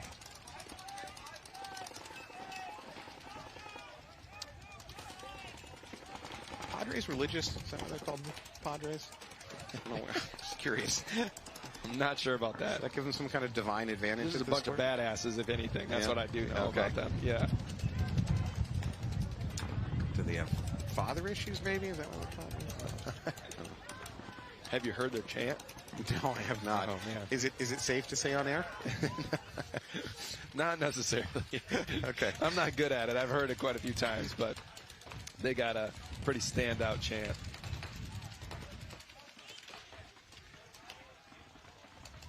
Yeah. Crisis right now definitely dominating the snake, but they're just taking their time. Padres have no opposition to them in the snake. I'd say this Crisis player could wrap around the outside and bump up to that snake 50. There's really nothing opposing them. Yeah, it looks like Crisis on the Dorito side too. They're kind of they cross the 50. Yeah. Crisis onto the other side's team over in the Doritos. That said, Padres are doing a good job holding it down, and I'm not seeing Padres walk off.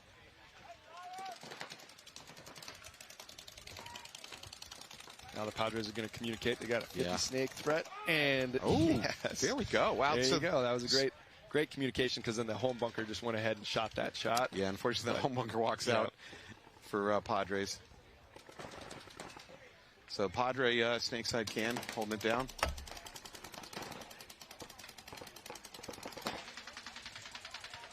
I'm trying to find the other crisis player, I believe. Another Padre walking off from the Dorito side, though. Could be. Is it a one-on-one at this time? I don't know. I've lost track of the bodies on the Padres side. I really think that it is, but I'm not sure what they got going. Oh, I see movement on the Dorito side. I don't know if it was a body. I don't know if it was a ref or a player. Oh, yep. Yeah, there's a Dorito player over there. I'm going to go to him for right Padres now. or for Crisis. For Crisis, okay. Yep. So it's just one Padre in the back can there. 2-on-1. Yep. And they shoot him. Yeah, 2-on-none.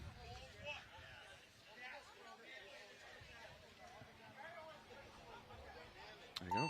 Crisis is with us. Crisis is on the board, folks. On the board. There you go. As long as it's a clean hang, of course. Yeah. There it is. Looks good, though. Okay. Yeah. Jersey Jesters have a little bit more of a lead over there. There's a lot of time left on the game. So let's bring up some statistics. Let's get all smart on this stuff. Oh, so sweet. Greenville Growl has about a 53% win rate on points, which means they have the advantage. Padres have almost double the win rate per point over Crisis. Now, as I mentioned before, this doesn't reflect the winning the matches. This is just winning points. Right? Okay. And it's been collected from 2 events and run through our supercomputer back there behind that tent, which is probably a wrist calculator. So only 2 events is not, statistical certainty. That's this year, though. That's cool, though, right? Yeah. All right, Jesters versus Greenville Growl. Growl makes a run to the snake.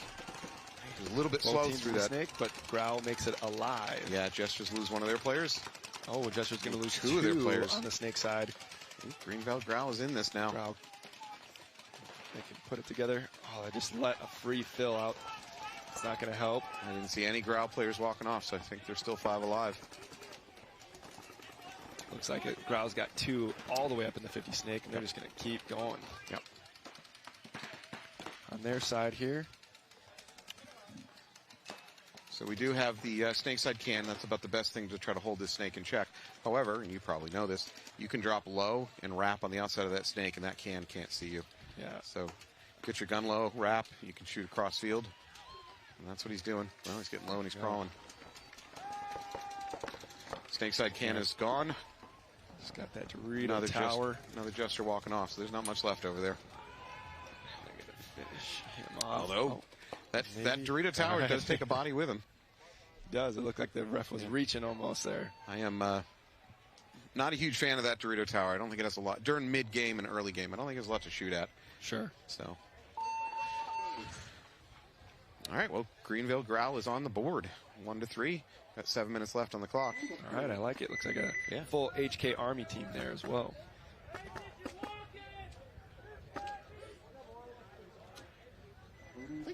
What if we had a tight game? Like a tight game, really exciting, top. What if we cut the feed and put up a paywall? Think we could monetize this? I mean, we have to put them in a state of suspense, the viewers at home, and yeah, we got to monetize this. Hopefully in the future, right? I'm told it should be $5 a month by our producing staff. They are aiming low. I think that's a reflection upon us. I mean, that's all I'm saying. We accept cash, credit, bitcoins, and even recycled bottles for the deposit. All right. Close game. Crisis. Padres. 7 minutes on the clock. Padres with a conservative breakout. Crisis was aggressive. Yeah, right into the snake, right up into that outside snake, all the way to the snake brick. If he capitalizes here, Padre make the walking Padres off. pay for it again. And we are in the splash zone, everybody. Anybody who had webcasters get covered in paint on your bingo card, go ahead and cross that off. This Padres player that's in the snake one, he doesn't know that they got a 50 snake. Yeah, he just got a minor on that side. Minor on the Padres, so they're going to drop 2 bodies. The ref had to run cross field to pull the snake side can. That probably means this Padre in the snake is alone. I think he's the last one left. He's about to go trade his body. He's going to take another. Yeah. He didn't know the rest of his team had melted. Yeah. That's the wrong time to go ahead and trade your body away. Oh, I see a squeegee going in a gun. Is that on our bingo board? I think that might have been on a previous board. That was definitely a crash into a bunker for me. Did you earlier, see it? But now if you saw I mean, it, I think it might have been a game ago, though. It's probably got to be real time. While you were webcasting, did you see it? Yeah. Well, then it's legit. I mean, you have a trusting face. I believe you. Do I mark it down? Yeah, absolutely. All right. If this was Anthony, I wouldn't believe you. It was kind of like right when they crashed into each other, they stabbed each other. Yeah. All bonked right in that exchange. Bunker. But that really doesn't help me. I mean, if we're actually playing, we're not doing blackout here. We're just playing 4 across bingo, I'm assuming. So 4 across any direction is all you need. You can't find the buzzer away from winning this thing. Or a trip and fall. Are you trip and fall? Yeah. I mean, you're right. On the diagonal. So this is a time to plead with you. I am now 0-2 on the weekend for a game I invented. I really need some pity here. So no, that's not. I'm going in. I only win. Ruthless. 10 seconds. All right. Looks like I got gestures on the screen right now. So Greenville Growl against Gestures. Gestures looking to put this away. Perhaps they can pull it off and somebody can put this game in the bag, as Infamous likes to say.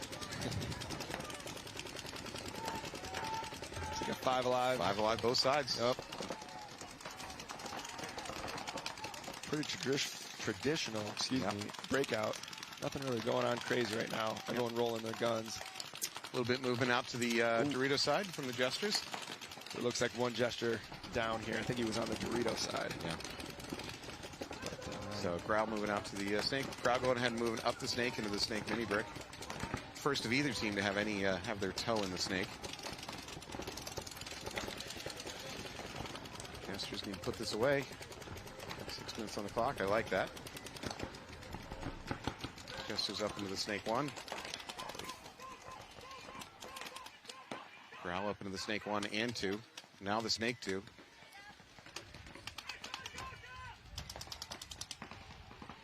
Gestures make their bump out to that Snake corner. Oh, yeah. Splash zone. You're right. Yeah. Welcome to the splash zone. Yeah. That center 50 right now is just shooting directly at us. Just pretty lit, honestly. Did they hear something we said? Is this retribution? But there in the 50, now he kind of knows what's going on. But they got 2 in the Snake here for both teams. Yep. And there's a 50, center 50 for Growl. So someone's going to put this together. But, he took one with him across the field on the Dorito side. But Growl is seizing control of this one. Here, yeah. They're calling. I think they're pulling out that Snake brick. Yeah. Get on the pack. Man, there's just so much chaos going on right now. Hey, refs, can you move in front of this line of fire for us? I think that player from the center 50 just moved all the way over to like the Snake 2 wing. I thought he was hit, but he actually ran over there for Greenville Growl. Jumped over, dived in. So still 2 in the Snake here. Was that a good tactical move? I mean, would you rather have that brick? Work. Yeah. Yeah. Okay. Yeah. Just pulling it out of the fire here. Who is this guy? Wilkes. Well, they need this game. I've said his name a few times. They're down 1-3, but it looks like Greenville's probably going to win this game. Oh. Takes an ill-advised step out of his bunker. Greenville Growl player dies. We might be back to a one-on-one. There's Freeze that got shot. Wilkes is still in. I can't see what this gesture player, what his number is.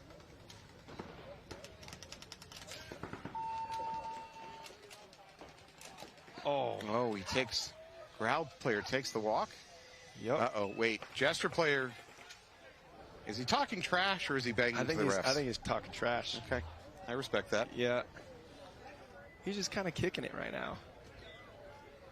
I understand. 4 minutes on the clock. They're up.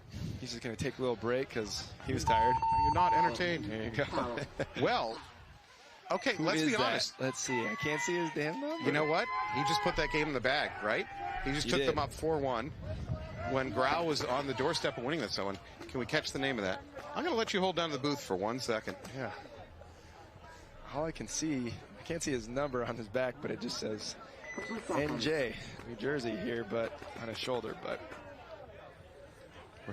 we're in the pit trying to figure it out who that was. But one actually pretty cool fun fact, about the Gestures. There's one guy on the team over there, Mario. He is 1 year cancer-free now, thanks to everyone's help with his GoFundMe. So shout out to him, man. Thanks for making the trip here, even though this is your home event.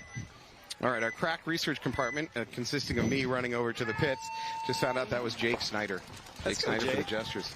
Number 33. Oh, that was an ugly drop. Is there a roll on my card? Okay, they are going to call him out. But yeah, I don't know what that was, but that was an ugly dive into the snake. Padres make it into the 50 snake alive, and he's looking to do some work here. Just gave Crisis 2 points, I believe. Padres up at the snake brick, looking to wrap. Really, is the home, I think, might be the best thing preventing him from wrapping. The home's playing real tight right now. He's got his gun right up in the air. He's getting pinched. There you go. Gets his gun back on that brick. Padre player wisely switches to the other side, although he runs into a wall of paint on that side. He's got to be careful. There's definitely some bounce shots. Yesterday we saw a lot of teams trying to bounce shot that S2 into the back of the brick player, but today we haven't seen much of it.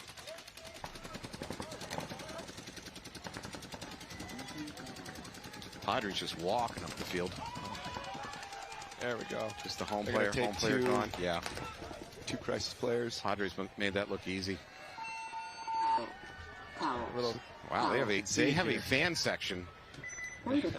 Or maybe that's the pro field cheering for something else unrelated. Oh, it's got to be the Padres. Yeah. It's definitely the Padres. Yeah. There's people over there drinking, and if I know them, they're here for the Padres. The drunk tank that is the sidelines over here.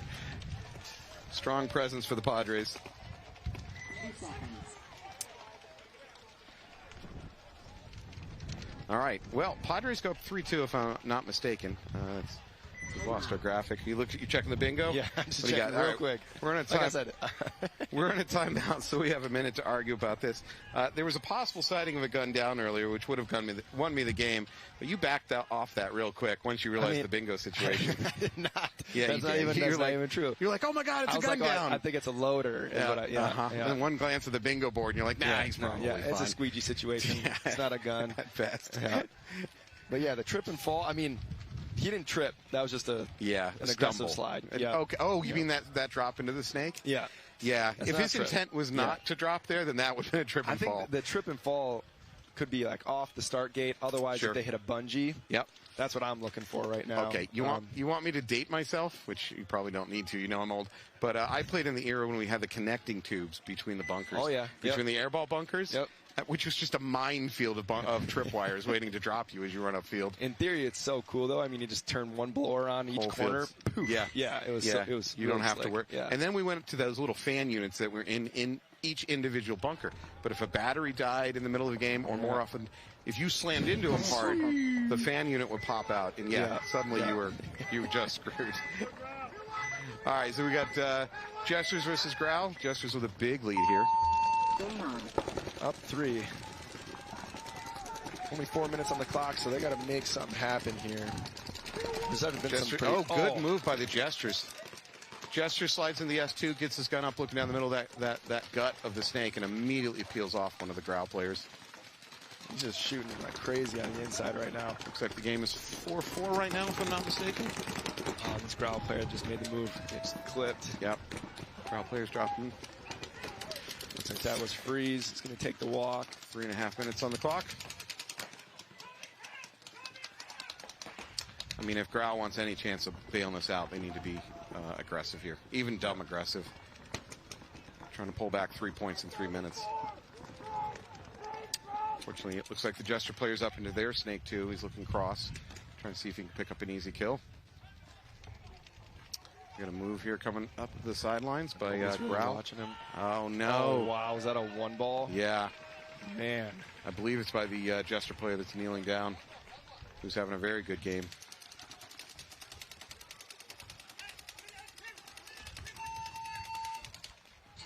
Yeah. Yep. They're gonna have to do Growl that. towels out of that, but I got to say that's a desperate situation now. Yeah. So they're going to drop down to 5-1 with only about 3 minutes on the clock. Let's see, how is Growl doing? That's what I was just going to ask you. All right. We're thinking alike now. It's like we finish each other's sentences. Oh, look at that, man. We're so on the same page. Greenville Growl is 0-2 coming into the game. Gestures are 1-2 coming into this match. So they need this win and probably a little bit of help to get in. Yeah.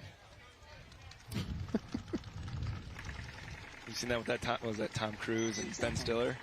And it's like we finish each other's sentences and they both start laughing. That's how I felt. It felt really good, yeah. We gotta set each other up, man. Webcasting is about fooling the audience into thinking that we're professional at this. All right, Carolina Crisis versus Padres. Crisis still definitely within striking reach, right? We got 4.5 minutes, down by 1. Crisis makes it to the snake. He's alive. Padres a little bit more conservative breakout.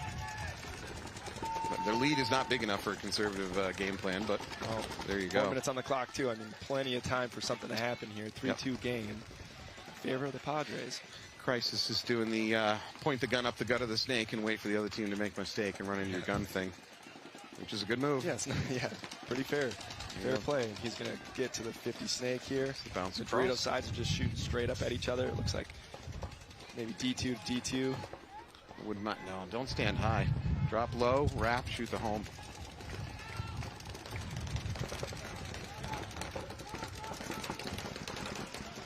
Padres on your screen right now. Crisis. 2 people just shooting right at that Crisis player. Yep, Crisis, take him out. Crisis player unfortunately just made me look smart. I told him not to stand up, stay low. He plays high, takes the walk. I do feel sorry for him, but I do appreciate him making me look good. I don't think we got anyone in the snake now, right, for Crisis? Nope. So Padres are going to fill snake 1. Yep, Crisis is under the impression that oh man, splash zone again. Crisis is under the impression that the snake brick is hot. They're dumping a lot of paint at it. So we got 3 minutes on the clock.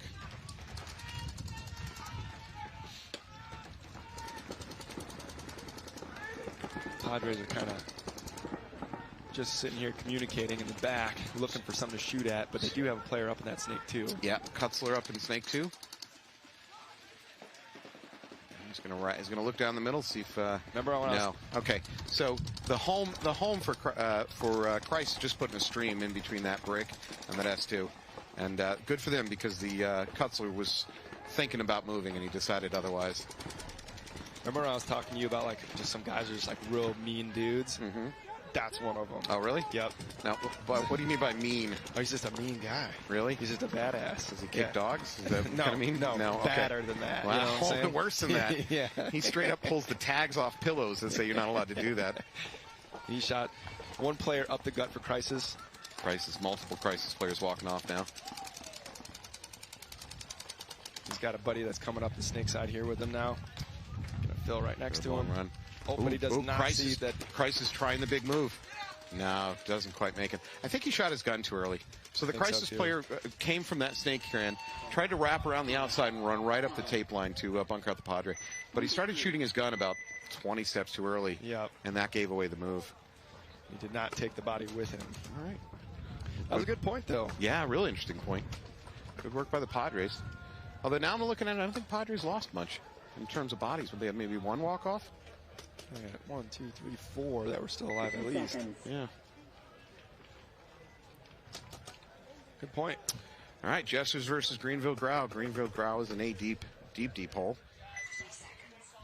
Definitely looking at a tank cover lost here or a trip and fall. Oh, that's what you need. That's what I need, yep. Yeah, just so close you out here. The best chance for tank cover loss was yesterday during the rain. Okay. You know the rubberized slip-on butt cut? Oh, yeah. That's a hard one to catch on the webcast, too. Yeah. Well, it's usually on a snake dive. Gestures do not, well, Gestures lose a body. They did not conservatively break out. They went ahead and took the snake. Looks like one body walked off for both. Actually, I'm sorry. 2 bodies walking off. 2 Gestures taking the walk. One out of the home, one that was running out wide on the snake side. Greenville Growl needs to win each point in 30 seconds or less. Just quick math, man. Quick math. Growl player on the outside of that brick. I don't think the Gestures know about it. Well, now he does. Now he does, or he's assuming. Now we got a little battle about to happen here. Oh, bad. Wow. Oh, that's okay. I was going to say, bad move, but yeah, he did get shot. Yeah. I mean, I don't hate that move, dropping back. I think he was trying to sucker the Growl player into bunkering an empty bunker, but right. Yeah, maybe ill-advised is a good word. This Growl player's got to have pretend he's got a bomb in his chest. I mean, he's got to go. Are you advocating terrorism? No. We're playing a game here, If guys. you were watching this webcast, Carbon just advocated terrorism. I've been playing a lot of paintball. I've played a lot of paintball, and, he's got a minute and a half here, and so one of his homies or him, someone's got to break this cross that they got going. They got 2 guys. I think there's 4 Growl guys. One guy's still in the back corner. Well, they're going to win this, but at the cost of about a minute and a half, 2 minutes of time off the clock, and nobody's running it in right now either. Oh, yeah, you're right. They're not running it in. Now we're going to slip under the minute mark. 60 seconds. Oh, wait. Oh, yeah. Hey. Oh, that's right. There's not a lot of time left. Crap. We should hit the buzzer. Yeah. I mean, I'm not giving too hard a time. Let's be honest. No.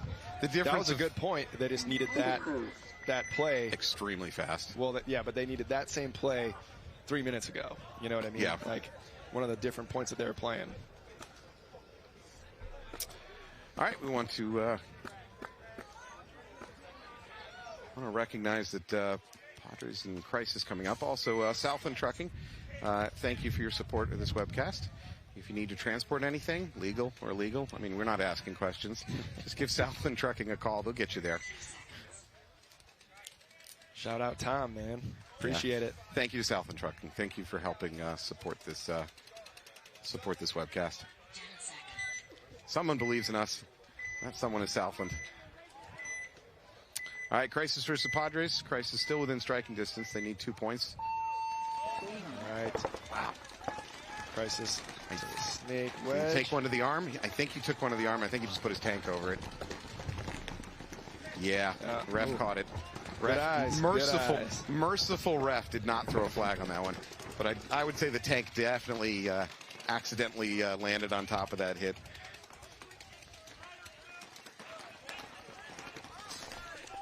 All right, Crisis up into the S1.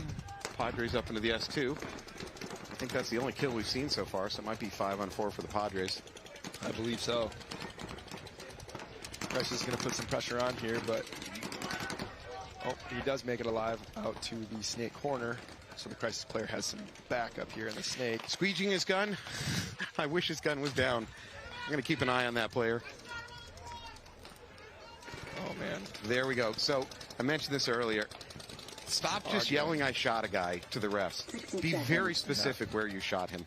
Say the part of his body or his gun that you shot him in. Okay, Carolina Crisis player. Do each other dirty. There we go. There is a Carolina Crisis player playing with a hit right now on the backside of his left thigh. He made a move over to the insert right when all this action was going on over at the Snake 50. And as a good webcaster, I wasn't paying any attention to that. It looks like it from over here, though. You could be correct, but... Well, if he hangs it, we're going to find out. Something else is going on over on this Dorito side.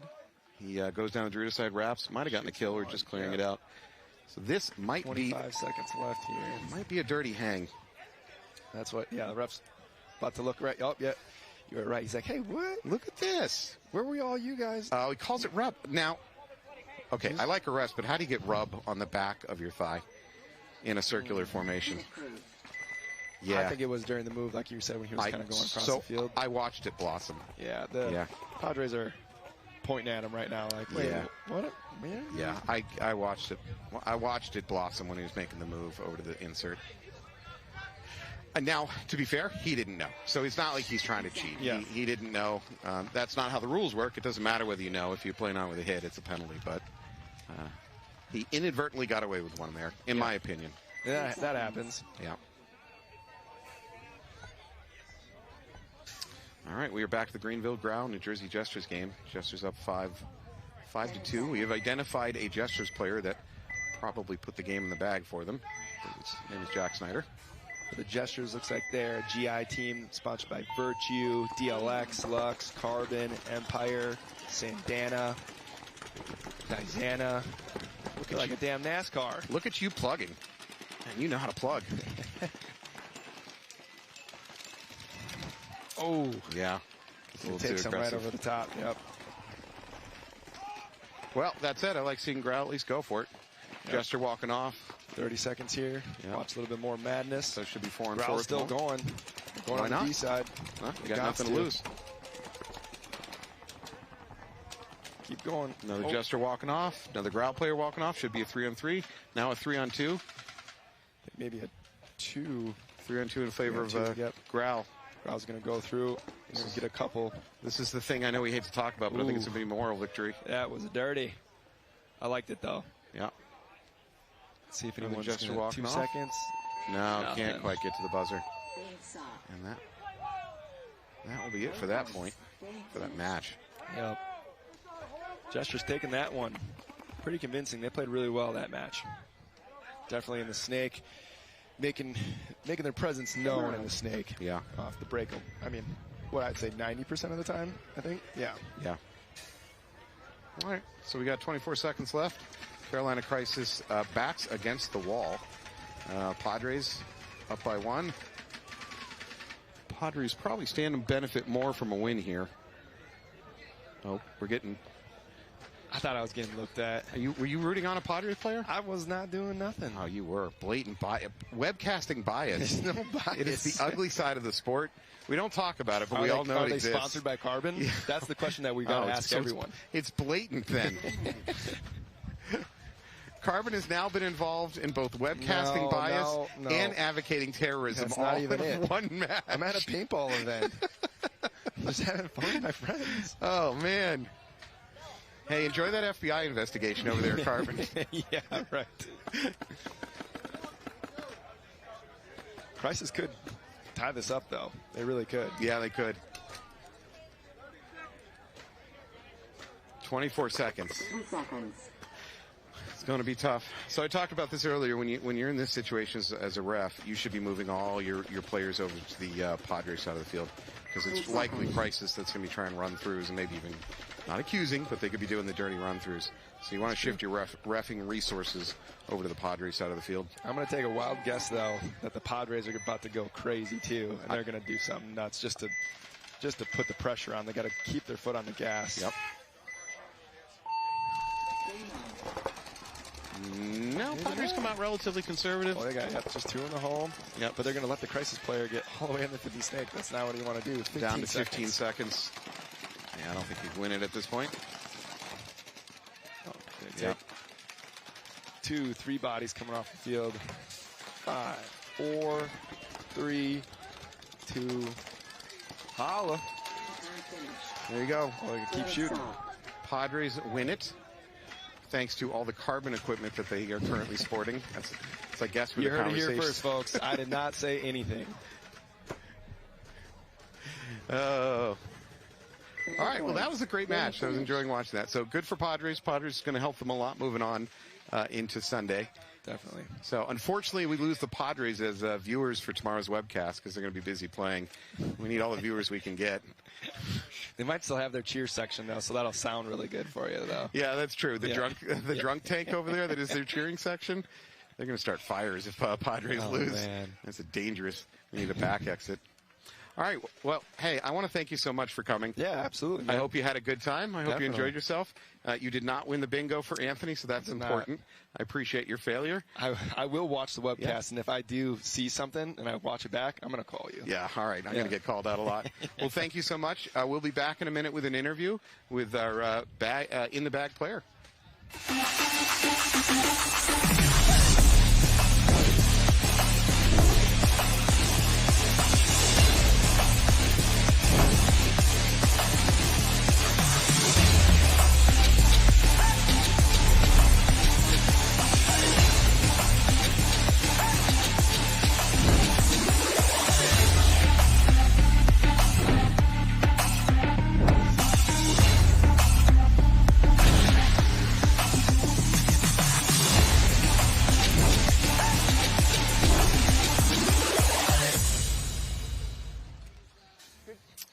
And here we are, doing a quick in-the-bag interview with one of the Jesters player. Go ahead if you'd like to introduce yourself. My name's Jake Snyder, number 33. Been playing this game for a long time. Yep. So there was a threat there. You guys had a lead, but it looked like the other team was threatening, and I think you made a great move to salvage that win. You want to tell us what you did there? Thank you. Yeah, I ended up in two on ones that game. Mm-hmm. So my whole goal is to battle with one guy, try to even it up. So I'll take my chances in a one-on-one any day. Disrespect for the other team. I love that. Yeah. You got to. Paintball's 80% mental. So yeah. I'm not the kid that's fast or small anymore. So you're my spirit animal on that front. Yeah. Yeah. I try, and I try to keep my team hyped as well. Yeah. No, you had a great. You were. I think you were in that back Dorito, if I'm not mistaken. Yes, the first one I ended up in the Dorito. And they just started throwing bodies at you, and you were just like, "No, you guys are going to die." Sorry, but you're not going to live here. So we believe that you put that game in the bag. That's my segue in for an Infamous bag that Infamous was nice enough to donate, and that means you are the winner of a nice bag. Awesome. So thank you very much. Congratulations. Thank you so much. Are you guys moving on to Sunday? We shall see. So we need to win both today. We had a rough day yesterday, so it was going to take a lot to make us lose today. Okay. Well, I think you played great, and your team owes you at least a beer or two tonight at the hotel. Thank you very much. All right. Hey, thank you so much. Congratulations. Thank you.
This is one of the gnarliest camera setups I have ever seen. So check this out, Demi. We've got several high-speed cameras that can shoot over 9,000 frames per second. When the Tesla drives by, our remote trigger will send a signal to the gel blaster, firing the gel. So the Surge with the low-velocity barrel shoots around 100 feet per second, which will translate into about 70 miles an hour. All right, Craig, you're going to come in at 70. Let's see what you got.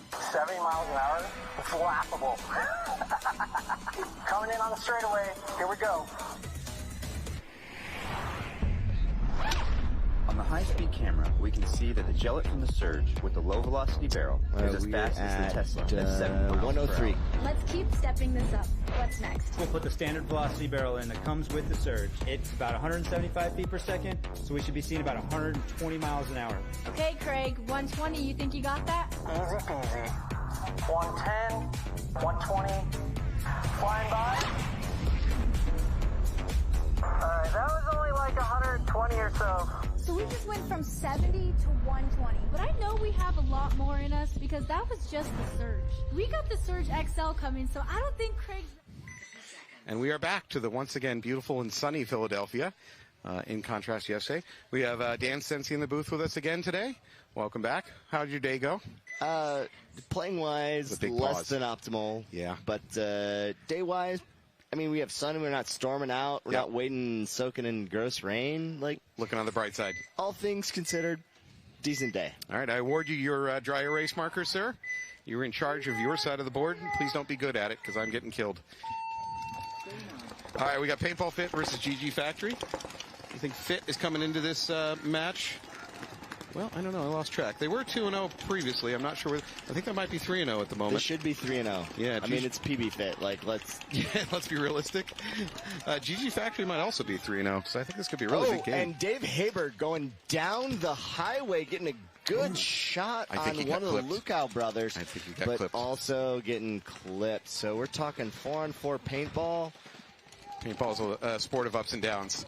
He was high for a moment, and then in the lows. Okay, so Mike Kerr filling into the snake here. I think that's Scott Stewart in the snake side can for PB Fit. Yeah, neither team has a real strong bite inside to the snake, although unfortunately it looks like and GG Jordan lost. Kohler walking off for GG. Yep. So it's now 4-on-3 in favor of PB Fit. PB Fit makes the move up into that mini brick. Surprised me a little bit because the home player for GG was, I thought, on that lane. So he squirrels through that lane at just the right time. There's a couple ways to get through that, man. You're showing me up. You're showing me up with your paintball knowledge. Yeah. Which, that's fair. I mean, let's be honest. I'm here because I work cheap, not because I'm good. Yeah, Scott Stewart's looking to work that bunker. Kerr's waiting on him to make a mistake. And Kerr comes off of the wire. I think it's Colt getting shot out of the back. Drops out of the corner. So now we are 3-on-3. PB Fit has the advantage positionally, though. You can wrap and shoot this. The home, unfortunately, I think the home is looking at him, so I don't think that's going to work out for Stewart. Well, Scott's a great snapshot, so we'll see how it works out for him. You're challenging him. We've gone head-to-head 1,000 times. Yeah, he does a tactical drop back. Maybe he's afraid of a bunkering.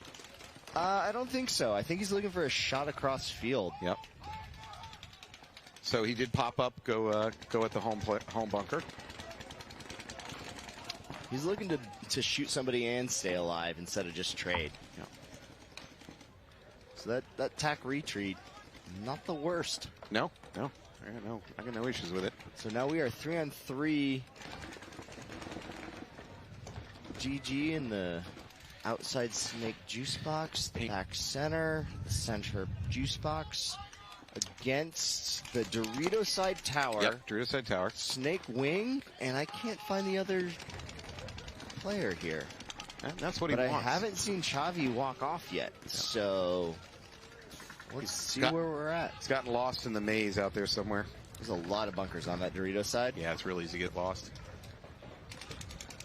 As far as the layout goes, I'm a little disappointed that getting lost doesn't produce as much as it should. Yeah. So yeah, we've had this conversation. I think almost any bunker on the Dorito side can actually survive against the snake being hot.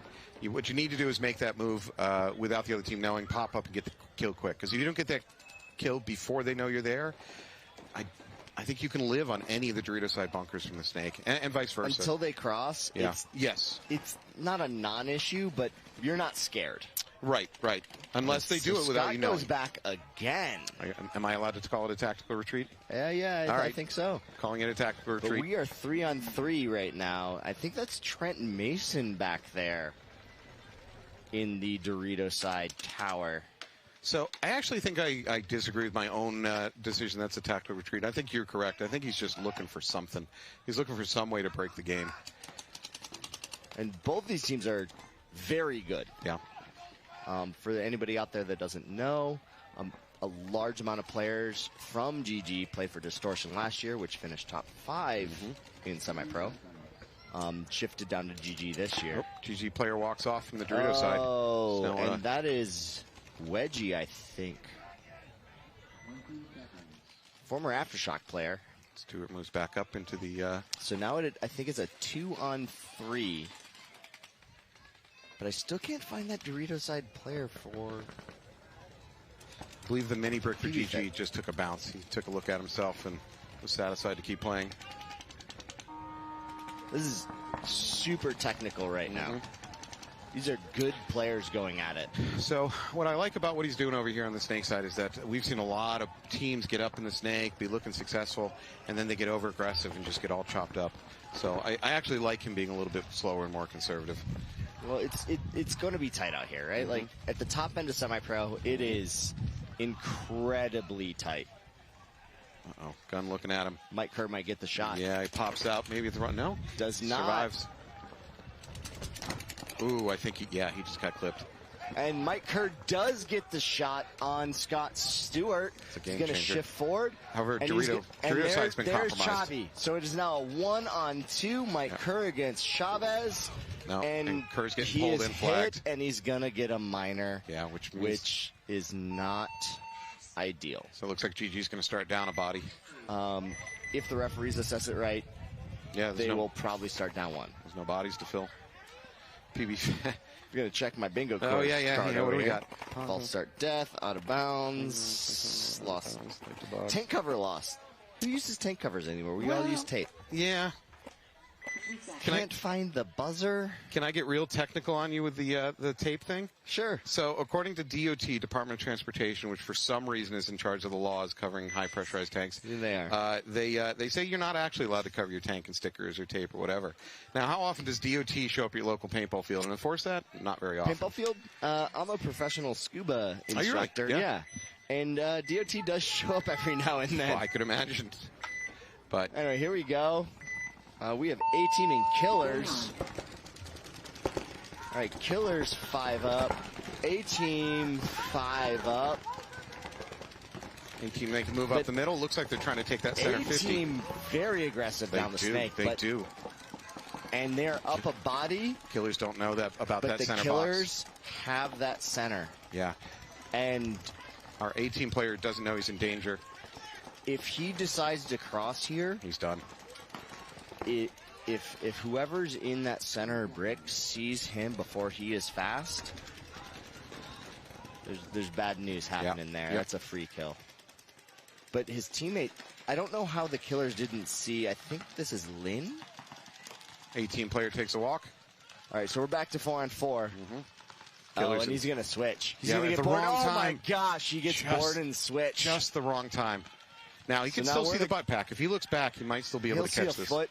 Doesn't need to. Doesn't need to. A player gets... Who shot him? Was it the... On the head. Down the tape. Down the tape? Okay. Yeah. So now that's a body in favor of Killers. Nope. Another body walking off. So that's 2 bodies to Killers. They're looking at the center juice box and the back right corner. Back right corner is gone. And Killers are going to close this out. A-Team should blow this horn right now. Yep. There it is. Yep. There we go. There it is. Good game for the Killers. Give them credit. Oh, that's a solid point. They lost the breakout, but because they were able to I don't want to say overpower, but smartly move down the Snake side, they got the kill on I believe it's Lynn. Yeah. I think it was Kim. Kim. Yep. My apologies. No worries. I'm just reading jerseys. That's all I'm doing. I'm trying to remember. And, the snake side on this field is so important. So I'm sure you guys have discussed it all weekend. Yeah, that is a safe statement. You're not going out on a limb on that one, Dan. GG Factory, let's see if they got 4 players in the box. That'll tell us whether or not they got assessed a penalty. No, I'm seeing 5. So the refs did not assess that as a 5-on-5 carryover penalty. Okay, well. All right. Clean breakout for both teams. Nobody takes the walk. Nope, as soon as I say that, I'm wrong. One of the GG Factory takes the walk. It's fast, and that is Jordan Kohler off the front side Dorito fronts, and Haber's playing inside, and this is I think Brody. Look how playing, and he hears the gun. He hears the gun, and they're gonna trade. Yep. That was a launch purely for auditory reasons. He heard the gun go off, and he just went. Dave Haber's a smart player. He heard it. Colt's a smart player. He heard it. Toweled. That's a fast towel. So I think you know what? Maybe there was a few players walking up for GG that and we just didn't see it. Yeah, they hadn't quite gotten there into is that descending mountain situation on that backside. Yeah, we're on a little bit of hill, but see, I'm pretending that this was smartly planned for drainage reasons, considering yesterday's rain. That this was not an accident. They sloped the field to help with drainage. NXL is next level. Yeah. Or we could just install drainage. Yeah, or I'm just sucking up to the NXL. Yeah. I've done enough wrong on this webcast. I'm about to be fired, so I got to salvage the situation. All right, Annapolis A-Team versus the Killers. Now, Annapolis A-Team, I should be rooting against. A little while ago, they came up to Fox 4 in the New England area and just smoked all of us from New England. It's a really frustrating season. What are you doing Killers out of Florida. Killers with a conservative breakout. Say the same for A-Team. So we are 5-on-5. Nobody takes the snake. Both teams are in the God bunker, so they could take the snake. One thing that's interesting to me is that on the breakout, the Killers front snake player, the A-Team front snake player played inside from the God bunker. And the Killers played heads up, and they were able to pick off 2 dudes. Yep. So A-Team has lost both of their snake side players. They tried to take the snake corner, died doing it, and then tried to stake the snake from that insert Killers bunker. getting a check here on the move over. Getting slingshotted. Bypassed, yep. And he is clean. And it is now 5-on-3 at minimum. Yeah. We got the mini brick in the middle. Yep. Center juice box. Juice box. Outside tower. Yeah, Killer got a little. Get a trade. Stood out a little bit too wide on that. But he did get the trade. Which, so, in that situation, is fine. That's a fine trade. You get the point. You get the point. Yeah. So Killers are going to go up 2-0 against A-Team. Let's see how they're doing coming into this match. The Killers have, once they moved to semi-pro, have consistently placed quite high. Yeah. I think they got 5th place in the standings last year. Maybe 4th. Well, if you're going to choose to take a name like Killers, you better back it up. And they have. I said if you're going to choose a name like Killers, you got to back it up, and I think they have. They're backing it up. Yep, good for them. So Annapolis A-Team came into this match 3-0. Killers were 1-1 early in the day. I'm not sure where they stand right now coming into this game.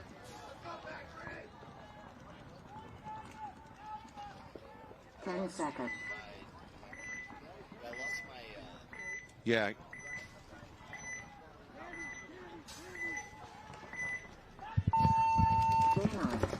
And now we are GG and PB Fit. Oh, and GG smokes the snake side corner off the break. So they are now 4-on-4. Jordan Kohler getting shot again. So Paintball Fit's Dorito side shooter on the break is on point. Dave Haber moving into 50. Yeah, quick and move. now it is 4-on-3 in favor of GG Sports. Yep, good player walking GG off. Sports, a big sponsor of this particular webcast. Yep. Thank you so much. Happy to have it back. Thanks for keeping us employed. You don't want to leave us out on the streets. And they know the information. So that's Kevin Wank backing him up. Former Boom player, Energy Elite, I think, for a couple events. So this is a situation I've seen a lot this weekend, and unfortunately I've seen the team that's up on the snake and up in bodies lose the game again and again and again. It's been a really weird phenomenon on this field where I've seen teams that look in a dominant position. Chavi walking off, though. So now it is a 4-on-2. Yeah. So it is the Dorito side can, and I don't know where the other PB Fit player is.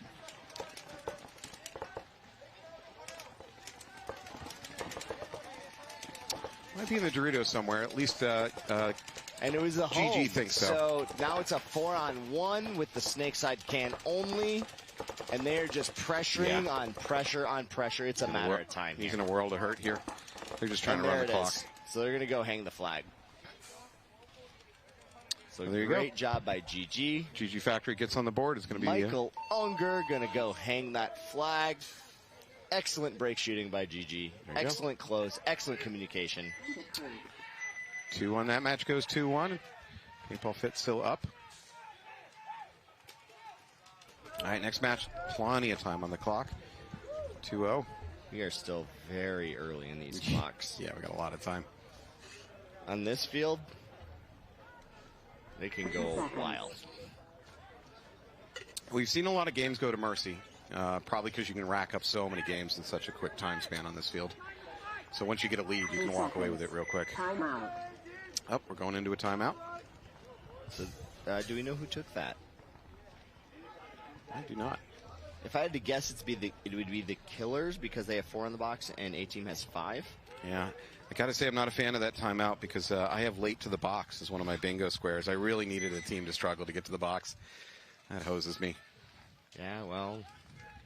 All right, hey. Sometimes you're just forced into the timeout, and it's unfortunate, but you get 5-on-5. They're out to get me. So who's not out to get me, and that's our sponsors. So we just want to take another chance to say thank you so much to our sponsors. Shout out something like 724, Ninja, Carbon. Carbon was just in here, gratefully loaning us one of their employees to talk. Max, Gel Blasters, Falcon, Lux, you name it, GI Sports. Thank you so much. PB Warehouse, thank you so much. It's great that you let us do this because I think it's a service to the players and it's a service to the friends and family of the players to see their guys play out here. The community as a whole. Yeah, absolutely. Absolutely. You know, I think a lot of people like the idea of playing high-end paintball, but without being exposed to it regularly, you don't really know it's a hidden how to world. get there. Yeah, it's a hidden you world. You see the pros, and then maybe you're a divisional team. Yeah. But here is like the transitionary period. Yep. And some of these guys in this field you say are going to be pro soon or have been pro recently. So I think we're 5-on-5. Yep. A-Team in the snake first, but matched very quickly by the Killers. Yep. So I like what A-Team's doing. They're putting a gun down the gut. If that Killer tries to jump the gap, he is not going to make it. No, he won't. But he felt that pressure, and he immediately hopped back inside. Yep. And Kim, here we go. Who sees who first? He knows. Oh, and we're going to go for a trade. Yeah. And I think we're 4-4.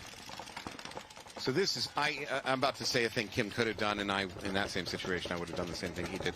As soon as he really didn't get that kill immediately. Yeah, you just go get him. Go the other way.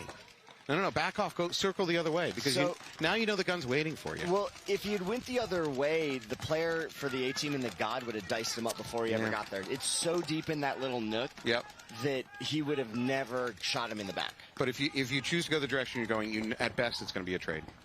Which is not the worst on this field. Not the worst. Because that's such a strong position. You're just like, all right, I'm out, but also they're out. Yeah, you got to clean it out.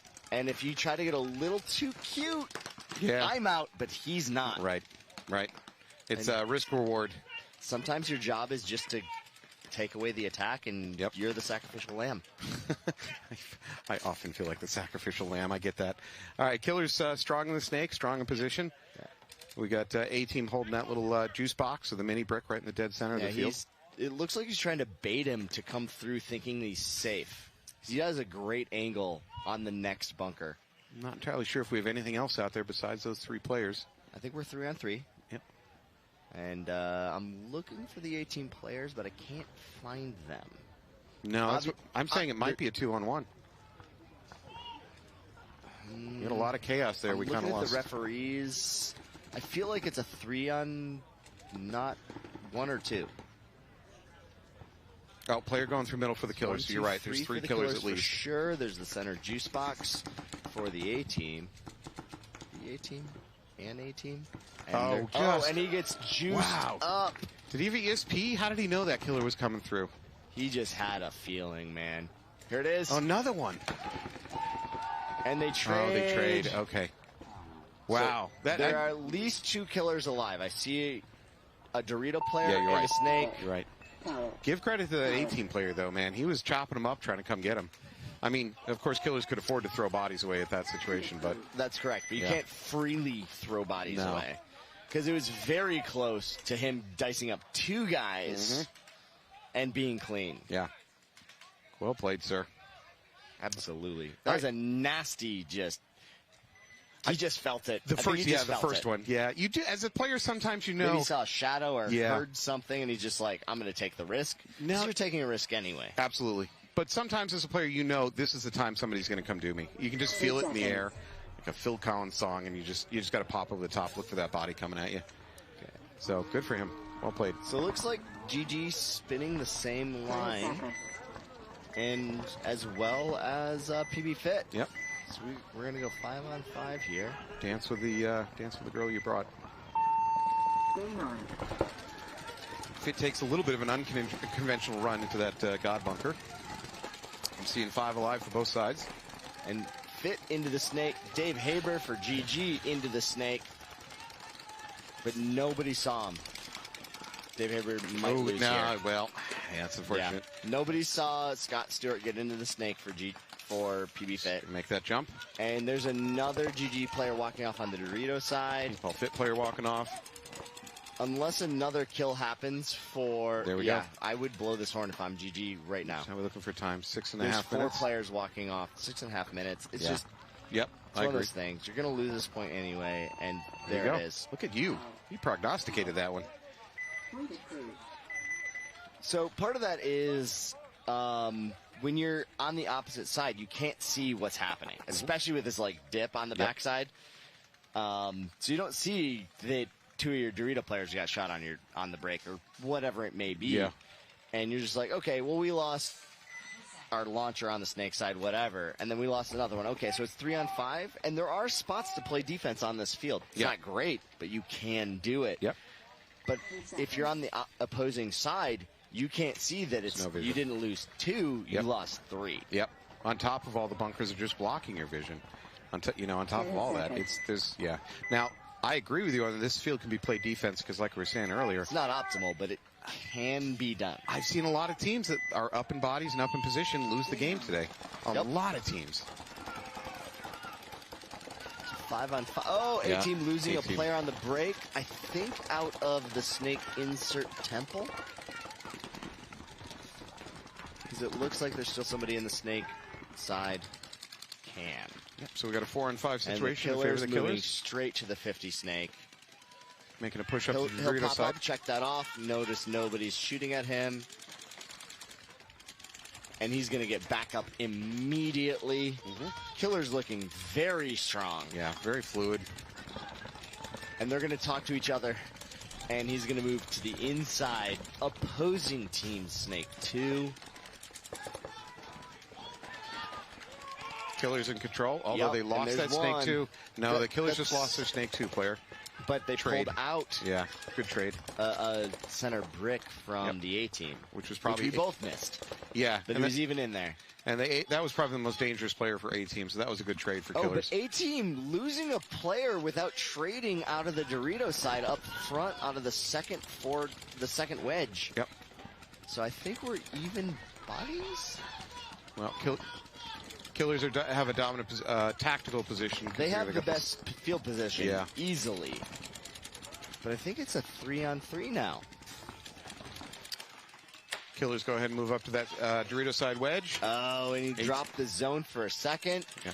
That's a great play by that A-team player to put that snake 50 in and just dip out. Make his bump. At the same time, the A-team also got out to the Dorito side corner. So they are in defensive positions. It might be a 2-on-3. Yeah, cross it up time. Killers have the snake side can, the 50 snake, and a Dorito side wedge. That snake corner needs to be careful with his butt pack, though. Yeah. Oh, and that's that. Takes a walk. So, and another... And that's it. A-team towels it. I think that's an intelligent towel. Oh, yeah, absolutely. So you're playing 1-on-3, and they have the spread. So it's tough, though. They're going to now be down 4-0. Well, I mean, at this point, send something. Yeah. Find a new thing, because whatever you're doing isn't working. I think the minimum time we've seen so far for a win on this field has been about 28 seconds. So the field can be won in at least 20, at worst 28 seconds. Yeah, 28 seconds. There's a couple seams out here that are interesting. Yeah. Now, obviously, I've been watching the semi-pro that often and how they shoot their cross-field defensive positions, but there's a real nice seam on the Dorito side going to the other team's tower, and you have great shots on the Snakeside Temple and the can at the same time. All right, GG Factory. Fit, 5-on-5. Dave Haber. Oh, 4-on-5. 4-on-4. Yep. Fit takes a walk. Fit has no presence in the snake down, and Dave Haber is gonna go. Yeah, no real threat to take the snake either from Paintball Fit. And Dave Haber has Kevin Wank again backing him up. That's two. It looks like Michael Unger in the back center. I think Trenton Mason came over to the Dorito side can for PB Fit this time. Faber made the duck underneath the stream of paint coming in, and he went ahead and got out to that outside 50. Yeah, he'll put that together. Yep. Fit makes the move out to that snake corner and immediately dies. And hit on the tank. Shoots Trent Mason. So PB Fit up 2 bodies. Yeah, we're getting roasted over here. Oh, another Fit player. One. Fit player walking off. Looked like he's so limping. It's now a 4-on-2. Yep. Fit fills from the home out to that snake side can. Now he's going to try to get up to that snake side corner. Get in there, and yup. He might be hit on his right knee. Well, it's gone now if he was. Yeah, there's something there, but it could just be rubbed. Yeah, okay. So GG is going to go and score this point. Going to clean it up. They're going to bring it up to 2-3. It's 5 minutes left. Yeah, this game is wide open. Yeah.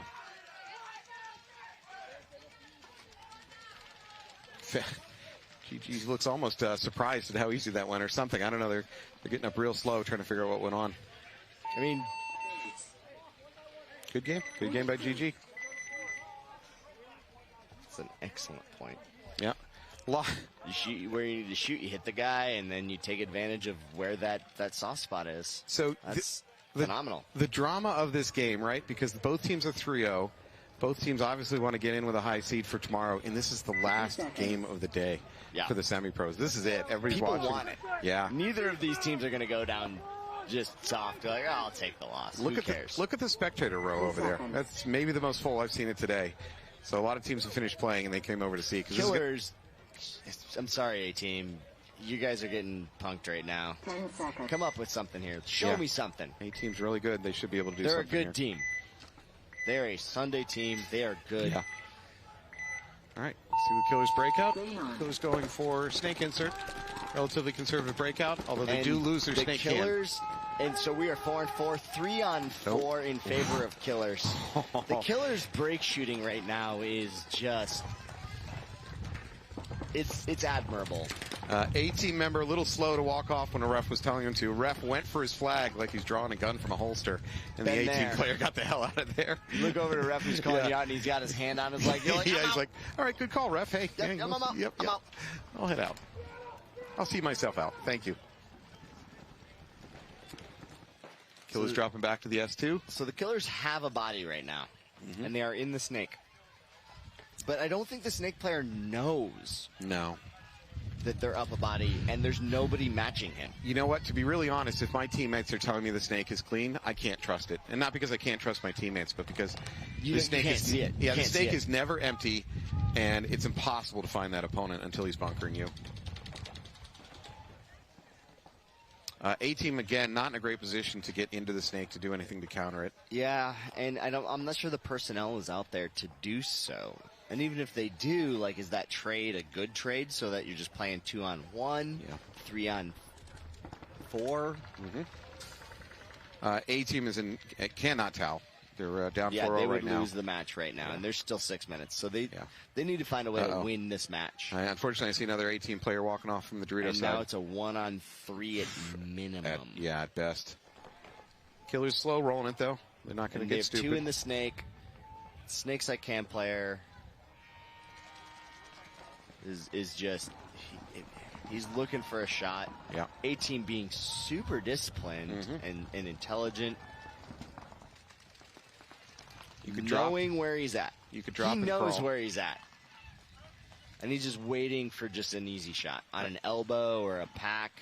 Wrapping just to double check. It doesn't look like he knows that they've eliminated 3 or 4 of those guys. Well, the A-Team player is not engaged on the snake side at all. He's going right now. On his foot, he's out. Yep. And there it is. Cleans it out. Cleans it out. So Killers will win that game. 5-0. You know, I'm a little surprised at this result. Yeah. 5-0 to the Killers. First off, congratulations to them. They played a phenomenal game. But A-Team is pressed for the semi-pro title before. They're a damn good team. Could it be one of those situations where your game plan just does not match up well to the other team's game plan? You know, it's not just a question of quality of your personnel, but you just came out with the wrong game plan. Could be. I'm trying to come up with reasons for this score because I didn't expect it. So GG Factory and Paintball Fit, though, much closer situation. 2-3. Yeah, 5 minutes on the clock. Paintball Fit's going to be on my right. They're in the red, white, and blue jerseys. Let's see who's out there. So I noticed Jordan Kohler, their starting Dorito player, is now on just taking a rest. Benched. I wouldn't say benched, but, you know, he's been shot early a couple times. They've been shooting for him. PB Fit knows he's a threat. Yeah. And they're shooting for him. So they're just throwing a different look. So I always say if you get shot on the run out, sometimes it's not your fault. That's the other team doing something right. But if you get shot on the run out multiple times, then something's going on. I'm looking at 5-on-5. Both teams attacking the snake super hard. And the Dorito side. Paintball Fit flying up the Dorito side. But GG losing a player. Yep. Oh, there's a minor. There's a minor on Paintball Fit. Okay, so I think we're 3-on-3 then. That minor just gutted the middle of Paintball Fit. They lost their home and they lost everything in the middle. But PB Fit crossing to the other team's wedge. Yep. And GG losing a player. This is just chaos out here. GG does not know it. He immediately takes the home player. Takes that. Wow. He's picking this game up on his shoulders and running with it. Is that Brody? Yeah, congratulations. Wow. Dude had a point. He just said, I'm winning this game. I really don't care. I don't know which of the Luca brothers are which. All kind of identical. Yeah. He's like, screw that penalty, I'm winning the game. I really don't care. I mean, both teams press super aggressive there. Now, that penalty just gutted the back line of Paintball Fit. But the aggression of PB Fit made up for it. You know what? To be fair, I think he had no idea that he lost his back line. He absolutely had no clue. He just knew that he needed to go. Yep. I think both teams' plan was like, hey, we need to go, we need to get a point. And the other team's like, they need to go, they need to get a point. Let's match fire with fire. Yeah, you're running bayonet into bayonet at that point. And GG was the loser of those two bayonets. So we are in Xball right now. So Paintball Fit 4-2 over GG Factory. 4 minutes, 20 seconds left on the clock. Please cue your comments online. 1 minute. Yep. So we're in Xball now. We have a minute or so break. Let's thank Spick and Span. They're coming out to AG Paintball in Ware, New Hampshire in a few weeks. They're going to do their podcast live and in person right there on the premises. Come up. Listen to the podcast, meet, greet, shake some hands, maybe get some stuff signed. Are they going game day style with like signs in the background? I hope so. Yeah. We'll see which signs get blurred. I don't trust paintball players with what they're going to write.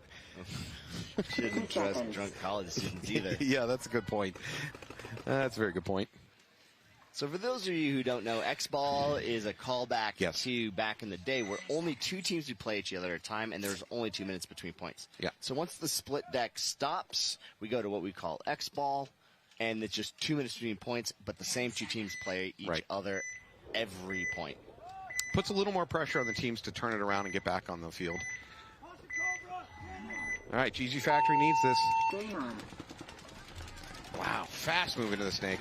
And by fast, I just mean... And we are 5-on-5. No, and he dies doing it. I cursed him. 2 GG Factory players walking off. So it's now 3-on-4 in favor of PB Fit. Yep, Fit walking off. Scott Stewart playing the snake side can against Michael Unger. I can't see who else is out there, but another PB Fit...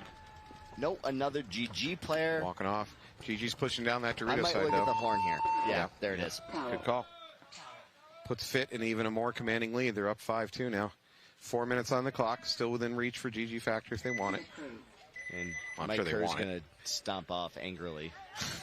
Is it stomping? I mean, he's heavy-footed. All right, we're going to go to commercial for a minute. Pay some bills. We'll be right back.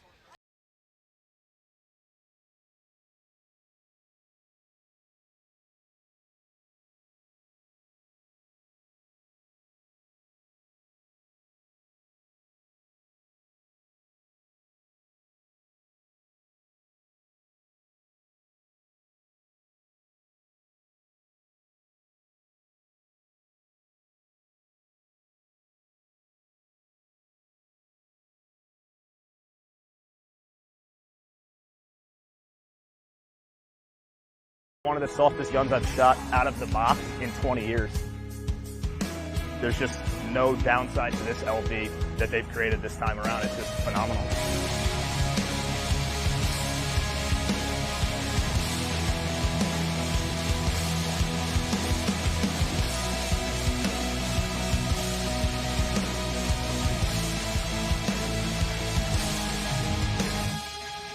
The clips of all their platforms, they are just the most reliable company. Everyone knows that whether you're sponsored by them or not. I never fear my gun is going to go down when I have an Eclipse gun, and then even more so with the LV because of the poppet. Everything is toolless now. The transfer pipe is gone, which again makes the ergonomics a little better. I think a lot of people would say that it's one of the longer and taller guns. Not anymore. Welcome back. We're currently in Xball style match with PB Fit versus GG Factory. PB Fit has a good lead, but there's 4 minutes left on the clock. Yeah, there's a lot of time going on here. And the break shooting for both teams is solid. So you know what I've seen very little of this match, and that's flags. These teams are playing clean enough. They're not losing games because of it mostly. We saw one flag on Fit, but they turned it around anyways and won it. And GG picking. Okay, so we are 4-4. Both of the wide shooter runners for the snake side, and GG losing two more players. Oh boy, we just went to 4-on-2. PB Fit losing another one, so I think it's a 2-on-2 actually. Oh, there's a madhouse out there.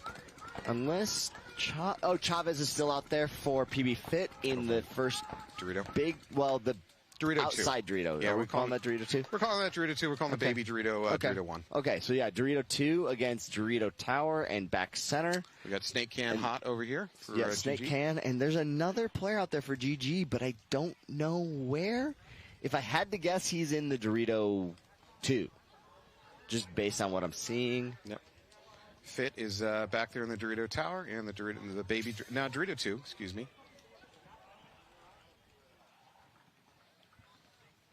Things have calmed down a little bit. Each team's trying to figure out where their other players are. Yeah, so it's a one-body advantage for... Dan, it makes me feel better that we've lost track of the players because they've lost track of each other. GG Factory. It's tough to know who's got the press here. Unger's going to go for it and look for it. He has to for time reasons. If you're the coach for GG Factory right now, you're silently screaming, move, move, move. Oh, does he make? Yeah, he makes it out to the PB Fit, makes it out to the corner live. Oh, but Unger getting shot. Yeah. Blow the horn. Yeah, you kind of have to. Although it's still going to put you in a bad position. Down, but you're down anyway. Yeah, you're going to be down anyways. They're not blowing the towel. They're not blowing the horn or hitting the towel. What is going on? That wouldn't lose the match. No. So maybe they're just going to decide, okay, we'll go 3-1. There we go. There it is. Little delayed towel. Lost track for a second. Clearly, they're not listening to the webcast and listening to us telling them what to do. I think that's illegal. Is it really? I mean, it should be. I think it is. I don't know. If you listen to what I tell you to do, you're probably going to get killed. So I can't see how that would be an advantage. Yeah. As a member of the GG organization, that hurts a little bit. Yeah, that's rough to watch. And they're two good teams going at each other, and the breakout is so important on this field. You shoot the snake guy, you don't shoot the snake guy, your guy lives. All right, it can swing a whole point on whether or not the back players hit their shots. Yeah, absolutely. We're going to go to a break for just a moment. Thank you. Hey, what's up, guys? Mark Johnson here at the ACD. So I want to talk to you guys about the Shocker amp. This is my 24th season. I'm playing in the Pro Division. I want to talk about the amp. Straight out of the box, under $1,000 retail gun. Straight out of the box, shoots just like your top $1,500 gun. One good thing about the Shocker amp is the efficiency. I shoot 9 to 10 pods, no problem on my 88. And then it does come with the Freak Kit, the best barrel on the market right now, and you get your inserts as well. And you can upgrade with the full insert kit. If you're a mech player, it's a quick release. One screw out the back, pop it up, put new solenoid in it, you're good to go. Less than 60 seconds, I can have that thing changed out for me. One thing I like about the Shocker is how small and compact it is, and it's super, super lightweight.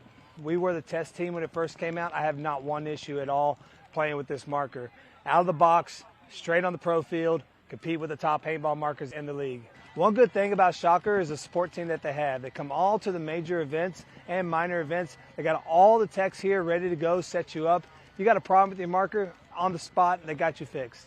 If you're looking for a Shocker amp in your area, go to your local dealers and they can get you hooked up with any Shockers that you need. American-made gun, made in Pennsylvania.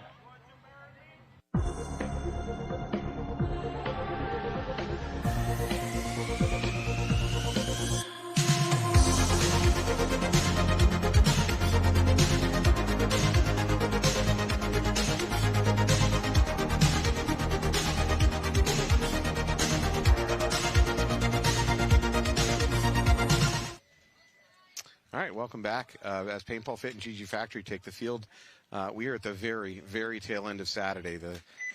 And this game really matters. It matters in what's going to happen with seeding tomorrow. I think both these teams are going to move on, but it's a question of where. They should. More importantly, much more importantly, how are we doing on bingo?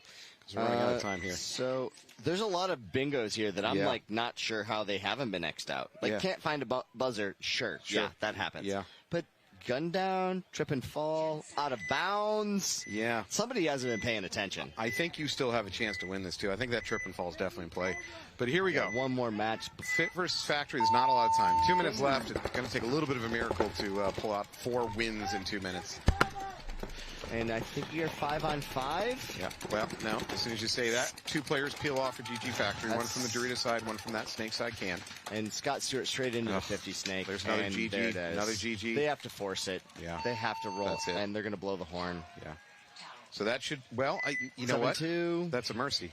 Is it? Did we just... Yeah. Did we towel a mercy? We toweled. I see Wedgie... Brian over here for GG going like, why did we towel that? Maybe it's just to save the welts? Well, there's no players left alive. I think it's an irrelevant towel. To be really honest, it's an irrelevant towel because they could, they could have, Fit could have just sat there and ran out of time. They get to the mercy. Fit, GG Factory could, there was no win. It was done. The only way that anything could have changed is somehow a miracle major penalty under 60 seconds. I don't know how you do that with nobody on the field. I mean, you decide to wipe a hit after the point is decided. I don't know. So sneak one out there. The towel's irrelevant. The towel gets me back to a shower in the hotel just a little bit faster, so I think I'm okay with it. A whole second. All right. Well, that wraps up our Saturday. Thank you for wasting a perfectly good Saturday with us. I don't know why you did it, but I hope we entertained you. Good matches today. Dan, what do you think about the field? What have you seen today? Field's fast. Field's entertaining. It's both an attacker field, but also a shooter's field. Oh, yeah? It's both. Yeah. So you can win the point in the first 5 seconds just by who you shoot, but also you can get super technical on the outside. I think it's a good field. So I wish it wasn't quite so snake-favored. Snake-oriented, yep. But all things considered, solid design. Yeah, I love the variety. I love that we're not playing on the same layout every single time. So I think whoever's doing the job of designing these fields. I think it's Jason Trojan. Okay, so we should lean on him. Let's see if we can find some dirt on him and pressure him to get the fields we want. But in any case, good day. Weather was beautiful. Thanks to the NXL. Thank you to our ref staff. I think they did a very good job. Of course, I'm not on the field, so I don't have any. It's tough out there. Yeah, I don't have any axes to grind on that side of things. Thanks to our production crew. Thanks to our camera crew that's been out there, probably also taking their fair share of shots. Anybody else? Anybody else you want to thank? Our sponsors. Sure. First and foremost, we didn't have this webcast for 2 events now. And I'm so excited to be back here and to have that. So GI Sports, HK Army, Virtue Paintball, Infamous, and Lone Wolf, and Eclipse, and Gel Blasters, and Vulcan, and Lux, and Dye, and Hormesis, and Sup Air, and Max and Carbon, and GOG Paintball, and PB Warehouse, all the people, No Film Production, Southland Trucking Management, you name it. Yeah. and GG Sports, our sponsor of the webcast. Yeah. This particular semi-pro webcast is, I think, really the real webcast. Like, yeah, everybody loves watching the pros. Like, everybody loves watching the pros. Sure. But when you want to know what it takes to play high-level paintball and get to high-level paintball, this is it. This is it. Because most of the pros, they've been there for 15, 20 years. Yeah. You'll get better watching them, but you won't know how to get there. Are you arguing for term limits? No. Not in paintball. So I hope you enjoy the webcast. We really do it for you. I know a lot of people involved in this aren't doing it for any financial reason. They really just love the sport, and they think you love the sport, and they want to see more of it. So thank you so much for tuning in and watching and supporting all these teams that are out here. All right. Thanks a lot, guys. Have a good night. I'll see you tomorrow.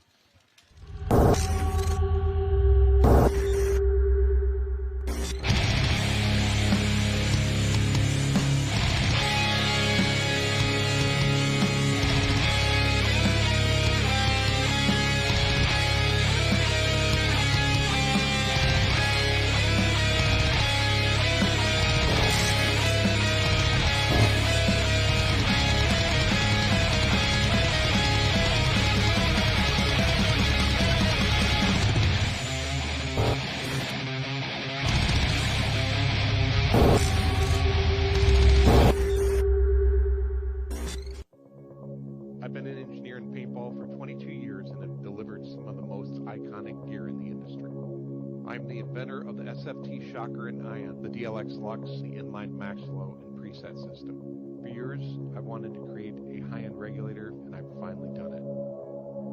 And this is the Empire Flow.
My name is Todd Boyer. I'm from Kansas City, Missouri. I play for Kansas City, Missouri All-Stars. Started the team about 4 or 5 years ago. Started the D4 season playing MSXL. We won the series. Won the series in D3. We are now playing semi-pro.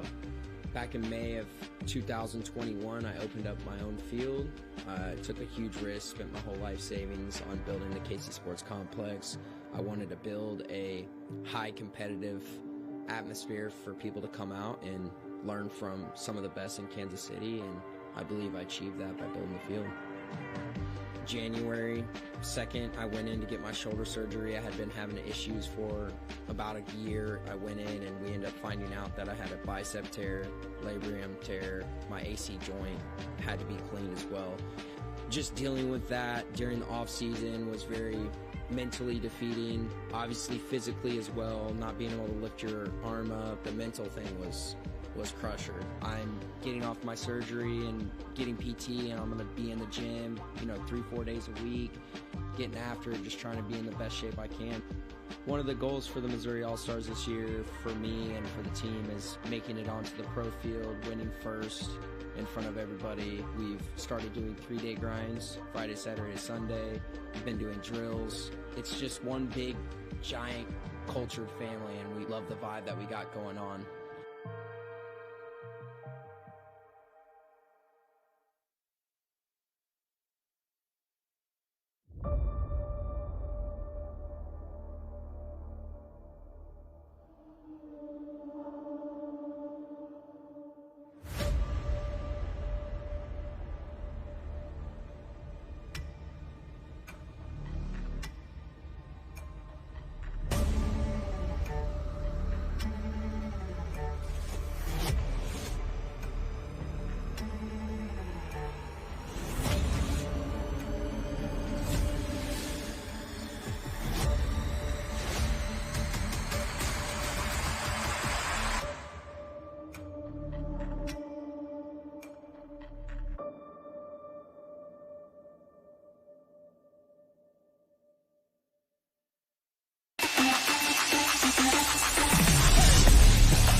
Good Game Sports Park has only been open 7 months, so we're a young field. We're hungry. We continue to develop. We continue to iterate.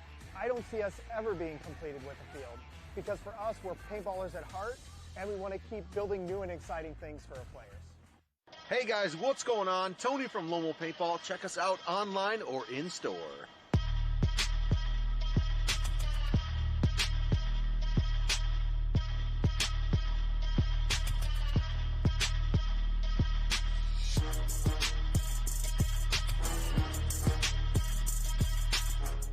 LoneWolfPaintball.com. Celebrating 35 years, Blast Camp is one of the most historic and longest-running facilities in the country.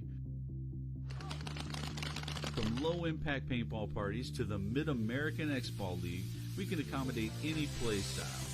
Our world-class facility has many amenities you don't often find at paintball facilities. So come experience history. It's not just paintball, it's Blast Camp.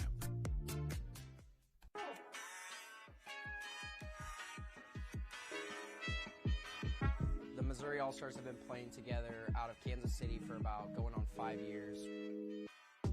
Our play style is super aggressive. We like to just be in your face constantly, can just keep the gas going the whole time. D4 season, I had hit Walker up and was like, hey man, like, what's the situation with this carbon gear? It looks awesome. I would like to get my guys in it. And from right then and there, D4 season 4 years ago, he got us plugged in. We've been with him ever since. They're here at every event. They have gear that you can buy on hand. They have lenses on hand. If you have a tear in your knee pad, you need to swap that out. They'll have that for you. I've literally had Walker in my pit in Dallas ask me if I need help with pits. Like, you can't ask for anything more from a sponsor. If it's meant to be, I'm up and coming, but calming down, I'm centering.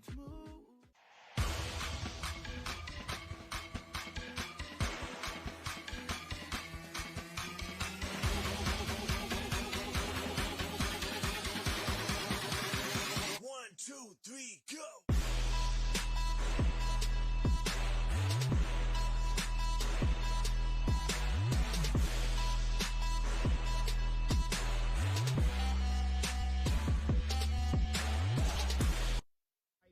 Pain pills for like a couple months, and I was like, I'm done taking pain pills. So my wife went ahead and she did the research and made the salve, and I started using it and ain't took a pain pill since.